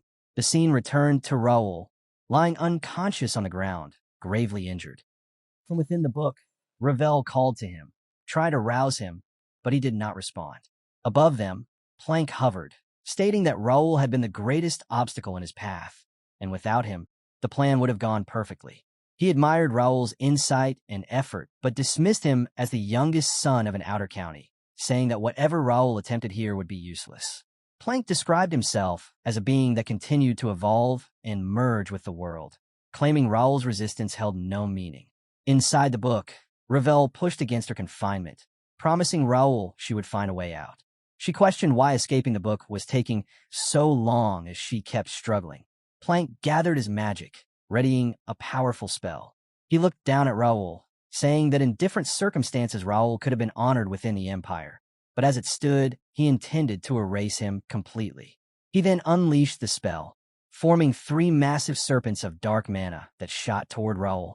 Ravel cried out his name from within the book as the serpents struck the ground where Raul lay, throwing up a huge cloud of dust and debris. The explosion rang through the palace halls, drawing Kane and Gerald's attention immediately. Gerald asked if this was also part of Sir Raul's battle. Kane assumed it was, saying a tremendous spell must have gone off. He wondered what kind of opponent Raul was facing to cause such chaos. As the dust cleared at the battlefield, no sign of Raul remained. Plank burst into laughter, declaring that not even a trace of him was left and calling the result perfect. But his victory ended abruptly when he sensed someone behind him. He turned, just in time for Raul's fist to slam into his face, knocking him back and forcing blood from his mouth. Plank staggered in disbelief, demanding to know how Raul was still alive. At the palace's back gate, Dalton charged forward and swung his sword. Viscount Jose, captain of the Royal Guard, intercepted the strike and shoved Dalton away with powerful force. Dalton steadied himself and immediately dashed back in, surprising Jose with a sharp counter. He followed with a dual-bladed strike that forced Jose to leap back, opening distance between them. Irritated, Jose shouted that Dalton was an arrogant fool. Both men reset their stances and clashed again, Dalton pressing forward with unbroken momentum. Members of the Imperial Hound watched from the sidelines, noting that Jose was being pushed back. One commented that it was disappointing, another saying it was no surprise the kingdom had fallen so easily. Marco added that although Jose had gained his position through his family, he was still a high expert, but Dalton was stronger than any of them expected. Jose, feeling the pressure, muttered that this fight was becoming a nuisance. Dalton, in his own thoughts, admitted the battle was tougher than he had claimed earlier. Jose had earned his rank for a reason, and Dalton knew he couldn't back off now. He needed to keep Jose occupied and draw the others' attention. Jose's expression hardened as he tightened his grip on his blade. He declared he was done holding back and that the fight would end now. His sword aura flared around his weapon. Before he could move, another explosion thundered behind him. Jose spun around, startled, demanding to know the cause. A knight ran toward him, out of breath, reporting that a major problem had arisen. The Holy Knights had returned to the capital and were already storming the front gate. Their main forces were positioned on the opposite side, and the gate would not last. Jose grew tense at the news of the Holy Knights' advance. Marco added that Paladin Medios had arrived. Dalton let out a breath, saying he was relieved Medios had sensed that something was wrong. The subordinate knight looked to Jose, waiting for orders. Jose ordered the knight to abandon the palace immediately and passed the same command to the Empire soldiers. Turning to Dalton, he said they would settle things another time, adding that Dalton was lucky to be walking away today. Dalton shot back a taunt, telling him to watch his step on the way out. Jose ignored him and refocused on the crisis, instructing his subordinate to evacuate everyone at once and stressing the need for speed. Dalton took in the situation, thinking that with the Holy Knights arriving, taking the palace back wouldn't be difficult. Even so, he wondered how Raul was holding up inside. Raul and Plank faced each other again. Raul stood firm, golden mana flickering in his eyes as he stared down Plank. Irritated, Plank demanded to know how Raul was still standing, calling him annoyingly persistent. Preparing to strike, he added that it didn't matter. He could enjoy dragging the fight out. He taunted Raul about not picking up his sword, saying he would allow him the chance. Before Plank finished speaking, Raul dashed forward. Plank reacted instantly, forming a dark mana shield just in time to block Raul's punch. The force pushed him back, and he formed a new sword while shouting in disbelief at Raul's boldness. He swung at Raul, but Raul slipped past the attack, twisting midair with psychokinesis to redirect himself. That quick shift caught Plank off guard. Raul moved in again, fist glowing with regenerative power as he threw another strike. Plank pulled up a shield of dark mana, but it shattered on impact, sending him skidding back. Confused, he demanded to know what kind of strength Raul was using and how he still had this much left after being nearly dead moments before. Plank rushed forward again with two swords. Raul caught one in his hand, stopping it cold. The sight left Plank stunned, unable to understand how Raul managed it. At that moment, Ravel burst free from the book, her mana fully restored. She breathed in relief, then turned to see Raul matching Plank blow for blow. The sight made her uneasy as she questioned whether this was really the same Raul. Raul launched another punch. Plank blocked, but the force still sent him staggering away. Raul stood unwavering while Plank stared at him, repeating his disbelief that Raul still carried this much power. He muttered that Raul's condition made such strength impossible and seemed ready to accuse him of using some sort of trick. As he spoke, Plank noticed his dark mana sword beginning to fade. Plank's expression shifted as a smile formed. The fading of his sword made something click, and he claimed he finally understood the source of Raul's strength. He announced that he had found someone like himself, someone connected to power in an unusual way. Raul stared back in confusion. Plank expanded on his claim, saying they were alike, both able to sense and draw power from the world itself. He described a deep link that granted them strength, insisting they shared that same connection. Raul dismissed the idea, explaining that his strength came from maintaining a high sync rate with the system, which aligned his senses with his abilities. The explanation only puzzled Plank further, and he asked Raul what he meant by connect. Raul stepped closer and said Plank might be misinterpreting his sensations as a bond with the world. He added that for an NPC to feel something like that was strange in the first place. Plank grew agitated, demanding to know what Raul meant by system and NPCs. Raul acknowledged that Plank had helped him come to a realization. Ever since waking up in this world, he'd held a 100% sync rate, but he had never fully used it until now. Plank snapped at him to stop talking, but Raul moved first. He activated his psychokinesis, freezing Plank in place and lifting him into the air. Plank struggled, unable to break free, demanding to know what was happening. Raul told him that he had decided to treat this world as his own reality instead of a game, but that didn't mean he would ignore the advantages it gave him. He added that losing oneself too deeply, whether in a game or in reality, was dangerous, and he thanked Plank for helping him remember who he was meant to be. Plank strained uselessly against the psychic hold. Raul surged forward and drove a heavy punch into him, sending Plank crashing to the ground and coughing up blood. Before he could recover, Raul pulled him back with psychokinesis, grabbed his face, and slammed him into the earth with crushing force. Plank trembled from the impact, then erupted with dark mana in an attempt to gain the upper hand. Raul sensed the sudden spike and leapt back to avoid it. Plank steadied himself and declared that Raul, a mere child, couldn't interfere with their flawless plan. He said Raul's efforts meant nothing, that the kingdom would fall to the Empire and dark mana, and that Raul's family and knights would be remembered only as failures. He added that Raul wouldn't even live long enough to see the collapse of everything he valued. Raul cut off Plank's speech, calling it the usual long-winded talk NPCs were known for. He He said he already knew the quest details and didn't need to hear them again. Bored, he told Plank to skip the chatter and finish the fight. Plank launched his attack first, summoning massive dark mana hands to grab Raul. Raul anticipated the move and slipped through them with psychokinesis. Plank followed by creating an enormous serpent, shouting that Raul wouldn't escape this time.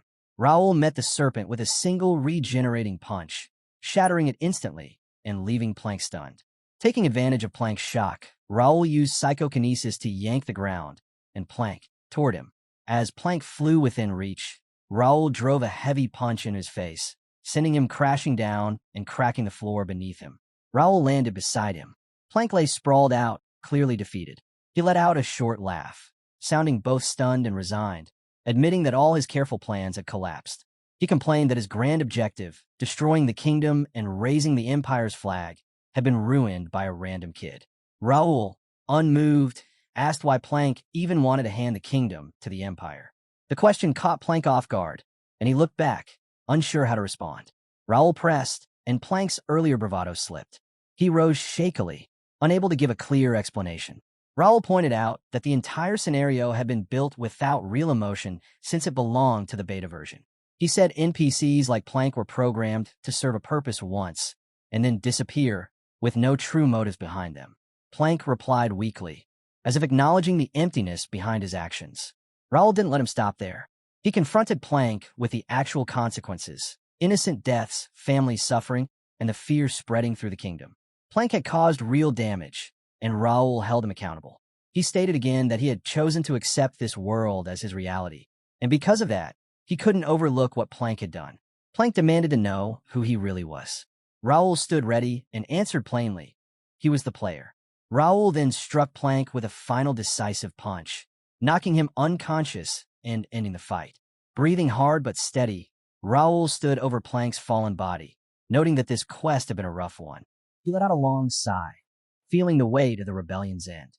He had expected turmoil, but not the exact chain of events that unfolded, each one more dangerous than he imagined. As he reflected, he wondered whether his choices were shaping the scenarios inside the world of Connect. Even after everything that happened, Raul knew he couldn't stop. He needed to prepare, grow stronger, and get ready for whatever came next. This was only the beginning of his path. Ravel spoke up, relieved that Raul had one. She admitted she thought everything was over when he fell in battle and asked why he had kept his power hidden until now. Raul started to answer, saying he hadn't meant to hide anything and hinting at who he truly was. But before he could finish, he collapsed from exhaustion. Ravel rushed to him, asking if he was all right. As she got closer, she realized he had simply fallen asleep from pure fatigue. She let out a small breath and decided she'd save her questions for later. He had done enough for one night. When dawn arrived, the chaos of the rebellion faded into the past. The events of the D+ rank gate, the Imperial Hounds, and the uprising became distant memories, marking the end of a long, overwhelming day. Just as Ravel predicted, Raul passed out right after the battle. Kane and Prince Gerald eventually found him unconscious. He wasn't the only one. Philip, Jake, Pierce, Josh, and Nikia were all in the same state. Each had pushed themselves far past their limits and needed 3 full days of sleep to recover. The king survived but remained unconscious, his condition worsened by the stress of the rebellion.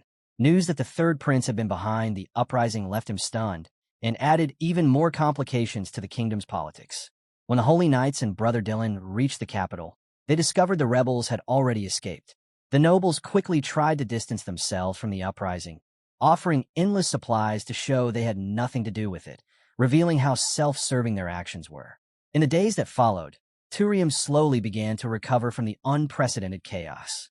A ceremony was held at the king's palace, where the sixth prince, Gerald, addressed the knights who had defended the kingdom. He praised Sir Raul D. Ashton, the third son of Ashton County and guild master of the First Knights, for his crucial role in stopping the rebellion. Gerald honored Raul for protecting the royal family, the citizens, and the name of the knights. On behalf of the king, Gerald granted Raul the title of Viscount, along with land and a residence in the capital, asking him to continue serving the kingdom with loyalty. Raul took a moment to reflect on everything that had happened over the last 6 months. Since leaving Ashton for the academy, he had managed to build a solid footing within the kingdom. Later that same day, another important meeting was held. Prince Gerald explained that the king could not attend due to illness and that he would speak in his place. This marked the beginning of a deeper discussion about the rebellion. Melvin D. Ashton, Raul's father and Count of Ashton, expressed his dissatisfaction, saying there was nothing for them to add since they hadn't even been present during the uprising, which he found disgraceful. His thoughts were shared by Marquis D. Templeton, the Duke of Templeton, who remained silent but clearly aligned with Melvin's view. Pidel de Greer, the Marquis of Greer, raised a crucial question. How could one person manage an entire rebellion? And how had his department failed to notice it? Carson stepped in, explaining that the third prince, Randall, had worked alongside nobles who supported him and collaborated with the Empire. Medeiros added that while many were calling it a rebellion, the situation was closer to an outright invasion. He said it should be recognized as a war rather than a simple internal conflict. Clifford D. McNeil, the Marquis of McNeil, reacted with mocking laughter, saying the Empire had made fools of the kingdom's warrior families. Dylan stayed silent and didn't join in the ridicule. Alfredo Gray spoke next, expressing deep concern about the heavy damage to the capital and the major losses suffered by the Academy, especially since many scholars took part in the uprising. He pointed out the irony that the one who stopped the rebels was also from the Academy. In the midst of this, Prince Gerald turned to Raul for his perspective as the one who brought the rebellion to an end. Raul replied modestly, saying he hadn't done it alone. He credited the determination of the first knights and the combined efforts of the other knighthoods. He urged everyone to look toward the strengths they still had rather than focusing only on their losses. Melvin Ashton felt proud listening to his son's words. Gerald supported Raul, saying the warrior families needed to stand together. He warned that even though the Empire was quiet for the moment, the kingdom was effectively in a state of war. With their reduced strength, unity was more important than ever to ensure their survival. Raul, in his thoughts, acknowledged the Empire as a serious threat, but he also sensed something even greater approaching. He realized this was only the beginning of the real challenges ahead. The scene then shifted to a young man with blue hair named Kim Il-woo. Excited, he commented on how unbelievable everything was, saying it truly felt like a game. He was introduced as a 25-year-old player who had just entered the world of Connect. A system window appeared, announcing that a major update had been completed. Connect's open beta update was now live. Kim Il-woo was amazed by how realistic everything felt, saying it was incredible and almost indistinguishable from real life. Thinking back on his ordinary life, he reflected that everything changed when he was selected as a beta tester for the virtual reality game known as the Connect system. Kim Il-woo remembered all the doubts surrounding the game. Many people called it a scam or some kind of human experiment, so he logged in with low expectations. But the moment he activated the device, a system window appeared in front of him, welcoming him to Connect and asking if he wanted to log in. He selected yes, and instantly the world around him shifted. He found himself standing inside a vivid new world. It wasn't a scam or an experiment at all. It was a real virtual reality experience. He took a moment to absorb it all. He could smell the fresh air, feel the wind brushing against him, and even the NPCs looked completely lifelike. He briefly wondered if pain here would feel real too, which made him uneasy. Just then, Mira, the mayor of the Free City, spoke to the gathered newcomers. Kim noted how lively the atmosphere was and thought it seemed more like an event than a tutorial. Mira discussed the recent rebellion at the capital. Curious, Kim wondered if this was how the game began, already moving straight into conflict. Reinaldo addressed the crowd next, saying that although many might be frightened by what happened, the kingdom still stood firm. He explained that the reason was the pride of their city, the hero who ended the rebellion, Raul Ashton, along with the First Knight Guild. Mira encouraged everyone to explore the Free City without fear. Hearing this, Reinaldo felt a sense of nostalgia and satisfaction, thinking about how long it had been since he heard such a cheer after a speech, and feeling glad he had chosen to side with Sir Raul. Kim, meanwhile, reflected on the First Knights, realizing they were likely a central faction in the game. He wondered what kind of person Raul Ashton was, considering he had just been introduced as the hero of the rebellion. Inside the palace, Count Melvin Ashton tugged at Raul's cheeks with pride, saying it felt like just yesterday Raul was begging to join the academy, and now he had accomplished so much for their family. Raul brushed it off, saying he was simply lucky. Dylan stepped in and asked about Randall, the one who started the rebellion, adding that all members of the Randall family, including the branch families, had been captured. Melvin replied that the decision would be left to the king, though he believed most would receive light sentences.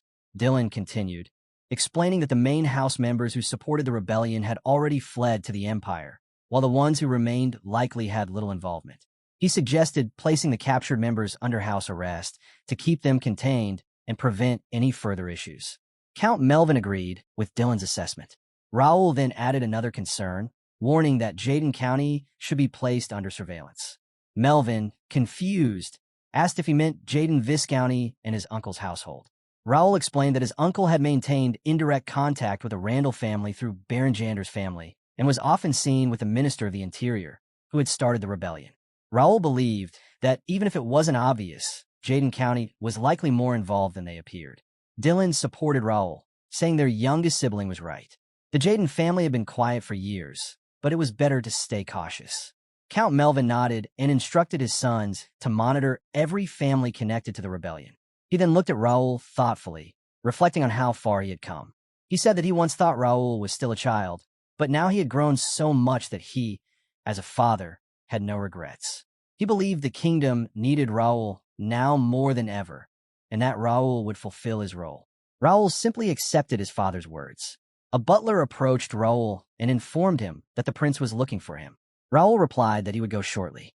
Turning to Count Melvin, he said his goodbyes and urged his father to return safely. Melvin wished him well and told him to stay healthy. As Raul walked off to follow the butler, Count Melvin watched him go, noting how mature Raul looked from behind, even if his face still showed traces of youth. Dylan, standing nearby, agreed with a smile. He remembered how Raul had warned them about their uncle and couldn't help thinking about how much Raul had changed, especially since he had once been frail in both body and spirit. Count Melvin then said they couldn't rely on Raul alone. Dylan drew too much attention to discreetly monitor their uncle, and Raul already carried many responsibilities. That left them with only one realistic choice. Dylan paused, wanting to be sure he understood. The Count confirmed it and told him to find his sister, Lawrence.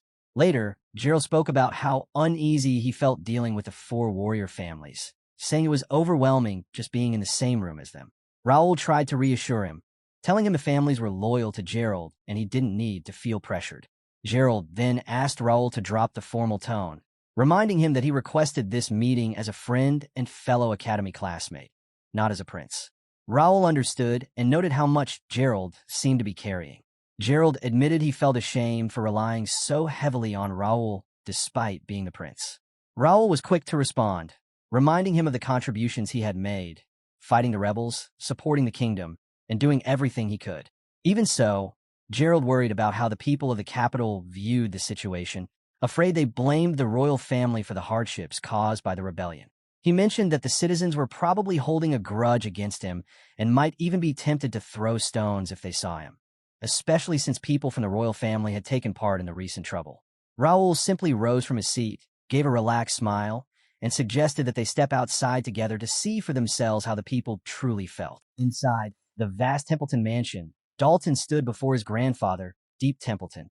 The old man addressed him with a sharp tone, pointing out how unbelievable Dalton's actions had been. He questioned why Dalton would dare ignore a mission that had been personally requested by the king. Dalton replied without hesitation, noting that the order had been directed at the Templeton household as a whole, not specifically at him. He added that his presence wouldn't have changed much anyway. That offhand response drew a hard stare from his grandfather, who clearly disapproved of such careless thinking. Dalton shifted his attention away, choosing not to face the heavy pressure of his grandfather's gaze. The silence stretched before Templeton finally released a long breath and scolded him again. He reminded Dalton of the principles he wanted him to develop at the academy: discipline, honor, and a sense of responsibility worthy of someone carrying the Templeton name. He stressed that Dalton needed to build his own standing instead of clinging to the reputation of a grandfather known throughout the kingdom for his skill with the sword. Dalton lowered his head even further, unsure how to respond. Seeing this, Templeton spoke once more, this time with a small, almost amused shift in his tone. He commented that despite everything, his attempts to guide Dalton hadn't been completely wasted. Dalton lifted his head slightly, puzzled by the remark, uncertain of where this was leading. Templeton continued by saying he had been surprised to hear that Dalton had volunteered for the gate mission and fought against rebels to defend the people, something far removed from Dalton's usual behavior. Dalton asked if the information was accurate, and Templeton confirmed it.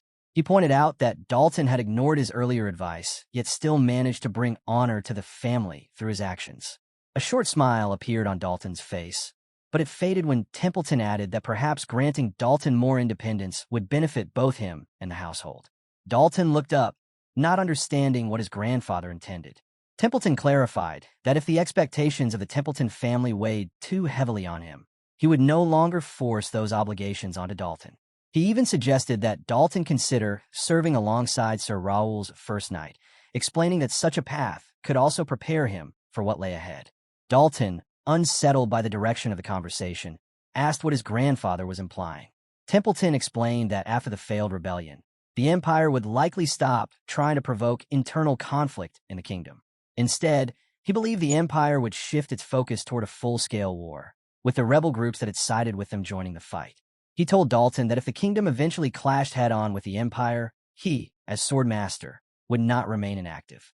At the Ashton residence, Homer was in the middle of teaching swordsmanship, guiding the children through the proper way to handle a blade.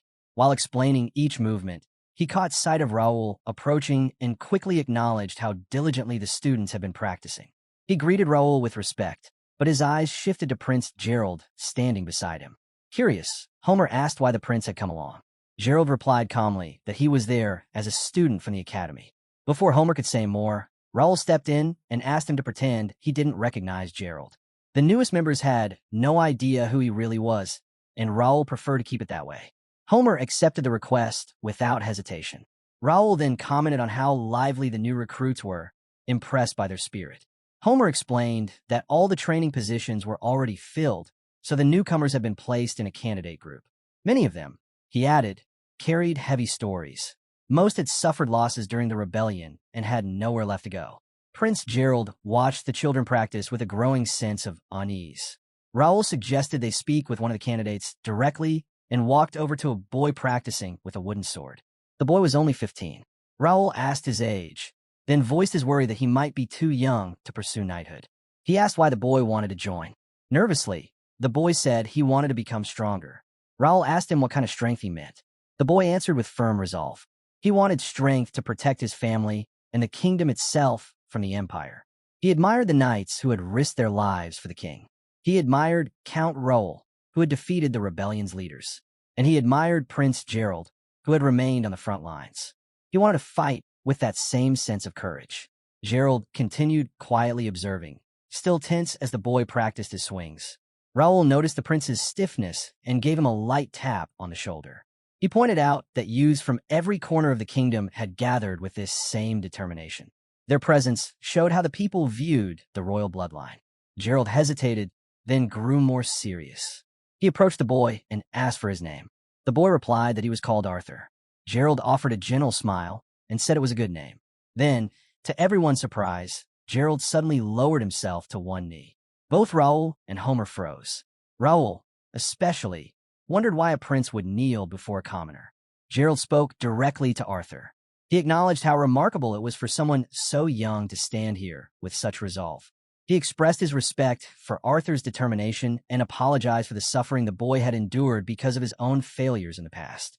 He promised to take Arthur's courage as a guide and protect the kingdom with everything he had. He vowed never again to show weakness, even if the cost fell upon him alone. His voice carried the weight of a renewed commitment to stand as a leader who would not falter. Meanwhile, news spread that King Thaddeus III of Reuben, thought to have died in the rebellion at Connect, had survived, though barely. The second prince had been killed during the chaos, and a third prince had fled to the Empire. With the royal line shaken, the fourth prince took the throne. Raul reflected quietly. His focus had always been on altering the fate of Ashton County. The matter of the throne had never mattered much to him. But now he saw that the most fitting heir had been beside him the whole time, Prince Gerald. Gerald assured Arthur that he would remember his name and hoped to see him rise as a knight of the kingdom one day. Arthur accepted the words with determination, and Raul quietly observed the exchange. To Raul, Gerald displayed the traits the kingdom desperately needed in wartime. A figure who could inspire courage, bring people together and remain grounded. Raul recognized that the sixth prince was the one destined to become Reuben's future king. Later, Raul and Gerald stepped inside the mansion where 2 cups of tea waited for them, offering a brief moment of calm. Raul brought up the earlier scene, mentioning that Gerald kneeling before Arthur could have caused an uproar if the boy had known the prince's identity. Gerald admitted that he acted intentionally, wanting to express genuine gratitude. He explained that the boy had given him a lesson he would not forget. Raul reminded him that the children gathered here would someday grow stronger, but the kingdom needed someone to guide them now. Gerald looked straight ahead and stated that such a leader was already present. Raul Ashton, now seen across the land as the guardian of ruin. He emphasized that the people depended on Raul. Raul replied that simply relying on someone was not enough. What the kingdom needed, he said, was someone capable of uniting everyone: nobles, knights, mercenaries, and even those without status. With the king gravely ill and most heirs either dead or lost, Raul told Gerald that he was the only one left who could take on that responsibility. He offered this opinion not as a subordinate, but as a friend. Gerald was taken aback by Raul's confidence in him. He asked if Raul would truly support him. With the Empire pausing its open movements and waiting for the right moment to trigger a full-scale war, Gerald expected chaos to spread through the nobility and royal family. In that turmoil, Gerald sought Raul's assurance that he would stand with him. Raul answered without hesitation that he would. Elsewhere, in the hidden basement beneath Viscount Plank's mansion, Pierce and Philip inspected the dim space, while Nikia focused on the door sealed before them. Pierce commented on Plank's secret passage, calling him strange. Philip explained that Plank's odd behavior could be linked to Dark Mana's influence, and suspected they might uncover proof of rebellion down here. Pierce asked Nikia if she had made any progress. Nervously, she explained that the door was protected by a powerful seal. It wasn't a trap, but the spell was ancient, so old she doubted she could find any record of it in books. She would need time to decipher it. Pierce was shocked and questioned how Plank could have known such magic. A soldier arrived with a report. Philip asked what they had found, and the soldier explained that the cave they explored was not natural. It had been shaped by human hands at least 1,000 years ago. Pierce blinked in disbelief, asking if the cave truly dated back that far. Philip confirmed that Plank hadn't created the cave. He had built his mansion directly above it. Nikia grew uneasy and asked what could possibly be hidden below and what Plank might have been trying to cover up. Philip said they needed to report everything to their master. The scene shifted to Reuben Kingdom's prison, where guards stood watch. Inside one of the cells, Kane faced Plank, who hung from his chains against the wall. Kane entered the cell with a cutting tone, remarking that he never imagined he would see Plank again. Once a rebellious noble, Plank now stood before him as nothing more than a chained prisoner. Kane admitted he wanted to kill him for the injuries he had caused to the guild members, but he held himself back, explaining that he still needed answers. He demanded to know which figure in the Empire had been directing the rebellion, how Plank had communicated with their forces, and whether more rebels existed beyond the ones already exposed. Plank only laughed. The sound irritated Kane, who started to wonder if the Randall family wasn't the only warrior lineage involved. Before Kane could continue his speculation, Plank spoke again, revealing something far heavier. He stated that both he and Kane had been born into lies. The words hit Kane suddenly, forcing him to ask what Plank meant. Plank explained that the truth he had discovered was a painful one. He dismissed the rebellion entirely, insisting that the world itself held no meaning. Then he added that Raul had forced him to confront a cursed truth, that the world was nothing but an illusion, and that everyone would soon come to realize it. According to Plank, cracks in that false reality had already begun to appear. Meanwhile, Kim Il wandered through the city. Within the Imperial Hound headquarters, Silver Zero called for an updated report. Imperial Hound 3 reported through a glowing blue crystal ball, explaining that their search among the refugees had revealed nothing suspicious. Imperial Hound 7 followed with additional information, saying that although the nobles and royalty appeared outwardly steady, many were still unsettled and trying to align themselves with the warrior families to secure influence. Silver Zero took in the news quietly. Their failure had only strengthened their enemy. He then asked about Plank's condition. Imperial Hound 1 answered, reporting that Plank remained imprisoned in the kingdom and was said to be losing his sanity from Dark Mana's lingering effects, muttering nonsense in his cell. Silver Zero's expression hardened, reminding them all of the Emperor's disappointment. He asked Imperial Hound 1 if he understood the consequences. Nervous and pale, Imperial Hound 1 accepted responsibility and promised to do whatever it took to make up for the failure. It was then revealed that Imperial Hound 1 was none other than Viscount Jose, captain of Reuben's Royal Guard. Silver Zero gave them a stern warning. Should such a disaster happen again, death would follow. Imperial Hound 9 spoke up, saying Raul Ashton was the reason their plans had collapsed, calling him the one who had ruined their efforts once more. Imperial Hound 6 added that Plank had failed to control Raul, and Raul himself was no longer merely Prince Gerald's classmate, but someone rumored to be influencing Gerald's path to the throne in order to steer the entire royal family. 6 stressed that Raul had ceased being an insignificant figure. He had become a rising threat to the empire, one who needed to be dealt with before he grew even more dangerous. Silver Zero listened without reacting, then surprised the entire room. He stated they should leave Raul Ashton alone. Both 9 and 6 were stunned. Silver Zero's red aura ignited in anger as he clarified his meaning. He would personally watch Raul Ashton from now on. This time, he said, they would treat Raul with the seriousness he warranted. At the training grounds, Jose and Dalton were locked in a sparring match. Jose swung with a forceful strike, and Dalton was caught off guard when the blow pushed his sword backward. Jose pressed forward, maneuvering Dalton into a vulnerable angle before attempting a follow-up attack. Dalton reacted quickly, using the sword as left hand to redirect the strike, sending Jose off balance and straight to the ground. Sitting in the dust, Jose muttered under his breath, frustrated that his attack had failed. Dalton offered reassurance, complimenting his technique. He explained that without dual blades, the situation would have turned dangerous for him. Dalton admitted he had underestimated Jose, assuming he relied only on strength. Feeling defeated, Jose confessed that his skills still couldn't compare to Randall, the swordmaster. Dalton replied that every knight aspired to reach that level eventually. He then asked why Jose seemed fixated on Randall in particular, since the two of them were vastly different. Jose trembled slightly as he admitted the truth. Randall wasn't his inspiration. Randall was the opponent he wanted to overcome. He described the fight he had once challenged Randall to, a fight in which he couldn't land even a single strike despite giving everything he had. The gap he felt was so enormous that he no longer knew if he had the will to keep climbing toward that unreachable height. Dalton gave a small smile. Even after everything, Jose still wanted to beat Randall. Most people would have stopped after facing something so overwhelming, but Jose continued searching for a path forward. Dalton admired that drive, calling it the mindset of the first night. As he reflected on the people around him, he wondered where Raul had rushed off to. Meanwhile, Raul had reached the basement beneath Plank's mansion, where a sealed door awaited inspection. The seal pulsed with power. Nikia explained that the ruins below were unfamiliar to her, and the seal itself looked dangerous. She warned that removing it would require careful preparation. Philip added that anything hidden behind such a seal, especially connected to Plank, likely wasn't harmless. Pierce recommended leaving it alone entirely. Raul considered their concerns, but thought back to his own experiences in ancient ruins. He chose to handle this one himself. He assured the group that he could escape if anything went wrong and told them to take a break while he worked. Though surprised, they accepted his decision and left Raul alone with the sealed door.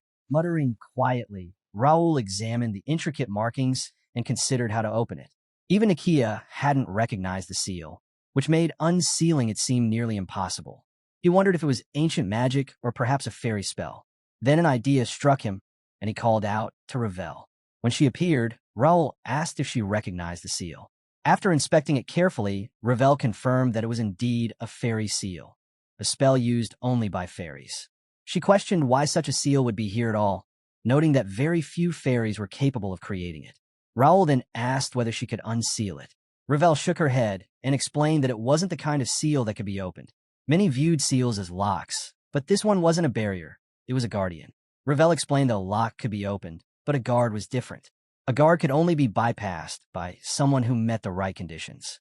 Raul considered her words, wondering whether a guard without a soul was simpler or far more complicated than he had assumed. After thinking it through, Raul stepped directly in front of the seal. He announced himself as Raul Ashton and stated that he wished to meet the one who had created the seal. Ravel watched him nervously as he closed his eyes and focused. Then a voice echoed from the seal. The guard accused Raul of lying about his identity and refused to open the door. It ordered him to leave immediately. Raul flinched at the accusation, sweat forming as the guard's rejection sank in. Ravel burst out in anger, saying Raul had spoken nothing but the truth and accusing the guard of using tricks only fairies would use. But the guard gave no further reply, falling silent again. Raul stood still, thinking deeply. He wondered if the guard somehow knew who he had been before reincarnating as Raul Ashton. The possibility made him even more determined to break through. He believed that the answers to why he had awakened in this world might be waiting behind the door. Steeling himself, he placed his hand on the seal again. This time, he stated his original identity, Bekhan, a player from the game Connect, hoping that this truth would be enough to grant access. Ravel anxiously asked whether it had worked. The entire basement shook, and a bright blue line appeared across the seal. The door was opening. Raul stared at it, stunned that the seal had recognized him. He wondered how it had identified Bekhan and what kind of truth lay inside. Ravel, uneasy, called out to him. Raul reassured her, saying it had turned out easier than he expected, and though he knew she had many questions, they needed to complete their task before discussing anything else. Ravel accepted this, and together they moved toward the now-open passage. Meanwhile, Kim Il-woo had just logged out of the game world and lifted his VR headset from his head.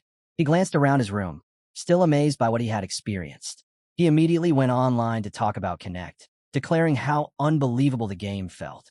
He wrote that it was like traveling to another dimension, so real that every sense had been captured perfectly. He added that even after 10 hours of play, he didn't feel tired and could no longer tell which world was real. He hinted that something major had happened in-game and encouraged others to try it themselves. Comments began appearing beneath his post. Someone asked if he had been chosen for the beta test. Another questioned why he was praising the game so much, joking that he sounded like someone working for the developers. A third person chimed in with sarcasm, accusing him of just trying to get attention. The second commenter doubled down, saying Kim shouldn't be allowed anywhere near a marketing team. Annoyed, Kim muttered that they could say whatever they wanted and spend their lives tapping their screens. Then he spotted a more supportive comment from another beta tester. This tester noted how impressed he was that Kim had managed to start in Mira, a well-known starting location. The tester continued, saying that Mira was one of the best starting points in the game, filled with quests and helpful NPCs. He asked Kim to share more about his experience there. Seeing the comment, Kim felt a spark of motivation. This was his moment to take things seriously. Believing he finally understood what he needed to do, he decided to focus and learn as much as he could before the open beta. Without hesitation, he picked up his VR headset again. Back in the sealed depths, Raul and Ravel stepped into a cave revealed behind the ancient door. As they walked deeper through the tunnel, Ravel's uneasiness grew. She admitted that it could be a trap. Raul reassured her, insisting that nothing in this place could threaten a fairy like her. But Ravel reminded him that the seal itself was a fairy technique, meaning anything created by fairies could still be dangerous. Raul examined their surroundings. The cave carried an eerie atmosphere, and streams of magic illuminated the walls. Ravel pointed out that the magic was getting denser with every step and urged him to stay alert. Raul thought to himself that the concentration was so intense, it felt like one of the highest-level dungeon ruins he had ever seen. He wondered how he had overlooked something like this when he had been in a crash. Had the scenario shifted because of his presence? Even so, a place like this shouldn't simply appear. Suddenly, Ravel spotted something ahead. She called out to Raul and pointed toward a brilliant light shining at the far end of the tunnel. Raul narrowed his eyes, confused by what he was seeing. They reached the end of the passage and found themselves in a vast chamber. At the center stood a massive black gate. As they drew closer, Ravel noticed the dark miasma swirling around it. She questioned its source, noting that no fairy would ever create such twisted magic. Raul assessed the gate in silence. He suspected that this might be the legendary Dark Gate, the portal leading to the demon realm, the one known as the Gate of All Disasters. Even during his time facing high-level challenges as Crash, he had never stumbled upon a hidden area like this. If it had remained sealed all this time, demons could have reached the surface unnoticed. He questioned why the gate existed here at all. Before he could follow the thought further, Ravel suddenly warned him of someone behind them. Raul turned and saw a man with long silver hair and blue eyes, surrounded by a powerful, magical presence. The stranger observed Raul closely. Raul felt a threat he couldn't explain and dropped into a stance, confused by the fact that he hadn't sensed the man earlier despite the overwhelming magic saturating the room. The man spoke with certainty. He told Raul that even with Ashton's face, his blade would never reach him, and even if it did, it would do no harm. Hearing this, Raul slowly sheathed his sword. He had intended to ask about the magic filling the chamber, but instead asked if the man was the dungeon's owner. The figure introduced himself as Cardenas. He explained that he wasn't the dungeon's master, but a lingering remnant, a ghost of a forgotten era. He added that he was the guardian of the Dark Gate, the link between the demon world and the human world. Raul and Ravel both took in the weight of his claim. Then Cardenas turned his attention to Ravel. He asked if she was a fairy, remarking that it had been a very long time since he had seen one. Ravel reacted with surprise and asked if Cardenas could actually see her. Cardenas confirmed it without hesitation and explained that long ago, he had learned countless spells from the blue-haired fairies of Lake Velardia. He added that it had been 1,000 years since those days. Ravel, stunned, remembered the legends of the fairies from Velardia and asked if he truly meant 1,000 years ago. Cardenas repeated that he was nothing more than a lingering spirit bound to guard the gate. He then turned to Raul and asked who he really was, calling him a stranger wearing the face of an Ashton. Feeling the weight of Cardenas' stare, Raul realized there was no point in hiding anything. He admitted that his true name wasn't Raul Ashton. He was Beidou Hyan, known in the game as Crash. He explained that he wasn't from this world or the demon realm, but from Earth. He revealed that he'd been murdered by his enemies and mysteriously awakened in Raul Ashton's body. Although he still didn't know why it had happened, he accepted it as a second life and chose to continue forward as Raul Ashton. Cardenas asked if vengeance was what drove him now.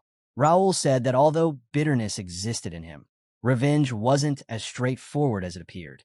With this second chance, he had learned from the failures of his past life and wanted to reach the heights he never could before.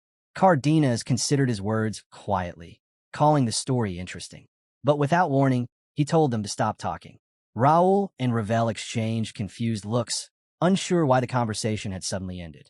Cardenas drew his sword, eyes fixed on the darkness behind them. He warned them that an uninvited guest had arrived. Behind them, the dark gate began pouring out even thicker waves of black miasma. Raul and Ravel turned to see a demon stepping through the gate. The demon greeted Cardenas casually, saying it had been a long time. The demon, Fumus, ranked 98th among demonkind, mocked Cardenas, calling him weak and still just a mortal. Fumus carried himself with arrogant pride, but Cardenas remained unmoved. He replied that Fumus had been foolish for centuries and stated clearly that he would stop him here. Fumus only smiled, sharp and malicious. He commented that Cardenas hadn't changed and claimed he would not be merciful. Dark energy condensed around Fumus as he shaped a weapon out of it. The atmosphere grew heavier as he declared that the battle was about to begin. Cardenas told Raul to stay out of the fight. This was his battle, and Raul was not to interfere. Determined, Cardenas swore that he would end Fumus once and for all. Fumus, brimming with confidence, said he had unfinished business with Cardenas. The two surged forward, weapons raised. Their clash filled the room with shockwaves. Fumus's weapon pulsed with dark energy, while Cardenas's blade glowed with a vibrant green-white light. When the weapons collided, sparks burst outward and the force rocked the chamber. Meanwhile, outside the sealed door in the underground passage of Plank's mansion, Nikia, Philip, and Pierce waited anxiously. Pierce grew increasingly uneasy. Raul had been gone too long, and he wondered if something had gone terribly wrong. Philip assumed Raul was simply struggling with the sealed door or was searching for a way to open it.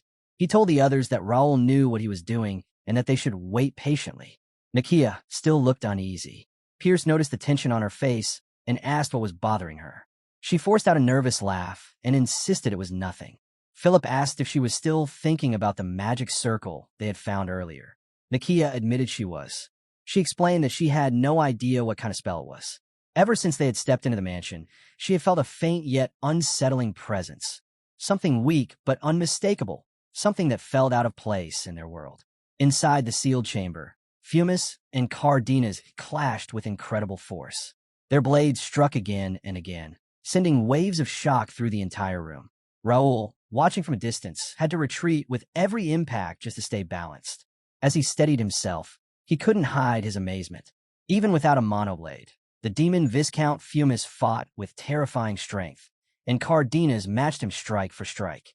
Raul wondered who, or what, Cardenas truly was. The battle raged on, neither side gaining ground.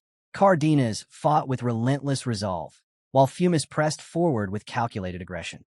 Each collision lit the chamber with bursts of energy. Then the balance shifted. With a mocking grin, Fumus suddenly retreated toward the altar that supported the dark gate. Raul and Ravel watched as he raised his sword and, without hesitation, struck the altar with a devastating blow. The structure shattered in an instant. Cardenas' reaction was immediate and catastrophic. His radiant glow dimmed violently, flickering as his form began to crumble. Raul and Ravel froze where they stood, stunned as they watched the guardian stumble, his strength rapidly draining away. Fumus laughed with satisfaction. "Just as I thought," he said. "This altar was the source of your immortality and strength. Time already weakened it, and now that it's gone, so are you. Those foolish humans let this place rot, and they've handed me the chance to end you." He pulled his sword from the rubble and stepped forward. Cardenas collapsed to the ground, his fading figure trembling. Fumus stopped above him, looking down with a cold sense of victory. "Most demons," he said, "are nothing but mindless beasts driven by bloodlust. They would have rushed at you without thinking. But I'm not one of them. I lead demons. I think, after our last battle, I suspected this altar was the core of your power. Funny how fast everything fell apart after centuries waiting for this moment." He raised his sword high, ready to strike the final blow and erase Cardenas completely. But the blade never reached its target. A golden radiance erupted between them. Raul stepped forward, his entire figure glowing with a brilliant golden light, blocking Fumus's attack. Both Fumus and Cardenas stared at Raul in disbelief, unable to hide their shock. Fumus growled, anger rising as he demanded to know how a mere human had blocked his sword. Raul didn't answer. Instead, he drove a powerful punch straight into the demon, sending Fumus crashing backward. The demon leader managed to steady himself, but the impact had rattled him. He cursed Raul through clenched teeth. Raul gave a confident smile at last. He told Fumus that fighting Count Plank, who had wielded demonic energy, hadn't been for nothing. The aura of brilliance worked against demons better than he expected. Then Raul turned toward Cardenas, who remained on one knee, his form flickering. Raul declared that he would join the battle and finish it with him. Though damaged, Fumus was far from harmless. He faced Raul once more, furious that a human stood before him without fear. Despite his earlier wounds, he sneered at Raul and questioned how a weak human dared to stand in a place meant only for the doomed. He warned Raul that interfering with a demon meant suffering. Raul brushed aside the threat and fired back with his own insults, saying Fumus talked too much for someone who couldn't finish a fight. Cardenas, aware of the danger, tried to pull Raul back and urged him not to be reckless. Raul dismissed the concern. Even with perfect synchronization, the connection between a person and their abilities, there were limits and explanations could wait. He intended to face Fumus on his own terms. Curious, Cardenas asked Raul about his synchronization level. Raul avoided giving a clear answer, keeping his attention fixed on the demon. Fumus seethed with fury. His dark aura thickened, and he activated his sword aura, sharpening his murderous intent. He declared humans nothing more than prey for demons, destined to be consumed once the barrier separating the realm shattered. Raul remained unimpressed. He mocked Fumus again, wondering out loud why every enemy he met felt the need to give long speeches. The remark only fueled Fumus's rage. Dark energy surged from the ominous gate behind them as the demon's power continued to grow. Fumus lunged toward Raul with overwhelming force, but Cardenas intercepted the blow, blocking it and opening a gap in the demon's defenses. Raul seized the chance and struck, drawing blood from Fumus for the first time. Enraged, Fumus retaliated instantly. He shoved Cardenas aside and turned his full force on Raul. Raul was caught off guard by the demon's speed and braced himself as the claws closed in. But before they connected, a shimmering barrier appeared. Ravel had intervened. The forest fairy created a bright shield that deflected the attack. Fumus stumbled back in surprise, giving Raul a moment to regain his stance. Ravel hurried to him, and Raul reassured her with a steady smile. The situation shifted again as Fumus expressed open disgust at the sight of Raul, Ravel, and Cardenas fighting together. He mocked the fairy, calling her a servant to a human and scoffing at the idea that fairies, once fearsome opponents of demons, had fallen to such a pitiful state. Ravel stood firm and told Fumis that fairies like her were never meant to serve anyone. They were companions, something a demon like him would never understand. Raul, grateful for everything she had already done, asked if she could join the battle. Ravel answered without hesitation, saying she had no intention of watching from the sidelines while a demon rampaged in front of her. Fumis looked at the three of them, human, fairy, and wraith, and laughed at the idea of such a group challenging him. He announced that since they insisted on interfering, he would no longer restrain himself. Power surged through him, his scales thickening as he declared he would break the gate seal and end their lives right after.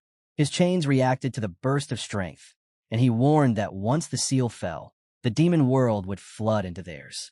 Just as Fumis prepared to deliver his finishing strike, Cardenas tried to slip behind him and land a surprise attack. But Fumis blocked it with ease and mocked him, saying that in his weakened wraith state, without his former abilities, he couldn't stop anything. Cardenas only answered that the one who mattered wasn't him. It was Raul. Fumis looked at Raul with doubt, only to see the human launch several rocks at him using psychokinesis. Fumis shattered them instantly, treating them as nothing more than a minor diversion. But while he focused on the rocks, Raul closed the distance, aiming to hit him before he noticed. Fumis realized too late what was happening and prepared to strike back, but Ravel stepped forward and unleashed a spell that froze the demon in place for a brief moment. With Fumis unable to move, Ravel shouted for Raul and Cardenas to attack. The two charged in together, their monoblades slicing through the air as they delivered a rapid series of blows. The strikes overwhelmed Fumis, sending him crashing down, heavily injured and unmoving. For a moment, it looked like the fight had ended. Raul, catching his breath, sheathed his blade and thanked Ravel for saving him. He admitted that without her spell, he wouldn't have survived.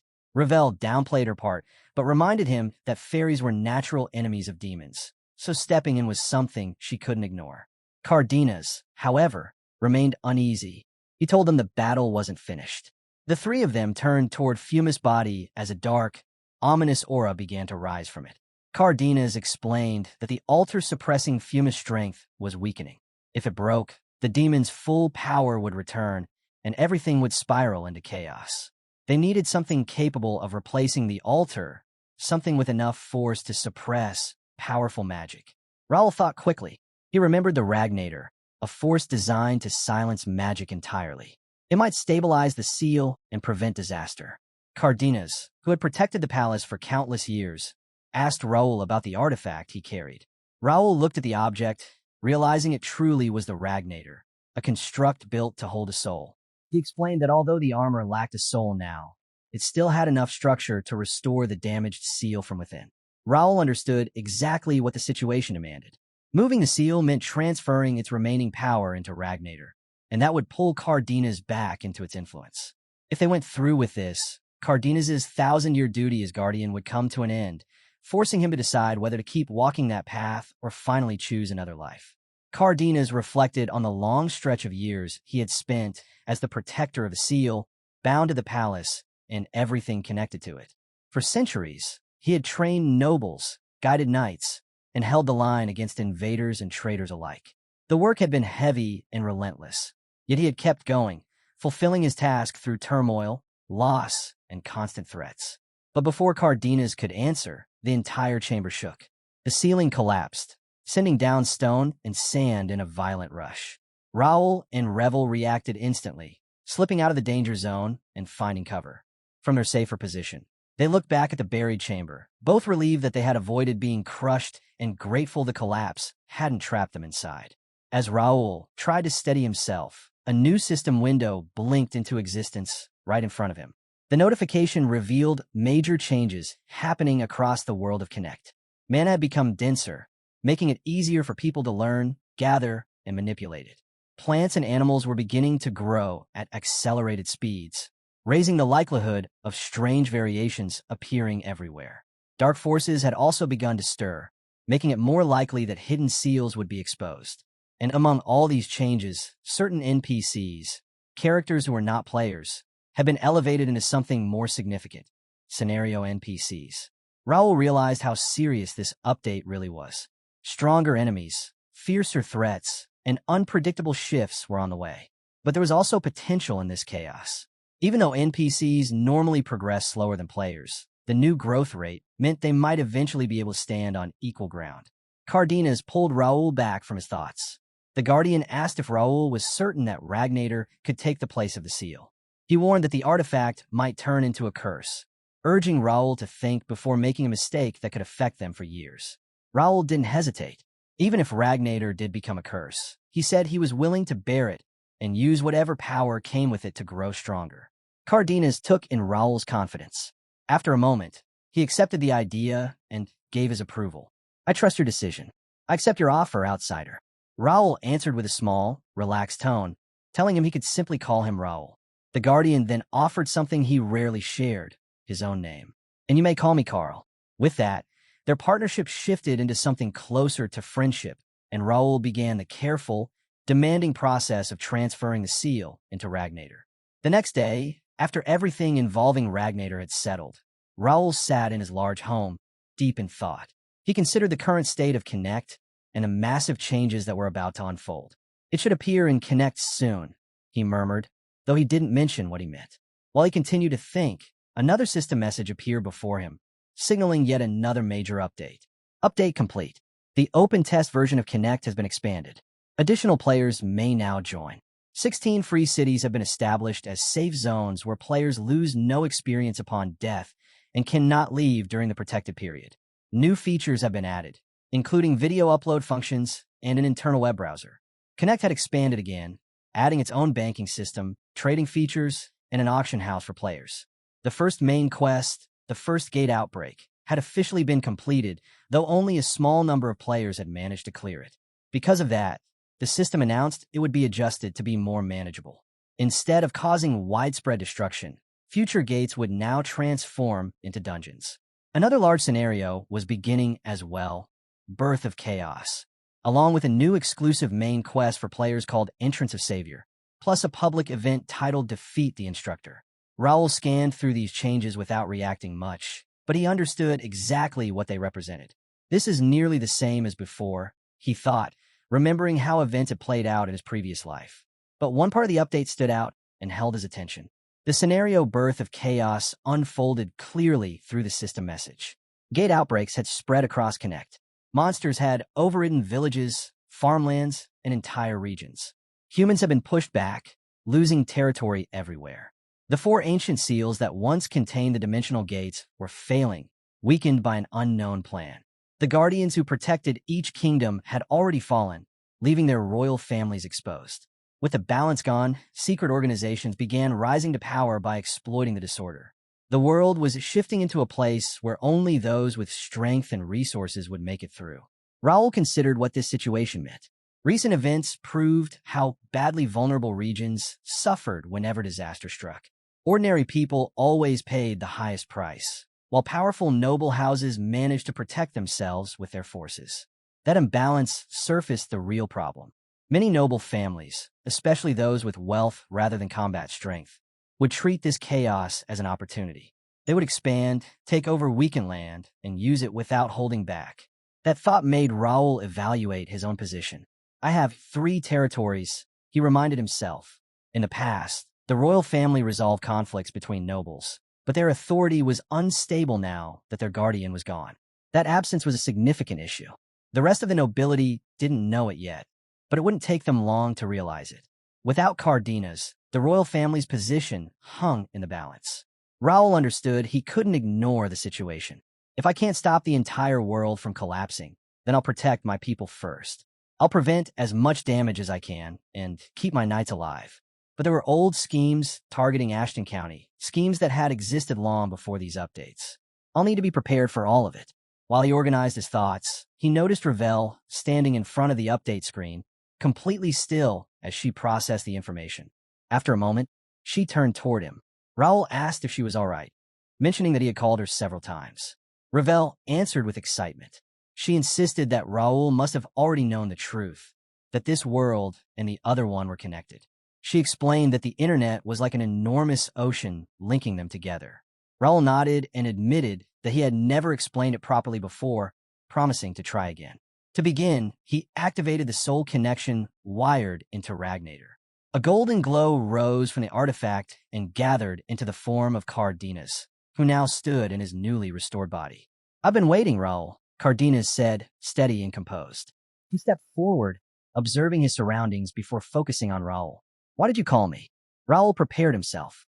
"There's something I mentioned before," he said, ready to discuss what came next. Cardenas took a moment, recalling the conversation they had before. "You're talking about your true identity and the password," he said. Raul agreed.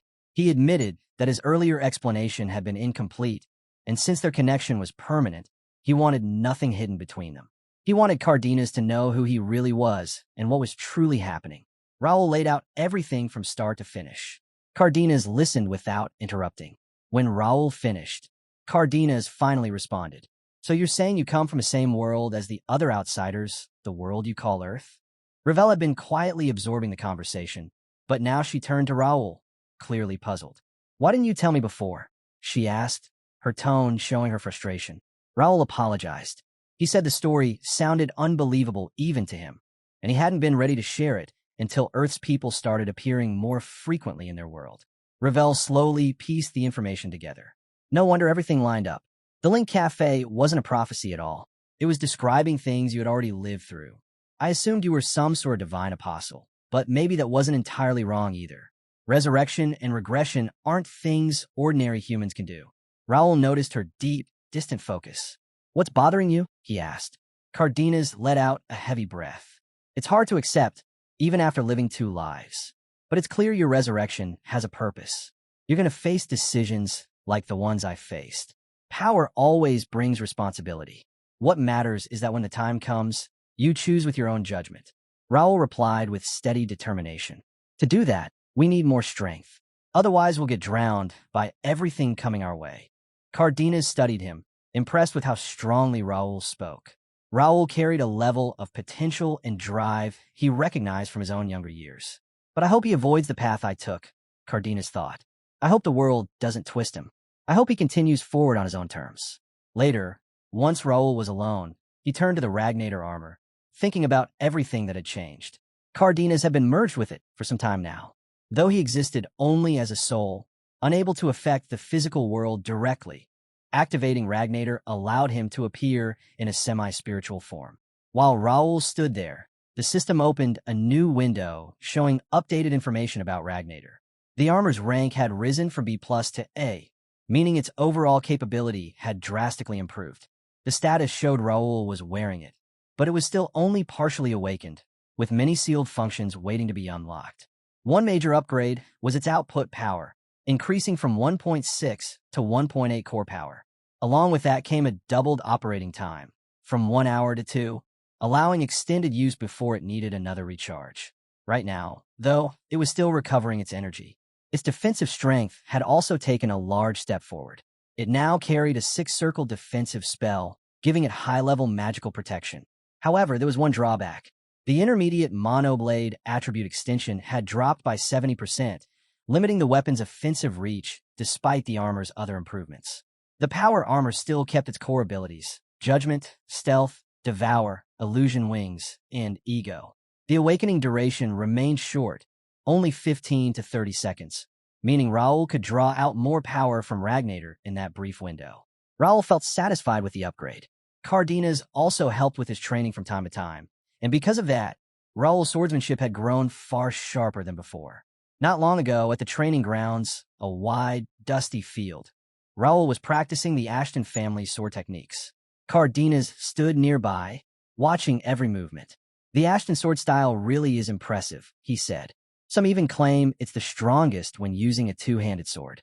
But the issue with a highly specialized style is that its weaknesses stand out clearly." With those words, Cardenas drew his twin swords. They gleamed with golden energy. He slammed them into the ground, and dirt exploded upward, covering the air in dust. Raul shielded his eyes, and for a moment, he completely lost sight of Cardenas. When the dust settled, a long, deep crack cut across the training field. Cardenas turned toward Raul.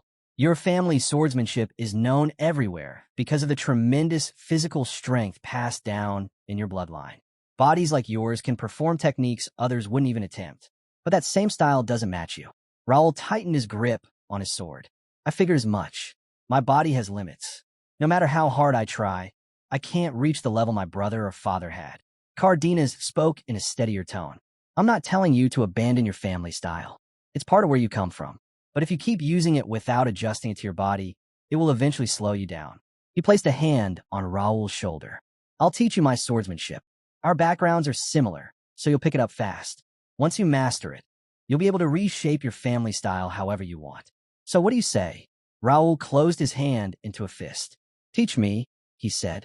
Later, back in his room, Raul sat in a chair and opened a system window showing his skills. His swordsmanship level, once at level 8, had dropped all the way down to level 1. He let out a slow breath. It's unfortunate to give up the technique I knew best, but this is an opportunity. Even if the level fell, my experience is still there. Cardenas's sword style, the Infinity Sword, lived up to its name. Endless combinations, constant flow, and the ability to adapt mid-battle made it surprisingly close to his old style. Cardenas had likely chosen it for that very reason. Because of that, I'm learning it faster than any technique I've tried before, Raul said to himself. But I still have far to go. I have to push myself for the people I want to protect. I'm not wasting this second life.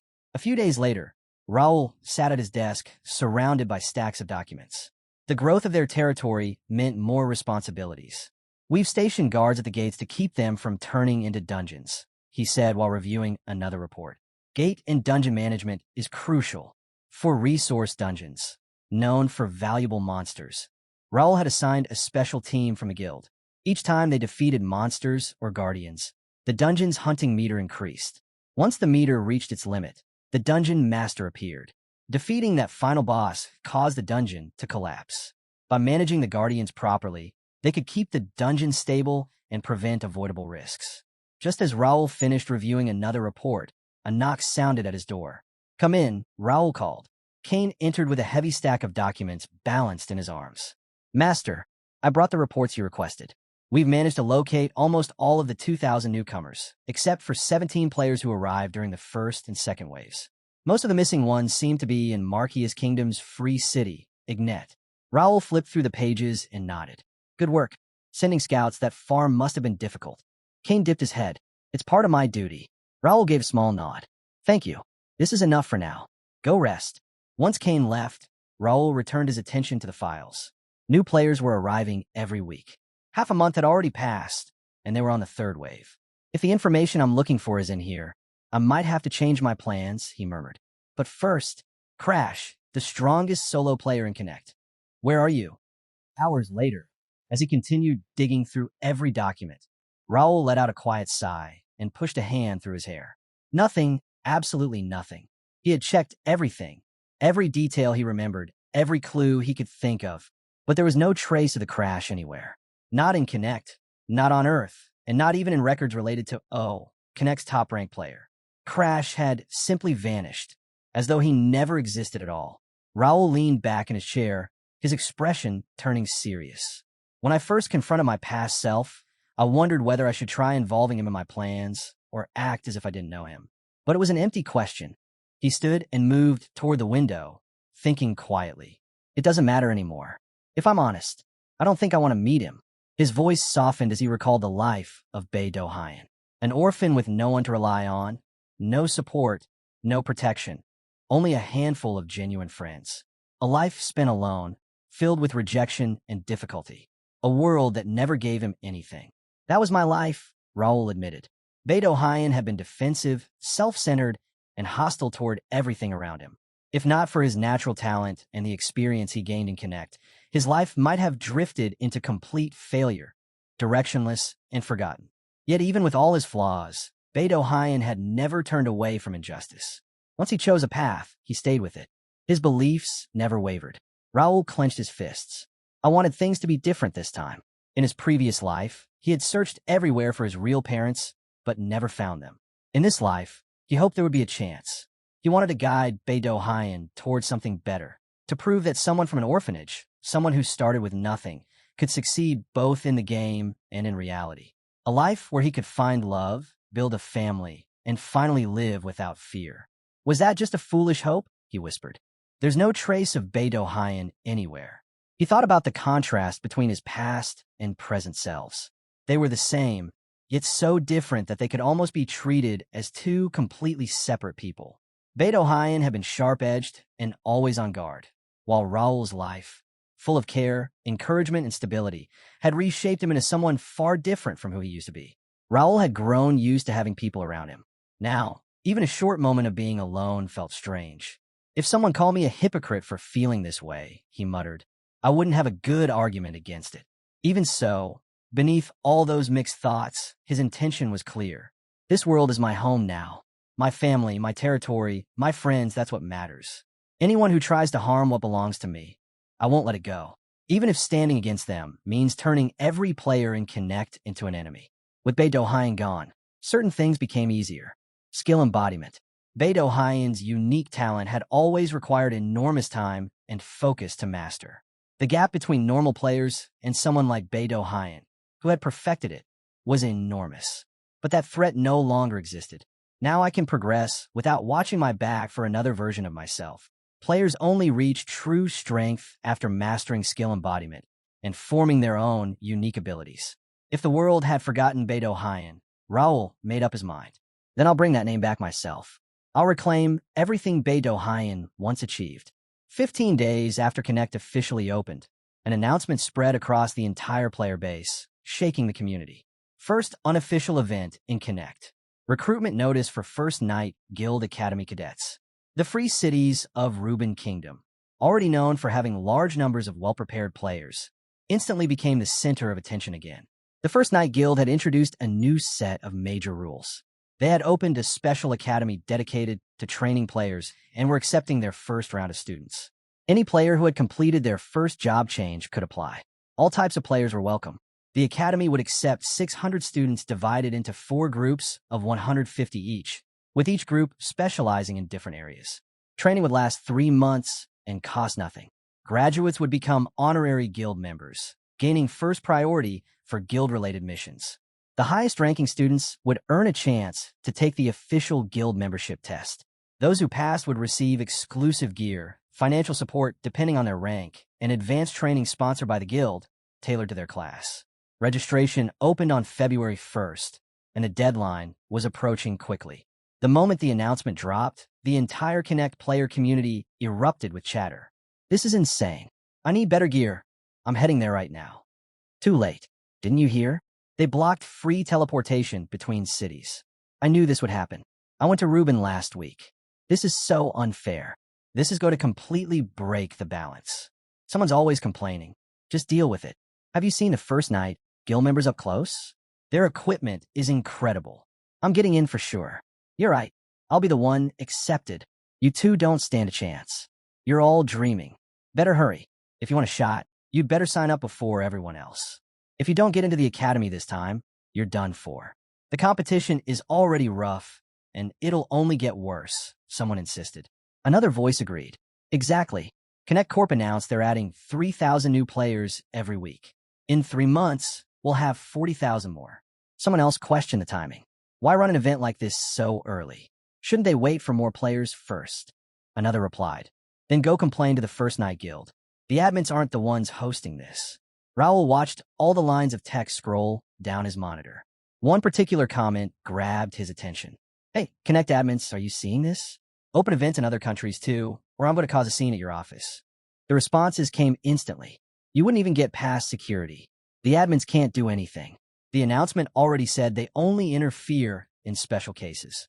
I heard their office lights have been on all night because they're scrambling to figure things out.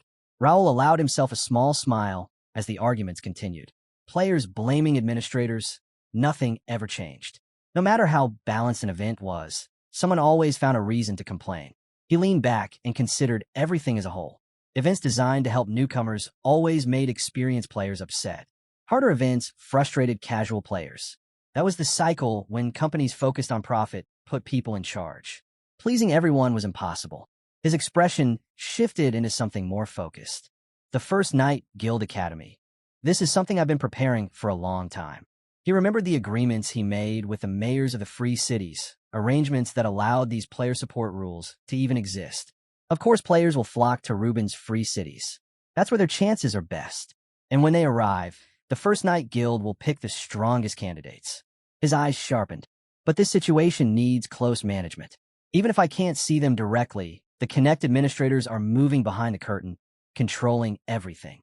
To Raul, they were no different from any other enemy, especially once the game progressed further. Connect management hadn't always been like this. They started as a neutral oversight group, ensuring fairness, but over time, they had turned into tools for powerful individuals and corporations. Events meant to be fair were rigged for guilds backed by massive companies. Sudden tournaments were used to promote guilds supported by entire nations. Connect's AI did what it could to hold the management back, but its influence had limits. The administrators clearly swayed the direction of the world. But this time will be different, Raul decided. The recruitment event wasn't just a way to gather talent or make the First Night Guild look impressive. It was a test, a way to measure how much one event could reshape Connect as a whole. Normally, the management planned and controlled every game event, but Connect was supposed to be a world of free will. As an NPC, Raul was pushing boundaries.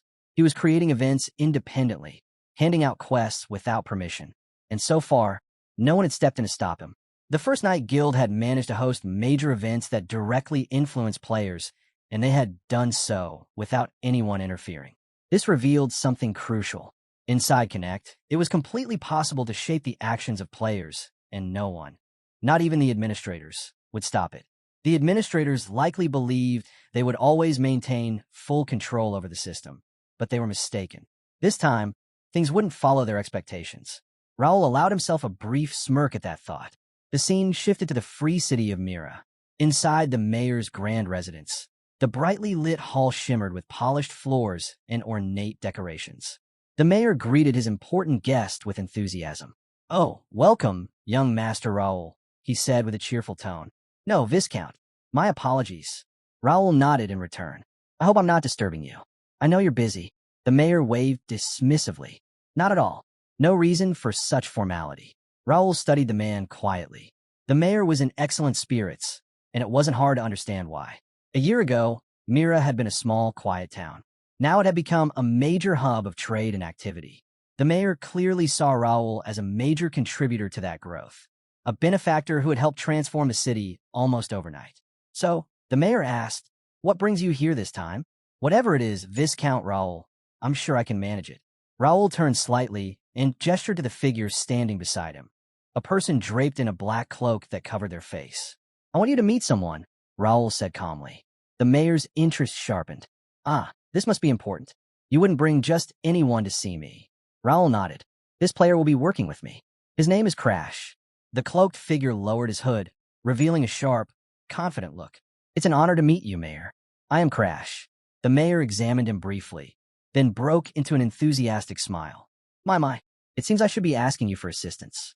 You'll be an excellent addition to our city." Crash and the mayor continued talking. Raul stayed silent, simply observing.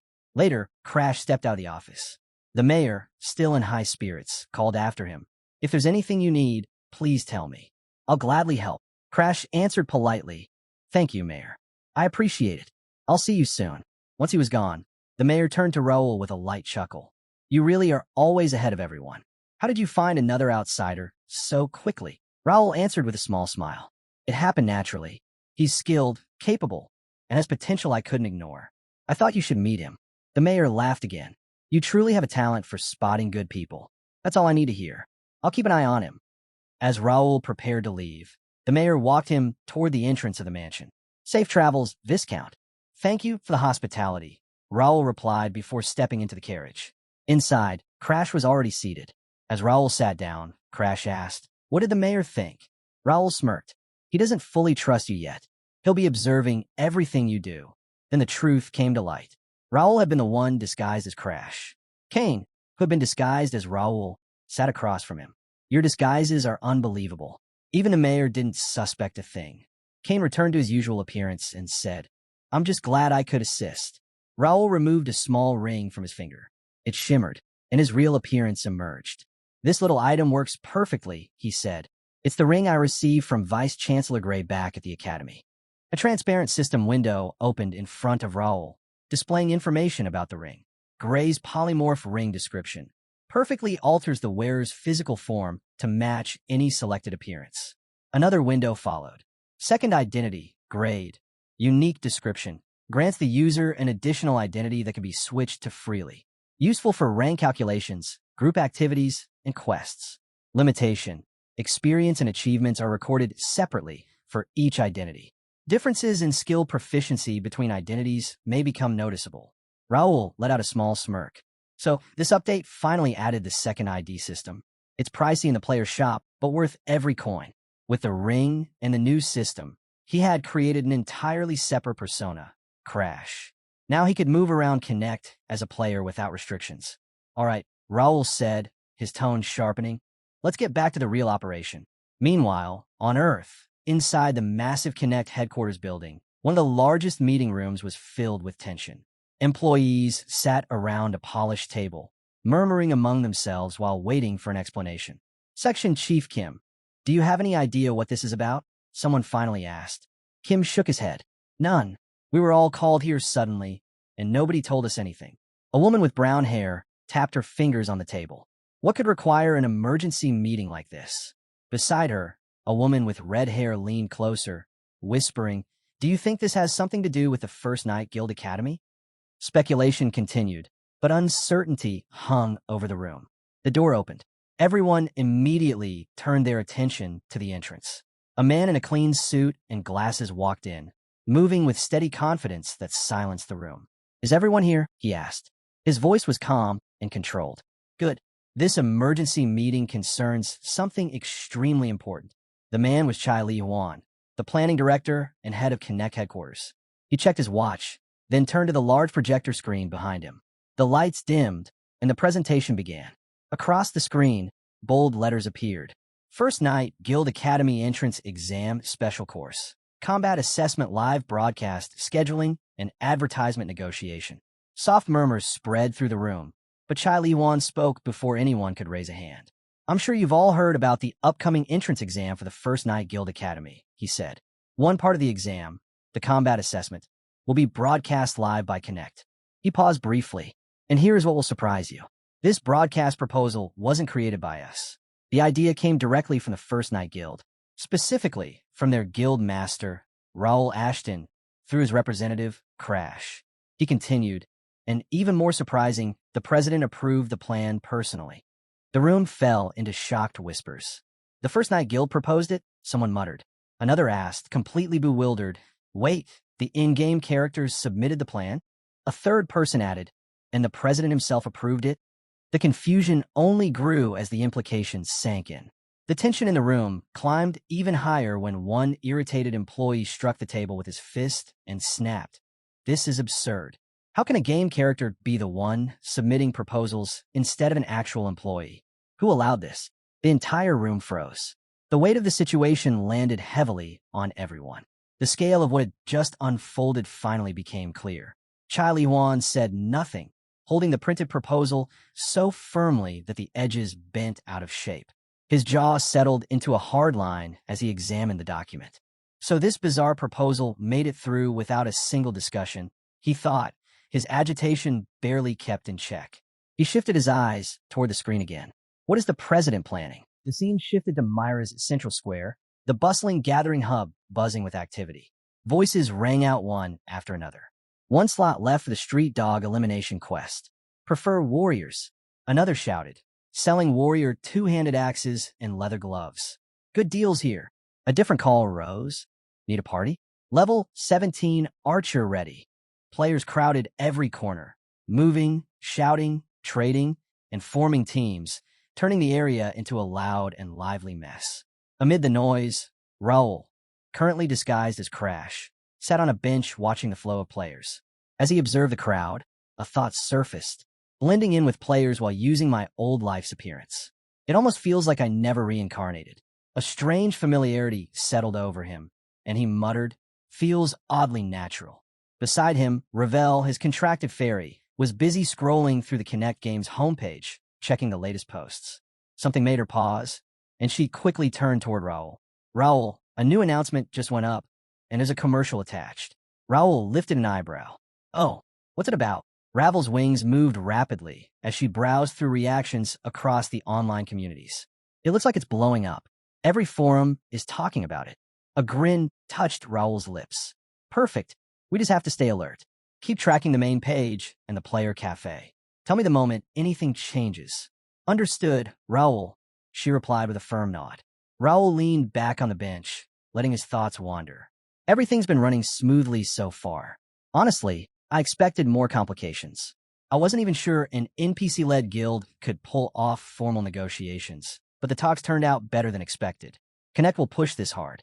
It's the perfect chance to turn public complaints around and boost their numbers. They'll prepare thoroughly. Everything is lining up. His anticipation rose. I'm curious how this will unfold. But behind it all, one major issue refused to disappear. I'm pretending to be a normal player. Crash doesn't exist outside the game. If Connect ever asks for an in-person meeting, I'm stuck. At that moment, Ravel, still focused on the system window, spoke up. You said an AI manages Connect system, right? Can't we just contact the AI directly? Raul blinked. That could work. But I've never heard of anyone reaching out to the AI itself. We usually talk to customer support, not the system administrator. Ravel tilted her head and pointed at something on her screen. Really? Then why is this button here? Raul leaned in, trying to see what she was looking at, but nothing stood out to him. I'm not seeing anything. What does it say? It says call system admin. Raul's eyes widened. Wait, seriously? His pulse picked up as a wild possibility formed in his mind. Call system admin. I can actually reach that AI. If that's possible, maybe I can figure out how I ended up reborn in this world. The Connect system's administrator might know something. Before he could react, Ravel announced cheerfully, I'm pressing it. A large system window blinked into existence right in front of Raul, glowing intensely. Message from Connect system admin to Raul D. Ashton. Authorized level 4 access. Type a message. Each message costs 100 coins. Raul stared at the display, stunned. This is actually functioning. Without pausing, he typed, Who are you? A response came right away. I'm system admin, 100 coins deducted. Raul typed again. What's your real identity?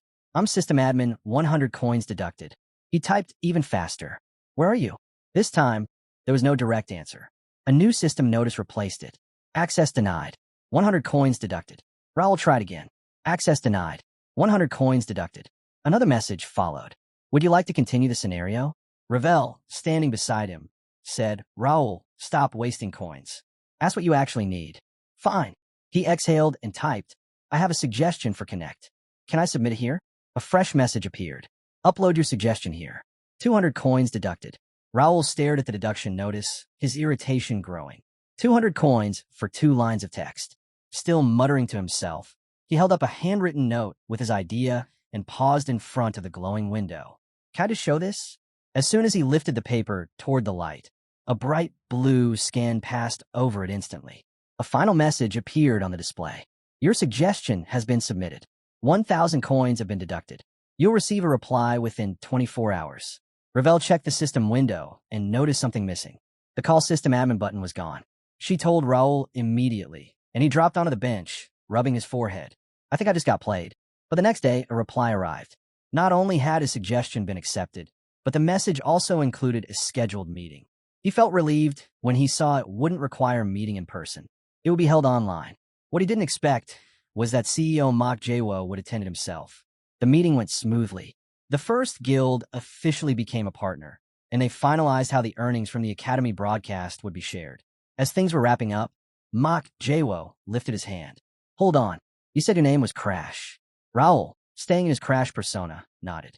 Yes, he answered while scrambling for a plan. Did he notice something? Right at that moment, a system window appeared in front of him unexpectedly. Mak Jaewo continued speaking.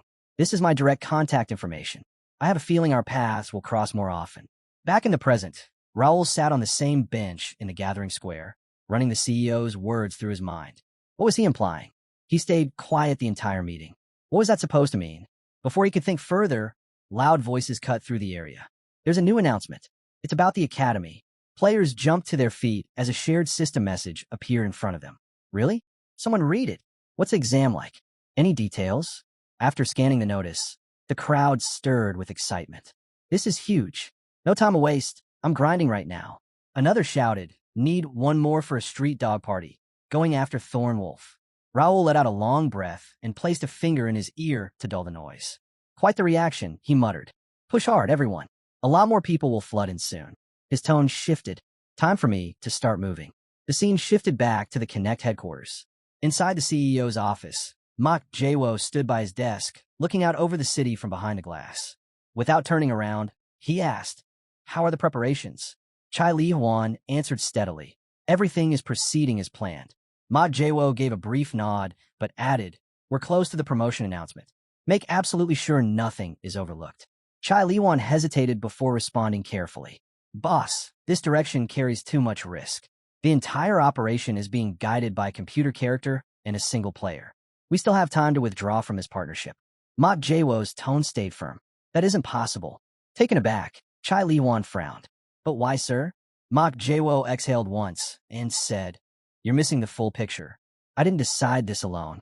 The higher-ups approved it as well. Chai Li Huan froze. The higher-ups? Did the chairman personally authorize it? Ma Jaewo continued. Not only that, he's developed an interest in Crash. Hearing that, Chai Li Huan's posture stiffened. The chairman taking interest was beyond anything he expected. Ma Jaewo's tone grew heavier. I know the situation seems unusual, but our task is to ensure this plan succeeds. Is that clear? After a brief pause, Chai Li Huan answered, understood. Meanwhile, in Myra's central district, players and computer characters were focused on their various tasks throughout the busy square. Near the plaza, inside the first guild's weapon shop, a sturdy blacksmith greeted Raul, still operating under the name Crash. I got word from the master. You want every basic weapon we produce? Raul nodded. Yes. The blacksmith studied him for a moment, his gaze stopping on the marks along Raul's hands. Those aren't ordinary marks, he thought. But instead of saying aloud, he said, follow me. We need your grip and size checked. All right, Raul replied, walking after him. Inside the shop, the blacksmith laid out several weapons. These are the standard ones we craft here. Raul picked up a sword, testing its weight and the quality of its edge. This feels impressive, he thought. The blacksmith leaned in close and whispered near his ear, they're flawless. Like the master said, they might look simple on the outside, but our top workers built each one. We also engraved the first guild's emblem on all of them. A small smile crossed Raul's face. Your master must be pleased. These are seriously impressive. The blacksmith let out a short laugh. You think so? Take your time with the sizing. This part won't be quick. Raul nodded and stepped out of the shop. See you next time, he called over his shoulder. See you later, the blacksmith replied. Walking through Myra's streets, Raul mulled over his next steps. I need to find a place to start producing armor soon. Connect doesn't have notable brands yet, so if I start putting brand names on items, people will notice. This event is going to blow up worldwide. Connect is expanding fast. I'm going to make sure our name spreads everywhere. A major announcement went live on the official Connect site, instantly catching the attention of players and gaming fans around the globe. First Guild Academy. The ultimate challenge begins. 600 participants will enter. Only 16 will advance. A non-stop tournament where power, technique, and strategy determine who earns a place in the academy. Fight. Win. Claim your shot at greatness. The broadcast will reach audiences around the world, showcasing intense competition and supporting all academy applicants. Connect announced that they would cover every participant's travel costs to Infirmira, ensuring everyone has a fair chance to pursue their goal. The moment the announcement went public, the gaming community exploded with excitement. Soon after, an advertisement dropped, amplifying the hype even more. Social networks, forums, and gaming sites overflowed with reactions. Some of the comments being posted were, yes, this is what we've been waiting for. If you win this, you're instantly famous. There are only 10,000 players and the whole world gets to watch it, but it's not even on normal TV. Guess it's not meant for kids. Okay, I take back every complaint I made about the developers. No way I'm leaving Mirror, even if I lose. Nice try. But if you lose, they kick you out right after the entry test. I doubt people will watch this. No game broadcast has ever stayed popular. You don't get it. This isn't a regular game. It's practically real life, not some cartoon world. For those calling it a sport, no, it's not. Mark my words. People are already placing illegal bets. This isn't the same as past games. Look at how much revenue it earned this year. Yeah, and parents are absolutely going to hate this. Inside Connect's planning office, The tension was intense. Chai Li-wan paced in front of his team before slamming his hand on the table. His voice came out sharp and forceful. This isn't enough. We need more people talking. It doesn't matter what they say. Just make sure they're saying something. Start trouble if you have to. Spark arguments. Spread negative opinions if needed. It doesn't matter if the press is bad. What we need is attention. Attention. He looked around the room before giving his next directive. Hire reporters. Bring in well-known online personalities, bloggers, even random commenters, anyone who can stir conversation. Flood the forums. I don't care how you manage it. Just make sure people are talking. His team, already aware of the intense strategy, answered together. Yes, sir. Li-wan let out a long breath. Only 5 days left until the Academy event. Planning this has already been difficult, but I can't slow down now. Even the people above the CEO are watching every step. The chairman, who never shows himself publicly, is personally paying attention. And that player, his expression hardened. If he stirred all this chaos for nothing, I won't let it go. One of his staff members approached. Boss, everything's ready. We upgraded the computer server, just in case, he reported. Li-wan nodded. Good. He looked to another worker. What's the status on their side? The woman replied, we finished gathering all the data and organizing it. Another staff member with brown hair added, the advertising team is fully prepared. Li-wan clapped his hands once. Perfect. Let's move to the next phase. I need everyone focused. Yes, sir, the team responded. The scene shifted back to Raul. He sat at his desk, carefully reviewing a stack of documents.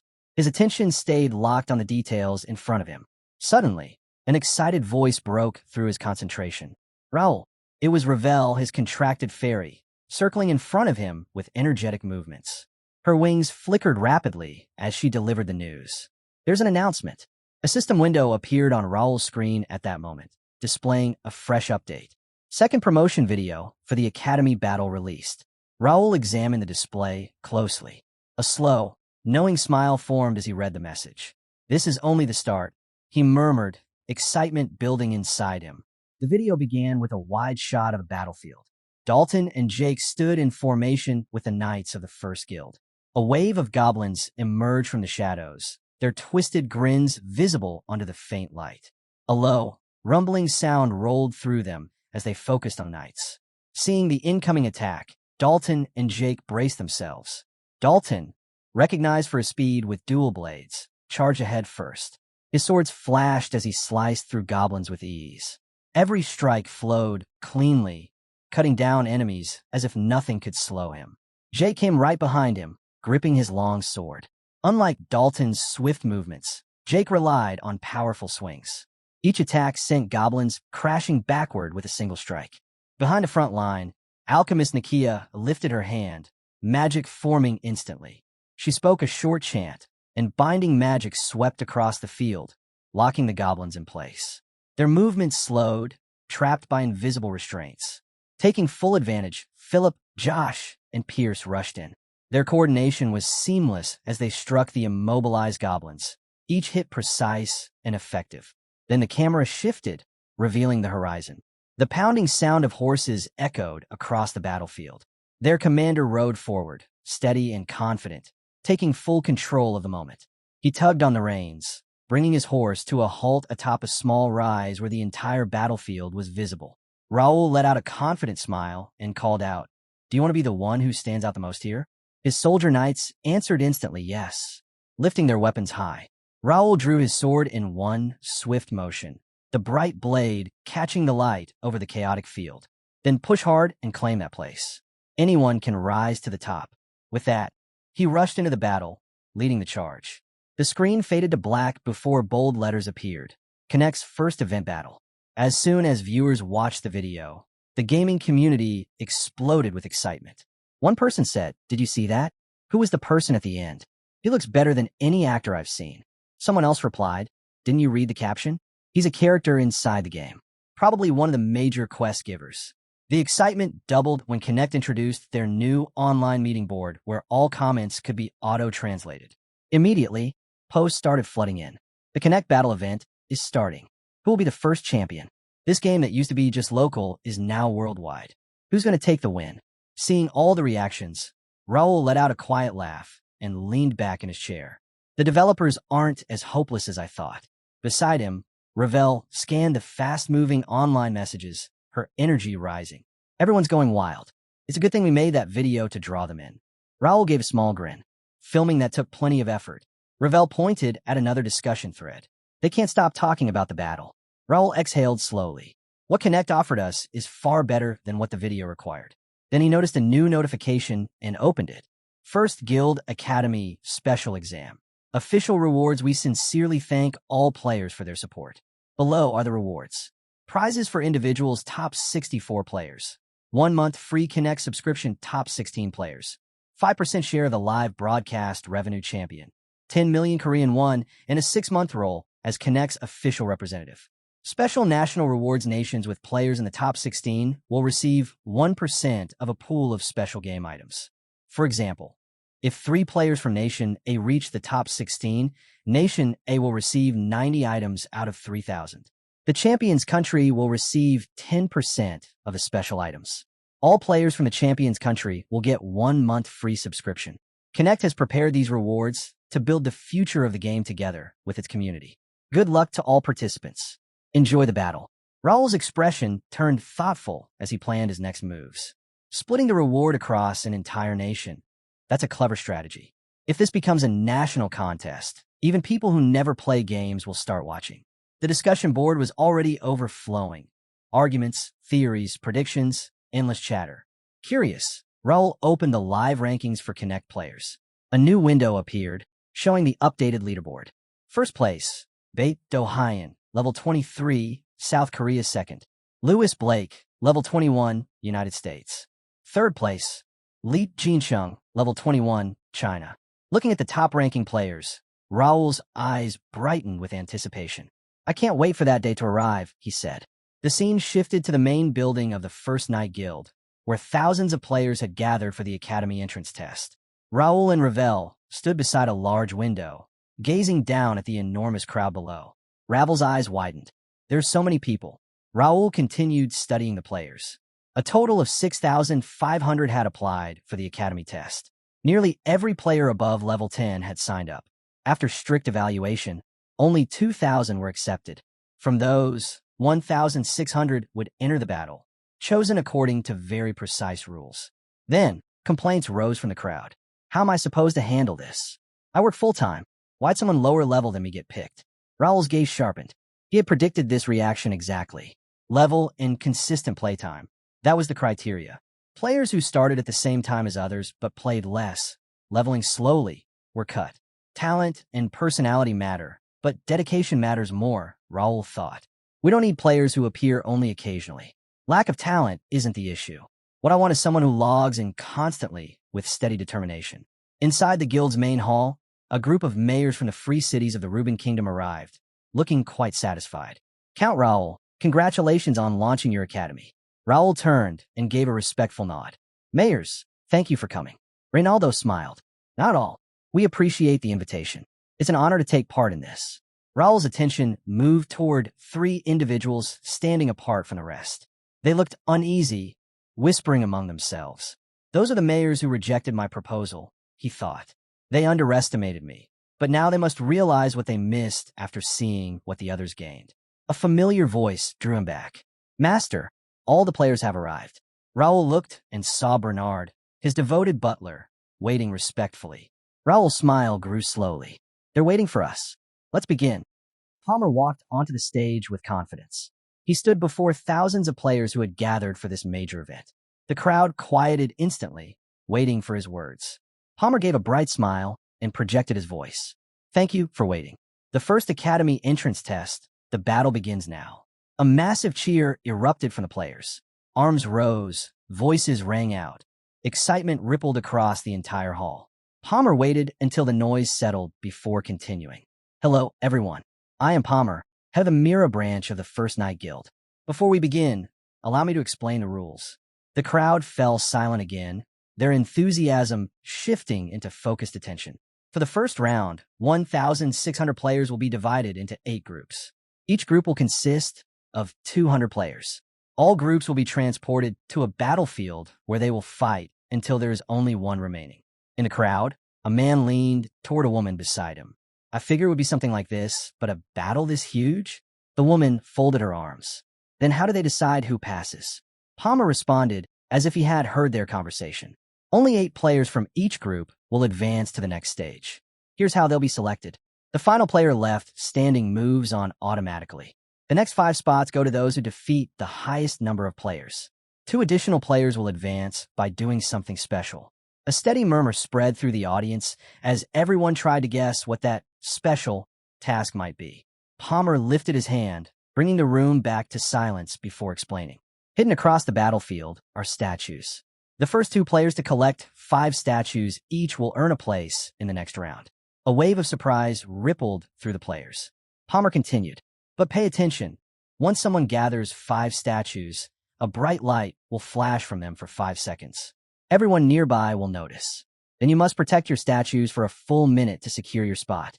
If you fall or lose your statues, they vanish. Keep that in mind. Some players swallowed nervously while others already formed strategies. Palmer went on. You'll have 100 minutes for this fight. If time runs out and more than one player is still alive, or if no one collects 5 statues, then the top 8 players with the highest number of defeats will move on. Finally, there are several secret rules to ensure fairness. You'll see them for yourselves. The atmosphere grew heavier as the players absorbed how much was at stake. Palmer clapped his hands once and gestured toward a huge screen that appeared behind him. Now, these are the group assignments. Good luck to all of you. As the screen lit up with names, the players rushed forward, scanning for their own. Players in Group A, follow the staff who will guide you, Palmer announced. Kim Il-woo let out a small, nervous laugh. Group A. He had hoped to watch the earlier battles first, to study different tactics before he had to jump in. That plan was gone now. He opened his game menu and checked the roster in his group. All right, strongest player is level 25, another at level 24, about 30 at level 23. Good. The top-ranked elites aren't here. But then he saw 5 names that made him tense. Those 5 are dangerous. Ranks 7, 13, 16, 25, and 31.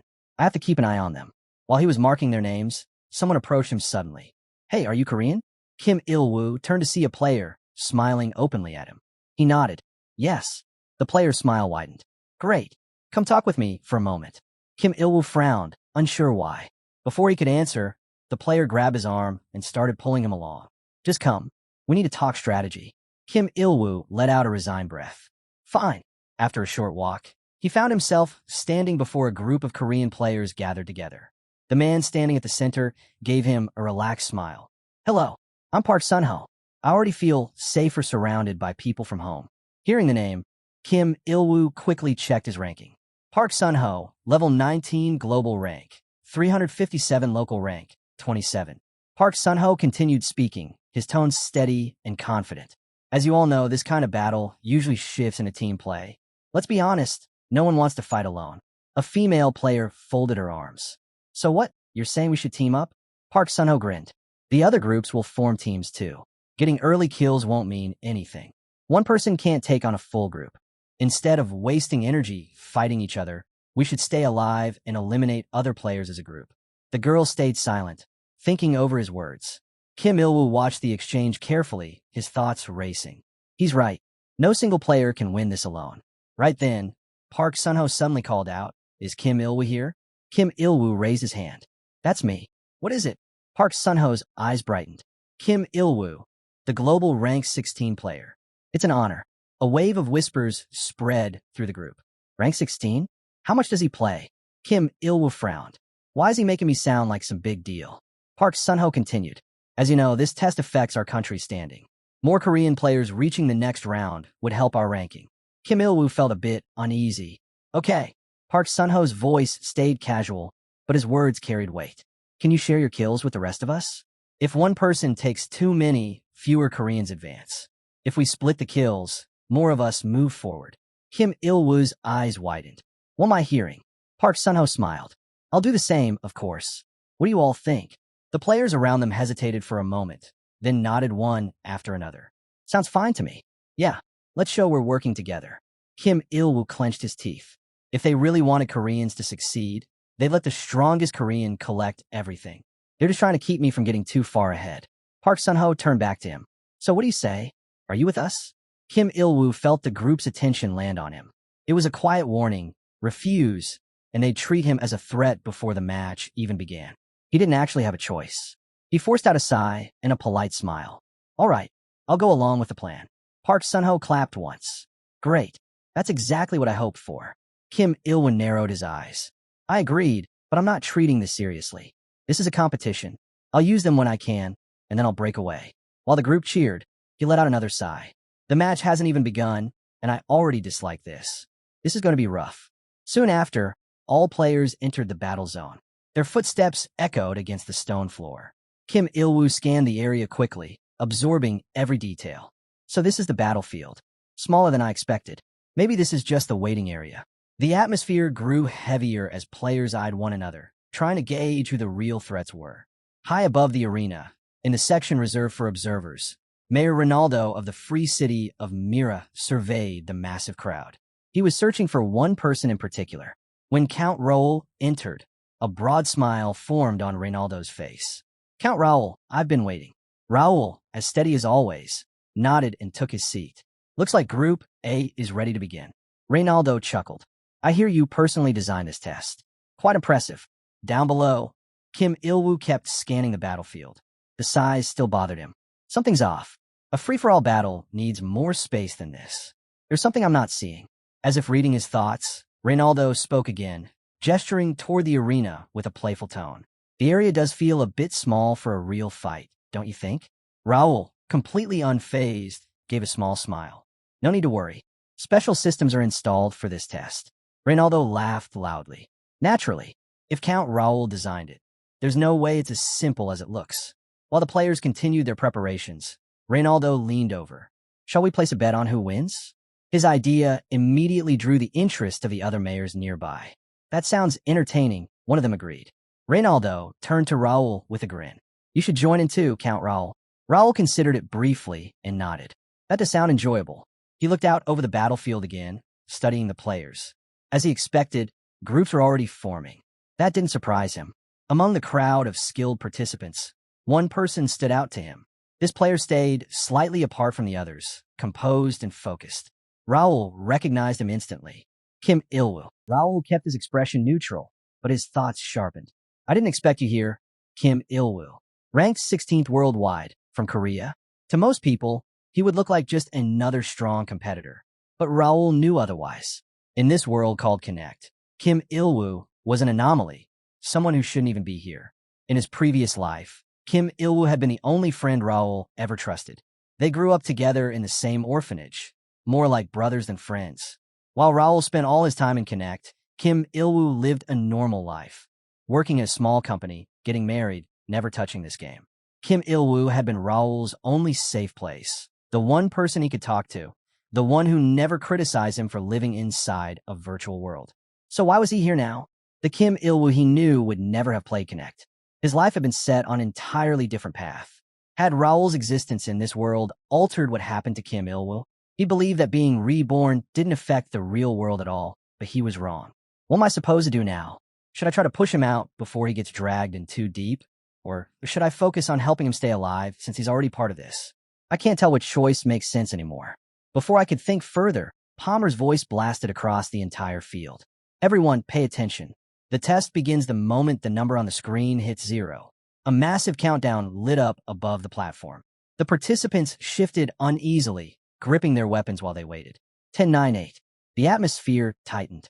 People scanned the area in a hurry, trying to catch anything suspicious before things officially started. 3, 2, 1. The test begins, Palmer declared.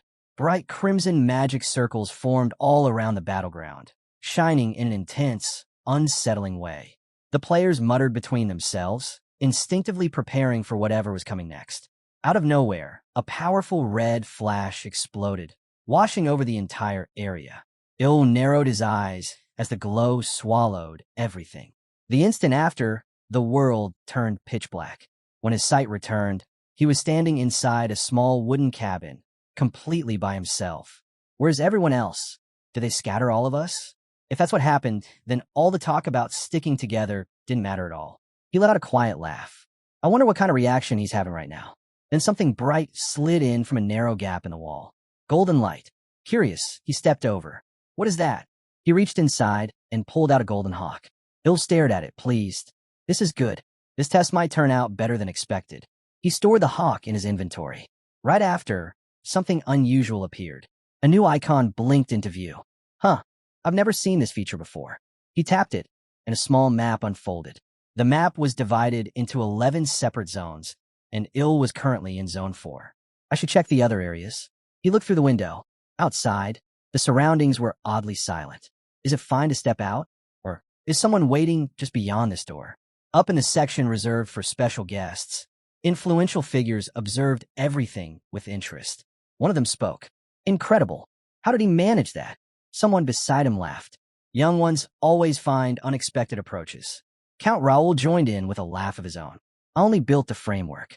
None of this would exist without Sage Grey. A guest nodded. Ah, so Sage Grey was the one behind it. We're seeing every part of what's happening inside as it unfolds. Raul looked at the screen, satisfied. This is exactly the response I hoped for. Constructing this battleground required a huge amount of funding, but it'll be valuable even after the test ends. Worth every coin. Randall glanced over at him, intrigued. I'll admit, splitting the players apart was clever. But since none of them are leaving their assigned areas, won't that turn into trouble later? Raul gave a small grin. Obviously, if everyone stays planted in one spot forever, nothing progresses. That's why we built in something extra. It should activate any moment now. Right then, red markers appeared across the small maps, each revealing nearby players. Crash kicked the cabin door open and immediately rolled off to one side, bow already raised. Twang! His arrow shot forward and struck an opponent's arm before the man could respond. Wu dashed in, lifted his shield, and slammed into the wounded player, sending him crashing to the ground. He didn't get a second to breathe. Whoosh! Arrows sliced past his head, barely missing him. His instincts kicked in. He hurled himself behind a tree and used the trunk for cover. From there, he spotted one opponent off to his right and the archer straight ahead. A red system notice blinked to life. System alert. Movement penalty warning. Remaining in the same spot for over 5 minutes will reveal your location to all players for 30 seconds. Wu narrowed his eyes. They should have mentioned this before things began, but it wasn't the worst thing. If his position was exposed, then everyone else's would be too. Meanwhile, the distant archer hiding far away was getting tense.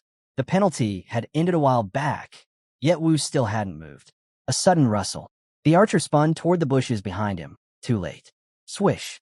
Wu burst out with a short blade and slit his throat before he had time to react. The man let out a strained scream as he collapsed. That cry echoed, reaching another player hiding behind a nearby tree. Panic grabbed him. Nope, I'm not sticking around for whatever that was. I'm burning everything now. He began chanting, flames gathering around his hands.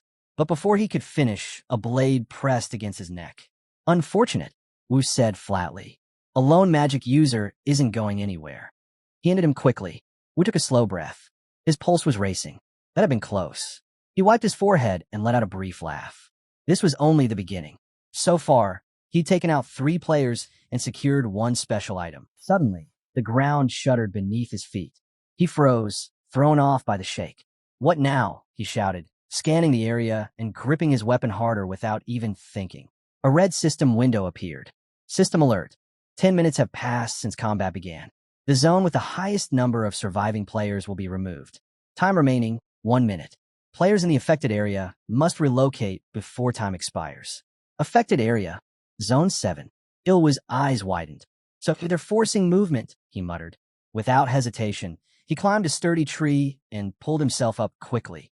He balanced on a broad branch and surveyed the battlefield.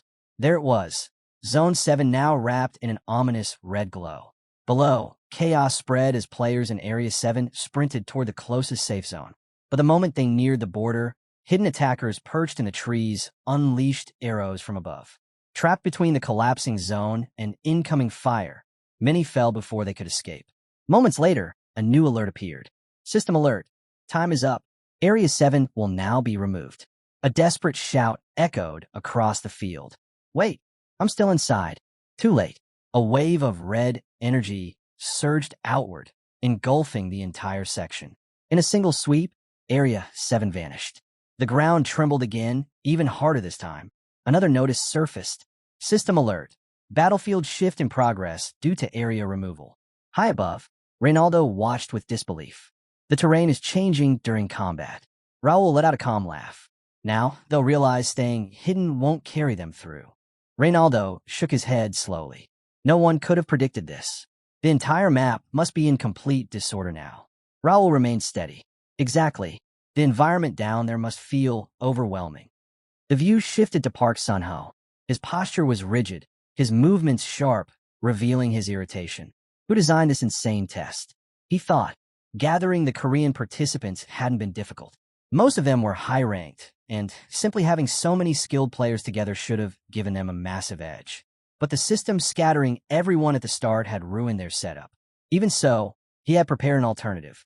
If planning beforehand wasn't possible, regrouping after the match began was the next best strategy. And with the game's auto-translation, he didn't have to search only for Koreans by language. After moving around for most of the early phase, he had finally collected 5 reliable teammates. Now it was time to execute their plan. He opened the live rankings. First place, Brent, USA, 7 kills. Second place, Kim Il-woo, Korea, 5 kills. Third place, Bang Ji-yoon, China, 5 kills. Sunho's focus tightened the moment he saw the second name. Kim Il-woo. How did he manage that many? He wondered.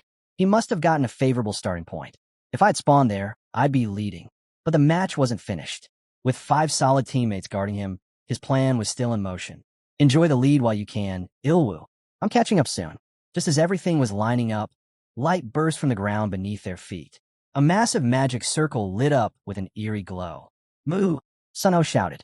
Before anyone reacted, teleportation triggered, and the group vanished instantly. When Sunho's vision returned, he was standing alone. A new message appeared. System alert. Unauthorized teaming detected. Unfair play confirmed. As a penalty, players have been scattered to random locations. Sunho's stance tightened as he read the notice. He kicked the wooden fence beside him and shouted, "What is this supposed to be?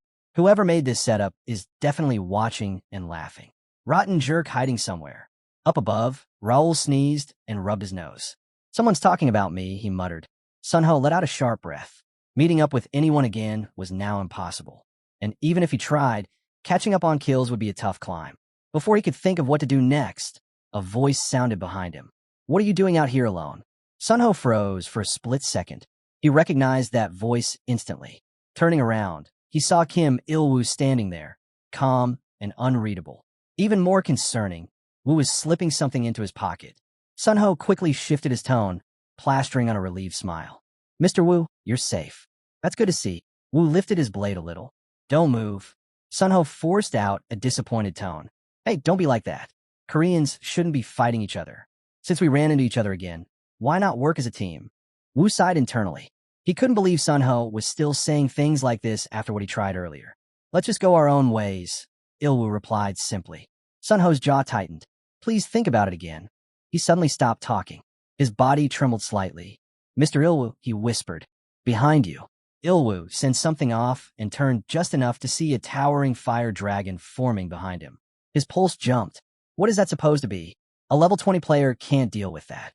Before he could move, the dragon lunged at him, then phased straight through. His eyes widened. "It's fake." The illusion faded, but before he could act, a sudden stab hit his back. Il-woo sucked in a breath as pain shot through him. He staggered and looked behind him to see Sunho standing there with a cruel grin. "You really are an idiot. This is the end for you." Park Sunho's unique ability, the trickster, was rare and dangerous. It gave him exceptional talent in lying, creating illusions, and misleading others. His words could alter perception, and his illusions were strong enough to fool even careful opponents. The fire dragon was one of those illusions. Sunho pushed the blade deeper. Stupid. The real hit was always this one. Woo had fallen for the illusion and never noticed the real threat. Sunho's sharp attention had already locked onto the stone statues Woo carried. There were several of them. "Since I already have 3, taking his will give me enough to reach the next stage," Sunho thought. But before he could enjoy the moment, something unexpected occurred. Woo slid away. Sunho's smugness vanished in an instant. How is he still standing? Then he saw the truth. Woo hadn't been stabbed at all. He had activated his shield skill at the last moment, blocking the blow while faking the injury. Il-woo's voice came out almost amused. "Did you honestly think you were the only one who could fool people? You're even more clueless than I imagined." Before Sunho could react, Woo lifted his knife to strike, but the blade halted mid-swing. Sunho tried to say something, But Ilwood didn't stop. The blade flashed, and Sunho fell instantly. Wu crouched beside the body and went through his belongings. His hand closed around the golden phoenix statue Sunho had kept hidden. He gave a short, satisfied mutter. This is why playing clean matters. He checked his collection. That makes 5. He had completed the statue quest. Soon after, the list of players who passed from Group A appeared. First place was Brent from the USA with 11 kills. Those who cleared the statue quest were Kim Il-woo from Korea with 7 kills and Yang Wang from China with 4. Next were the highest kill counts among players who hadn't already qualified, ranked by how long they stayed alive. First place, Bang Joyun from China with 8 kills. Second, Satoshi from Japan with 7. Third, Manninger from Germany with 6. Fourth, Vasily from Russia with 5. Fifth, Marcos from Mexico with 5. And with that, the first day of early matches came to an end. Once the Group A and Group B matches wrapped up, online forums exploded with activity. People were posting things like, do these graphics look like real life? Is this even just a game? Because of what everyone saw that day, countless new players started joining. Comments appeared saying, the new folks in the forums don't know anything yet, but that was incredible, and I thought the test would be all about numbers, but the design was actually balanced. Nice work to the developers. Others voiced concerns. But isn't it unfair that they don't explain the rules properly? Punishing players for grouping feels wrong, someone said. Another replied, you must be new. This isn't a team event. It's survival. Rules like that are normal. Someone else added, it's not just foreign players who were confused. Plenty of people in Korea didn't get it either. Another comment read, one guy tried shady tricks, and look how he ended up. Yeah, he talked tough, but he died like a clown, another user wrote. The broadcast had massive reach. News outlets reported on the event, and articles about the match flooded the internet. But while the world debated what happened, the players inside Connect kept working. The Chinese participants especially were focused on a new discovery, the forced portal that teleported players. The scene shifted to the top finisher from Group B, Li Zhongqing's from China, level 21. He was speaking into a communicator. So, did you figure out how the penalty works? He asked. A voice answered, yes. I finished analyzing the footage. You were correct. There's a pattern. Li Zhongqing let out a confident sound. Exactly what I expected. The voice continued, we don't have many recorded examples, but from what we've seen, if more than 5 players stay together for over 3 minutes, the forced portal activates. Li Zhongqing attention sharpened. Good. Then we'll turn that rule into our weapon. He grinned. Tomorrow will be the perfect moment to show everyone China's strength. The long-awaited second day of the first test began. Because of Li Zhongqing's planning, the Group C matches ended with a sweeping victory for China. Out of the 8 qualifiers, 5 were Chinese.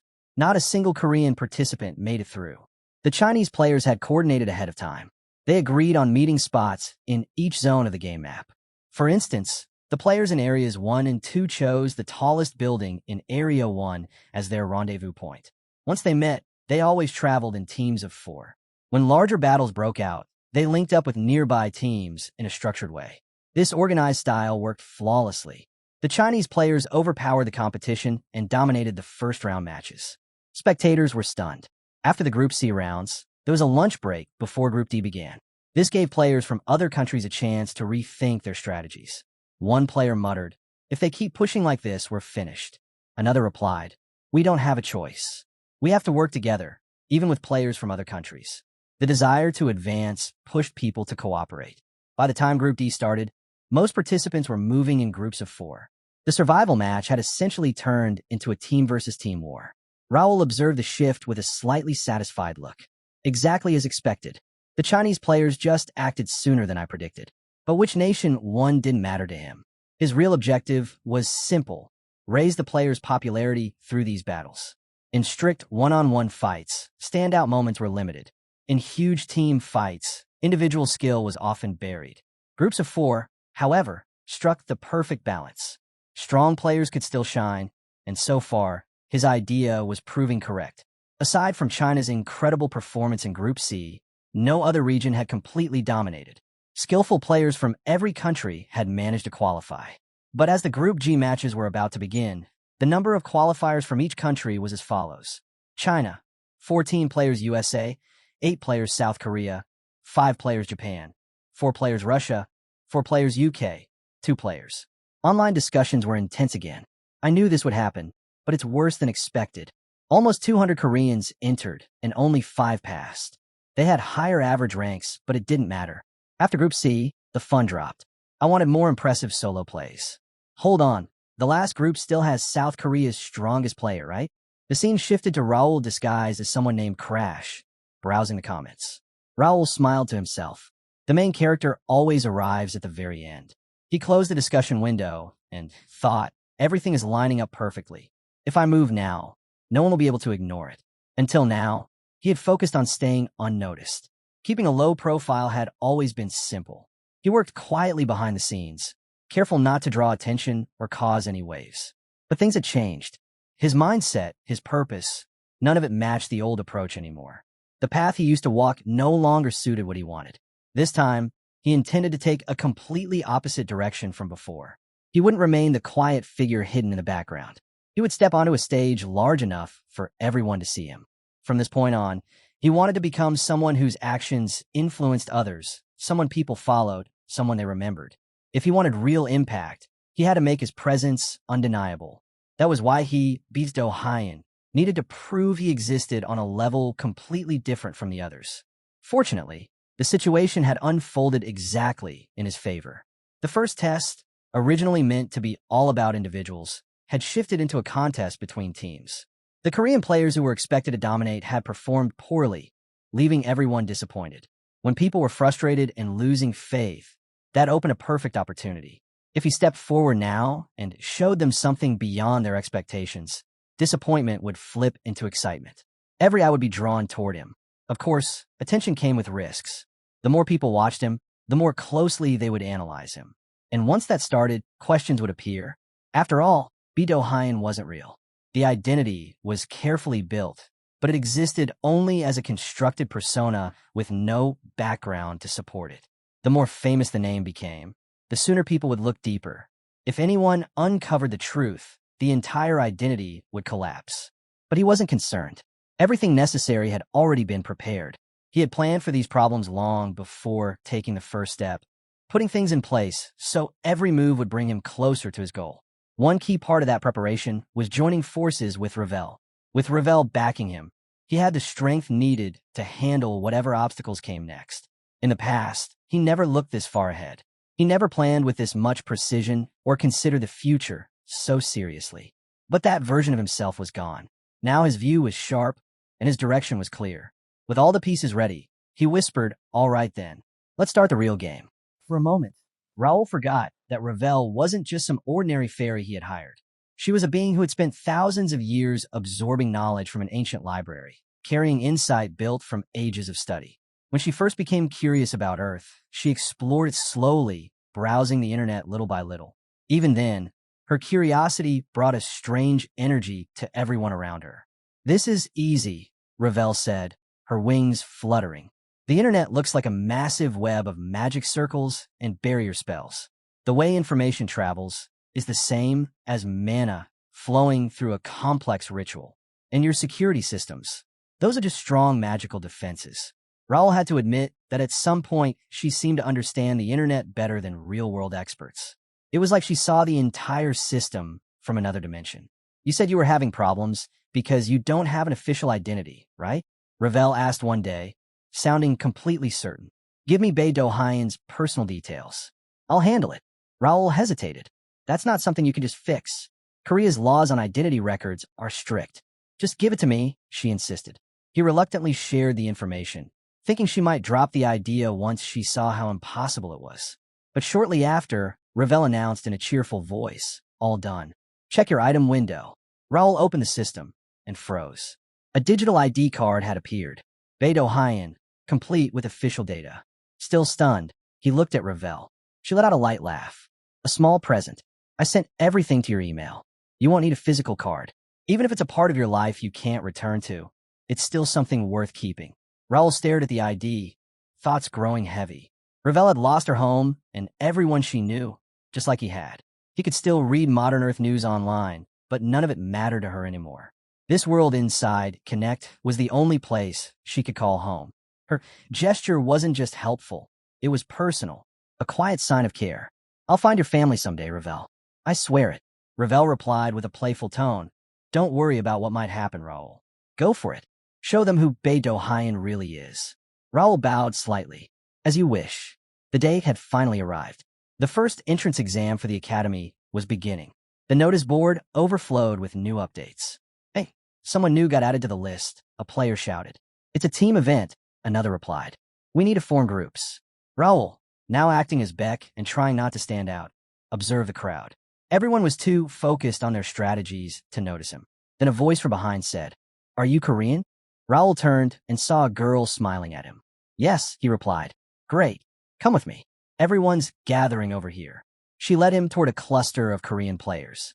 A silver-haired player looked up as Raul approached. You're the last one. Welcome. I'm Park Sungjin. Nice to meet you. I'm Beidou Hyan, Raul said with a small nod. Several players exchanged uneasy glances, their postures tightening. Now that everyone's here, let's continue, Sungjin said. I'm taking the lead for now. Is that okay with you, Do-Hyan? That's fine, Raul answered. But before we go any further, I want to say something. Sungjin motioned for him to speak. I intend to play this match on my own. I'd prefer not to be included in your team strategy. The once light atmosphere shifted instantly. Everyone stared at him in disbelief. So you're planning to fight against us? One player asked, sounding irritated.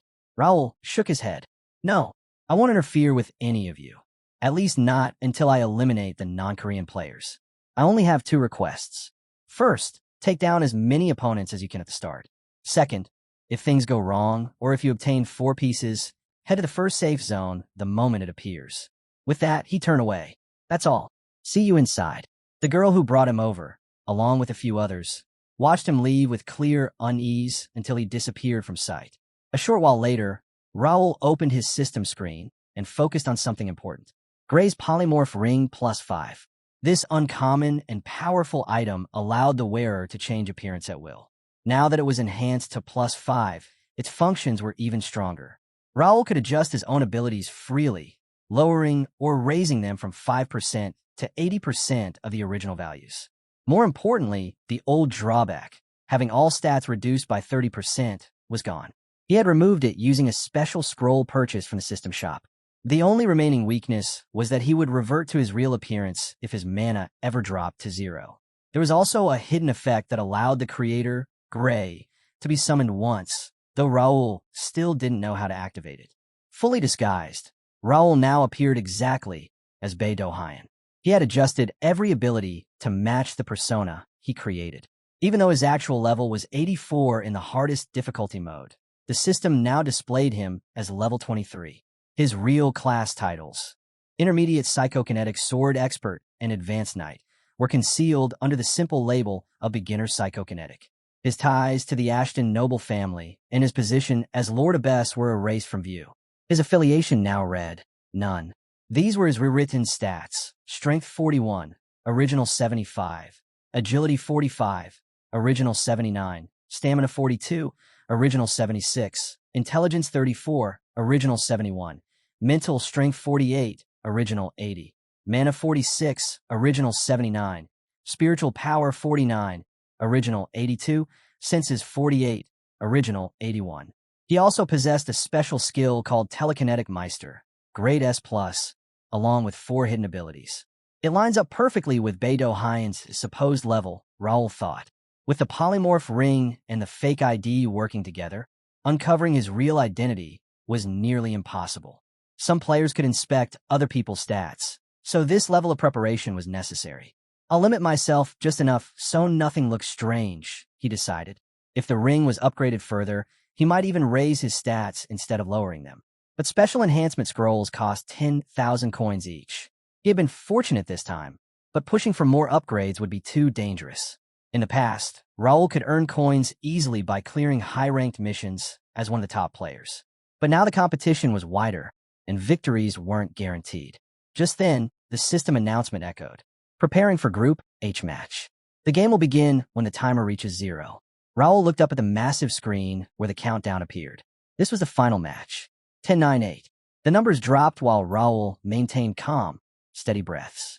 3-2-1-0. A red magic circle lit up beneath everyone. The test began. In an instant, all players were transported to the battleground. Raul appeared in a narrow district lined with thin, unfamiliar buildings. A shop sign decorated with a dragon made him stop briefly. "So this is the arena," he murmured, closing his eyes for a moment.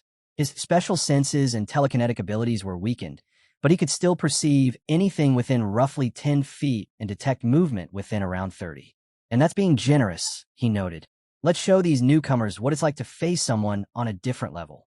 Raul lifted off the ground and shot upward at incredible speed, a blur against the gray sky. He landed smoothly atop a tall building, boots tapping lightly against the roof. He scanned the surroundings, then focused on a balcony not far away. Someone was crouched in the shadows, trembling where they hid. Raul let out a quiet chuckle and pulled a polished crossbow from his bag. "That's their hiding strategy? Must be a beginner. Definitely not trained." The panicked player kept glancing around, hoping they wouldn't be spotted.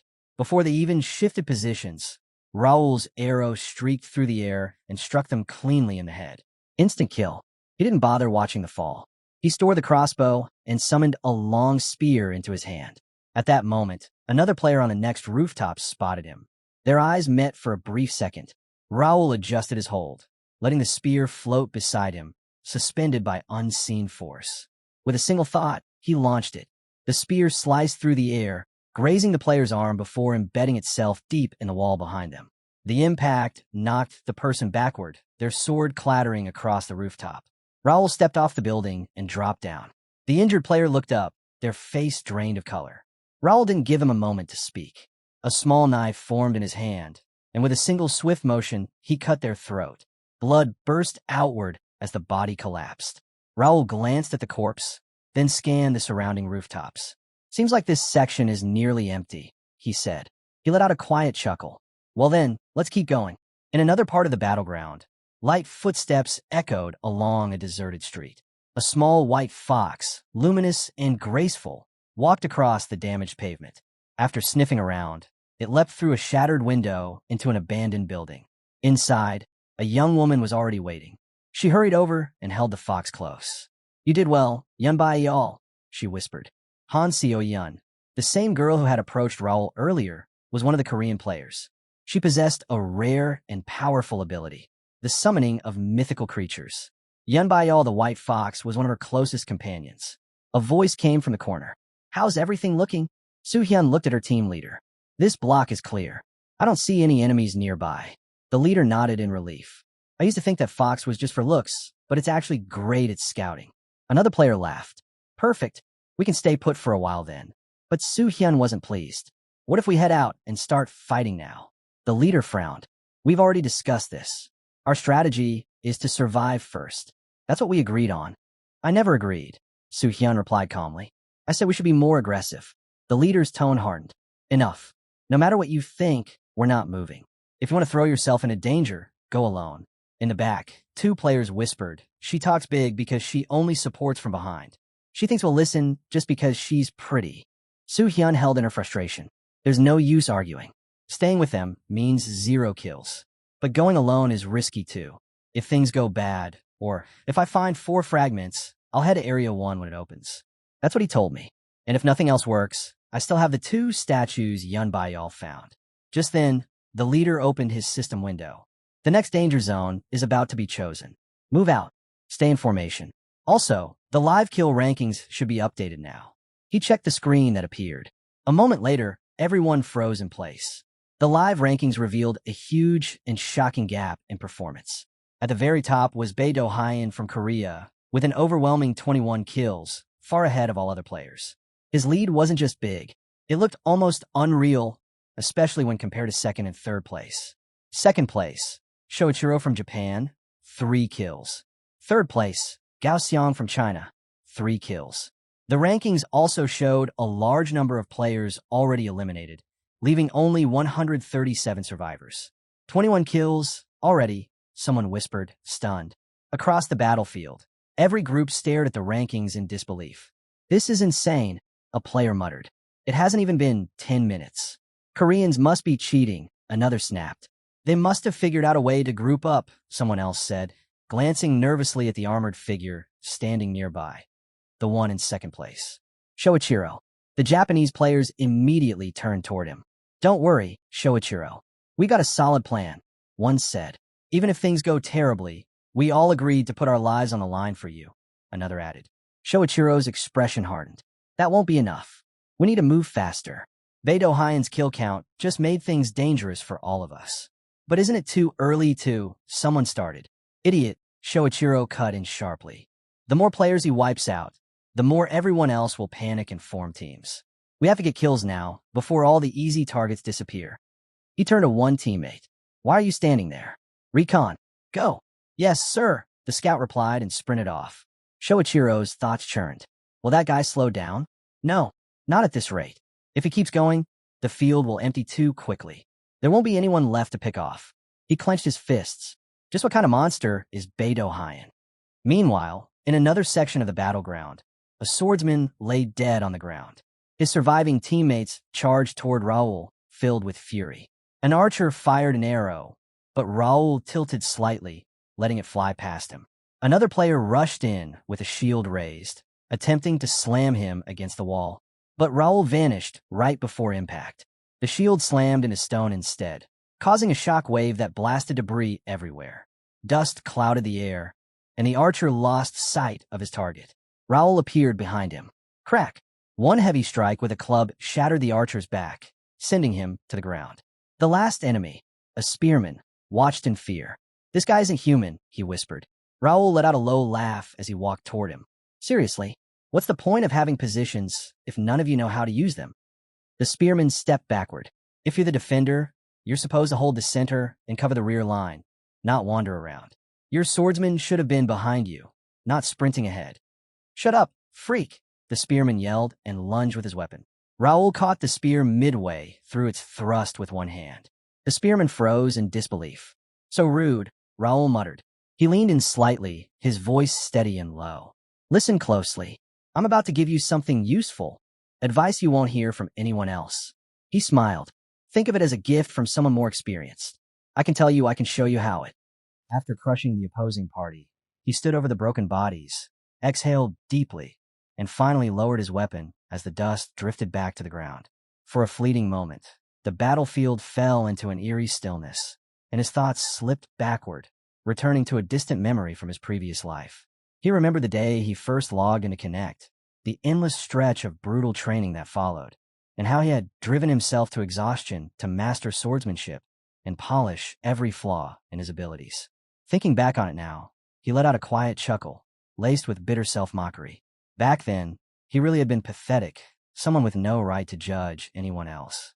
Players did have potential, he admitted, but most of it remained unshaped and crude. None of them had ever experienced real combat or stood face to face with death. If these players were ever going to be useful for something meaningful, things could not stay the way they were. Anyone who wanted to stand beside him had to discard their dependence on flashy skills and shallow techniques. That had always been the Academy's true purpose. Yet most of those gathered here had not come to truly learn. They were lured in by rewards, privileges, and recognition, flocking together without understanding why.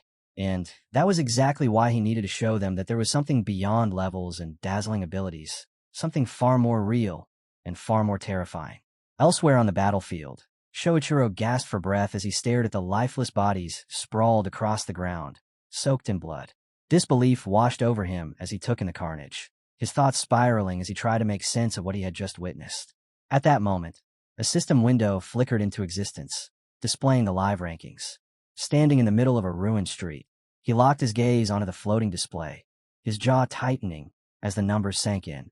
Beidou Haiyan's record was absurd, 12 kills in just 10 minutes. Shock crossed his face as he reasoned that something like this could not have been done alone, convinced that multiple parties must have been dragged into the slaughter. Soon after, the system's broadcast echoed through the area, announcing that 20 minutes had passed since the battle began and that the zone with the highest number of surviving players would soon be eliminated. Shoichiro's expression darkened when he realized that more than half the participants had already been wiped out in only 20 minutes. Nearly 20 people were following him now, and if they attacked together, defeat would be unavoidable. A subordinate hurried over and reported that Beidou Haiyan had been found. Shoichiro's focus snapped over instantly as the man explained that he was 2 blocks ahead, near a collapsed building, currently fighting another party. Shoichiro immediately asked how many people were with him, already convinced that several teams had to be involved. After a short hesitation, the subordinate admitted the truth. Beidou Heian was alone. Shoichiro froze, disbelief flashing across his face as he flatly rejected the idea, insisting there had to be a hidden group nearby. The subordinate firmly denied it, stating that the area had already been swept and that there were no signs of allies or ambushes. He even claimed to have personally seen the protagonist fighting for opponents by himself. Rage and confusion twisted Shoichiro's expression before slowly hardening into something cold and resolute. Even so, he decided to verify it with his own eyes, ordering his men to move in and strike from behind while Beidou Heian was still occupied. The subordinates responded without hesitation. Shoichiro's thoughts sharpened as he resolved to bring him down, brushing aside any concern about the secret behind those ridiculous numbers. If Beidou Heian truly stood alone, then he was nothing but a jackpot. His eyes widened with anticipation as he convinced himself that killing him would guarantee victory. A twisted sense of gratitude welled up as he thought of the 33 kills waiting to be taken, believing that in the end, only one person would stand at the very top, and that person would be him. Back on the battlefield, the hero sensed danger closing in as flames ignited the air and an enemy mage hurled a blazing fireball straight toward him. He reacted without delay, adjusting his stance and slicing cleanly through the spell with flawless precision, dispersing it into nothingness. The mage screamed in disbelief, left completely stunned as he struggled to understand how such a powerful attack had been erased so easily. Beside him, a warrior let out a weary sigh as their strongest move failed, realizing there was nothing more they could do. The mage lashed out in frustration, yet clearly had nothing stronger left to offer. The warrior sighed again, cursing his own foolish expectations, and abandoned the trembling mage behind him. Without hesitation, he charged forward, slamming his shield ahead with all his strength. Raul blocked the impact and surged forward in the same motion, unleashing a crushing counterattack. The warrior grit his teeth as he fought back, convinced that closing the distance against a polearm user would give him the edge. When Raul paused for a split second, the warrior seized a chance and charged once more, activating his shield charge skill as dark purple energy erupted violently from his body and swallowed the surrounding space. Amid the chaos, the main character let a smirk curl across his lips, a sight that deeply unsettled his opponent. The warrior's eyes widened as confusion took hold, completely unable to understand why his enemy was smiling at a moment like this. Before he could even react, Raul's spear flashed low, sweeping his legs out from under him and slamming him into the ground. Shock rattled through his body as he trembled beneath the overwhelming force, his mind struggling to grasp when such a devastating strike had landed. Raul stepped over him, the spear angled calmly toward his throat, coldly pointing out the fatal flaw in the warrior's approach. Even so, he acknowledged that it hadn't been a bad move, and then he drove the spear down without hesitation. Blood sprayed violently across the ground as the warrior's resistance was erased. After dispatching him with ease, Raul shifted his gaze to the mage. Panic seized the man, and he turned to flee. Raul remained composed as several blades, suspended by psychokinesis, shot forward like arrows. They pierced straight through the mage, cutting off his escape as a groan of pain spilled from his lips. Raul exhaled slowly and glanced down at his spear, noting that the shaft had completely bent. It was a waste, but at least it had endured a full-force charge.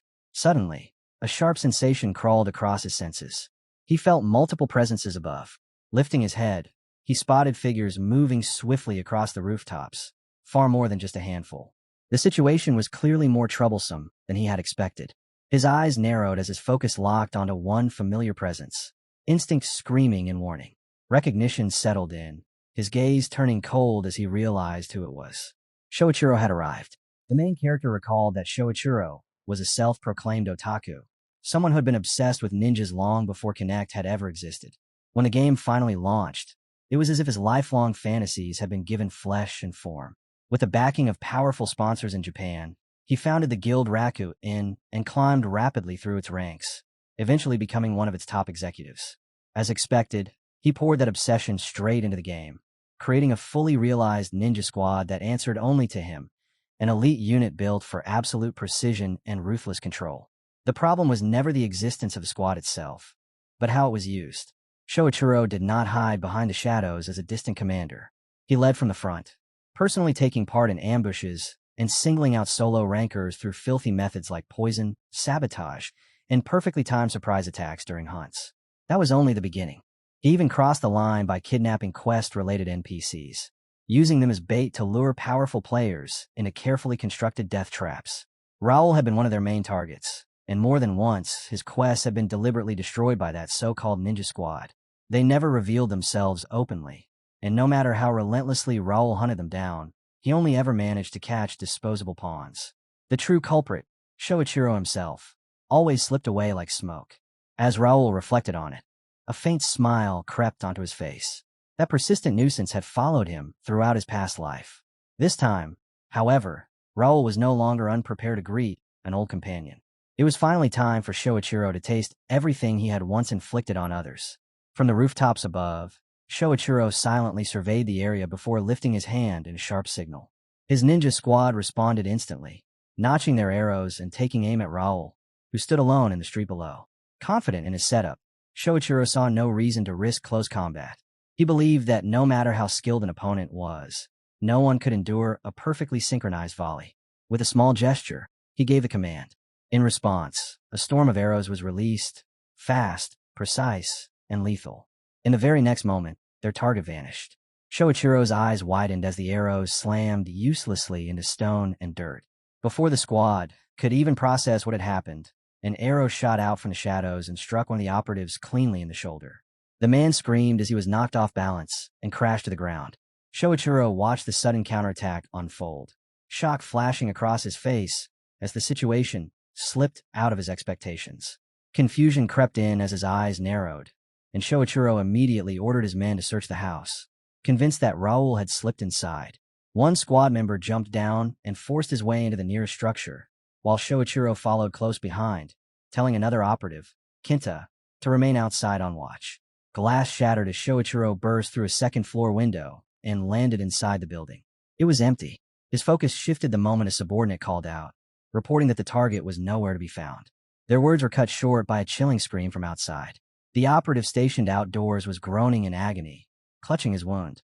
Shoichiro rushed back to the window, just in time to see Kinta collapse in the street below, his back riddled with arrows. His thoughts spun wildly as realization struck. The attack had come from behind, something he had believed was impossible. For a split second, he wondered if Raul was using some kind of cloning technique. Before he could think any further, another arrow whistled past his ear and struck the scout who had entered the building earlier. The man staggered and screamed desperately for help. Shoichiro's expression darkened as he finally understood. It was a trap. The wounds were intentionally non-lethal, aimed at limbs instead of vital points. Raul wasn't trying to kill them. He was baiting him, dragging him out piece by piece. Anger surged through Shoichiro as he bared his teeth and shouted curses into the air, demanding that Raul stop hiding behind such filthy tactics and face him head-on. From a distance, Raul answered calmly. In the next instant, blades shimmered unnaturally above as psychokinesis activated, multiple swords hovering under his control. Fear seized Shoichiro as his eyes widened in disbelief. The blades dove down in a violent rush. Shoichiro barely managed to leap aside, but two strikes still landed. One blade tore into his arm, another slashed deep into his leg. He staggered back with a cry, while his remaining comrade was far less fortunate. A blade pierced straight through his head, ending his life on the spot. Rage flooded Shoichiro as he cursed and swore revenge, spinning toward the rooftops, only to feel Raul's presence materialize behind him. The protagonist faced him calmly, forcing Shoichiro to taste the same helplessness he had once inflicted on others. Panic flickered across Shoichiro's face as he whirled around and lashed out wildly, shouting in desperation, demanding to know who his opponent was and whether they had crossed paths before. Raul answered with quiet certainty, slipping past the attack as if it were nothing before driving a clean punch into Shoichiro and sending him crashing violently to the ground. Shoichiro grit his teeth and trembled as he tried to rise, his mind still failing to grasp what was happening to him. Raul looked down at him with unmistakable disappointment, then followed up with a brutal kick that sent him skidding helplessly across the floor. Even then, Shoichiro continued to posture, clinging to the illusion that he still had a chance. He spat venomous curses, screaming promises of revenge. Raul's gaze turned cold as his psychokinesis flared once more. Several swords lifted into the air, hovering ominously before tilting downward in unison. There was no hesitation. The blades fell. Shoichiro's body went completely still as blood sprayed violently across the ground. Raul stepped back and stretched lightly, letting out a slow breath. His face faintly flushed as he found the result oddly refreshing. He opened his system window and glanced over his updated statistics, noting how low the numbers had dropped. As the battlefield shifted yet again, he looked through the shattered window and felt the timing click into place. It was time to move. The long-awaited Zone 1 was finally about to open. Moments later, the main character arrived before the gate of Zone 1 and opened his system window, quietly checking the display. 81 survivors remained. He noted that if even one more participant were eliminated, the gate would open immediately. The space had clearly been engineered to sharpen the brutality of the exam. With artificial terrain, where claiming a position early meant gaining an overwhelming geographic advantage. Once the final 10 minutes began, every area except Zone 1 would vanish, forcing all remaining participants to converge there whether they wanted to or not. Raul pulled a small stool from his inventory and calmly took a seat beside the gate. He waited, wondering how long it would take for the others to finally show themselves. At that moment, an arrow shot straight toward his head. He avoided it effortlessly, tilting his head just enough for it to pass by. A faint smile tugged at his lips as he realized a simple truth. Anyone who wanted to reach the gate would have to go through him first. Elsewhere on the battlefield, Han Seo-hyun ran alone, fleeing as another group of players closed in on her.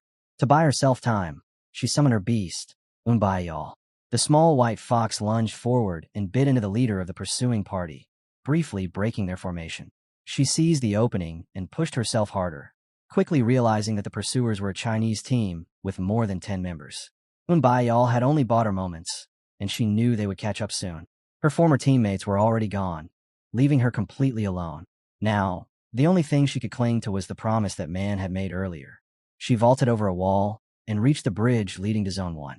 Her expression twisted the instant she spotted someone sitting openly beside the gate. When she recognized Raul, panic surged through her chest. If she went any farther, he would be dragged into danger because of her. Even so, she clenched her teeth. There was no other choice. Extending her hand, she activated her skill, her eyes shining as pink energy spiraled around perception of redemption. The ability allowed her vision to pierce through walls, and as the glow expanded her sight, she sprinted toward the gate. The Chinese party noticed her movement and burst into the open terrain, raising their long-range weapons. Arrows rained toward her in rapid succession. She dodged most of them, but as her skills slipped into cooldown, one arrow finally struck her arm. Gritting her teeth, she forced herself onward, knowing the gate was only a short distance away. Raul's attention shifted toward her as the enemies closed in, arrows cutting through the air. As another strike grazed her, she shouted a warning about the danger behind her, briefly cursing her own stubbornness for choosing caution instead of asking for help outright. Before she could do anything else, Raul suddenly vanished and reappeared beside her, catching her completely off guard. He told her to run straight to the gate and not look back. The timing left her stunned, and for a split second, she wondered in awe when he had crossed such a distance. At that exact moment, a system announcement rang across the battlefield. The number of survivors dropped to 80, and the sealed gate of Zone 1 finally opened. The pursuing party immediately noticed Raul and reacted with open hostility. But before they could properly respond, he moved with terrifying speed, cutting down 3 of them almost instantly. The remaining enemies froze, shaken by the sudden reversal, and unsure how to proceed. Seo-hyun reached the gate safely and quickly checked on him. He reassured her calmly, telling her the remaining enemies would no longer rush and so carelessly. She crossed over, bowing slightly as she thanked him and apologized for dragging danger his way. Raul waved it off, reminding her that he had already accepted that responsibility long before the exam even began. He urged her to tend to her wounds first, warning that excessive bleeding would be fatal if she ignored it. She asked why he had chosen to stay at the gate at all, pointing out that with his overwhelming kill count, there was no need for further combat. Raul replied that he simply wanted to test himself. Chances to fight so many opponents without restrictions were rare, and he didn't want her to misunderstand his actions and think he killed without reason. Seo-hyun listened quietly, admiring the confidence in his voice. She realized it wasn't arrogance, but something built on real strength. She wondered if she could ever reach that level herself through training at the academy. With her resolve renewed, she reminded herself that passing the exam came first. Remembering Raul's earlier advice about collecting 4 fragments before entering Zone 1, she tried to ask him about it, but he stopped her midway, his gaze shifting as he sensed someone approaching. Moments later, Park Sung-joon and his party arrived, only to be immediately targeted by another enemy group shouting for them not to let the Korean team approach the sacred gate. As the incoming assault took shape, Han Seo-hyun turned toward Raul, waiting for his decision. After a brief glance, he spoke calmly, deciding that for now, they would cover Park Sung-joon's party. Park Sung-joon's group moved as one, shields rising together as they locked into a tight defensive wall. 4 of them abandoned all thought of attack and poured everything into holding the line, while Park Sung-joon stayed just behind them, calmly raining arrows from the rear. Han Seo-hyun watched the formation in quiet awe. Their timing was precise, their movements clean, as if they had rehearsed this moment countless times. Just as Park Sung-joon drew his bow again, a crimson magic circle bloomed above the enemy ranks. Han Seo-hyun caught it instantly. Her breath hitched, but before she could even shout, Park Sung-joon had already turned. The arrow left his string without hesitation, slicing straight through the air and shattering the circle mid-formation. A violent crimson explosion erupted where it had been, swallowing the spell before it could ever be completed. Raul observed everything in silence. He realized then that Park Sung-joon wasn't merely suppressing the enemy advance. He was reading the battlefield, predicting spell timings, and cutting magic down before it could breathe. Countering spells with arrows wasn't something ordinary talent could explain. It was either an extraordinary skill or terrifyingly sharp judgment. After a brief but intense struggle, the group finally pushed through and crossed into Zone 1. Once the immediate danger passed, Raul approached Park Sung-joon and spoke plainly, acknowledging his decisions during the fight. Park Sung-joon scratched his head and answered modestly, insisting luck had been on his side and admitting that if they had been forced into close combat, reaching the gate would have been far harder. Raul didn't argue. Advancing under that kind of pressure took courage, and in his heart, Raul silently confirmed that Park Sung-joon had passed. Then the protagonist called both Han Seo-hyun and Park Sung-joon over. They had come this far together, and now, at last, he decided it was time to reward them with a gift. Raul stepped forward, his presence calm, yet heavy with authority. He acknowledged their achievement in reaching Zone 1, his expression steady, betraying neither excitement nor doubt. Sliding a hand beneath his cloak, he slowly drew out an item and revealed it to them. A stone bird statue, its surface faintly pulsing with a restrained, living energy. His gaze shifted between Seo-hyun and Park Sung-joon as he asked whether they had nearly completed their collections of stone statues. Seo-hyun swallowed and answered honestly, admitting she had gathered 4. Park Sung-joon followed, confirming that his group had also secured 4. Without hesitation, Raul took out 2 more statues and stated that he would give one to each of them. He placed a statue into Seo-hyun's hands, then handed the other to Park Sung-joon. Seo-hyun's expression stiffened as concern crept in. She pointed out that the statues originally belonged to Raul. He waved away her hesitation, explaining that he was merely honoring the promise he had made. He reminded them that he had instructed them to collect the stone statues and meet him in Zone 1, and reasoned that other parties would likely consolidate their statues under a single representative as well. He advised them to do the same and send one teammate onward to Zone 1. Park Sung-joon accepted the explanation without a second thought. Seo-hyun, however, hesitated. After a pause, she revealed her conflicted feelings.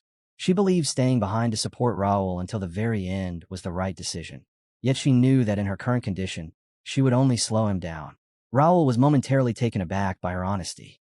Though frustration flickered across her face, Seo-hyun accepted his help for now, resolving in her heart to repay the debt someday, as she despised receiving aid without giving something back. Raul acknowledged her resolve, and the two exchanged a firm, sincere handshake. Raul then turned to Park Sung-joon, recognizing that he, too, had already made his choice.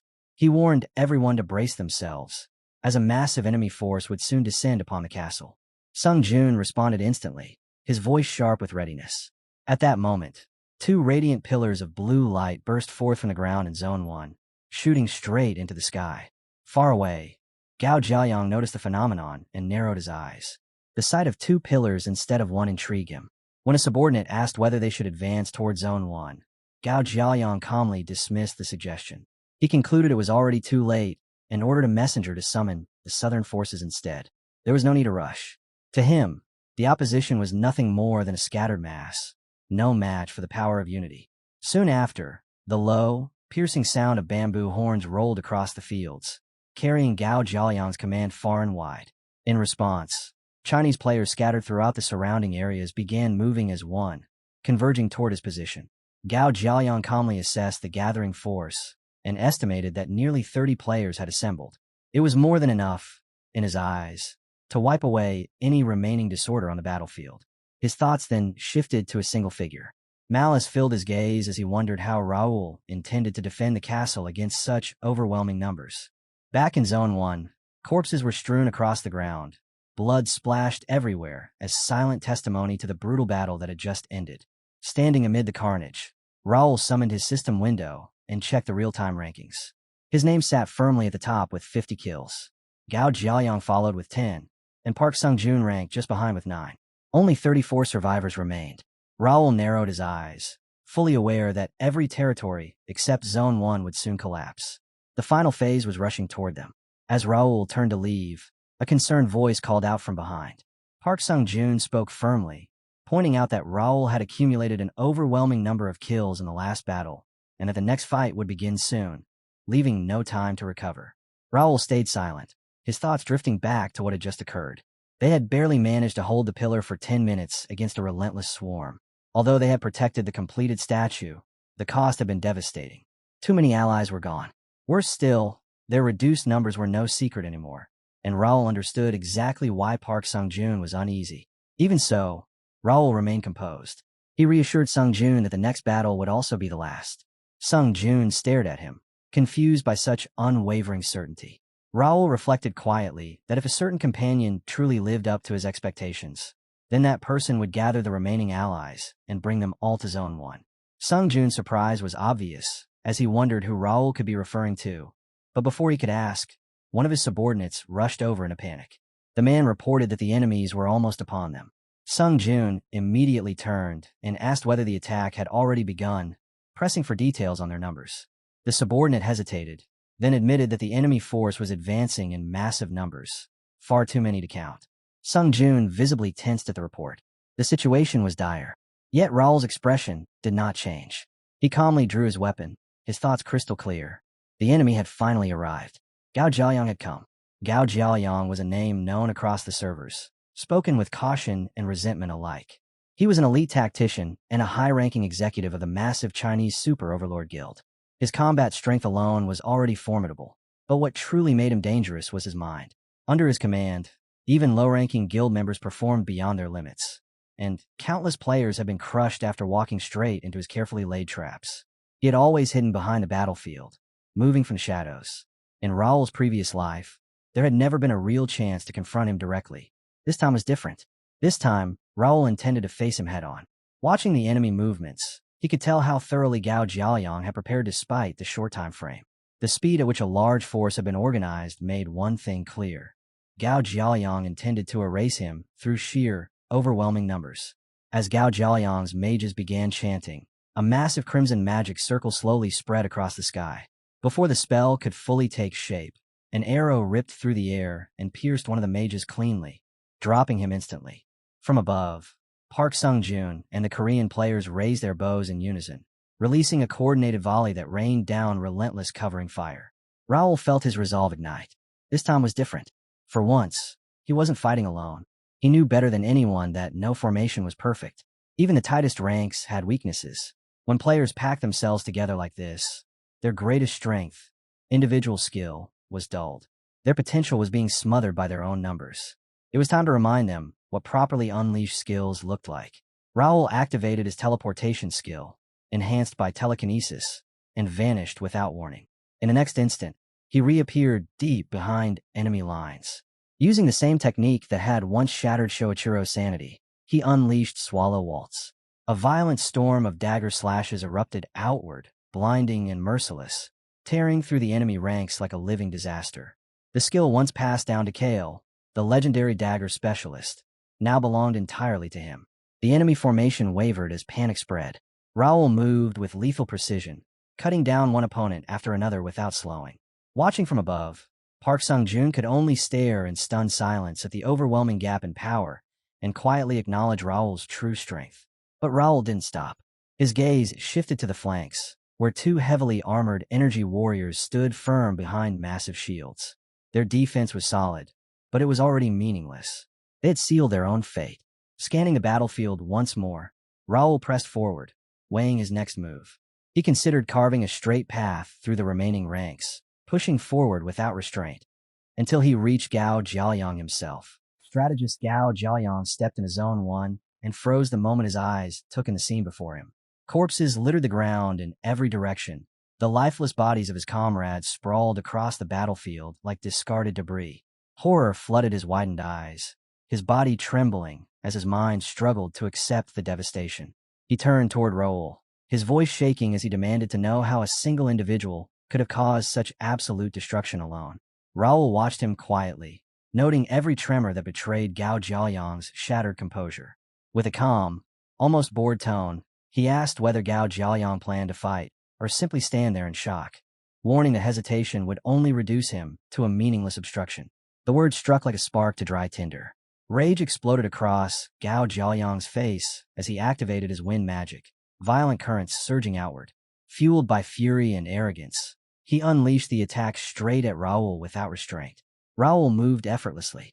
His twin daggers flashed once, slicing cleanly through the incoming magic and dispersing it completely before it could even reach him.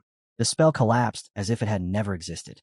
Gao Jiaoyang was left speechless, his confidence evaporating in an instant. Before he could react, Raul hurled one dagger aside and closed the distance in a blink. Grabbing Gao Jiaoyang by the collar, Raul leaned in, his expression chillingly calm. He remarked that he had finally seen his face up close, and with a single swift motion, the fight ended. Gao Jiaoyang's body crumpled to the ground, lifeless. Almost immediately, a system window appeared before Raul, displaying the successful candidates of Group H. The final results showed his name at the top, with a staggering total of 80 kills. Fragment completion records followed, listing Han Seo-hyun with 4 kills and Li Jicheng with 3.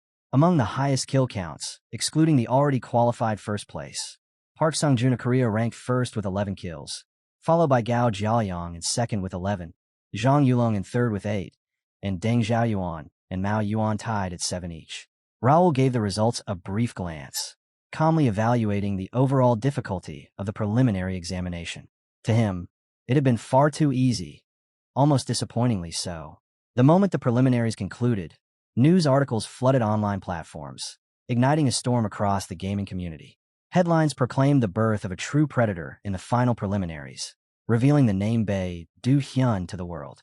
Viewers praised Group H's match endlessly, left utterly stunned by the overwhelming performance that had unfolded before their eyes. His skills left viewers in awe, and before long, many began to believe they were witnessing the rise of the ultimate victor. Yet doubt spread just as quickly. Skeptics argued that such power might be nothing more than an illusion born from circumstance.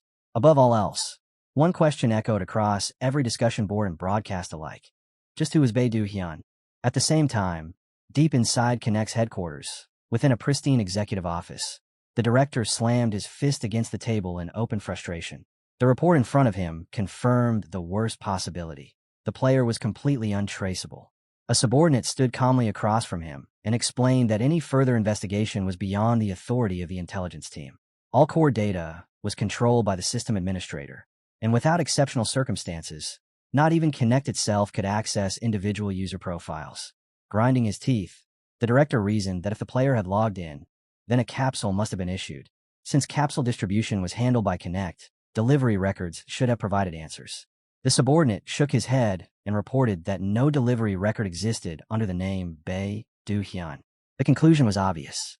The individual was almost certainly tied to the VIPs, who operated under an entirely different set of rules. The moment he heard that, the director understood that the matter was completely beyond his reach. The subordinate added that the director already knew how the VIPs functioned and confirmed that their team would not pursue the case any further. With that, he turned and left the office, leaving the director alone in silence. The director stared down at the report, muttering curses about the true nature of the company. Though Connect proudly carried its name in public, in reality, everything was governed by artificial intelligence. The company merely ran the game. The CEO, Mok Jae-woo, whom he himself had installed, was nothing more than a puppet. True authority rested with the AI, the enigmatic chairman, and the VIPs who operated from the shadows.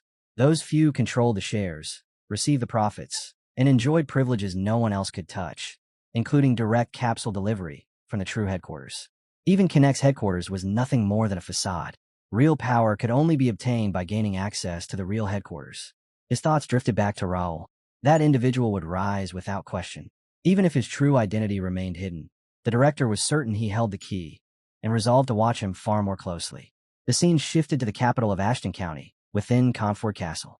Raul walked through the crowded streets, quietly taking in his surroundings, a deep sense of nostalgia settling in his chest. It had been nearly 9 months since he had last returned home. Despite the chaos the gate incident had caused not long ago, the town showed no sign of lingering fear.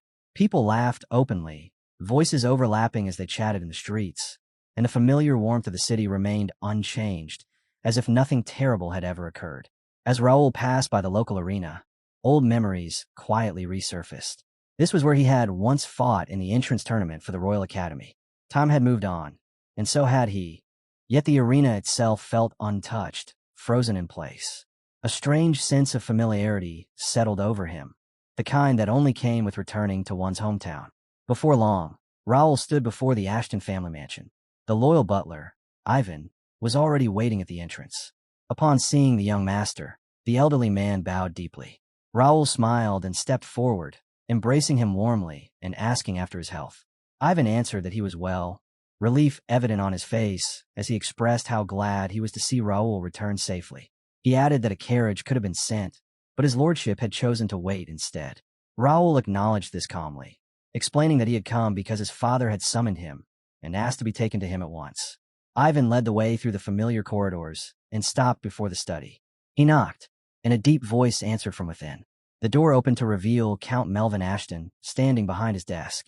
Ivan quietly excused himself, wishing them well before leaving the two alone. Raul stepped forward, only to pause as a heavy pressure filled the room.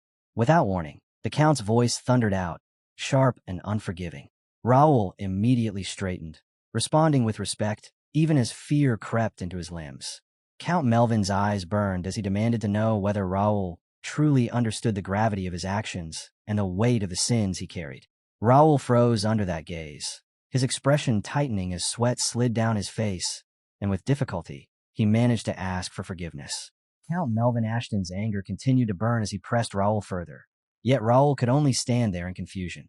He had no idea what his father was accusing him of. His thoughts spiraled as he replayed everything that had happened recently, wondering if he had relied too much on the family's resources, or if the problem lay with the imperial base he had raided and then erased from existence as if it had never been there. As those possibilities surfaced, a quiet sense of guilt crept into his chest. Then, without warning, his father's hand came to rest on his shoulder. The sudden calmness of the gesture was more unsettling than the anger itself. Standing beside him, Count Melvin asked in a stern voice how Raul could leave the mansion unattended for such a long period when he was now officially the lord of the territory. Raul's eyes widened, his mouth falling slightly open as realization struck him. His thoughts drifted back through recent months. Ever since the open beta had begun, he had spent far too much time living as Beidou Hyun. Even today, after advancing through the round of 32, he had once again left all mansion affairs in Bernard's hands. No matter how busy he had been, it was only natural that his father would notice. Count Melvin continued, his tone heavy as he reminded Raul that he must never forget his responsibilities as the head of the land. A bead of sweat formed at Raul's temple as everything finally clicked into place. This was the true source of his father's anger. He had disappeared for far too long, without a word. Filled with remorse, Raul bowed deeply, his apology sincere as he vowed that it would never happen again and promised never to leave the mansion without informing his father. Count Melvin responded with a cold warning. If Raul repeated the mistake, he would be confined to the mansion for an entire month and subjected to special training. Raul grimaced inwardly at the thought. A full month under his father's training would be nothing short of torture. After a short while, Dylan entered the room after being summoned. Raul turned toward his older brother and smiled, relieved to see him after so long. The reunion was brief. Count Melvin announced that he had called both of them for an important discussion, adding that it would have been better if Lorenz had been present as well, but the boy had ignored the summons. With no choice left, he instructed them to sit. An invisible tension settled over the room, and Raul felt his nerves tighten as he wondered what his father was about to reveal. Count Melvin leaned forward, his voice steady as he spoke of the unrest spreading across the continent. He admitted that he had hoped to delay this discussion until things stabilized, but the world no longer afforded such patience. As both brothers listened in confusion, Count Melvin placed a small, ornate box on the table. The instant Dylan saw it, his body stiffened. His eyes widened in shock as recognition hit him. Inside lay the emblem of House Ashton, the family seal. The air grew heavy as Count Melvin declared that from this day onward, Dylan would serve as the official heir and head of House Ashton. He entrusted him with the title of Count and all the responsibilities that came with it, stating his complete faith in Dylan's strength and resolve. Silence followed. Both brothers sat frozen, shaken by the weight of the announcement. Raul immediately understood the gravity of the situation. Dylan may have been treated as the heir in practice for years, but formally naming him was an entirely different matter. Dylan broke the silence, questioning the sudden urgency behind the decision. Count Melvin answered calmly, explaining that he would be stepping away from his position for a time. Shock flashed across Dylan's face as he leaned forward, pressing for an explanation. The Count then revealed, without embellishment, that he had reached a critical threshold and that the next stage was finally within reach.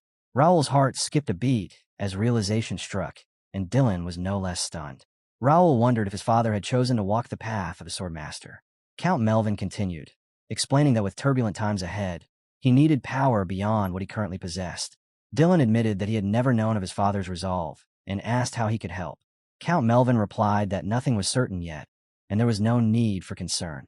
He explained that he would leave for roughly 2 months, retreating to a secluded place to fully digest the insights he had gained, then asked Dylan if he believed he could bear the responsibility in his absence. Dylan paused only briefly before accepting without hesitation. Raul congratulated his brother, genuine relief washing over him. With Dylan formally taking command, the household would finally regain its balance. The chaos that had once consumed the estate, when their father fell ill and the line of succession remained uncertain, would never return. At last, Count Melvin turned his gaze toward Raul, reminding him that no matter how busy or far he strayed, he was still a son of House Ashton. Raul was told to stand beside his brother and share the responsibility of the land. He bowed deeply, acknowledging the order without hesitation. Just as they were about to be dismissed, Count Melvin added that there was one more matter he wanted both of them to help with. The brothers exchanged brief, puzzled looks, a quiet sense of curiosity stirring over what awaited them next. Not long after, the estate's training grounds rang with a violent clash of steel. Dylan and Count Melvin were locked in a fierce spar, their swords colliding with thunderous force. Each strike sent ripples through the air. Off to the side, Raul knelt on one knee, struggling to catch his breath after his own bout with their father. Sweat streamed down his face as irritation churned inside him. Of all things, it had to be sparring. Watching his brother and father exchange relentless blows, Raul questioned what kind of merciless training this was supposed to be. It had been over a year since he last crossed swords with his father, back before he left for the academy. He had believed he'd grown far stronger since then, but reality hit him without mercy. As he turned his eyes back to the battlefield, the air itself trembled under the sheer force of Dylan and Count Melvin's strikes. Sword auras collided violently, detonating into a shockwave that tore across the training grounds. Raul stared, stunned, wondering if his father was even human. Count Melvin snapped at Dylan for relying too heavily on brute force, while Dylan shot back that without overwhelming sword aura, the result would have been different. Raul could only grit his teeth. To him, they were exactly the same, charging through everything with sheer physical power. Even after reinforcing his body with mana and psychokinesis, he had been blown away effortlessly. Determination flared in Raul's eyes.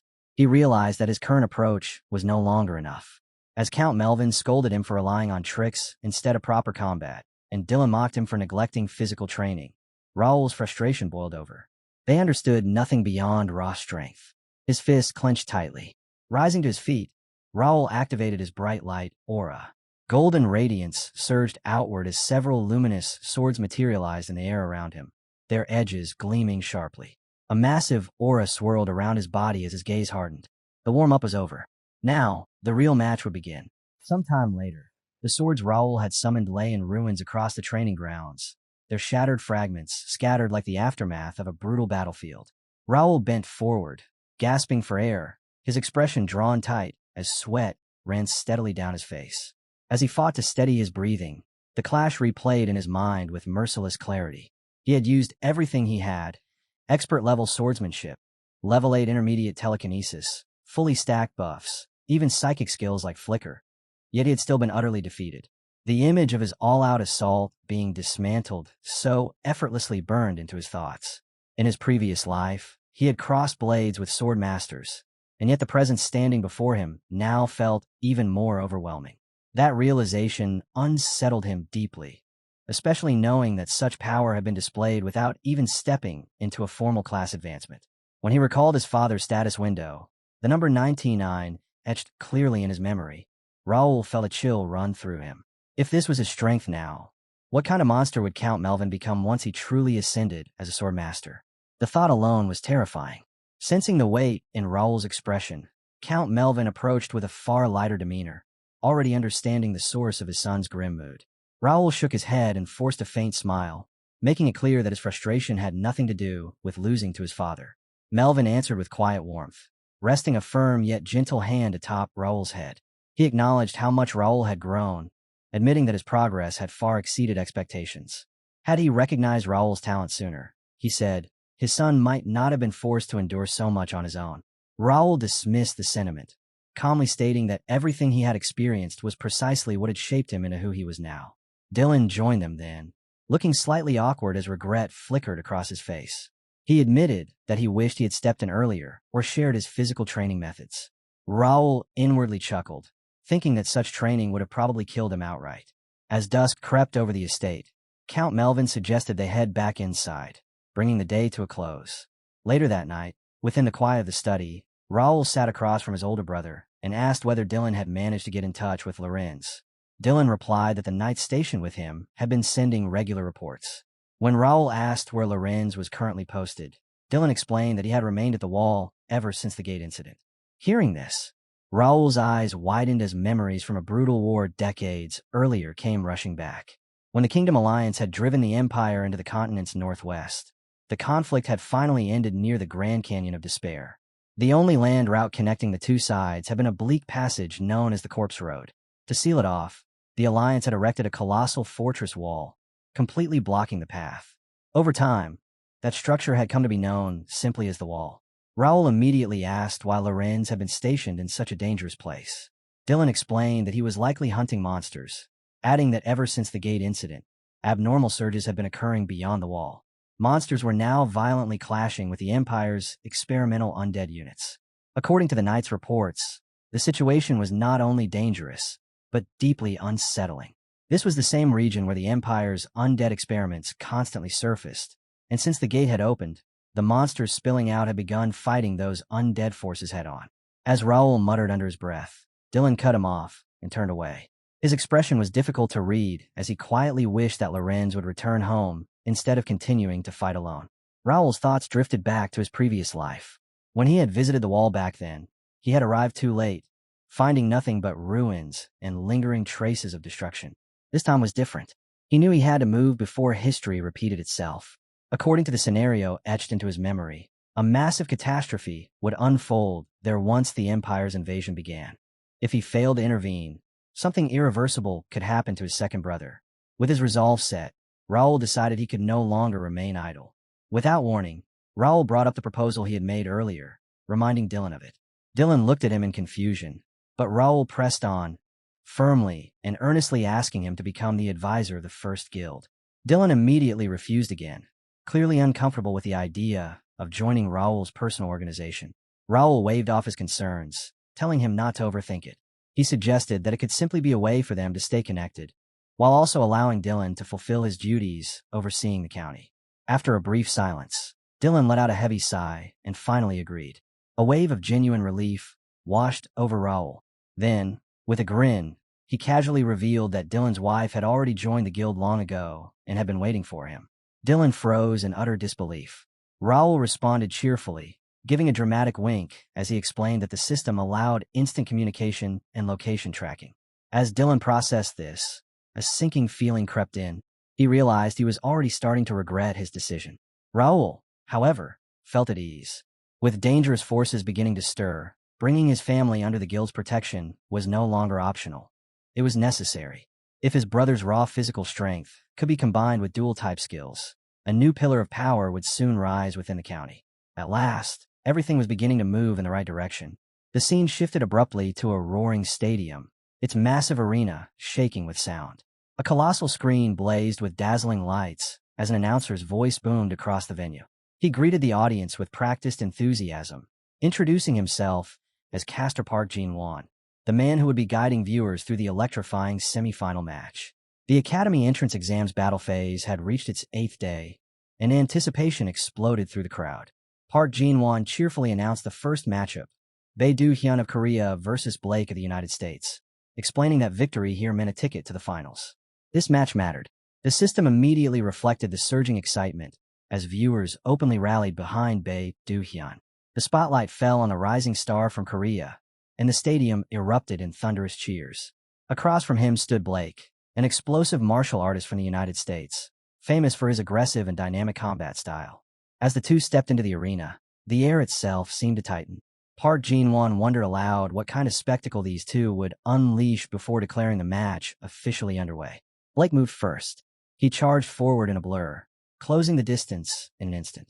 A master of multiple martial arts, he unleashed a relentless storm of strikes, fists tearing through the air in devastating combinations meant to crush his opponent outright.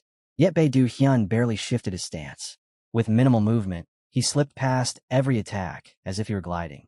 Blake's eyes widened in shock. He leapt backward, flipping through the air just in time to avoid a sudden kick that slammed into the ground and shattered the stone beneath it. Bae Do-hyun answered with a strike of his own. Blake managed to evade, but the moment clarity struck him, his expression changed. This opponent was nothing like before. Despite clearly possessing the power to end the fight instantly, Bae Do-hyun was allowing him to unleash everything he had. When Blake hurled another full-power blow, Bae Do-hyun caught it with crossed arms, the impact echoing throughout the arena. A confident grin crept across his face as the flow of the battle tilted in his favor. It was finally time, he thought, to have some fun. Blake had stepped into the arena, expecting nothing less than a savage exchange of blows. A pure slugfest. Yet as the fight dragged on, it became painfully clear that the balance was shifting and not in his favor. From Blake's point of view, Bae Do-hyun had always seemed like a cold, merciless fighter, someone who crushed opponents without hesitation. But as the match unfolded, that image began to crack. Something was off. Bae Do-hyun was holding back. Blake clenched his fist, tension winding tight through his body as he prepared to unleash another full-power attack. At his current level, he should have been able to pour everything he had into this fight. That realization only made the situation more unsettling. Why was his opponent allowing this? Refusing to back down, Blake pushed forward. His body cut through the air like a sharpened blade, movements explosive and precise, driven by speed and overwhelming force. The moment he closed the distance, Bae Do-hyun suddenly dipped low. The movement was subtle, almost casual, yet it instantly set off alarms in Blake's mind. Acting on pure instinct, Blake sprang backward. It wasn't enough. In the next heartbeat, Bae Do-hyun vanished. A chill ran down Blake's spine as he sensed something behind him. Too late. Overwhelming power crashed into him as Bae Do-hyun reappeared in front of his vision, already mid-motion. Calmly, he remarked that they should duel again if they ever met in the future. Then the blow landed. It was a punch fueled by pure force, fast, clean, and absolute. Blake's eyes rolled back as it struck his face dead on. His body twisted slightly through the air before slamming onto the arena floor. His consciousness vanished instantly. The announcer's voice rang out across the stadium, highlighting the flawless execution of the finishing strike and declaring Blake's defeat. With that single blow, Bae Do-hyun claimed victory and secured his place in the finals. Sometime later, Blake slowly regained consciousness. His pride remained, but it had been tempered by something new, genuine respect. He approached Bae Do-hyun and thanked him for holding back during the match, then earnestly asked for another chance to spar in the future. Bae Do-hyun accepted without hesitation, acknowledging Blake's skill. Slightly embarrassed, Blake asked for his contact information, which was given without fuss. The two parted on friendly terms, the battlefield tension replaced by mutual recognition. As Bae Do-hyun walked away from the arena, his thoughts quietly turned inward. There had been a reason he held back. By easing the pressure, by earning Blake's respect instead of crushing his spirit, recruiting him into the first guild became a real possibility. Step by step, everything was beginning to line up exactly as planned. Just then, a system window appeared before him, displaying the outcome of the other semifinal. Li Jincheng had fallen. Wang Tianming stood as the victor. The announcer's voice echoed through the stadium once more, officially confirming Wang Tianming's advancement to the finals. As Raul absorbed the result, his brow subtly furrowed. It had been a long time since he last thought about that name, yet it remained etched into his memory with uncomfortable clarity. Wang Tianming was one of China's top players, a stubborn soloist who refused to join any group until the very end. From the earliest days of Connect, he had consistently ranked within the top 100, and he had maintained that position all the way up to Raul's death. Raul remembered him well. Wang Tianming's chi swordsmanship had once been among the most dangerous techniques in the entire game. There was no doubt about his talent. He had the potential to reach the peak. The problem was his personality. He was unpredictable, completely consumed by the image of a self-styled martial hero. Raul recalled how Wang Tianming would constantly speak about bringing honor to Mirim within Connect, clinging obsessively to that fantasy. It had led to more than a few clashes between them. Raul had never been able to tolerate that level of fixation. He let out a quiet breath and pushed those memories aside. Too much time had passed. Whatever they once were to each other no longer mattered. Now, they were little more than strangers. There was no reason to dwell on the past. Later, inside the arena's waiting room, Wang Tianming approached Bei Du-hyun with an air of nobility and extended his hand. He praised the earlier match and expressed admiration for Bei Du-hyun's abilities. Bei Du-hyun accepted the handshake politely and returned the compliment, acknowledging Wang Tianming's swordsmanship. But the atmosphere shifted in an instant. Wang Tianming's grip tightened, his expression hardening as he spoke. He criticized Bei Du-hyun's methods, declaring that true strength required dignity, compassion, and respect for the weak, not shameless displays of overwhelming power. Bei Du-hyun knew immediately. Wang Tianming hadn't changed at all. Suppressing a sigh, he tightened his grip just enough for Wang Tianming's arm to tremble. Keeping his composure, he brushed aside the accusation, calmly stating that he had never considered himself especially strong and had merely fought to the best of his ability. Wang Tianming yanked his hand free, his displeasure obvious. His voice hardened as he declared that Bei Du-hyun's way of fighting was fundamentally wrong, vowing to prove it himself in the finals. Bei Du-hyun answered with an easy smile, welcoming the challenge and reminding him that proof should be shown through skill, not words. Clearly irritated, Wang Tianming turned sharply and walked away without another glance. As he watched him leave, Bei Du-hyun reflected that Wang Tianming wasn't a bad person. His world, however, was far too narrow. This time, he decided, he would make sure Wang Tianming shattered that stubborn shell quickly. His fist tightened as his resolve settled. In that sense, beating him first was the only answer.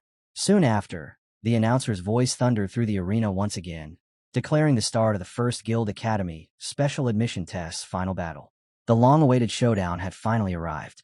The system displayed soaring anticipation as viewers openly chose sides, while a warning message flashed through the chat, urging spectators to refrain from excessive profanity. Complaints followed instantly as the chat exploded with activity. With excitement at its peak, the announcer introduced the matchup everyone had been waiting for.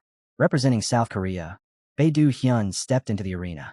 Opposite him stood China's Wang Tianming, revered by many as a grandmaster. The crowd erupted as Wang Tianming performed a formal martial salute, boldly declaring his intent to claim victory in the name of justice and honor. Bei Du-hyun let out a quiet breath, already weary of Wang Tianming's relentless martial zeal. Still, he decided to indulge him. In battles like this, he believed the one who lost momentum was the one who lost everything.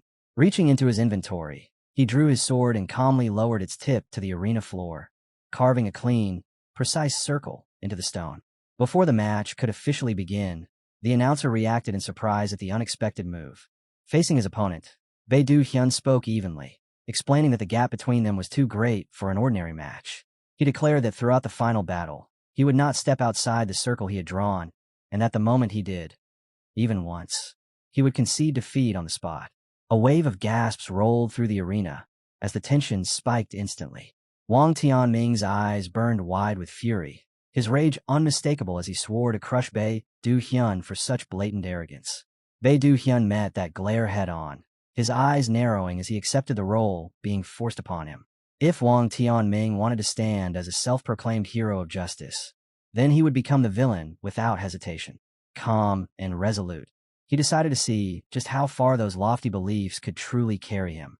Wang Tianming pressed forward without mercy, his blade tearing through the air from every angle in a storm of deliberate, calculated strikes. Each swing hunted for an opening, Each step carried killing intent. Yet every attack met the same result. Calm. Perfect defense. Bae-do Hyun parried every blow with effortless precision, his movements smooth and unbroken, as though he were guiding the flow rather than reacting to it. Frustration slowly crept into Wang Tianming's focus. No matter how fiercely he attacked, not a single strike landed. Gritting his teeth, he forced himself onward, suddenly springing into a dazzling mid-air flip. He landed behind Bae-do Hyun in an instant and unleashed a powerful slash aimed squarely at his back. It changed nothing. Bae-do Hyun moved as if he had already seen it coming. Without haste or panic, he blocked the strike with the same seamless precision as before. Wang Tianming froze, disbelief washing over his face as confusion and irritation collided. Bae-do Hyun straightened calmly, his expression unreadable as he quietly observed the unfolding struggle. The crowd, unaware of the storm building inside Wang Tianming, roared with excitement at the spectacle before them. Wang Tianming clenched his teeth, his grip tightening around his sword as unease seeped into his thoughts. Still, he reminded himself that he had prepared for this. He had studied Bae-do Hyun's past matches, analyzed every scrap of tournament data available. From everything he had seen, Bae-do Hyun's abilities were limited: psychokinesis, short-range teleportation, and solid but unremarkable weapon mastery. None of those should have been overwhelming alone. Psychokinesis relied on timing and positioning. Teleportation had clear cooldowns. His weapon skills, while refined, were not supposed to be dominant. There had to be an answer. With a sharp breath, Wang Tianming activated his chi sword technique. A violent crimson aura exploded around his blade, wrapping his body as he poured everything he had into a single, decisive strike. Gathering absolute force, he brought his sword crashing down, fully intent on ending the fight in that moment. The blow was parried, just as easily as all the others. A stunned silence rippled through the crowd. Before Wang Tianming could even comprehend what had happened, Bae-do Hyun retaliated with a swift horizontal slash. The impact forced him to stagger backward several steps, his balance breaking as realization slammed into him. The power behind that strike was unmistakable. This wasn't a trick, not timing, not deception. Mana had been infused directly into the weapon, and the strength behind it was terrifyingly real. As Wang Tianming struggled to steady himself, a rope suddenly snapped tight around his ankle. With a sharp yank, his balance was torn away, and he crashed hard onto the arena floor. Before he could even draw a breath, his body was dragged mercilessly across the stone, pulled straight toward Bae-do Hyun. Bae-do Hyun leaned down as Wang Tianming was hauled closer, his posture relaxed, almost casual. A faint smile played across his lips as he looked down at him. While confusion twisted Wang Tianming's expression, he was given no chance to recover. A brutal fist slammed directly in his face, landing clean and heavy. Then came another, and another. A relentless barrage followed, each strike precise, controlled, and utterly overwhelming. Fists rained down without pause, crushing any hope of resistance. From the caster's platform, the commentator shouted in disbelief, emphasizing that Bae-do Hyun wasn't finishing the fight with his sword at all. He was dismantling his opponent with nothing but his fists. Desperation took hold as Wang Tianming tried to raise a trembling hand in surrender. Before the gesture could be completed, Bae-do Hyun forcefully pressed him back down and continued without hesitation. The message was clear. Wang Tianming had attacked without restraint from the very beginning, and now he was being repaid in full. Bae-do Hyun calmly noted that within Mira, revival carried no penalty. Rather than letting him endure the blows and withdraw, Wang Tianming would be beaten down completely before returning to life. The punishment continued, blow after blow crashing down, until Wang Tianming finally went limp. His body lay broken and unconscious on the arena floor. Bae-do Hyun slowly straightened, wiping sweat from his face as the battle reached its inevitable conclusion. The caster, still stunned, officially declared Bae-do Hyun the victor. He was crowned the champion of the first Guild Academy Special Admission Tournament and named the representative of South Korea. The stadium exploded into deafening cheers as Bae-do Hyun stood over his fallen opponent. A faint smirk crossed his face. After a defeat like that, Wang Tianming wouldn't be boasting so confidently again. Not long after the finals ended, the list of successful applicants to the first Guild Academy was released. Around 600 players were accepted into the Academy's first official class, including more than 60 non-combat personnel. Those who passed were given treatment befitting elites, Luxurious accommodations awaited them, meals rivaling those of a five-star hotel, and fresh, immaculate clothing delivered every single day for 3 full months. From the moment they were accepted, comfort was no longer a concern. The 16 players who had survived the final matchups were rewarded on an entirely different level. They received upgraded private housing, custom gear crafted specifically to match their individual traits, and unrestricted portal access between the starting city and the academy grounds. On top of that came special permits granting entry into the capital itself, a privilege that had once been reserved exclusively for high-ranking players.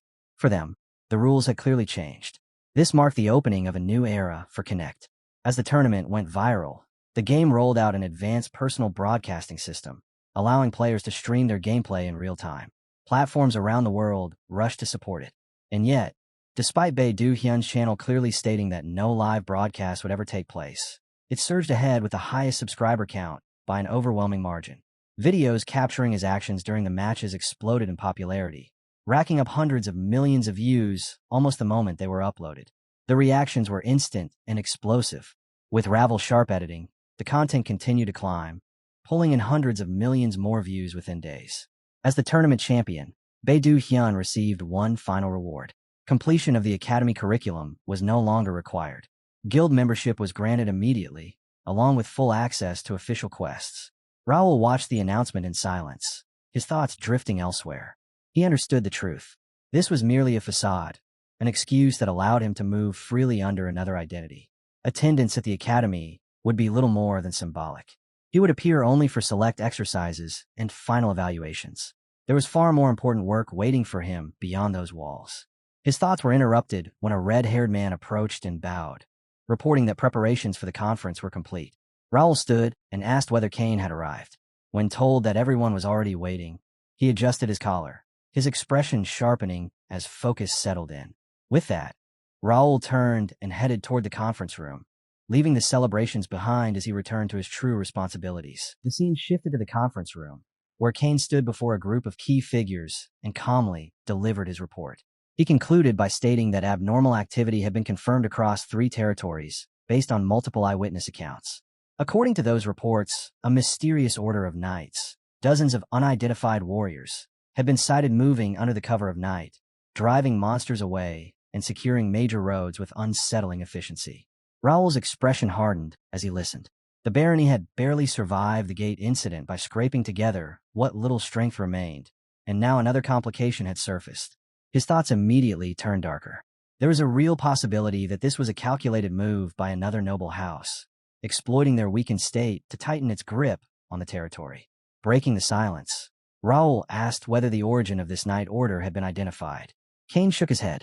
He explained that no crests were visible on their armor or weapons, and whenever scouts attempted to observe them more closely, the knights vanished without leaving behind a single trace. Raul frowned.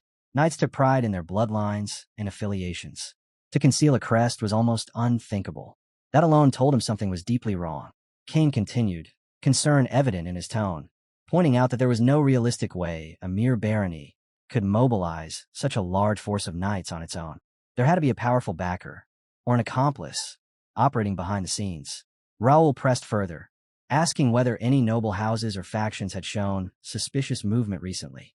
Kane replied that Duke Templeton's house and Marquis Greer's house remained quiet, which was hardly surprising given their long-standing habit of avoiding political entanglements. However, House McNeil had acted with alarming speed. Chaos within its territory had been suppressed almost immediately, and reports suggested that the Marquis himself had taken direct action, as if preparations had already been in place long before the unrest began. Raul's gaze darkened as he considered House McNeil. From the Ashton family's perspective, Randall might have been an annoyance, but on the scale of the entire kingdom, McNeil was the house that demanded true caution. Memories surfaced, memories of how they had once been branded traitors to the kingdom. When the Empire had invaded in the past, Templeton had led the resistance, while McNeil had refused to join the alliance and instead sided with the Empire. Disaster had only been avoided because of a whistleblower. Even then, the power vacuum left behind had never truly been resolved. The real issue was timing. When had the Empire turned them? If contact had not yet been reestablished, there was still a chance to pull them back. But if they had already renewed their allegiance, then hesitation would be a mistake. All ties would have to be severed immediately. Kane concluded that the most suspicious parties were House McNeil and Count Randall's house. He added that Viscount Jaden was also deeply unsettling, a name Raul himself had brought up before. When Raul asked about his uncle, Kane explained that Jaden had recently returned to the capital and begun coordinating with several relatives from his faction. Those movements, he believed, were directly tied to the disturbances now unfolding. Raul nodded slowly. The unidentified knights appearing near their borders had to belong to one of these factions. Whoever they were, it was clear they intended to make their first move there. The only question was whether things would truly go as smoothly as they expected. Turning to Philip, Raul issued a firm order. The knights were to remain on full alert, ready to activate the portal at the first sign of an emergency. Philip accepted without hesitation. Raul then addressed Jake, instructing him that the guild's direct forces would take full control of gate management and monster extermination, relieving the Knight Order of those responsibilities. Jake acknowledged the command with confidence. Raul looked around the room and spoke to everyone present. Their enemies were finally moving because they believed them to be weak, easy prey. That belief needed to be punished. They had to show exactly what happened when someone challenged forces they could not handle. When the meeting ended and the others departed, only Bernard remained. Raul called him over and informed him that he would be staying in the capital for the time being. If anything occurred at the estate while he was unreachable, Bernard was to follow the instructions already given. Bernard bowed and confirmed that Miss Nikia was to be escorted back to the estate in the event of an emergency. Raul agreed, adding one more condition. Any requests for cooperation or orders coming from the estate were to be ignored unless they came directly from Brother Dylan. As Bernard prepared to leave, Raul's thoughts lingered on the unseen threat. The Empire's collaborator, likely still hiding within the estate, had yet to reveal themselves. Until that danger was exposed, they would need to remain ready for every possible outcome. The real target was likely his father. As long as Count Melvin's power remained intact, he was a threat that could not be ignored. If he were to fall, the entire family would be thrown into chaos. They couldn't afford to move forward while leaving an enemy buried within the main house. Raul considered the situation carefully and realized that this incident might be the perfect chance to expose every hidden blade lurking within the family. Later that day, Raul arrived at the Turium branch of the First Guild. Ilias, the branch leader, greeted him with genuine warmth. Raul returned the greeting and studied him with quiet approval. He remembered how Ilias had once been a trainee knight of the Golden Bear Knight Order, one of the original 6 who had followed him from the very beginning. Now, Ilias had reached expert rank and risen to the position of a high-ranking guild executive. The Turium branch alone commanded 500 trained guild troops, along with nearly 20 station knights. It managed several dungeons under royal authority, while also handling commissions from both nobles and civilians alike. Its influence within the region was undeniable. Ilias led Raul deeper into the headquarters, where 3 knights stepped forward at once, greeting him with familiar smiles. Raul recognized them immediately. They were former academy classmates who had joined the First Knight Order alongside Dalton. Each of them had once been S-class candidates, blessed with exceptional talent, and under the guild system, they had grown rapidly, now hovering just below mid-expert level. Raul brought up the matter of the ancient dungeon he had heard about and asked for details. One of the knights explained that it had been discovered by a wandering adventurer. Because it was located near a dungeon already under their jurisdiction, the guild had been able to secure it without delay. Raul's thoughts sharpened. They had finally found one. Within Connect, dungeons were divided into 2 distinct categories. The first were unstable, improperly sealed gates that fused with the world itself, endlessly spawning monsters and requiring specific conditions to be shut down. The second category was far rarer. These were natural dungeons that had existed long before the appearance of gates, hidden sanctuaries, ancient mage laboratories, dragon lairs, and other remnants of lost eras. Collectively, they were known as ancient dungeons. Unlike ordinary dungeons, which functioned as portals to other dimensions, ancient dungeons were part of Connect itself. They did not announce their presence and were notoriously difficult to locate. The knight continued, adding that based on their findings, they believed the site to be Janak's dungeon, an ancient dungeon whose entrance had vanished without a trace 5 years ago. When Raul asked about its current status, the knight explained that the area was under strict secrecy, guarded at all times by both knights and soldiers. Janak's dungeon was infamous for its danger. Even though only the entrance zone had been partially explored, a number of powerful relics had already been recovered.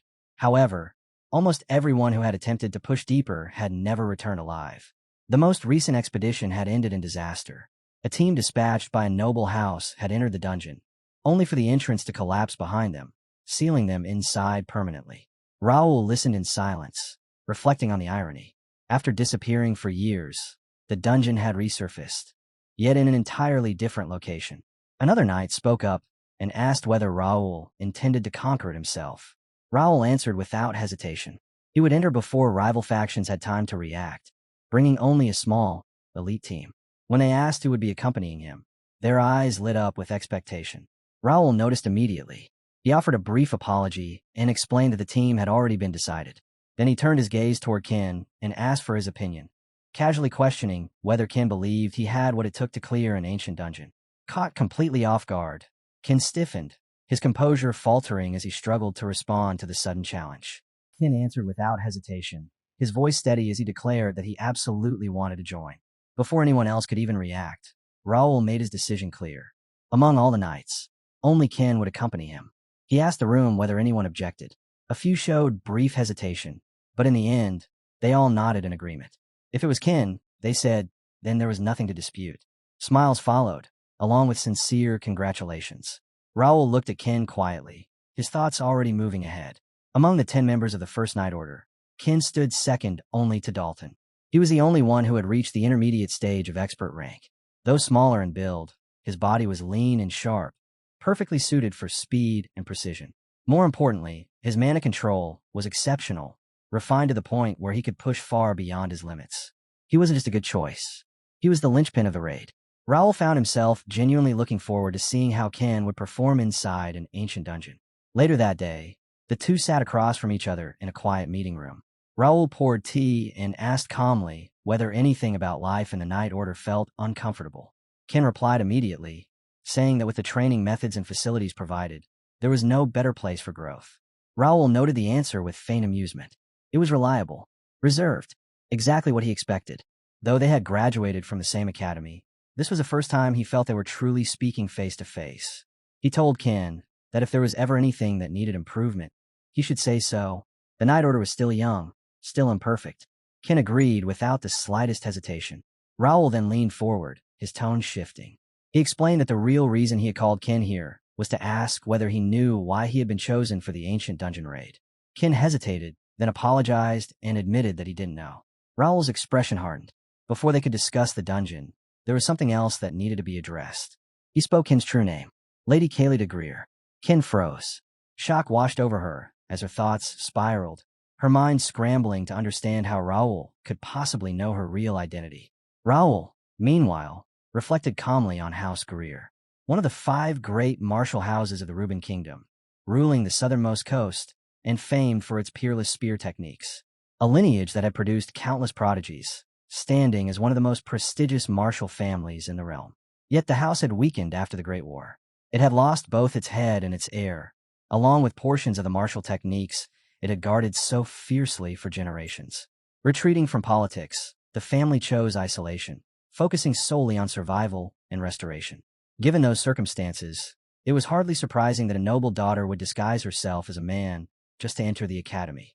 With steady resolve, Ken lowered her head and apologized sincerely, explaining that deception had never been her intention. Her hands trembled slightly under the weight of the moment, as she added that if ordered, she would leave the Knight Order immediately. Raul, still calmly sipping his tea, asked whether she truly intended to step down. Her answer came without hesitation. She did not. No matter what followed, she would remain a knight. She understood better than anyone that most Knight Orders in the Reuben Kingdom did not acknowledge female knights, and that desire alone was never enough to change that reality. Raul then asked why she spoke as though she were already prepared to leave, questioning whether something within the Knight Order had disappointed her.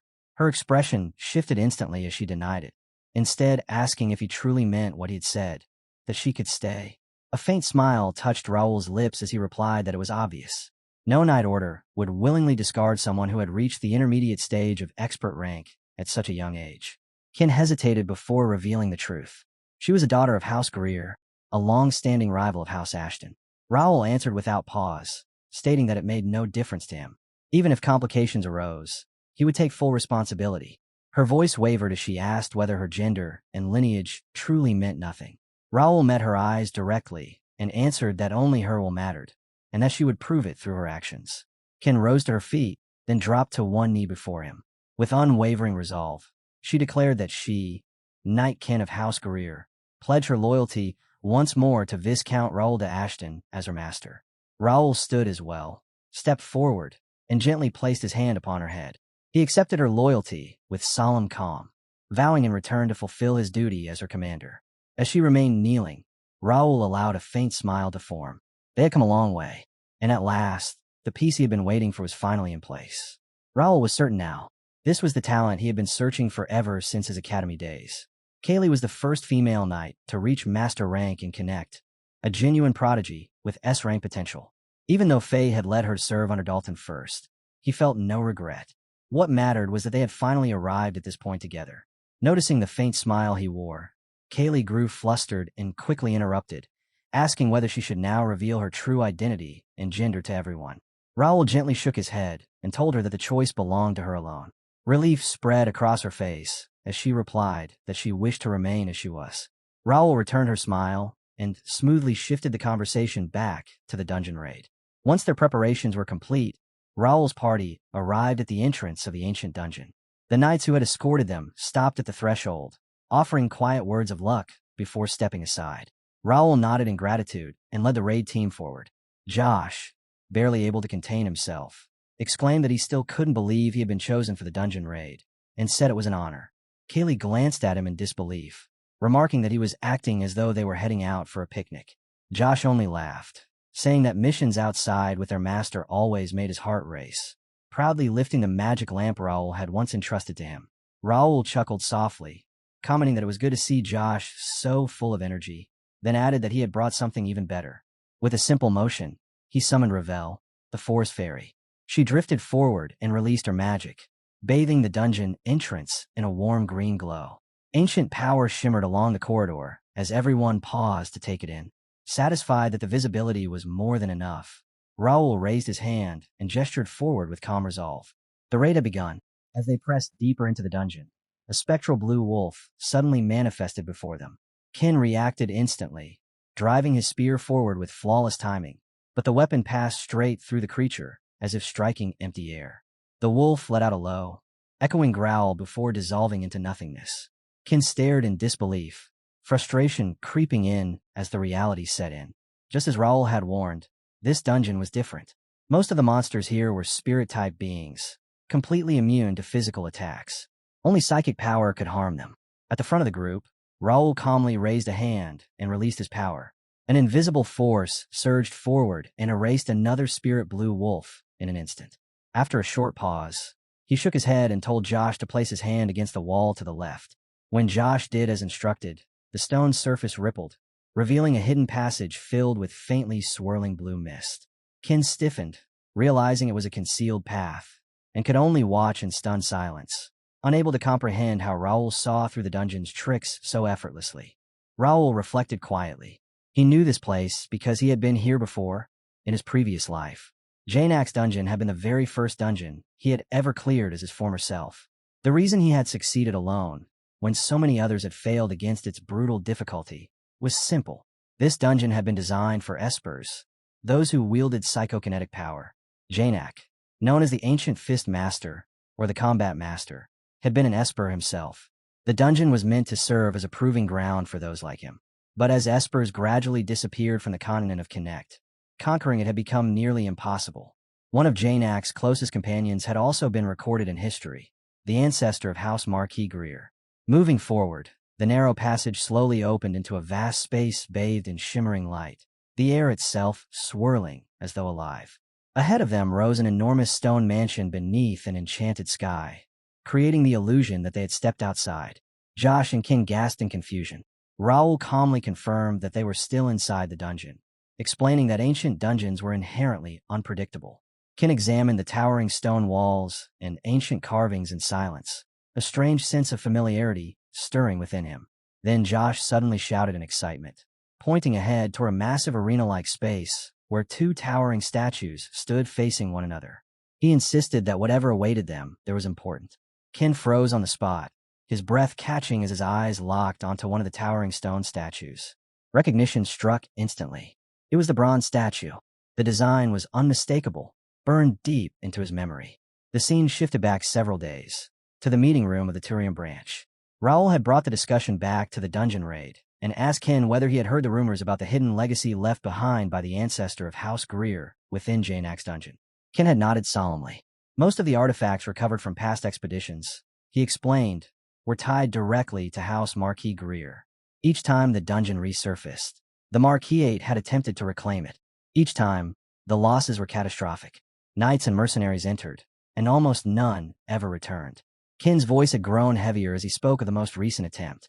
5 years ago, when the dungeon had appeared near the academy, his older brother, Sean Greer, the heir of the house, had led the expedition himself.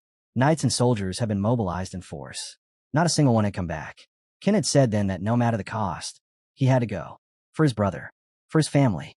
Back in the present, Ken remained motionless before the bronze statue. Raul asked quietly whether he truly believed the rumors were real.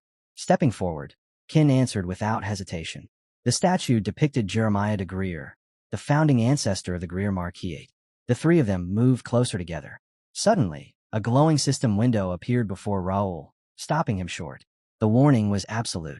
This area was designated as a Force Quest Zone. Unauthorized entry could result in death.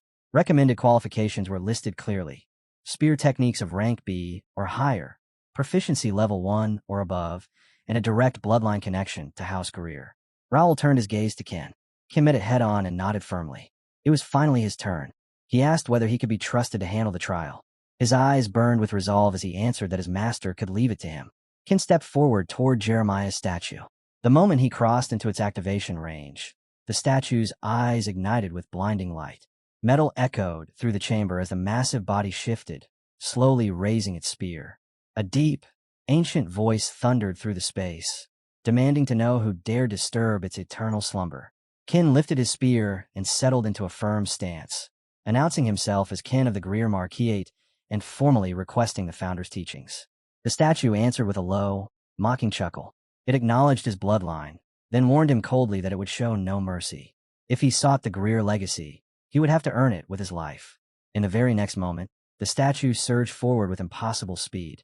Ken met the strike head-on, blocking it with raw force as his concentration sharpened to its limit. His eyes followed every motion without blinking. He recognized the technique instantly. The legendary Greer spear art, Fury Wave. One mistake would be fatal. He couldn't afford to overlook even the smallest movement. As their weapons collided, the sound rang through the arena like thunder. Watching the exchange, Raul allowed a faint smile to curve his lips. This trial belonged to Ken. Turning his gaze toward the second statue, he maintained that same calm expression, fully prepared to face his own challenge while Ken confronted his fate. As Raul moved forward with Ravel at his side, another system window materialized before him, repeating the same warning. This area was a Force Quest Zone. Unauthorized entry could result in death. The required qualifications were listed clearly. Combat skill rank B or higher at intermediate +1, and psychic skill rank B or higher at intermediate +1. Raul didn't even slow his steps. He dismissed the warning without a second glance and continued on. Without warning, the statue of Janak began to glow. Cracks spread across its surface, stone breaking apart as an overwhelming presence awakened within. The shell shattered completely, and the figure moved, its aura flooding the chamber as its gaze settled on Raul and the small forest fairy hovering beside him. A deep, ancient voice reverberated through the space, demanding to know who had dared disturb his long slumber. Then came a low, amused chuckle.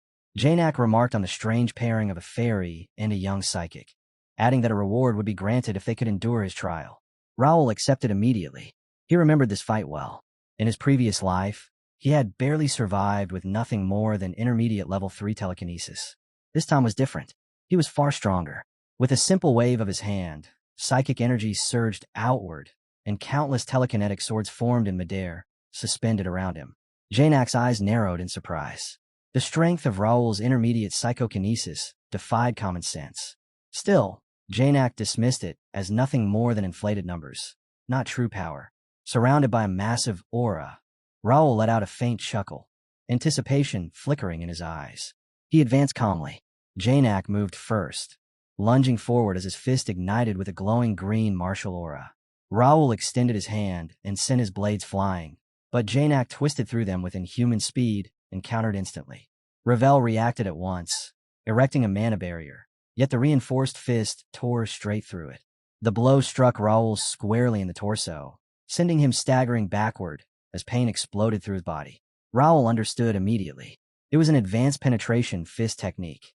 Blocking was meaningless. Only evasion worked against it. At that moment, another presence surfaced from within the regulator armor. A calm voice assessed the situation, commenting dryly on the opponent. Raul grimaced inwardly. Janak's attacks cut through defenses as if they didn't exist. Simply dodging would never turn this into a real duel. Carl spoke with certainty. Against a master penetration fist, there were only two options: deflect the attack, or stay completely out of range. Janak pressed the attack without mercy. Raul barely slipped past two crushing blows, the second passing so close that the pressure ripped across his face like a blade. Janak shifted his stance then, the change unmistakable. The warm-up was over. Dense green martial energy coiled tightly around his fist, gathering with terrifying intent for a decisive strike. Raul clenched his teeth, frustration flaring as an old realization surfaced. In his previous life, Janak had truly been holding back. Now, as the green aura churned violently, Raul recalled exactly why. Janak possessed two psychic abilities: flame manipulation and body reinforcement, skills that amplified both offense and defense to extreme levels. Combined with master-level martial arts, Janak stood among the most dangerous duelists Raul had ever faced. When the next killing blow came, Raul activated Flicker. His body vanished in an instant, reappearing high above the arena and leaving Janak momentarily stunned. From the air, Raul's aura exploded outward as a fresh ring of psychic swords formed around him, glowing fiercely with reinforced energy. This was his domain. Aerial combat was where a telekinetic truly dominated. The blades fell like meteors as Raul activated Infinity Sword. Janak met them head-on. Flames erupted around his body as his aura flared violently, scorching the stone beneath his feet and driving the pressure inside the chamber to suffocating levels. From the sidelines, Josh stiffened, instinctively sensing the terrifying surge in power. Even Ken, still locked in combat with the statue, felt it ripple through the dungeon. Janak scoffed coldly, declaring the sheer numbers would never overwhelm him, and swung his arm with explosive force, shattering blade after blade with ease. Then one sword cut into his forearm. Janak froze for a split second, shock flashing across his face. These weren't crude projections. The blades were mana constructs fully infused with psychic energy, carrying power far beyond what a novice should possess. Rage ignited instantly. Janak unleashed a violent psychic pulse, forcing the remaining swords to collide and explode midair. Raul frowned. His mana blades had been overpowered. They needed further reinforcement. Before he could adjust, Janak raised both hands, raging flames spiraling together as they formed a massive dragon-shaped construct of aura and fire.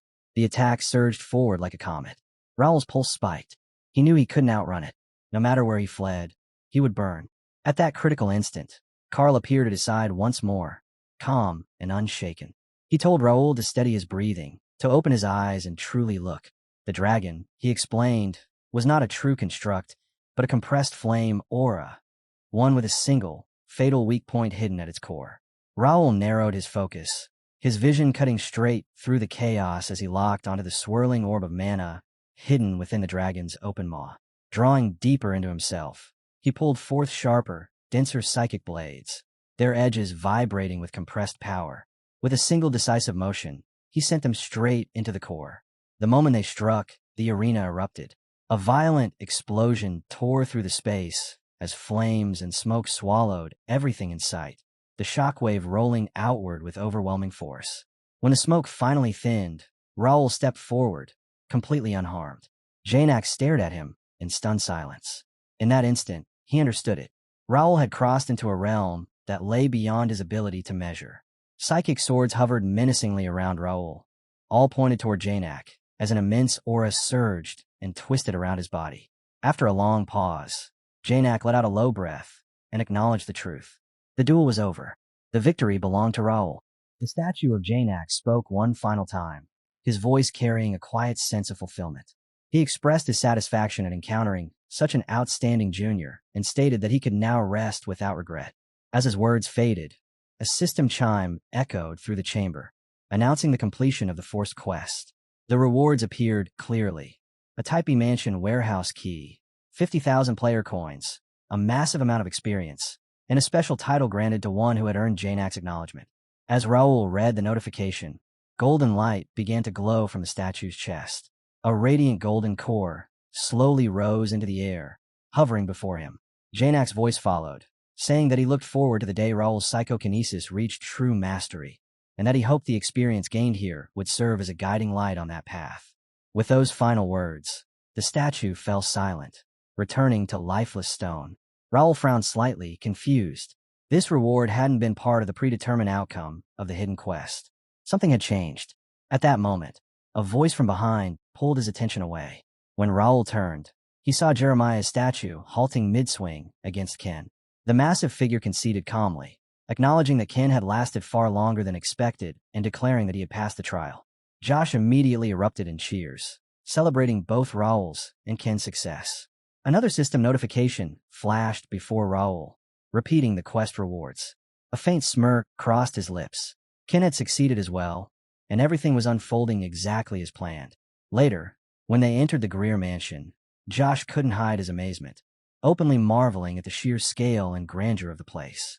Raul simply noted that they had earned it.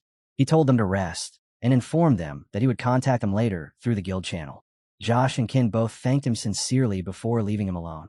Once the room fell quiet, Raul opened his system interface and began sorting through the rewards.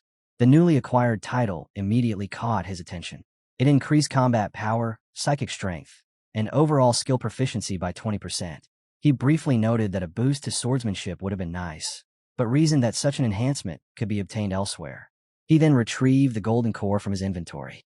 The system identified it as an S-grade spiritual core of Janak, a rare item that enhanced psychic abilities and granted unique growth effects based on the user's choices. Raul stared at it in genuine disbelief. In his previous life, the best reward he had ever obtained from this dungeon had only been Grade B, with later runs yielding nothing but degraded Grade C items. This outcome was on an entirely different level. Without hesitation, he swallowed the core. Golden light surged through his body as the system chimed, announcing the successful consumption and informing him that he must now choose 2 growth effects aligned with his aptitude. 3 options appeared before his eyes. The first enhanced psychokinesis power, multiplying the total movable weight by 10. The second enhanced psychokinesis control, increasing the number of objects he could manipulate tenfold while drastically refining precision. The third expanded psychokinesis range, doubling both detection distance and the reach of spirit projection. Raul's eyes widened, excitement flashing through him as he steadied his breathing and examined each choice carefully. Power meant overwhelming force and faster manipulation of massive objects. Control meant true multitasking and surgical precision. Range meant dominance over space itself. After only a brief pause, his decision was clear. He chose range growth and control growth. Golden light exploded outward. His eyes burned with a radiant gold as the power took hold. Every object in the room rose into the air at once, floating and rotating in flawless synchronization beneath his will. Raul felt it instantly. This was nothing like the sensation of reaching master rank in his previous life. In a psychic duel, he knew without doubt that his former self would be crushed effortlessly. With calm certainty, he accepted that victory was now something he could secure without question. With a single thought, he returned everything gently to its original place. As the room settled, Raul reflected in quiet disbelief. He had just obtained spiritual power that had taken him 15 long years to cultivate in his past life through the quickest meditation arts from Mira. And yet, this time, his power and control had surpassed those old limits entirely. Soon, he sensed a faint but unfamiliar aura nearby. His thoughts sharpened. If he had received a hidden reward, then Jeremiah must have granted one as well. Ken had received a ring and a spear, and now that Raul looked more closely, both items carried a subtle difference. Something within them had changed. Ken's latent potential had clearly been awakened. A faint smile touched Raul's lips. Then the moment shattered. The door burst open as Josh stumbled inside, pale and gasping for breath. Raul turned sharply, instantly alert, as Josh reported that something was wrong. When Raul demanded an explanation, Josh swallowed hard and said that while resting and wandering behind the mansion, he had found an area that looked disturbingly like a graveyard. Soon after, Raul, Ken, and Josh rushed toward the rear grounds of the mansion. The air grew unnaturally heavy with every step, the silence pressing down on them like a weight. When they rounded the final corner, all three froze. Scattered across the ground lay hundreds of human skeletons, bleached white and strewn without order. Tension snapped tight through their bodies at the sight. Raul broke the silence first, turning to Ken with a grim expression and stating that it was even worse than he had anticipated. He then asked quietly whether Ken was looking for something in particular. Ken nodded, his face stiff. Without another word, Raul stepped forward and raised his hand, activating the power of the spiritual core. An unseen wave rippled outward, sweeping across the field of remains. Moments later, Raul's senses locked onto something distinct. He moved toward it, and soon Ken spotted the object. A ring still worn on the finger of a skeleton clad in shattered golden armor. The instant he saw the crest engraved upon it, Ken recognized it as belonging to House Greer. He staggered forward, and as he drew closer to the corpse, his strength gave out. Ken collapsed to his knees, despair crashing over him. At the same time, Josh approached while holding a bundle of weathered papers he had discovered near the body. Raul took them and carefully read through the faded but still legible writing. The journal recorded that on September 7th, the writer had heard from Fabian about Janak's dungeon and had felt uneasy about the proposal due to their strained relationship. On September 10th, Fabian of House McNeil claimed he wished to reconcile and suggested exploring the dungeon together, without involving adults. By September 12th, the writer decided to accept, believing that waiting for support from his family would take too long. He resolved to reclaim the family's secret art with his own strength inside the dungeon. On September 15th, they entered the dungeon accompanied by escort knights and soldiers, and at first, Fabian appeared cooperative. By September 19th, however, the situation had worsened after encountering spirit-type entities immune to physical attacks. On September 21st, the writer confessed that betrayal had taken place. Fabian and his group vanished overnight, and shortly after, the guide and priest they had hired disappeared as well. It became clear they had been involved from the beginning. Not long after, their bodies were discovered, almost certainly killed by Fabian's hand. The dungeon entrance then vanished without a trace, leaving only one knight behind with the writer. As they attempted to escape, the knight cursed the dungeon, writing that they never should have entered it at all. Raul lowered the paper slowly, noting that the remaining entries were illegible. The writer's sanity had clearly unraveled by that point. Ken pushed himself upright, his body shaking violently. Rage poured from him, his eyes burning red as fury finally broke through his grief. Raul's thoughts drifted to Fabian of House Marquis McNeil, the spoiled late-born son of Marquis Clifford McNeil, a man who had been handed command of a night order despite lacking the talent to deserve it. The situation felt uncomfortably familiar, stirring echoes of Raul's own past. Power granted without merit always left rot behind. Turning back to Ken, Raul expressed his condolences for what he had lost. Ken cut him off before the words could settle. With his voice trembling yet resolute, he pledged his loyalty, declaring that he would never stain his master's name with personal vengeance. Instead, he asked for a single thing, that if conflict ever arose between Raul and House McNeil, he be allowed to stand at the very front. Tears pooled in his reddened eyes as he spoke. Raul studied him for a brief moment, then answered firmly. That chance would come, but it would have to be earned through strength. Ken bowed deeply, vowing that he would never bring dishonor upon him. Raul knew that killing Fabian would be easy. Too easy. There was no reason to rush. A clash with House McNeil was inevitable, and when it came, it would not end with a single death. His expression darkened as he reminded himself that they were not the only ones capable of playing dirty. When the time arrived, every debt would be repaid in full. In the weeks that followed, the dungeon expedition officially came to an end. Using the extraordinary reward he had obtained, Raul relocated Janak's dungeon entirely to Calypse territory. The Grade 10 Dungeon Core granted him full administrative authority over the ancient dungeon, allowing him to create or seal entrances at will. Destroying the core would erase the dungeon's existence completely, but knowledge of such cores was one of the world's most tightly guarded secrets. Even Raul, who had once worked as an intelligence operator, had never heard of them before. With the core in hand, Raul salvaged every treasure within the dungeon and reorganized it into a private training ground under the guidance of the two ancient masters. Even Bernard, the Wind Mage, made use of the opportunity, pushing his psychic abilities to a higher level.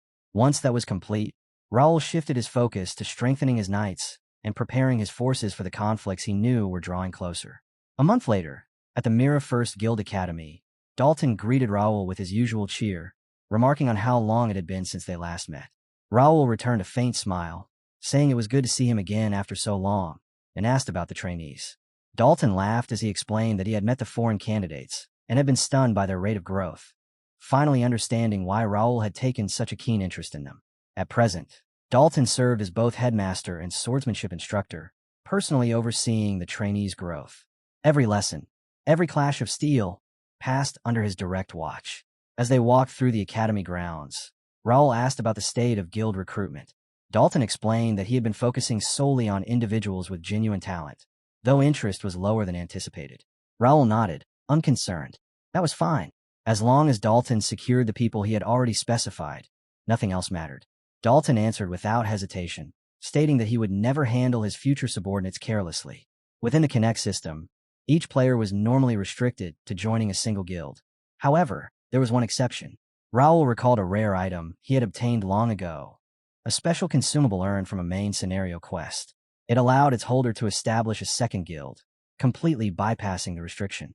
With it, Raul planned to create a player-only guild, a hidden organization meant to rival the first guild and the Purple Guild in sheer strength. The first guild had already reached the highest level currently possible. If another guild of comparable caliber emerged, it would become a force no other player guild could hope to challenge. Raul told Dalton plainly that he was counting on him, and that most of the Purple Guild's authority would be entrusted to his hands. Dalton responded with a confident smirk, telling him to leave everything to him. He added that the old noble lords, trapped in their rigid ways of thinking, would never even imagine such a force being built right under their noses. With that, Dalton turned and left on his own. Raul's body shimmered as his form shifted, transforming smoothly into his former identity, Bei Du Hyun. His expression hardened with resolve as he muttered that it was time to update today's record. Later that day, a student burst into one of the classrooms, face flushed and eyes wide as he announced that Bei Du Hyun had appeared in training arena number 1. The room erupted instantly. One student shouted in disbelief, another wondered just how high he planned to push his score this time, while a third leapt to his feet, insisting they rush over immediately. If they were lucky, they might even get the chance to party with him. It had already been 2 months since the first Guild Academy accepted its first batch of 600 students, and their growth under the Academy's harsh training regime was undeniable. Among all the programs, the most famous by far was the Academy's pride, the Illusion Magic Circle battles. These simulations recreated complex combat environments filled with monsters, designed to test true combat capability rather than theory. Rankings were updated weekly, and the same system would be used for the graduation exam, making it impossible to ignore. Yet from the very beginning, one thing had never changed. The top spot always belonged to Bei Du Hyun. His dominance remained absolute. Inside Arena 1, Bei Du Hyun moved with effortless precision, every strike clean, decisive, and perfectly timed. Outside, students clustered around the ranking display. One stared in awe, muttering that he had broken another record. Another clicked his tongue in frustration. Someone else asked how he kept pulling off such results despite barely attending classes. A nearby student replied that even the instructors had given up questioning it, and that the rumors said he was constantly running missions for the first guild. Not long after, Bei Du Hyun exited the arena. Several students immediately rushed toward him, Blake among them, eagerly asking for a spar. Before he could even answer, another student cut in aggressively, claiming they had booked him first. The situation escalated when Wang Tianming forced his way through the crowd, shouting for everyone to move and declaring, without restraint, that he would avenge his previous defeat. Bei Du Hyun let out a slow sigh and asked if they ever got tired of this routine. Tianming shot back that he would never stop until he defeated him, and that he couldn't bring himself to graduate after losing like that. Blake snapped back at Tianming, telling him to wait his turn, and teasing that charging in every time out of sheer passion wasn't helping his case. The two immediately began arguing. Watching them, Bei Du Hyun felt a strange sense of familiarity. Despite everything, he had to acknowledge Tianming's persistence. With most of the troublesome recruits gone, they could finally interact like normal people. Stepping in before the argument dragged on, he calmly suggested they settle it with a 2-on-1 match instead. Shocked yet thrilled, they accepted without hesitation, only to be crushed moments later and left sprawled across the arena floor. Wang Tianming ground his teeth in frustration, admitting bitterly that they hadn't even managed to land a single hit, before cursing Bei Du Hyun as a monster. Blake, still lying there, muttered that he felt like an irregular, unable to believe they were even the same kind of player. Burning with irritation, Tian Ming snapped back that Blake simply wasn't skilled enough and swore that one day, no matter what it took, he would defeat Bei Du-hyun. Blake shifted the conversation, bringing up the Purple Guild, which had been steadily gaining attention among high rankers and was even being openly promoted by instructors. Tian Ming dismissed it immediately, stating that he had already rejected every guild offer back in his home country. Blake admitted that he was seriously considering joining, explaining that the conditions were unusually good. Tian Ming paused, then turned back and asked what those conditions were, adding bluntly that if he joined a guild, it would have to be the best with the best treatment. He scoffed that even if he built one himself, it still wouldn't surpass the guild Bei Du-hyun belonged to. Blake chuckled softly and told him to think carefully. Once the academy ended, chances to meet Bei Du-hyun again would be rare. If Tian Ming truly wanted to defeat him someday, joining the same guild and waiting for the right moment might be the smarter move. Tian Ming fell silent, picturing the day he could finally win. After a moment, he asked whether Blake still had the guild brochure. Blake replied that Tian Ming should already have one. Tian Ming admitted, irritated, that he had thrown it away in a fit of anger after losing to Bei Du-hyun. Blake told him to grab another from an instructor and added that Tian Ming seriously needed to rein in his temper. Flustered, Tian Ming snapped back immediately, telling him to mind his own business. The scene shifted to the mirror branch of the first guild. A blonde-haired guild member approached Raul and reported that their business targeting outsiders was finally turning a profit. Raul offered a faint smile, saying it was good news. The man explained that they expected an influx of newcomers and were planning to expand the shop, as manpower and funding were no longer issues. Raul assured him that the guild would cooperate fully if anything was needed. The man bowed, thanking Raul sincerely for his direct support. At that moment, a system window flashed before Raul, signaling an incoming guild audio message. He opened it, and Bernard's urgent voice came through, reporting that something had gone wrong. The report hit hard. Their informant inside Confort Castle had confirmed that Count Melvin had collapsed. Raul's expression darkened instantly as he cursed under his breath. Had it already begun? Just as he had feared, the scenario he remembered might have started moving sooner than expected. Without wasting a second, Raul activated an emergency transmission to the entire guild. His voice carried no room for hesitation as he ordered all members to enter maximum alert, treat the situation as a state of war, and prepare accordingly. The responses came back at once, unified and resolute. Raul moved swiftly down the corridor with knights flanking him, issuing further commands as he walked. Every knight of the Mirror Branch was to head immediately to Calypso Castle, and an officer meeting would be held that very night. Until further notice, everyone was to remain on standby. Ending the transmission, Raul stepped into a room where Nikia, Dalton, and Kane stood beside an active portal. He asked for an update.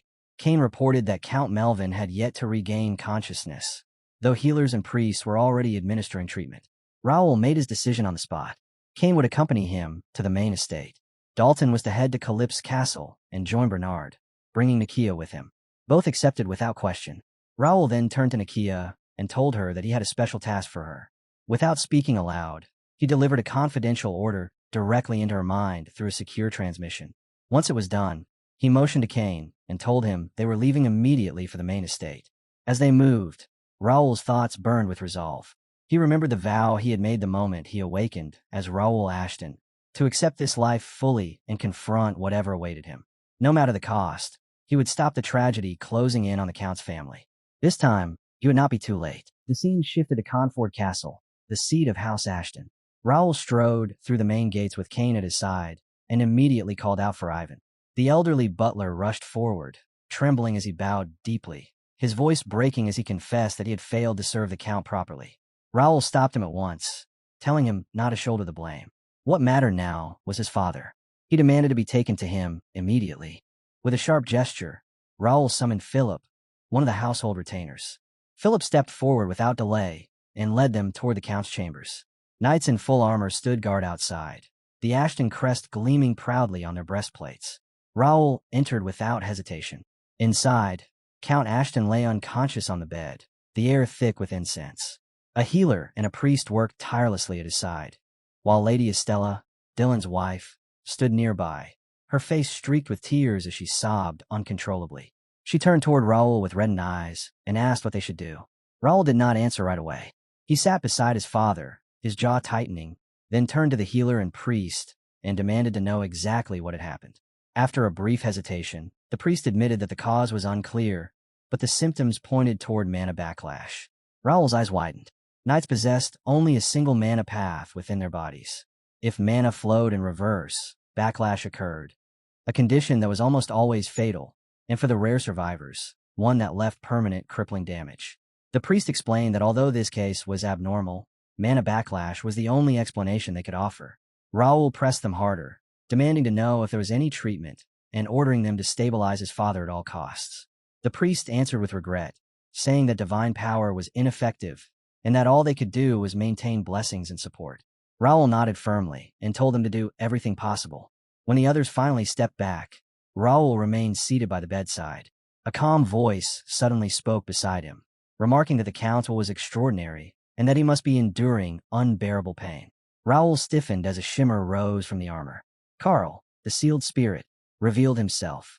Raul turned at once and demanded to know if there was any way to save his father. Carl replied that he needed to borrow the count's senses. Without hesitation, Raul placed his hand gently on his father's head as Carl began his examination. Carl soon broke the silence, noting that the condition was strange and unlike any mana backlash he had encountered before. Raul immediately asked if that meant there was still a chance to treat it. Carl answered cautiously. The situation was far more complicated than a normal backlash. At the count's current mana level, he should have already broken through to intermediate master rank. Instead, his natural mana was colliding with a reversed flow, creating an unstable deadlock. It was a balance that could not last forever. Hearing this, Raul felt a chill run through him. Carl then explained the two possible methods. The first was to locate the source of the abnormal mana flow and seal it off, allowing the natural circulation to recover on its own. The second was far more dangerous, to forcibly block the reverse mana directly. That would require a master-level manipulator with extreme precision, and even then, the risk was enormous. There was no certainty that the count would stabilize. In either case, Carl warned, the worst possible outcome could not be completely ruled out. Some time later, Raul walked through the castle corridors beside Ivan, his thoughts tangled and heavy. He asked why his eldest brother still had not returned. Ivan explained that several days earlier, two teams had gone missing inside a strange dungeon, and the eldest young lord had personally gone to investigate. Raul frowned. That explained why the missing group had never responded to the guild's messages. He asked if there had been any word since. Ivan shook his head and added that the dungeon was located at the very edge of the count's territory. Raul's eyes widened slightly as his expression hardened. He sharply asked about the knight commander and Viscount Ernest Bozel. Ivan replied that the knight commander had entered the dungeon alongside young Master Dion, while Viscount Bozel had been away for more than a week conducting mobile training. Raul's jaw tightened as he asked who was currently overseeing the estate and castle defenses. Ivan answered that the main estate was under Baron Carlo de Ashton, commander of the Silver Bear Knights, while the castle itself was guarded by Baron Dwayne de Ashton, head of the security forces. Raul muttered under his breath that this explained why the Silver Bears had been assigned to escort duty. The county maintained 4 knight orders. The Golden Bear Knights were elite warriors serving House Ashton directly. The Silver Bear Knights were made up mostly of Ashton family members. The Iron Bear Knights consisted of skilled fighters of common or foreign birth, and the Chain Knights were still in order and training. Despite the prestige of their name, the Silver Bears were widely regarded as weaker in actual combat than the Iron Bears. Raul made his decision without hesitation. He ordered Ivan to dispatch a messenger at once and summon the Golden Bear Knights, instructing them to fill any gaps alongside the Chain Knights. At the same time, he commanded Baron Dwayne to place the castle under full lockdown, forbidding anyone from entering or leaving until further notice. Ivan accepted the orders immediately and moved to carry them out. As they walked, Raul's thoughts churned relentlessly. The timing was far too perfect. Everyone else might believe his father's collapse was a tragic accident, but Raul didn't. It was too convenient that it happened while his brother and most of their forces were absent, leaving the estate exposed. Without his informant inside the main house, he would have arrived too late. If his father had died, the county would have plunged into chaos. They had escaped disaster by a narrow margin. Now, there was no room for hesitation. Raul opened a private guild channel and began issuing orders in rapid succession. Jake was instructed to open a private portal and begin transporting knights and guild members directly to Confort Castle. Dalton was ordered to head to the mansion as well, bringing Nikia and Ken with him. Each response came back instantly, firm and unquestioning. Raul understood that their enemies still had no grasp of the true power he commanded, nor the reach of the First Guild. He intended to exploit that ignorance, positioning his forces carefully while drawing out every hidden traitor lurking in the shadows. Then Kane's voice crackled through an audio message from the castle walls. He reported that 6 baronial families bordering 4 of their territories were mobilizing troops toward the borders, supported by substantial forces that included entire night orders. Raul slammed his hand down hard.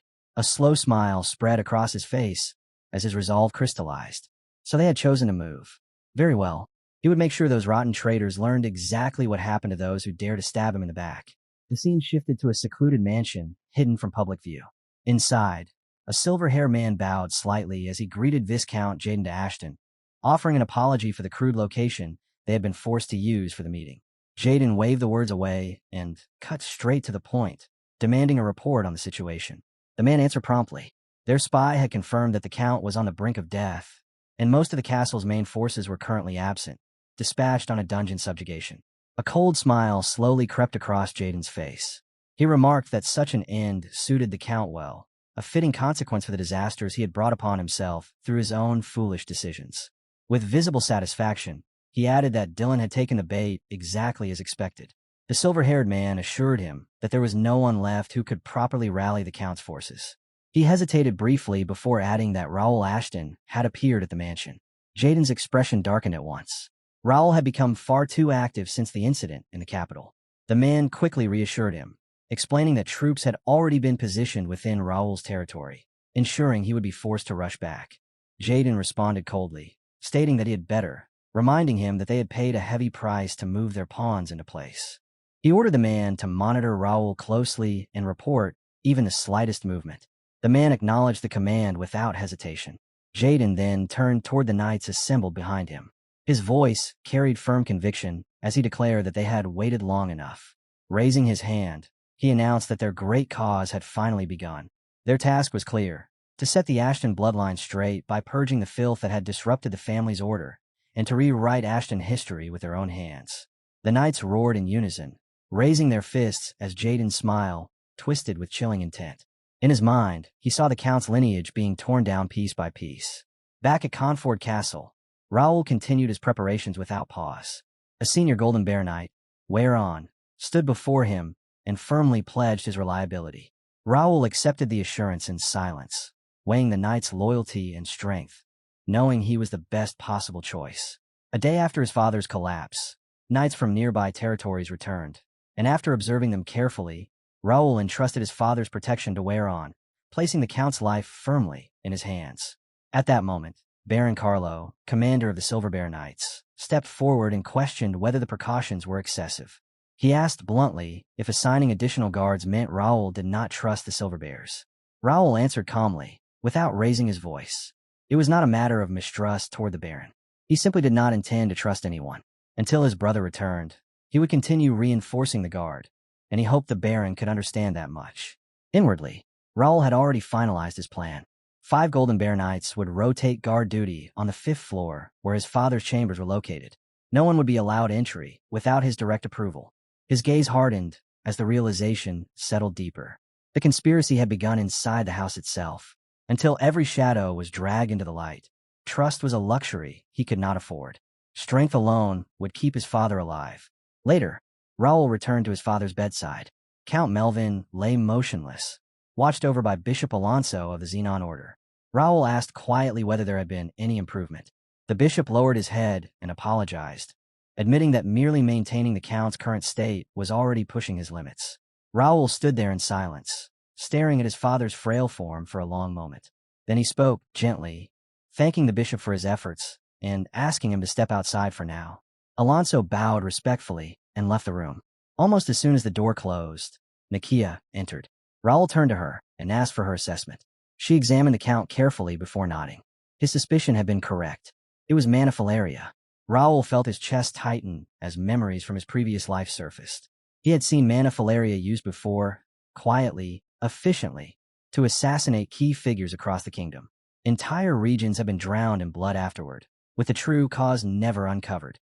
Even back then, he had suspected it was tied to the downfall of the Count's family. Raul looked back at Nikia and asked if treatment was possible. She answered without hesitation. Using the data Raul had provided, she had already formulated cure. Treating the Manapheria itself would not be difficult. What she could not guarantee was the condition the Count would be left in afterward. Even so, she promised she would do everything she could. Raul told her he was counting on her. If it was Nikia, he believed she could succeed. Nikia bowed and left to prepare. Left alone once more, Raul's expression darkened. Whoever had done this had crossed the line, and he swore, silently and without mercy, that he would hunt them down. Some time later, Raul met with Philip and asked whether any enemy forces had been sighted along the borders of the Calypso state. Philip confirmed it, explaining that the movement appeared to be a private night order reinforced by mercenaries. No official declaration had been made yet, but the scale of the deployment made one thing clear. This was no mere show of force. Territorial war was a real possibility. Raul remarked that formal war would require royal approval, but Philip warned that the enemy had already completed their positioning and could initiate hostilities at any moment. With time slipping away, Raul decided they would return to the territory at once. Every domain commander would be informed of the movements in neighboring lands, and all-night orders were to prepare for combat. Philip accepted the order immediately and moved to carry it out. Unseen by them, a figure cloaked in black stood atop a nearby wall, listening intently. A twisted smile spread across his face as he absorbed every word.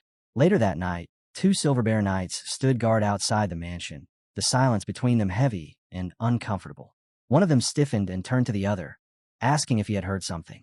Before another word could leave his mouth, a dagger flashed through the darkness and pierced his neck. Blood sprayed as his body collapsed lifelessly to the ground. The second knight fell just as fast, a blade burying itself deep in his throat before he could react. The assassin stepped out from the shadows, his presence cold and deliberate. He calmly introduced himself as Imperial Hound 6, mocking the pitiful level of security around him. Moments later, one of his subordinates emerged from inside the mansion and reported that everything had been arranged as promised. All the windows had been left open. Imperial Hound 6 nodded in satisfaction and ordered his men to take their assigned positions and wait for a signal. Once it was given, they were to kill everyone inside and burn everything to the ground.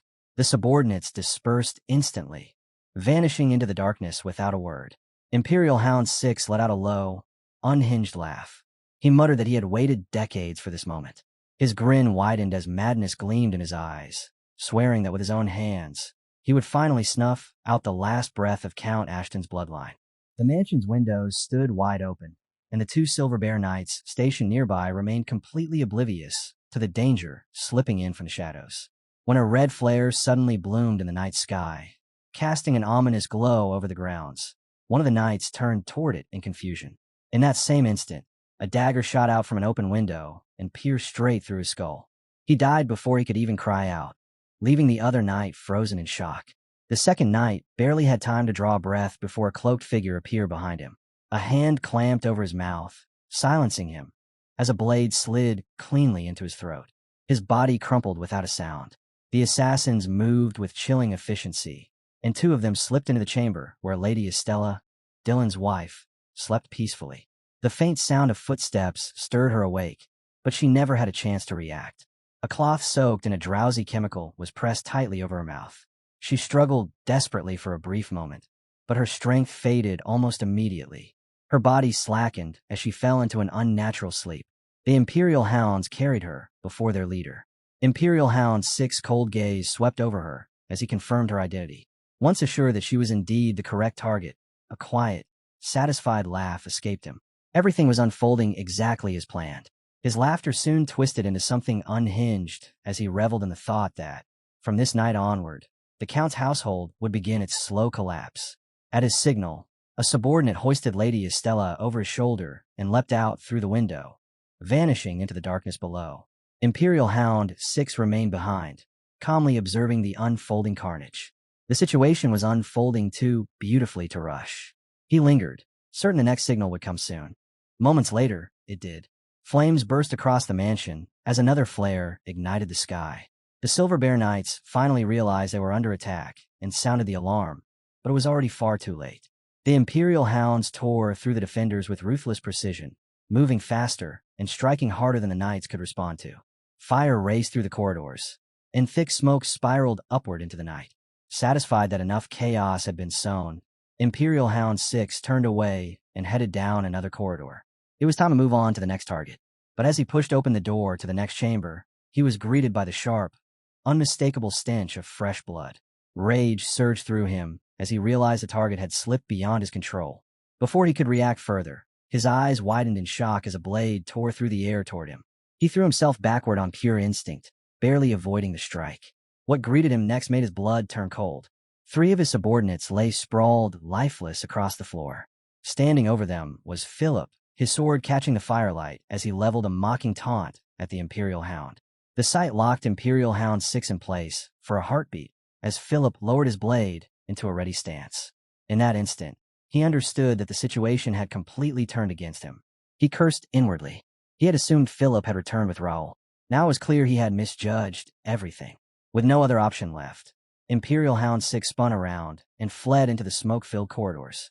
He glanced back once, relief washing over him when Philip did not give chase. It confirmed his suspicion. Philip's priority was guarding the target, not hunting him down. Gritting his teeth, Imperial Hound 6 concluded that Raul must have quietly stationed hidden forces throughout the estate. He cursed his own arrogance for overlooking that possibility. Even so, he clung to the belief that his side would still seize victory before the night was over. Later, inside a meeting room, the tension finally erupted. A Golden Bear Knight slammed his fist onto the table, demanding to know how such a catastrophe had been allowed to happen. Baron Carlo, commander of the Silver Bear Knights, snapped back instantly, insisting that responsibility did not rest on his order alone. The Golden Bear Knight countered sharply, pointing out that both inner and outer security had been assigned to the Silver Bears, and that the matter would be fully investigated, with accountability enforced. Baron Carlo bristled, retorting that he would not stay silent while his knights, who had defended the estate with their lives, were being insulted. Before the argument could explode further, Philip's presence cut through the room like a blade. The hall fell silent at once. Philip demanded a full report. A Silver Bear Knight stepped forward, voice strained as he delivered it. 30 guards and 5 Silver Bear Knights had been killed in the attack.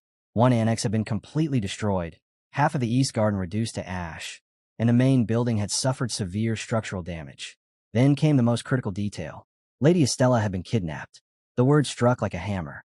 Baron Carlo and Sir Wayron stood frozen, the weight of the report crashing down on them as the room plunged into stunned silence. Baron Carlo stood frozen, shock written plainly across his face, while Wayron let out a bitter murmur, saying he no longer had the face to stand before the Count or young Lord Dillon. Philip cut in at once, asking about the kidnapper's trail. The knight reported that the moment the attackers escaped the inner castle, their traces became nearly impossible to track. Philip gave a grim nod. Everything that could be done would be done. He stated that the gates had been sealed the instant the incident occurred, meaning the enemy was almost certainly still somewhere within the castle grounds. Turning to Wayron, Philip ordered him to guard the Count with absolute priority. Wayron accepted the command without the slightest hesitation. Philip then faced Baron Carlo and instructed him to secure the mansion again from top to bottom, warning that enemy remnants could still be hiding inside. He added that the attackers had deliberately destroyed the outer portal, cutting off the Count's main forces from returning. That alone suggested this was not the end, and that another strike could come at any moment. From now on, constant vigilance was mandatory. With the orders given, the meeting came to an end. The knights dispersed quickly, each moving to fulfill their assigned duties. Once the room had emptied, Philip stepped aside and opened a private guild channel, reporting that every order had been carried out. From the darkness, his master's voice replied calmly, offering approval. The response was short, praising Philip's handling of the situation and noting that the real prey would soon take the bait. With resolve hardening in his chest, the protagonist decided it was finally time to deal with the rats. The scene shifted to a lantern-lit military tent, where Baron Tate burst inside, breathless, delivering urgent news that Dylan Ashton and the Golden Bear Knights had returned from the dungeon. Viscount Jaden looked up at once, his gaze sharpening as he demanded a full report on the enemy's movements. Baron Tate hurriedly spread a map across the table and explained the situation. The commander-in-chief and the Count's central army were positioned in the west and were currently withdrawing from the border of the Forbidden Zone. With the portal destroyed, their return would take no less than 5 days. In contrast, Viscount Jaden's own forces, stationed near Conford Castle within Baron Bennett's territory, could reach the castle in just 2 days if cavalry were deployed. Jaden studied the map in silence before asking about Conford Castle's defenses. Baron Tate replied that the castle's sheer scale made a direct assault extremely difficult. He continued, reporting that the castle was defended by 5,000 soldiers, 60 elite knights, and roughly 100 chain knights. Viscount Jaden measured that against their own numbers, barely 1,500 elite troops. Capturing the castle quickly would be no simple task.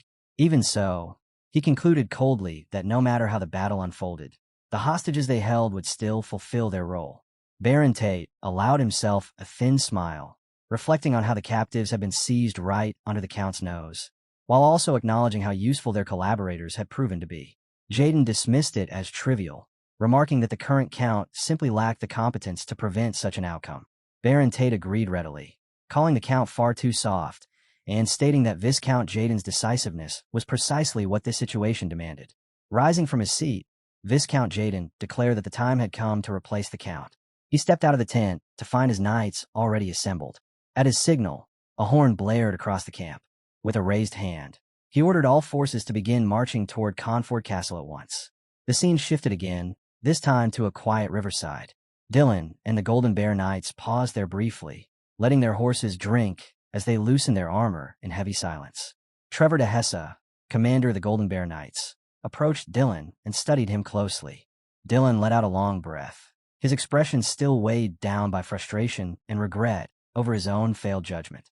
Trevor shook his head and reassured him, admitting that even he had not been deceived so completely in a very long time. Dylan clenched his jaw as the memories resurfaced. Reports of a strange dungeon, missing soldiers, and traces that hinted at demonic involvement. Bound by protocol, he and the First Night Order had been forced to respond, only to uncover an empty dungeon devoid of monsters or demons. It had been nothing more than an elaborate trap. The realization burned even more when he recalled the Royal Capital Rebellion, where he had also been misled and failed to hold his post. Being fooled twice by fabricated reports was more than enough to stir a deep, seething fury within him. When the conversation shifted to their next move, Dylan recalled the information Raul had given him after they exited the dungeon. Raul had explained that the road ahead split into two paths, one leading straight back to Confort Castle to gather forces, and the other requiring a detour toward a separate location. After weighing the options carefully, Dylan chose the latter without hesitation. Trevor accepted the decision immediately. As they spoke further, Dylan asked what Trevor truly thought of Raul. Trevor paused, then recalled a time before the Count had entered seclusion. Back then, the Count had once confessed that he blamed himself for failing to recognize Raul's true nature. He had believed Raul was someone who would need protection for life, never realizing how far his abilities would surpass the limits of the household. Dylan reacted sharply to the revelation.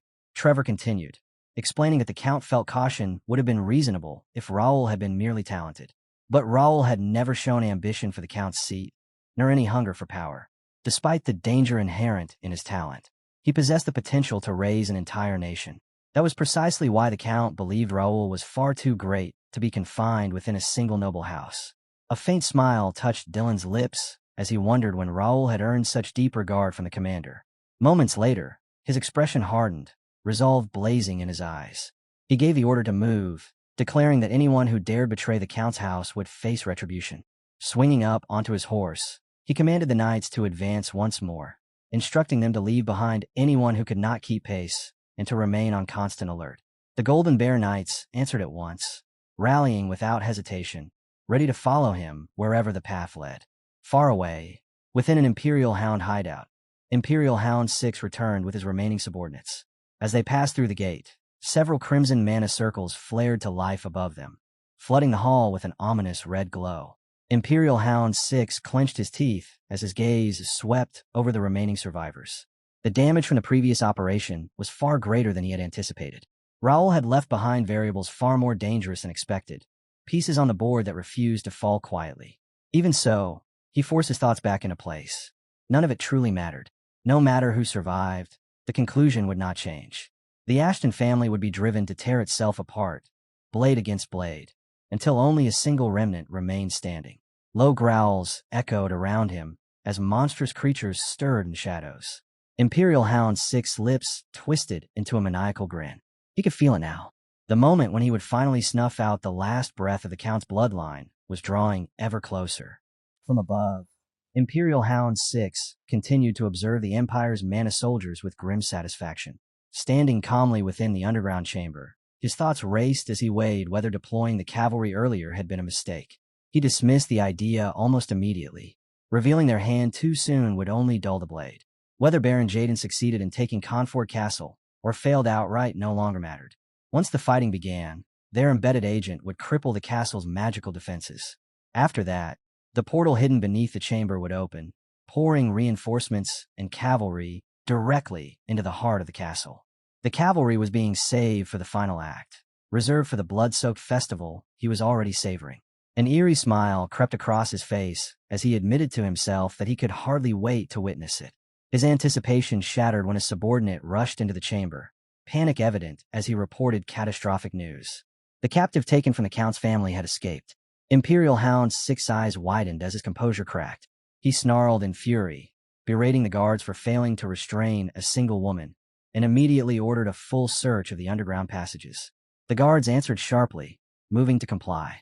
Before anyone could act, a calm voice echoed from behind him, cold and cutting, correcting the insult of being dismissed as merely a woman. Fire burned in her eyes. In the same instant, she struck. The subordinate beside him fell dead before a scream could leave his throat. Imperial Hound 6 spun around, disbelief flooding his face as he saw Lady Estella standing there. He shouted for the others at once, ordering them to capture her. 2 men lunged forward with drawn blades, but she moved like a shadow, her strikes clean and merciless. Both attackers collapsed lifeless at her feet before they even understood what had happened. Imperial Hound 6 froze, his heart pounding as dread crept in. Those movements were far beyond anything human. Then her form rippled. The illusion peeled away. The bronze mask came off, revealing a face he never expected to see standing there. It was Cain. His eyes burned with vengeance as he declared that every death of his men would be repaid in full. In that moment, Imperial Hound 6's mind went blank as realization crashed down on him. Cain, the master of the Wings of Freedom Information Guild, stood before him. The kidnapping, the chaos, the entire operation. It had all been turned into a trap. Cain curled his lips into a sneer, openly mocking them for falling prey to the very tricks they prided themselves on using. The humiliation ignited Imperial Hound 6's fury. At his signal, several subordinates surged forward with blades drawn, determined to butcher the intruder inside their own den. Cain kicked off the ground and activated his skill, Swallow Waltz. His daggers whirled through the air like spinning stars of death, carving into heads and shoulders with ruthless precision. Some Imperial Hounds dropped instantly, lifeless before they hit the floor, while others collapsed screaming, clutching shattered bodies. The Imperial Hound captain charged in himself, slashing viciously as he snarled that there was a limit to stupidity, mocking Cain for daring to charge headfirst into enemy territory. He sneered that Cain might have survived this long through sheer luck, but now that he had been exposed, he would die here. He lunged in, and Cain met him without retreat. Steel clashed as their blades locked, sparks exploding into the darkness. More Imperial Hounds flooded in from every direction, but Cain remained unmoved, his expression icy as he taunted them for finally crawling out of their holes. Before the fight could spiral further, the ground itself roared. A violent explosion ripped through the entrance, fire and smoke blasting into the chamber and swallowing everything in chaos. From within the haze came a thunderous command to wipe out every enemy and leave no survivors. Raul Ashton stepped forward alongside his knights, weapons gleaming as they surged into the fray, cutting down Imperial Hounds and Empire Mana soldiers alike with crushing momentum. Imperial Hound 6 stared in stunned disbelief as the battlefield flipped in an instant. He could not comprehend how Raul had appeared here. Raul calmly scanned the scene, immediately identifying Imperial Hound 6 as the one commanding the tunnel network, noting with mild curiosity the Empire's obsession with underground routes. Imperial Hound 6 shouted furiously, demanding to know why Raul was here and whether he had not returned to his own territory. But Raul did not even bother to answer. Instead, he observed the chamber with open interest, remarking that it was truly fascinating, and casually wondered aloud whether the Empire maintained some kind of specialized mole unit, questioning how they always managed to dig so many tunnels. Imperial Hound 6 ground his teeth as he watched the reality unfold. Hundreds of cavalry, over 100 enhanced soldiers, and numerous Imperial knights were being completely crushed. He could not understand how Raul had gathered such an overwhelming force in such a short time. Raul's gaze swept across the battlefield, calm and assured, a quiet pride settling in his eyes as he recalled how, over the past 6 months, he had used the developer's analysis to recruit talent with terrifying efficiency. Backed by the system's support, they had crushed gates one after another and trained without pause, pushing their bodies to the brink until every single one of them had climbed into expert-class knight territory. The months of relentless grinding were finally paying off, and the battlefield itself stood as proof. As the slaughter dragged on, Imperial Hound 6's face contorted with raw desperation. A decade-long scheme was unraveling right in front of him, reduced to ruins in mere moments. Refusing to accept defeat, he drew on everything he had left. A violent torrent of crimson aura exploded from his body, flooding the underground chamber with suffocating heat and murderous intent as he unleashed his full power in the Emperor's name. The sudden surge made Raul's eyes widen. A brief flicker of recognition crossed his expression as he identified the technique without hesitation. Black Sacrifice. As the pressure on the battlefield peaked, Kane settled into his stance, daggers locked firmly in his grip, his entire presence sharpening as he faced Imperial Hound 6 head-on. Raul watched in silence, measuring every detail. This was no ordinary opponent. An expert-level combatant, branded with activated tattoos, lost deep within a berserk state that amplified his power to terrifying levels. And yet, beneath that madness, Raul could still sense it. A thin thread of emotion. A flaw. A faint smile curved on Raul's lips as he asked Kane if he was ready. In response, a greenish glow spread across Kane's body, energy wrapping tightly around his blades. Being entrusted by his master ignited something fierce within him. His resolve hardened as he vowed to repay the fallen with his own hands. Imperial Hound 6 moved first, surging forward in a violent rush fueled by berserk fury. The strike came down with crushing force, but Kane met it head-on. Steel clashed against steel as shockwaves exploded outward, blasting dust and debris through the chamber. Raul followed the exchange without blinking. Just then, a knight approached and reported that all Imperial knights and demon cavalry stationed below had been completely wiped out. Raul turned slightly, a brief flicker of relief crossing his face as he acknowledged the report and praised everyone's efforts. The lower battlefield had ended faster than expected. The duel intensified. Watching closely, the White Knight frowned, noting that the berserk opponent still seemed to hold the upper hand, and questioned whether the situation would remain stable.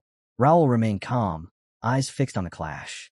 Internally, he observed that Kane was holding far better than anticipated. This fight was already nearing its end. The White Knight added that if Kane needed assistance, all he had to do was speak.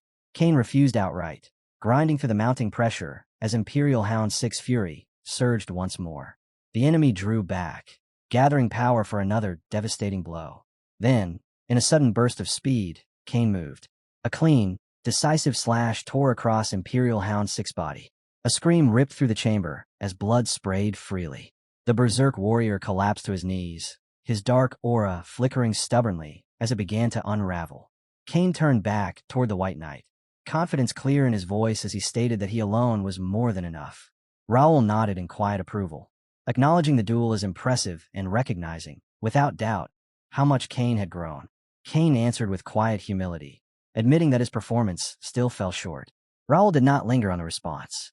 His gaze shifted to the fallen enemy as he calmly activated his radiant skill, reminding him that this was not the end. Golden light flared, and multiple radiant daggers shot forward, piercing Imperial Hound 6's body in rapid succession. The dark, corrupted aura infused with demonic energy shuddered and began to unravel, dissipating slowly into the air. Kane watched in silence, understanding that the strike had cleanly severed the sinister force that had been clinging to the Hound. Raul ordered the knights to strip away the corrupted power armor and take the man into custody while he was still alive. Once the armor lay abandoned on the ground, Raul extended his hand. His Regnita armor responded immediately, drawing in the lingering power. A subtle surge of strength flowed through him, confirming what he had suspected all along. He turned toward Ravel, who was carefully inspecting the remains, and asked for her judgment. She nodded, confirming that Regnitur's next evolution required absorbing power armor tainted by demonic energy, something she had already anticipated. However, she added that the amount absorbed so far was far from enough, and that the true changes would only reveal themselves once the process was complete. Raul reassured her calmly that there would be no shortage of such opportunities in the days ahead. Turning back to the White Knight and Kane, Raul instructed them to wrap things up quickly and prepare to return, reminding them that their real work was only beginning. Both responded at once. Raul then handed Kane Imperial Hound 6 mask, and asked for one final favor despite the trouble it would cause. Kane accepted without hesitation. Placing the mask over his face, his form shifted seamlessly, becoming an exact replica of Imperial Hound 6. With a hint of pride, he remarked that this kind of work was his specialty. Watching this, Raul concluded inwardly that it was finally time to cleanse the castle of the vermin hiding within. Meanwhile, inside the castle, nobles and high-ranking figures were hastily summoned, the chamber filling with uneasy whispers. Some dared to wonder if something terrible had happened to the family head, while others quickly shut down such talk, suggesting instead that the intruders within the inner castle had finally been uncovered. At that moment, a Golden Bear Knight stepped forward and demanded everyone's attention. He explained that the gathering was meant to hear their opinions regarding an important magical message received the previous evening.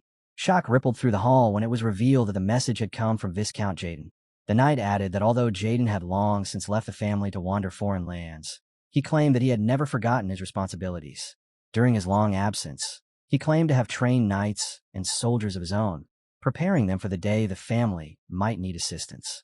Now, after learning of the unprecedented gate incident and the critical condition of the family head, he had mobilized those forces and was marching to the county's aid. Baron Gerda Ashton, one of the elder council members, exploded in outrage the moment the message was finished. He slammed the idea down as utter nonsense, branding Jaden a traitor who had forfeited any right to return. Baron Isaac, however, responded far more calmly. He remarked that this was hardly the time to dig up old grudges. Jared only grew angrier, shouting that this was not about grudges but about betrayal itself. Isaac countered that while Jaden's past actions had undoubtedly wounded the main family, refusing help during such a crisis made little sense. The Golden Bear Knight stepped in, cutting through the argument. He stated that the decision should rightfully belong to the Count or his representative, but stressed that the situation was urgent. According to the scouts, Viscount Jaden and the allied lords marching with him would reach Confort Castle by the following day. The news sent a ripple of shock through the chamber. Jared erupted once more, demanding to know how such an insolent man could bring troops into the county without permission. Isaac calmly asked whether there had been any reports of armed clashes or looting. The knight replied that there had been none. Isaac pressed further, questioning what the real issue was if Jaden had neither forced his way in nor acted with open hostility. Another noble stepped forward, suggesting that it would be wiser to accept the assistance for now and settle accounts later, once the Count's representative had returned. Rejecting aid in a time like this, he argued, was unbecoming of a noble house. Jared, red-faced and shaking, accused them all of ingratitude, insisting that such thinking trampled on the kindness the Count's family had shown over the years. Isaac slowly shook his head, criticizing that kind of outdated thinking for rotting the family from within and allowing emotion to override reason. Another noble voiced agreement, saying it was time to put an end to those destructive habits. As more voices began to side with Isaac, Jared fell silent, his expression dark. A deep sense of unease crept into his heart as he watched the room turn against him. Convinced that aligning with this path would invite disaster upon the county, and feeling that something truly terrible was about to unfold. The Ashton family was never just another noble house. As a border count, they served as the kingdom's western shield, standing directly against the ever-looming Forbidden Zone. That single duty granted them authority far beyond ordinary nobles. Entire territories paid their taxes straight to the Count rather than the crown, with only a portion forwarded onward. The Count raised and commanded his own army, claimed any land reclaimed near the Forbidden Zone as his own, and even possessed the right to appoint lords at will. With power this vast, the Ashton domain sprawled like a small kingdom in its own right, its territory rivaling the size of the Korean peninsula. Countless vassal families fell under its rule, and where power gathered, conflict was inevitable. Nobles clashed endlessly over rights and interests, splitting into factions shaped by ambition and political leanings. Before leaving the estate, Raul had warned Philip to keep a close watch on certain relatives, the ones who grew loud whenever authority weakened, the ones who would sell anything for a share of power. Baron Isaac had argued back then that they were still family, that such matters should be settled through discussion rather than suspicion. At that moment, Philip stepped forward and bowed slightly, asking forgiveness for the interruption. He explained that he had just received a transmission from the acting count and was ordered to relay it immediately. The hall fell deathly silent. Philip gestured toward the wall. At his signal, a large screen flickered to life, revealing the image of acting Count Dylan. Facing Confort Castle, Dylan introduced himself formally and apologized for the delay. Despite the tension thick in the air, his voice remained steady as he thanked everyone for maintaining order during the ongoing turmoil. Then his tone hardened. From that moment onward, all gates of Confort Castle were to be sealed. No one would enter or leave under any circumstances. He appointed Chief Knight Weiron as temporary commander of the castle and ordered that every force within obey his authority until the commander-in-chief or his unit returned. As Dylan continued, his words carried unmistakable weight. Any violation, he warned, will be dealt with under wartime law. Isaac clenched his teeth as the declaration echoed through the chamber. With that, the screen faded to black, leaving the nobles staring at one another in heavy silence, fully aware that the rules of the game had just changed. Philip lowered his head and announced that the briefing was over, formally dismissing everyone present. Baron Isaac's face darkened at once. Without offering a single word, he turned sharply and strode out of the hall. Philip watched him go, his expression grim, thinking that if they had been willing to step back quietly, none of this would have ever started. That same night, inside the meeting room of Baron Isaac's mansion, the atmosphere was thick and oppressive. Isaac sat at the head of the long table and asked whether the current troop deployments had been fully confirmed. Devant, commander of the Guard Corps and a chain knight, nodded and reported that the Count's central army was concentrated within the inner castle.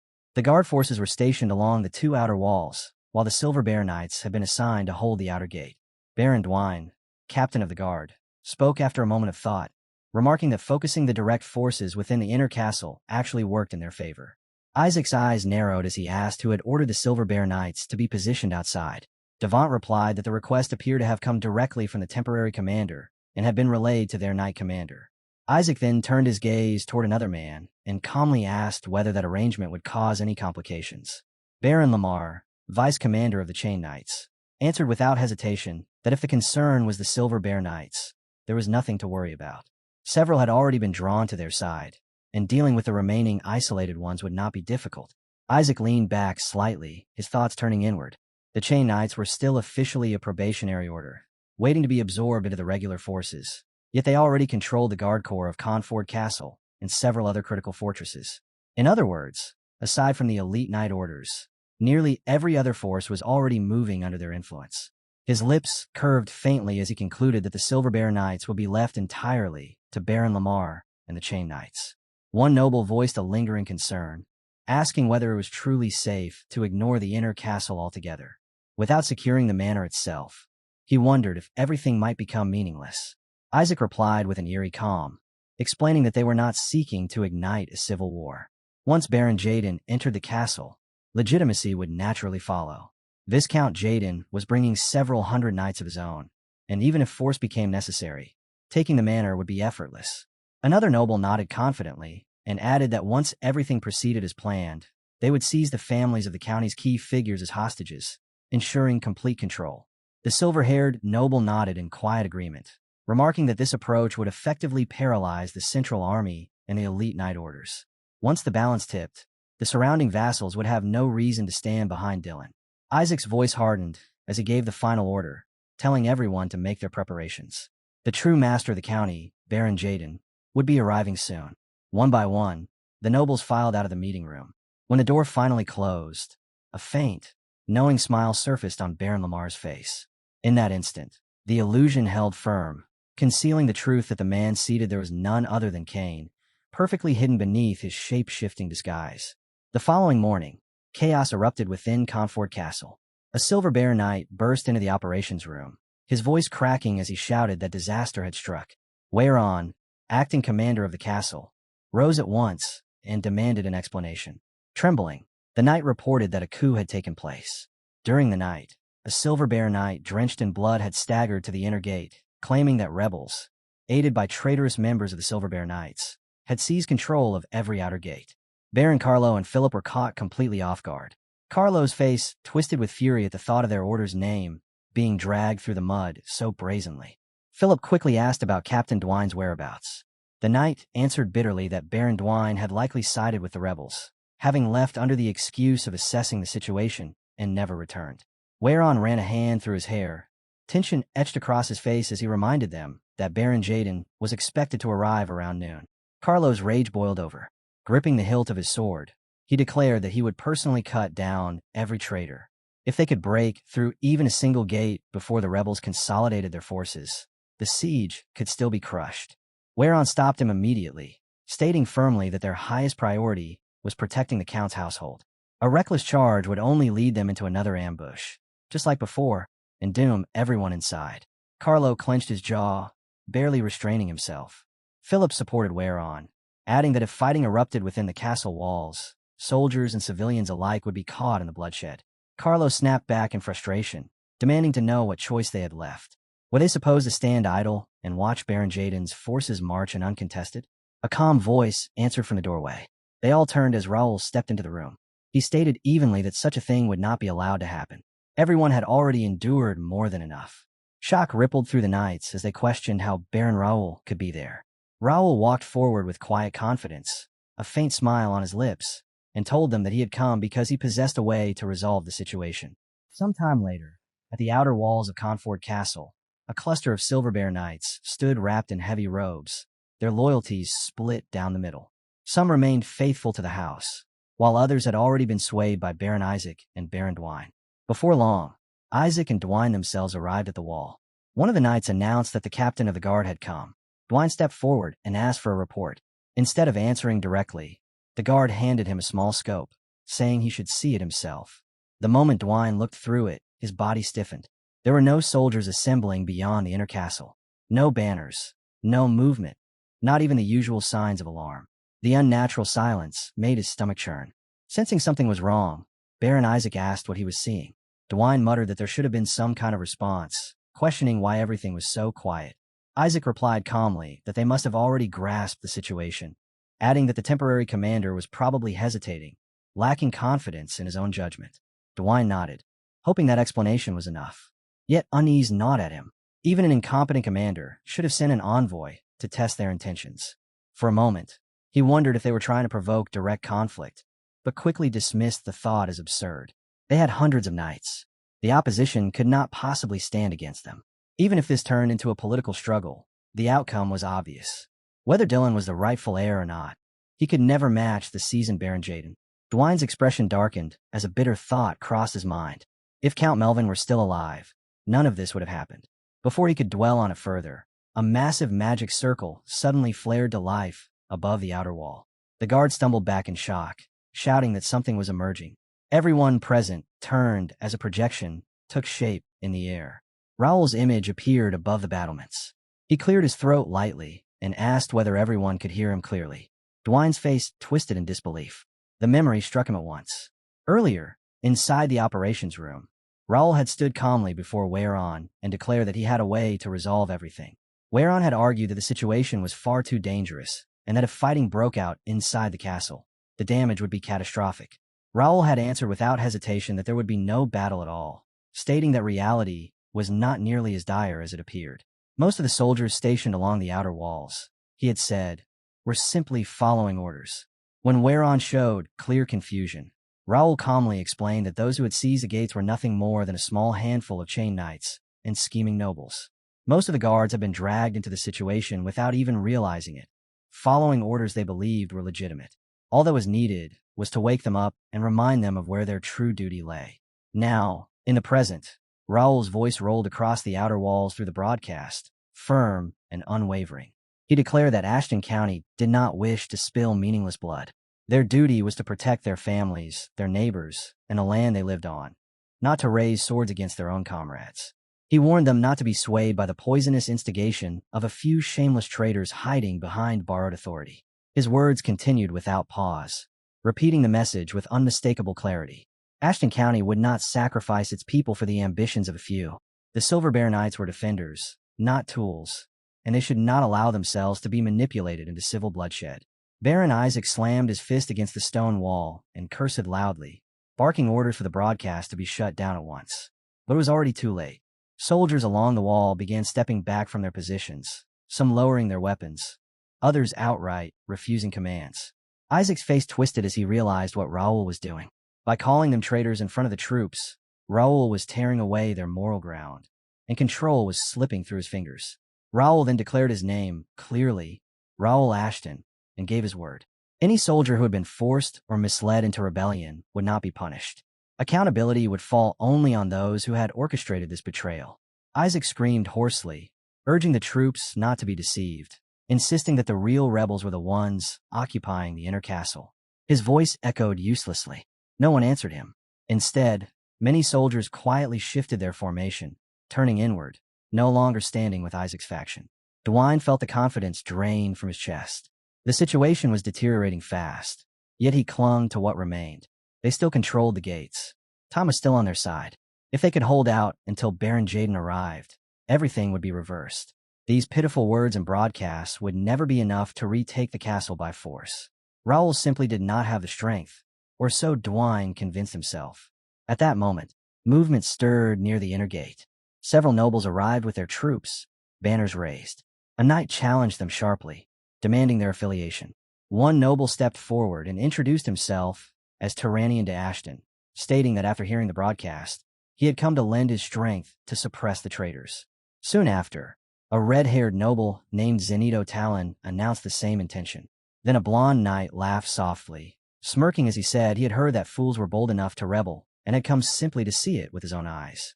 Moments later, a guard burst into the operations room and reported to Sir Weyron that more than 2,000 reinforcements had already assembled inside the inner castle.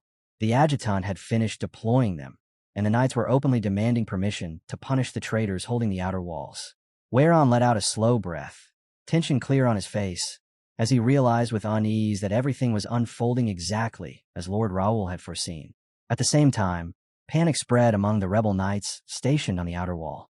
Nervous whispers rippled through their ranks as they glanced toward the inner castle and saw the sheer scale of the forces gathering against them. Some faltered, muttering that they had never agreed to start a civil war. One by one, weapons clattered to the ground as knights claimed they had only been following orders before turning and fleeing. Their commander roared after them, screaming that this was outright disobedience, but his words carried no weight. Within the inner walls, knights raised their swords high and shouted in unison, calling for the traitors who had dared rebel against the Count's household to be struck down. Their battle cry thundered across the city, shaking the resolve of those who heard it. On the outer wall, Baron Isaac and Baron Dion stood frozen, watching the overwhelming force take shape before their eyes. Isaac swallowed hard and asked what they should do, admitting that there was no way they could stop a suppression force of that size, even if Baron Jaden was due to arrive soon. Dion remained silent, his gaze drifting to the soldiers behind them, whose morale had already crumbled at the sight of the united inner forces. After a long pause, Dion finally gave his order. He commanded the archers to prepare fire arrows and instructed them to gather the most agile men while bringing oil and tinder. Isaac's eyes widened in horror as he grabbed at Dion's sleeve, urging him to think clearly. He warned that there were homes beneath the walls and that setting fires now would be catastrophic. Dion snapped back sharply, insisting that he was thinking clearly. Now that they had been branded traitors, there was no reason to hold back. In one of the houses below, a small girl tugged at her mother's sleeve and whispered, asking what was happening outside, only for her mother to pull her close and silently motion for her to stay quiet. Dion coldly reasoned that if they burned the gates and the streets, they could at least buy time. Either way, defeat meant death. Isaac stood there, visibly shaken, while Dion wore an eerie grin. Having gone this far, he declared there was only one option left. They would fight to the bitter end. Baron Isaac faltered, caught between fear and what little reason he had left. He argued that setting the castle ablaze would cost them the support of every neutral noble still watching from the sidelines. Baron Dion, already teetering on the edge, dismissed the warning with a harsh scoff. To him, death was already staring them in the face, and consequences no longer held meaning. In the chaos, no one would be able to tell who had lit the fires, and any excuses could be fabricated afterward. The only thing that mattered now was surviving long enough to reunite with Baron Jaden. Isaac fell into silence, slowly grasping the grim logic behind Dion's desperation. At last, he turned away and muttered that he would give the order. Dion gave a cold nod of approval. Just as Isaac pivoted to leave, Baron Lamar arrived. Though in truth, the man standing there was Cain, hidden beneath a flawless disguise. Isaac's expression brightened instantly. He declared that the timing could not have been better and urged Lamar to command the chain knights to carry oil and set the streets ablaze, using the confusion to force their way through the gates. Before Isaac could finish his sentence, Cain's sword flashed. In one smooth motion, the blade came down and tore into Isaac's arm. Baron Dwine recoiled in shock as blood splattered across the stone. Isaac collapsed with a cry, clutching his mangled arm as pain and disbelief crashed over him. Kane stared down at them with undisguised revulsion, as though he could no longer tolerate listening to their voices for even a moment. He offered no explanation. Instead, Kane raised his voice and issued a clear, ringing command for all rebels to be seized. Chaos erupted instantly. Knights who had infiltrated the rebel ranks earlier revealed themselves, turning their blades on the traitors without hesitation. Steel clashed violently as panic tore through the ranks. Baron Dwine reacted on instinct, ripping his sword free and charging straight at Kane. Their blades met with a shriek of metal, sparks exploding between them as Kane deflected the strike effortlessly. Dwine roared accusations of betrayal, but Kane answered with a mocking smile, casually throwing the accusation back at him. Dwine's eyes widened as a chill ran down his spine. Something was terribly wrong. Kane's movements were far too fluid, far too deliberate. Realization slammed into him. This was not Lamar. He snarled that he would have recognized a subordinate he had known for years. With a furious swing, Dwine forced Kane back several steps. Kane only laughed softly.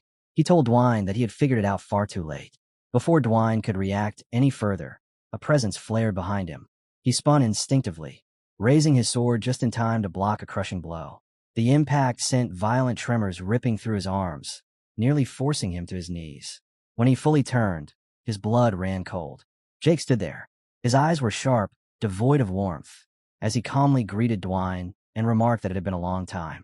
Then, with a faint hint of mockery, he asked whether he should still call him senior, or if traitor was the more appropriate title now. A bead of sweat slid down Dwine's temple as Jake stepped closer, coldly observing how much he had changed since leaving the Golden Bear Knights, doing things he would never have dared even imagine a decade ago.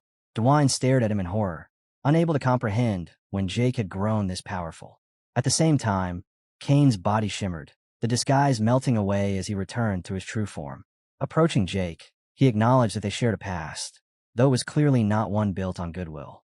Around them, the remaining rebel knights were quickly subdued and bound. Baron Dwine let out a hollow, bitter laugh, finally accepting the truth. If Kane was here, then Raul had already arrived as well. He muttered that he truly had grown old. Kane bristled at the disrespect directed toward his master, but Jake stepped past him, his expression turning chillingly murderous. In a single motion, Jake surged forward and drove his fist straight into Dwine's face. The blow landed with devastating force. Blood sprayed as Dwine collapsed unconscious onto the stone floor. Without another glance, Jake opened the guild communication channel and reported that the rebels occupying the outer walls had been completely suppressed. Raul's calm voice answered immediately, praising the execution and ordering that all captives be locked in the underground prison, with guards dispatched to the estates of every family implicated in the rebellion. Jake acknowledged the orders and closed the channel. Moments later, confirmation arrived that every noble and knight order member involved in the uprising had been arrested. Raul accepted the report, noting that the evidence was irrefutable and that no one would be able to deny their crimes. Internally, he reflected that the rot festering within the main house had finally been cut out. His gaze sharpened as he observed that only one unwanted guest remained. When he asked about Viscount Jaden's whereabouts, he was informed that the man would arrive within the hour. Raul straightened, his resolve hardening, and ordered preparations to begin. Baron Carlo, commander of the Silver Bear Knights, stepped forward at once and declared that he would follow Raul to the end. Raul studied Carlo in silence, his gaze sharp but measured. He saw the losses the man had suffered, the betrayal that had torn through his ranks, and the resolve with which he was prepared to shoulder the blame rather than shift it onto others. That alone was enough for Raul to understand the weight Carlo carried.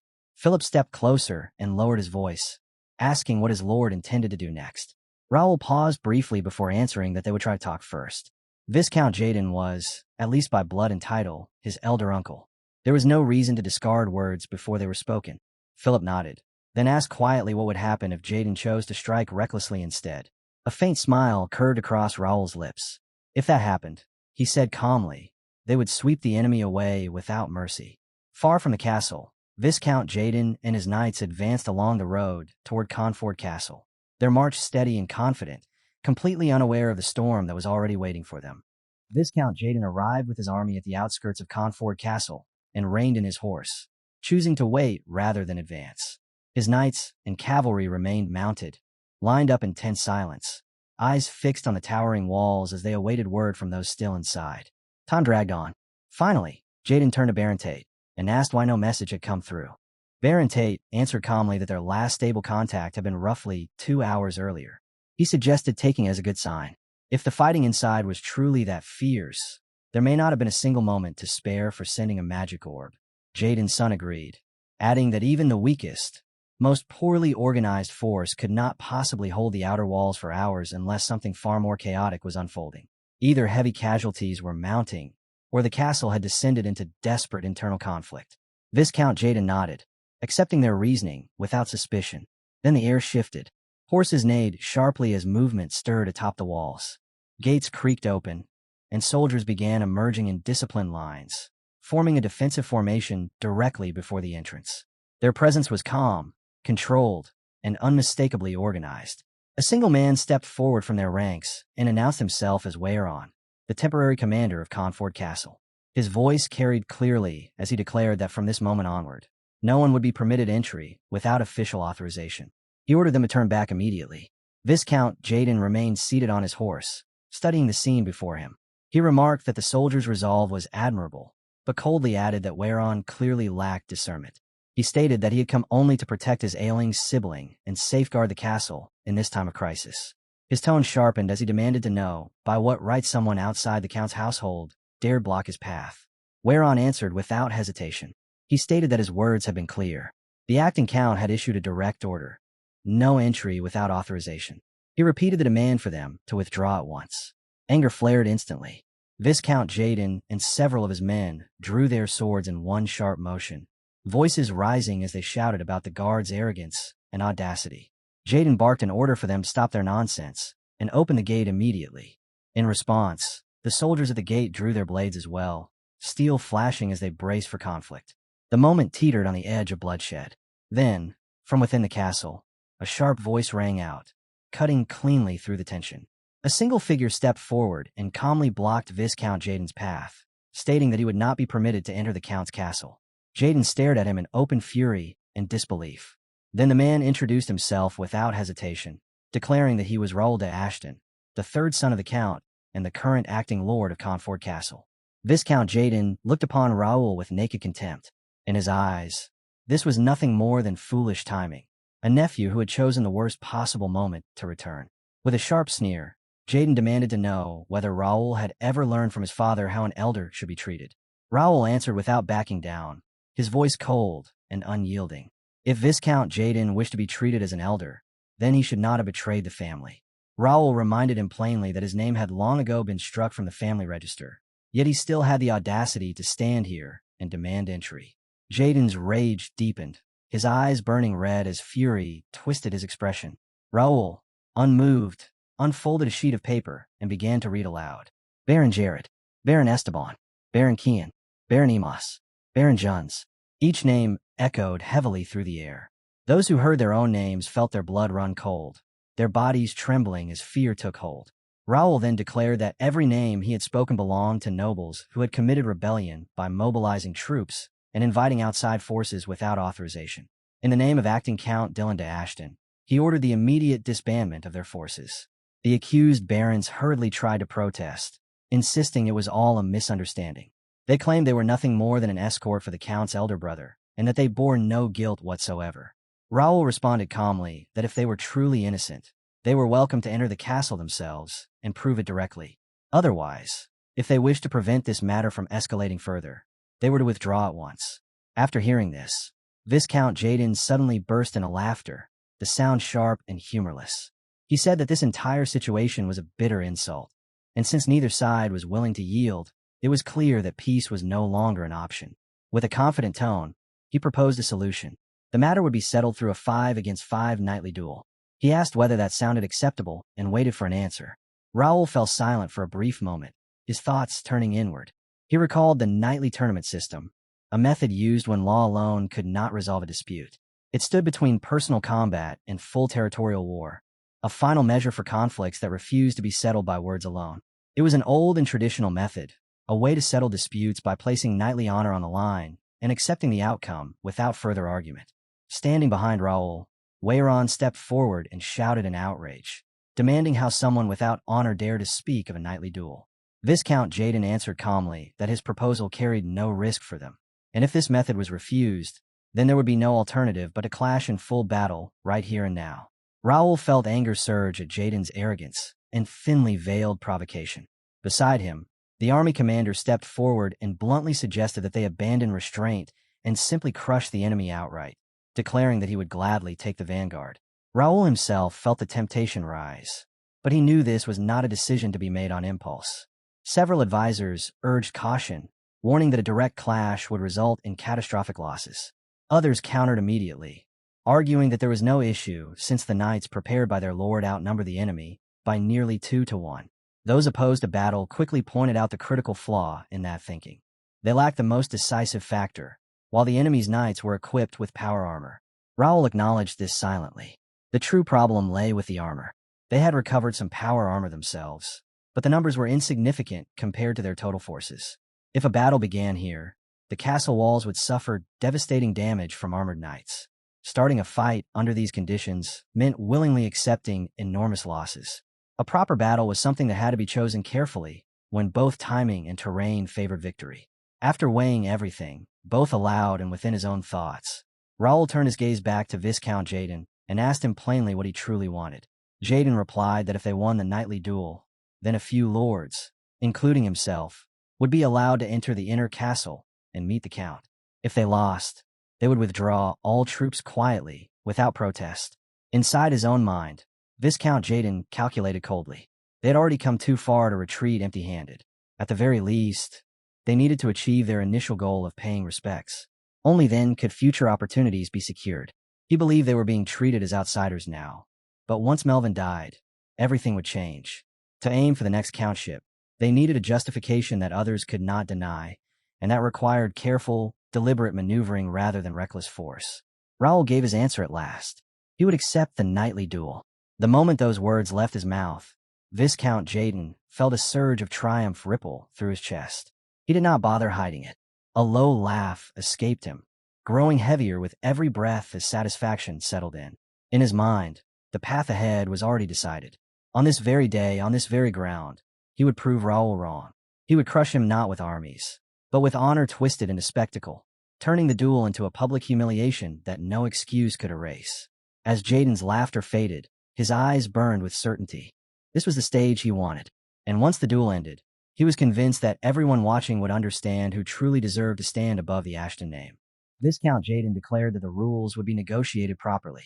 His men quickly informed him that under continental law, a nightly duel followed a best-of-5 format. The side that achieved 3 victories first would be declared the winner. Each match would only end when a knight was rendered incapable of continuing or openly admitted defeat. Raul listened in silence and accepted the conditions without objection. A devilish smile spread across Viscount Jaden's face as he announced that the duel would take place in 30 minutes, on the plains just outside the castle. Both sides were to use that time to prepare and then gather before the gates. Raul turned and returned inside the castle to discuss the matter. The atmosphere among the knights was already blazing with enthusiasm. One knight boldly suggested that the vanguard should naturally belong to the Golden Bear Knights. Another shouted with confidence that the Silver Bear Knights were equally ready and would not lose. A third stepped forward without hesitation, insisting that the Chain Knights deserved a chance as well, arguing that this was the perfect opportunity for them to prove their worth and raise the morale of the reserve forces who would one day become the backbone of the county. Raul felt a genuine sense of relief at the sight. Their confidence was real, not forced. As knights bound by honor, it was only natural that they wished to step forward at such a moment. Jake, one of Raul's closest subordinates, immediately volunteered, stating bluntly that he would handle everything himself and crush the traitors without leaving a trace. Raul rejected him without hesitation. He stated clearly that Jake would not be participating. Inwardly, Raul reasoned that the First Knights, to which Jake belonged, were his direct personal force. This situation, however, was too important to be resolved by outside hands. It had to be settled by the Count's household knights themselves. Only then could the authority and unity of the county be firmly demonstrated. Moreover, Raul had already declared independence as the Lord of Calyp's castle. Interfering directly here would send the wrong message. Yet as those thoughts settled, a new uncertainty crept in. With so many willing and capable knights stepping forward, Choosing who should represent them was no simple matter. Raul frowned slightly, weighing his options, when suddenly a voice called out to him from behind. At the same time, within Viscount Jaden's camp, a very different discussion was unfolding. Inside the barracks, Baron Tate spoke with thinly veiled satisfaction. Despite the early complications, everything had turned out well enough. More than anything, he found it hard to believe that Raul had agreed to a nightly duel so easily. He sneered inwardly, mocking them as he watched. No matter how impressive the younger generation tried to appear, they were still nothing more than hot-blooded brats who revealed their immaturity at the first provocation. Viscount Jaden spoke with absolute confidence, declaring that their opponent was nothing more than an order holder from some rural backwater. There was no chance they could stand against the Black Bear Knights, who had trained relentlessly for 15 long years. Turning his head slightly, he asked the commander if he agreed. Luciano, commander of the Black Bear Knights, answered without hesitation. He stated firmly that there was absolutely no reason for them to lose to fools who lazily clung to outdated sword techniques. He scoffed that the enemy's tired sword style was already obvious at a glance. In fact, Luciano was pleased. The opposing side knew nothing about the Black Bear Knights, and that ignorance alone would guarantee victory in the duel. At that moment, another man stepped forward and calmly declared that he wished to participate as well. Viscount Jaden looked at him with mild surprise and said that he would gladly allow it if he truly wished to step in, though it was unusual to see him volunteer. The man replied that he had grown tired of always following others and simply wanted to personally experience the swordsmanship that was praised as the greatest in the Reuben Kingdom. He was Graham of the Delamian family, hailing from the Breton Republic. Viscount Jaden's son frowned, finding Graham's attitude insolent. After sparring with their men, Graham had suddenly become interested in the ancestral greatsword art. Viscount Jaden, however, merely nodded and agreed, stating that he would leave the fight to him and instructing him to deal with the enemy knights properly. Deep inside, Jaden believed that this would finally put an end to the foolish main household faction. Whoever stepped forward, he would crush them all without exception. Soon after, a clear announcement echoed across the field, declaring that the nightly duel was about to begin and ordering both sides to step forward. Luciano burst into loud laughter when he saw Sir Zion enter the battlefield. He mocked them openly, concluding that the Count's household truly lacked talent if they were sending out a retired old man. Sir Zion responded calmly, his voice cold and sharp, remarking that Luciano seemed no different from how he had been 16 years ago. The word struck a nerve. Luciano's expression twisted with anger as the mockery sank in. The duel began without delay. Luciano immediately charged forward, his sword flashing as a red aura slash tore through the air towards Sir Zion. Yet Sir Zion sidestepped it with effortless ease. He continued to taunt Luciano calmly, asking whether he was truly going easy on an old man. Provoked by the taunt, Luciano surged forward without restraint, his attacks fierce and reckless. Sir Zion met him with a mocking smile, remarking that Luciano's habit of swinging wildly whenever his temper flared had never truly faded. Enraged, Luciano shouted that he would personally shatter and crush the Count household's dull, outdated swordsmanship. A red, thunder-like aura crackled around his body as he poured his strength into the assault. Yet Sir Zion intercepted the blow once more with effortless calm. Sir Zion calmly admitted that Luciano had trained hard, noting that his movements closely mimicked the spear techniques of the Breton Republic. Luciano was unfazed by the observation, convinced that recognition alone would not alter the result. But Sir Zion sensed something else entirely. In that moment, he felt vividly alive, his spirit stirred, his blood boiling with excitement despite his age. Watching from the sidelines, Raul could not stop a quiet smile from forming as he took in the fierce and electrifying clash unfolding before him. Sir Zion stood there fully alert, utterly present on the battlefield, as something unfamiliar and indescribable surged through his body. In all his long years, he had never once felt a sensation like this. A broad smile spread naturally across his face, so full it almost seemed carved there by pure energy itself. The ground beneath his feet quivered softly, reacting to the immense power swelling within him. Across from him, Luciano froze in disbelief, unable to grasp what was happening or how the situation had transformed so suddenly and so completely. At the same time, Luciano's thoughts spiraled. He could not understand how the flow of his mana had begun to shift on its own, twisting and changing direction as if responding to a force far beyond his control. No matter how he tried to reason it out, he could not comprehend how a retired knight, an old man long removed from the battlefield, could now radiate such crushing pressure that even the air felt heavy. Sir Zion, driven by unshakable resolve, gave him no time to recover. Without the slightest hesitation, he burst forward with terrifying force. A brilliant yellow flash tore through the air as his strike landed, like lightning erupting out of nothing. In that instant, Sir Zion realized his body felt astonishingly light, almost weightless, as though the weight of decades had simply vanished. It was as if he had been dragged back into the prime of his youth. Deep within, he understood that this sensation was nothing short of a blessing, a gift bestowed by the gods themselves. Only minutes earlier, Sir Zion had quietly approached Raul and asked for permission to step forward. Raul had been genuinely taken aback, shocked that Sir Zion would volunteer of his own accord. Sir Zion had calmly explained that the enemy's next representative would almost certainly be someone deeply familiar with the Count family's swordsmanship, a style refined and preserved over 1,000 years. Against such techniques, knights who relied on simple, direct fighting would inevitably be dismantled by precise counters. He made it clear that he held no intention of mocking or diminishing the legendary swordsmanship of the Count family. Yet in a situation this tense and fragile, the presence and judgment of an older, seasoned warrior could become the most vital weapon of all. As Raul reflected on those words, he was reminded of who Sir Zion truly was. This was a man who had once served as vice-captain of the Golden Bear Knights, a name that had echoed across kingdoms and inspired respect wherever it was spoken. In his prime, he had stood among the very best, a top-tier expert knight whose name appeared again and again in inter-kingdom duels and prestigious tournaments. Whenever situations turned chaotic, when unfamiliar skills surfaced and unseen techniques decided life or death in an instant, his judgment and adaptability were considered unrivaled. After a brief moment of thought, Raul made his decision without hesitation. Sir Zion would step forward. Jake, despite never doubting Sir Zion's combat instincts, could not shake the unease lingering in his mind. Sir Zion had been retired for years, far removed from real battle and physical confrontation. His mana had thinned with time, and Jake could not help but wonder whether he would truly be fine once blades were crossed again. As Sir Zion steadied his breathing, he lowered his gaze to his sword. At that moment, Raul called out, asking to speak with him privately. Sir Zion nodded and calmly approached, asking what Raul wished to say. Instead of answering, Raul activated his ability. Sir Zion stiffened as a warm, radiant light flowed around his body, enveloping him completely. In an instant, the constant pain that had plagued him for years vanished as though it had never existed.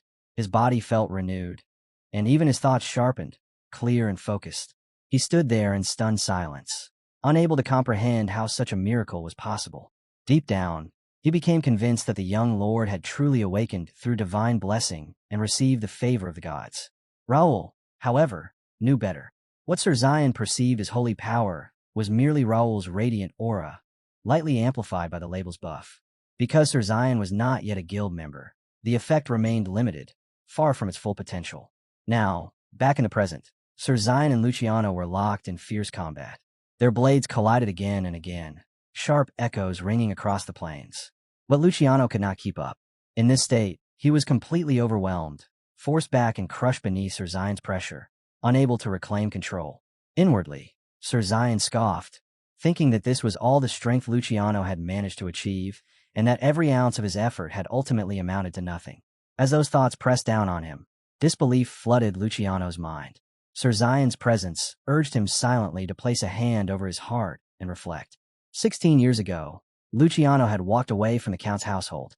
Sir Zion questioned him in silence, wondering whether Luciano could truly claim that he had lived with the same ferocity in his new life as he once had while training under the Count's banner. Luciano felt an urge to laugh, his confidence unwavering. In his mind, he had lived far better than if he had remained trapped in the countryside, endlessly slaughtering monsters. He believed the path he chose held greater meaning and purpose. Bitter memories surfaced, making his stomach churn. Endless days of brutal training within the Count's household, being sent into forbidden zones without rest, fighting monsters until his body nearly collapsed. No matter how many times he risked his life to defend the land, proper recognition never came. Thinking back on it now, he felt relief. Leaving had been the right choice. His current life, he believed, was unquestionably superior. Then, without warning, violent red energy erupted from Luciano's body. His form twisted, becoming monstrous and unnatural as the power surged outward. Shock rippled through everyone watching. their eyes widening at the sudden transformation. Sir Zion recalled Raul's warning in that instant and realized he should have been even more cautious. Raul had said the opponent possessed a hidden trump card, something he would only reveal when driven into a corner. He had also said that when that moment came, an opening would surely appear. Sir Zion immediately understood that this final measure was tied to the Emperor's tattoo. A chill settled in his chest at the realization that the enemy would dare resort to something so extreme. Luciano, sensing his hesitation, sneered inwardly, convinced that a single breath would be enough to end the fight. From afar, Jake grew visibly tense and warned Raul that Sir Zion was now in grave danger. Raul, however, remained composed, his expression calm and unshaken. Sir Zion narrowly avoided Luciano's first wave of attacks, but he could feel the fury intensifying with each strike. The power Luciano unleashed felt as though it belonged to an entirely different realm. He was burning both his life force and mana, trading longevity for overwhelming strength, gaining a terrifying advantage in short bursts of combat. Steadying himself, Sir Zion forced his breathing to slow, recalling Raul's words. He told himself to endure and wait. The chance would come. Raul had trusted him, and Sir Zion knew he could not allow himself to betray that faith. He pressed on, every fiber of his being resolved to claim victory in that moment and make his return without fail. Luciano had completely lost himself to rage, his entire body engulfed in a deep crimson aura as he attacked Sir Zion, without giving him even a heartbeat to breathe. His strikes were savage and uncontrolled, each swing carrying enough force to pulverize rock and send shattered fragments flying in all directions. Some of the debris even shot toward the castle walls and its guards. But Raul calmly raised his power and halted the falling stones before they could cause any harm. By then, Raul knew the fight had gone on long enough. He had fully grasped the rhythm and flow of the battle, and now it was time to test what he had gained from the Janax dungeon. Slowly, he lifted his hand, fingers curling as though gripping something unseen. In that instant, Sir Zion felt an unfamiliar sensation in his back, like a steady wind gently but firmly pushing him forward. Luciano's relentless assaults suddenly became far easier to evade, as if the goddess of victory herself stood behind Zion, shielding him with divine favor. The truth was far simpler. It was Raul. He had activated his telekinesis enhancement technique. Until now, he had only used it to reinforce his own physical strength. Because the ability relied on spiritual power, projecting it onto someone who possessed a soul had always been considered nearly impossible. But Raul believed those limits no longer applied to him. With renewed momentum, Sir Zion pressed the attack. Amid the violent exchange, he finally found his opening and delivered a decisive blow that sent Luciano crashing heavily into the ground. That single strike ended the duel. Viscount Jaden stared in stunned silence, while the Golden Bear Knights erupted into cheers, celebrating their first victory as they loudly praised Sir Zion when he returned, standing tall as the winner. Upon his return, Zion formally declared that he had achieved victory in the first duel in accordance with the Viscount's command. Raul sincerely praised his performance and, representing the Count's household, commended him for his unwavering dedication. Across the field, Viscount Jaden's thoughts churned anxiously as he considered what moves remained and how the remaining duels would play out. A few minutes later, another announcement echoed across the battlefield. The second duel was about to begin.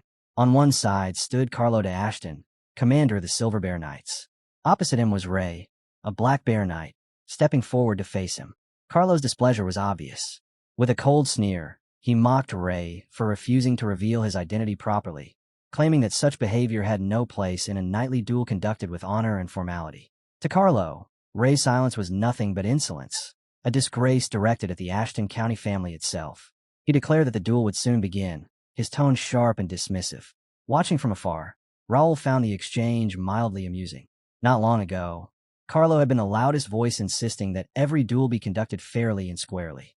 Raul's thoughts drifted as he observed Ray. It had been a long time since he had last seen him fight. He wondered when Ray would finally reveal what he was truly capable of. Ray had been present during the incident at the captain's mansion in the past, and even back then, he had been anything but ordinary. Raul quietly questioned how much Ray had grown since that day. When the duel was declared, Ray and Carlo surged toward each other with explosive force.